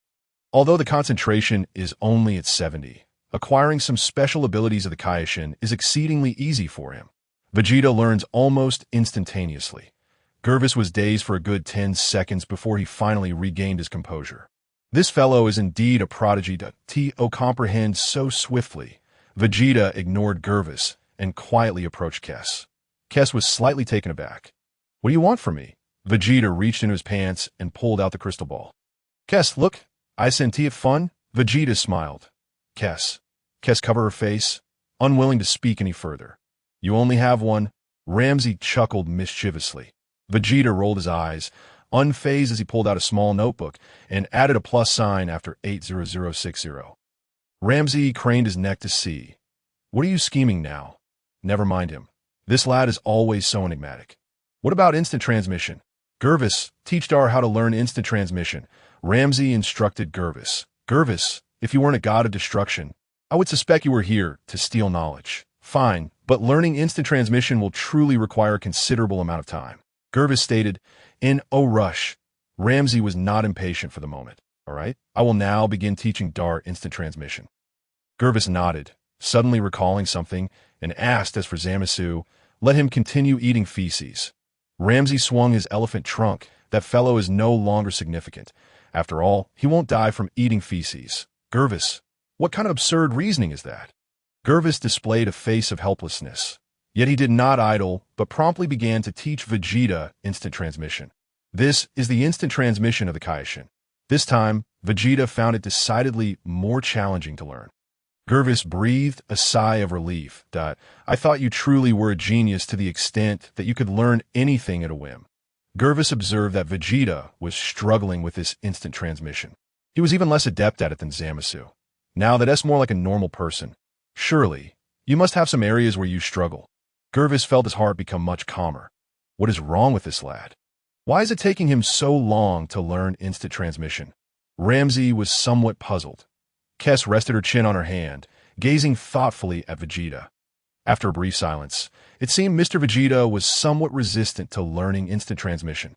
Kess mused, resistant to learning instant transmission? Why? Ramsey felt perplexed. I do not know. Keisai shook her head. Just then, Vegeta had momentarily teleported, appearing near Keisai and Ramsai, overhearing Keisai's words that there's nothing strange about it, now that Keisai has mastered instant transmission. She won't need to fly away without me, Vegeta remarked. Keisai. Ramsai. This kid, you're still addicted to clinging, Ramsai commented. I'm beginning to feel it more and more, Vegeta replied, teleporting again and vanishing from sight. Returning to Gawasi's side, Keisai rubbed her forehead, momentarily at a loss for words. Keisai, that's not the main issue anymore, Ramsai said, his impatience evident. Now we should implement the plan proposed by Vegeta. Understood, Lord Ramsai, Keisai nodded. As she spoke, the crystal orb atop her staff began to shimmer. Chapter 79 Ramsai. Weiji, hurry over. Universe 11. King Kai's realm. Just 7 days prior, Weiji and Makalita had already arrived at King Kai's realm. Furthermore, Weiji had brought Tispo along. Currently, King Kai was training Tispo. Hey, Kai, how's it going? When will this fellow be ready to go? Weiji inquired. He's practically ready to set out. The rest depends on his own comprehension. Kai responded. Looking at Tispo, he wore a Patera earring on one ear, but nothing else that asked for instant transmission. Tispo had also been learning. Though his understanding was still superficial, he could only teleport within a certain range in King Kai's realm. Swish, swish, swish. At that moment, Tispo was executing instant transmission at an astonishing speed within King Kai's realm. His remarkable velocity prompted King Kai to applaud in admiration. Not bad, not bad. If Tispo can diligently hone his skills, he should soon master instant transmission and be able to travel even farther. Kai smiled. That's good to hear. Weiji nodded in satisfaction, then immediately turned to Makalita, proposing, Makalita, we can begin now. Let's think about which universe would be suitable. Currently, it seems that only the god of destruction from Universe 10 has just taken on a disciple. Makalita smiled. Wouldn't that be too obvious? Weiji muttered that we just held the tournament for the God of Destruction's disciples. And now we're having a competition for the King Kai's disciples. Do you think Ramsai will suspect anything? That is indeed a concern, Makalita nodded. Should we reach out and tentatively inquire? Weiji suggested. That sounds reasonable. Makalita agreed, promptly using her staff to establish contact with Kesai in Universe 10, King Kai's realm. Kesai was just about to converse with Makalita when she suddenly received a message from her. Oh dear. It's Makalita, Kesai smiled. Kesai, quickly answer it and see what she means, Ramsai urged. And ask Weiji why he hasn't been helping me out in our universe these past few days. All right, Kesai replied, swiftly initiating a video call. Sister Kesai, Makalita greeted. Hello, Makalita, Kesai responded. Huh. It seems Sister Kesai isn't in the God of Destruction's realm. Makalita observed through the video, noticing that Kesai's location did not resemble Ramsai's planet. Yes, indeed, we're currently at King Kai's place. Kesai replied, I heard that King Kai recently took on a disciple, so I wanted Mr. Vegeta to come and spar with him. Spar? Oh dear, isn't that a bit unfair? Makalita chuckled. But the heavens can be unpredictable. Kesai sighed with resignation. Unpredictable. Why do you say that, Sister Kesai? Makalita inquired, puzzled. On our way here, Mr. Vegeta inadvertently condensed a destructive energy and ended up destroying himself. Kesai lamented. Cough, cough. Mr. Vegeta is truly talented, Makalita said with a wry smile. To condense a destructive energy and destroy oneself. What a remarkable individual. Indeed, Kesai nodded. Did Sister Kesai use the Wheel of Time to bring Mr. Vegeta back? Makalita asked. Lord Ramsai said there's no need to rescue him. He is no longer of any use, Kesai replied. Makalita wiped her brow. Lord Ramsai is quite ruthless. He just allowed that fellow named Vegeta to win for 1,000 years, and yet he won't even save him. We were already near King Kai's realm, so we decided to pay a visit, Kesai continued. Makalita then spotted Vegeta meditating in the background through Kesai's staff. That red-haired gentleman, the trainee King Kai of Universe 10? Makalita inquired. You saw him, didn't you? Kesai replied. Yes, his name is Dar. What a coincidence. Our King Kai in Universe 11 has also taken on a disciple. Makalita smiled. Oh. Really? Kesai was taken aback. The King Kai from Universe 11 has also taken on a disciple. What a stroke of luck. Makalita. Get to the point, Weiji urged. Since both our universes have taken on King Kai's disciples. Makalita nodded at Weiji. What do you think about having a competition like we did for the God of Destruction's disciples? Let me ask Lord Ramsai. Kesai hesitated. That's not the usual approach. According to the established pattern, Vegeta should challenge the trainee God of Destruction from Universe 11 as the new trainee King Kai, thus earning another 1,000 years. Now, it was a challenge between trainee King Kai's. Your trainee King Kai a match for Vegeta. His current transformation has increased his power by 3,000 times. In terms of energy, he only falls short by 10 times compared to Lord Ramsai. Of course. Gods have their own combat styles, which Vegeta is well versed in. Seems the trainee King Kai of Universe 11 is in for a rough time. Kesai feigned a casual wave at Ramsai. Ramsai, in turn, pretended to sniff the air and sauntered over. What is going on? Ramsai asked, having eavesdropped on the conversation. Weiji turned to Kesai. Lord Ramsai wishes for a competition between the trainee King Kais. What do you think? Let me speak with him, Ramsai replied. All right, you speak. I'll turn on the external speaker. Kesai nodded and said to Makalita, Makalita, let them communicate among themselves. Sure, Makalita agreed. Hey Weiji, what is going on with you? Ramsai asked, his expression darkening. Didn't we agree you'd come over to help me? You haven't shown up these past few days. There's no need to rush. It's just destroying planets. You don't have to go every day. Just drop by occasionally to destroy a few planets, and it won't hinder your universe's development, right? Weiji chuckled. Besides, even you don't work every day. Do you? When will you come to work then? Ramsai huffed.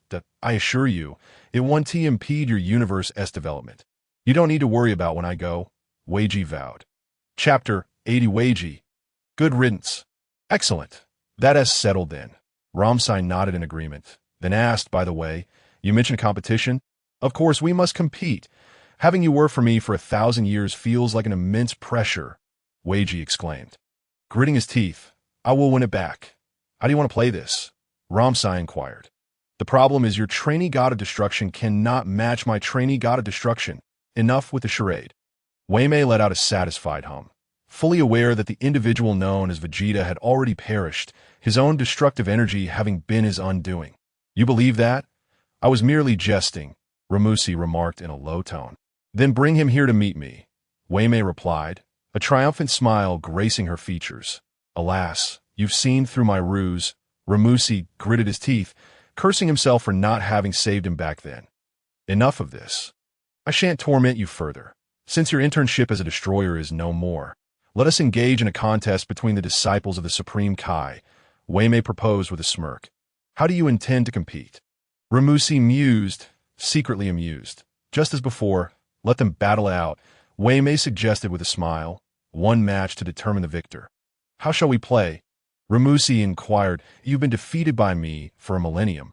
It is similar to before. Should I win, that millennium you owe me will be absolved, Wei Mei stated. And if I lose, I shall owe you another millennium, which means I will serve you for a total of 2,000 years. Do I truly need that millennium? Ramusi shook his head, finding it uninteresting. Let us leave it at that. It would be best for you to come to our universe sooner. With that, Ramusi signaled for Keisai to end the call. Keisai, without hesitation, promptly terminated the conversation. You wretched Ramusi. You win and then refuse to play. Is there such a scoundrel among you? Wei Mei growled, clenching her fists, her body trembling with frustration. Lord Ramusi may not consent. Makalita pondered. Why not propose 10,000 years instead? 10,000 years is too much. Let us add 2,000 or 5,000 at most. No more. What if I lose again? Wei Mei expressed her trepidation. It shouldn't be a concern. Makalita replied. Among all the Supreme Kais, Mr. Tisbo's strength is among the finest. Yet, why do I have this unsettling premonition? Wei Mei hesitated. Let us start with 2,000 years. If he declines, we can negotiate 5,000. Makalita suggested. That seems reasonable. If I were to propose 10,000 outright, it would raise suspicion. Wei Mei nodded in agreement. All right, I shall contact Sister Keisai once more, Makalita declared. With that, Makalita re-established the video call with Keisai. Sister Keisai, could you kindly ask Lord Ramusi to speak with Lord Wei Mei again? Makalita requested. Certainly, Keisai replied. A new round of communication commenced between the two destroyers. I've made it clear that I do not wish to play. I've already won, so why should I continue? Ramusi stated, a hint of pride in his voice. How about 2,000 years then? Wei Mei retorted through clenched teeth that, if I lose, I will serve you for 3,000 years. Am I in need of those 2,000 years? Ramusi scoffed. 5,000.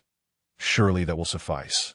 If I lose, I shall work for you for 5,000 years, Wei Mei insisted, her fists clenched. Shouldn't it be 6,000? Ramusi was taken aback. Your arithmetic is clearly taught by a physical education instructor. What I meant was a direct 5,000, including the previous millennium. Wei Mei snapped back. 5,000, then. Ramusi hesitated.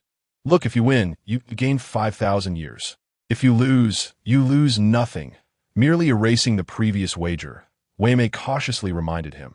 Ramusi appeared somewhat troubled. Ramusi, consider it a favor owed to you. Will that suffice?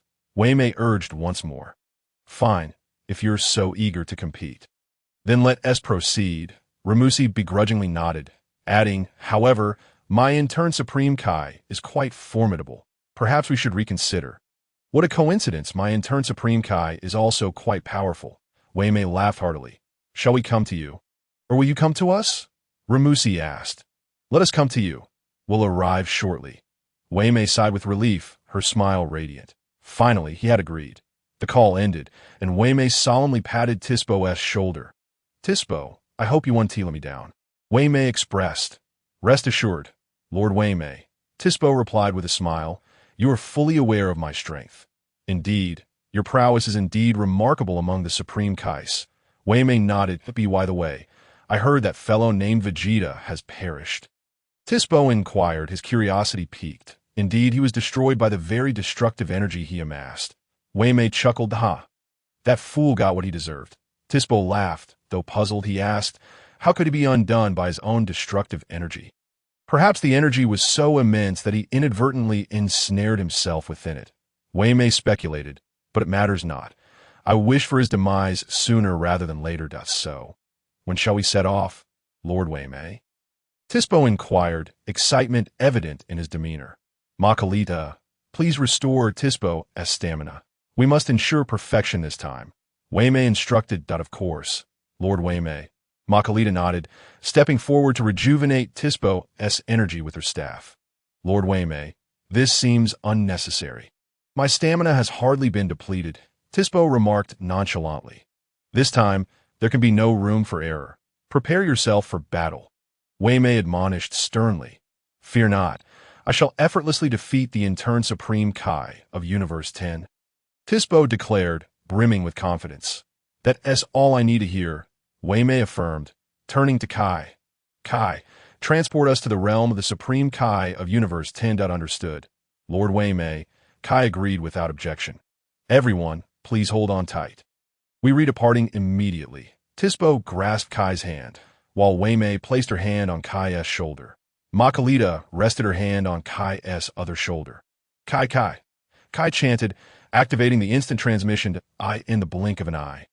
Kai had transported Wei Mei, Makalita, and Tispo to the realm of the Supreme Kai of Universe 10. Welcome, Lord Wei Mei, Lord Kai, and Lord Makalita. Keisai greeted them with utmost politeness. My apologies for the intrusion. Makalita smiled graciously. It has been quite a while, Lord Kai. Gawasu nodded at Kai. Greetings, Lord Gawasu. Kai returned the gesture.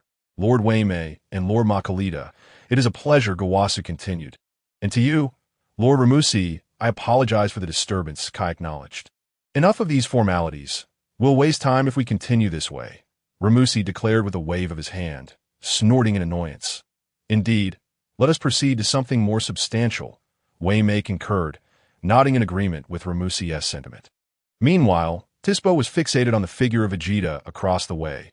Vegeta was now clad in the attire of a Supreme Kai, adorned with 2 Patera earrings, clearly a disciple of the Supreme Kai.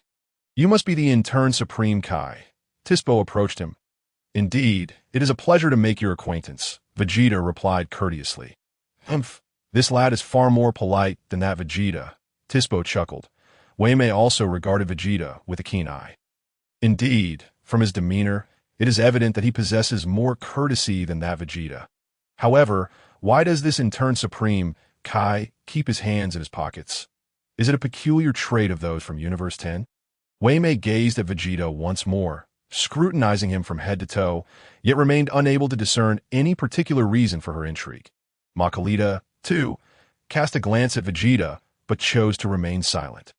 Although angels possess omniscience, they cannot simply scan a person's entire being upon sight, especially when the individual in question is a man. Being a girl, Makalita felt a certain modesty in this regard. Moreover, she couldn't help but notice that this man exuded an undeniable charm. No, perhaps charm is not quite the right word. It would be more accurate to describe him as possessing a distinctly masculine allure. His muscular physique, complemented by his crimson hair, was undeniably striking. How should I address you? Tispo inquired with a grin. I am Dal. Vegeta replied. I am Tispo, the apprentice god of destruction from Universe 11, Tispo said with a smile. Wait a moment. Why do I feel like I've seen this rabbit somewhere before? Ramses muttered. Yes, that's so. Wei Mei responded somewhat nervously, quickly adding, You must be mistaken. This race is quite common across the universe. And don't you think he bears a resemblance to that fellow, Beerus? Ramses scrutinized Tispo once more, forcibly retracting any doubts he had harbored about Vegeta. In truth, Ramses had already recognized Tispo. However, it no longer mattered. This rabbit was hardly remarkable. Even a mere fart for Vegeta could send him flying. Now that you mention it, this guy does indeed bear a striking resemblance to Beerus. Ramses remarked, could he possibly be Beerus' long-lost uncle? Wei Mei mused, perhaps so. Both Kess and Makalita exchanged glances, remaining utterly speechless. Lord Beerus was certainly caught in the crossfire of their conversation. The 2 gods of destruction found themselves remarkably unified in their criticisms of Beerus behind his back. Yet, this was only natural. After all, Lord Beerus had quite the reputation for his antics, and he was the strongest of the gods of destruction. The others had long harbored a grudge against him. "Shall we commence the match?" Wei Mei asked, still feeling somewhat apprehensive that Ramses might recognize Toppo. "What was it you said?" Ramses inquired. "If you lose, you'll work for me for 5,000 years, correct?" "Indeed." Wei Mei nodded. "If I win, the 1,000 years I owe you will be absolved." "All right, let us begin. I have no objections." Ramses nodded, his elephantine nose swaying back and forth. Wei Mei breathed a sigh of relief. Finally, the match could commence. Vegeta and Wei Mei stood facing each other, roughly 10 meters apart in the distance. Ramses and Wei Mei stood side by side, while Kes and Makalita stood shoulder to shoulder, each wielding a scepter. The god of creation Kai and Gawasu stood on the opposite side, observing the combatants, Vegeta and Toppo, as they prepared for battle. "Not bad, Gawasu. Your disciple appears quite impressive in terms of musculature," Kai remarked with a smile. Indeed, Gawasu nodded. "Dal's talent is truly remarkable." Yes, that's so." "Has he mastered instant transmission yet?" Kai inquired. "Instant transmission has proven somewhat challenging for him," Gawasu replied. "However, he has already learned to manipulate the crystal ball with ease. That item is hardly meant for combat." Kai scoffed, shaking his head dismissively. "True, I haven't really taught him much about fighting," Gawasu acknowledged, "but my disciple is indeed quite formidable in battle." Kai chuckled heartily. "Let the match begin," Wei Mei declared with a grand gesture. Addressing Vegeta and Toppo, "Dal, was it? First, try to keep up with my speed." Toppo grinned, and in an instant, vanished from sight. "Wait, where did he go?" Vegeta scratched his head in confusion. Whoosh, whoosh, whoosh. Toppo's speed was astonishing, leaving behind multiple afterimages. In the blink of an eye, Toppo appeared behind Vegeta, delivering a punch aimed at the back of his heart. "What is that on the ground?" Vegeta glanced down curiously. Toppo's punch missed entirely. At the moment Vegeta looked down, he kicked backward, landing a blow squarely on Toppo's groin. Ow! Toppo let out a pained cry, collapsing to the ground and rolling in agony. "Did I just kick something?" Vegeta turned to Toppo, bewildered. "Are you all right?" "My apologies. I didn't realize you were behind me." "Curse it! I was careless." Toppo gritted his teeth, enduring the intense pain as he struggled to rise. Chapter 82. The Hands in Pocket Stance. Strikingly similar to Vegeta Wei Mei. "I must say, your apprentice god of destruction seems rather unimpressive," Ramses sighed. "Humph, stop your boasting. It was his carelessness," Wei Mei huffed, adding, "and that fellow named Dal simply got lucky." Ramses chuckled dismissively. "Is it really just luck?" Vegeta merely didn't wish to win too quickly. "After all, how else could he set you up for a trap? Just you wait. That fellow named Dal will soon realize Toppo's true strength." For the next several minutes, Vegeta engaged Toppo in a fierce battle. Vegeta was in no rush to secure victory. If he defeated Toppo too swiftly, how would the subsequent match play out? After approximately 20 minutes, Vegeta finally managed to bring Toppo down. Huff, huff, huff. Vegeta gasped, visibly exhausted. "Oh, you concede?"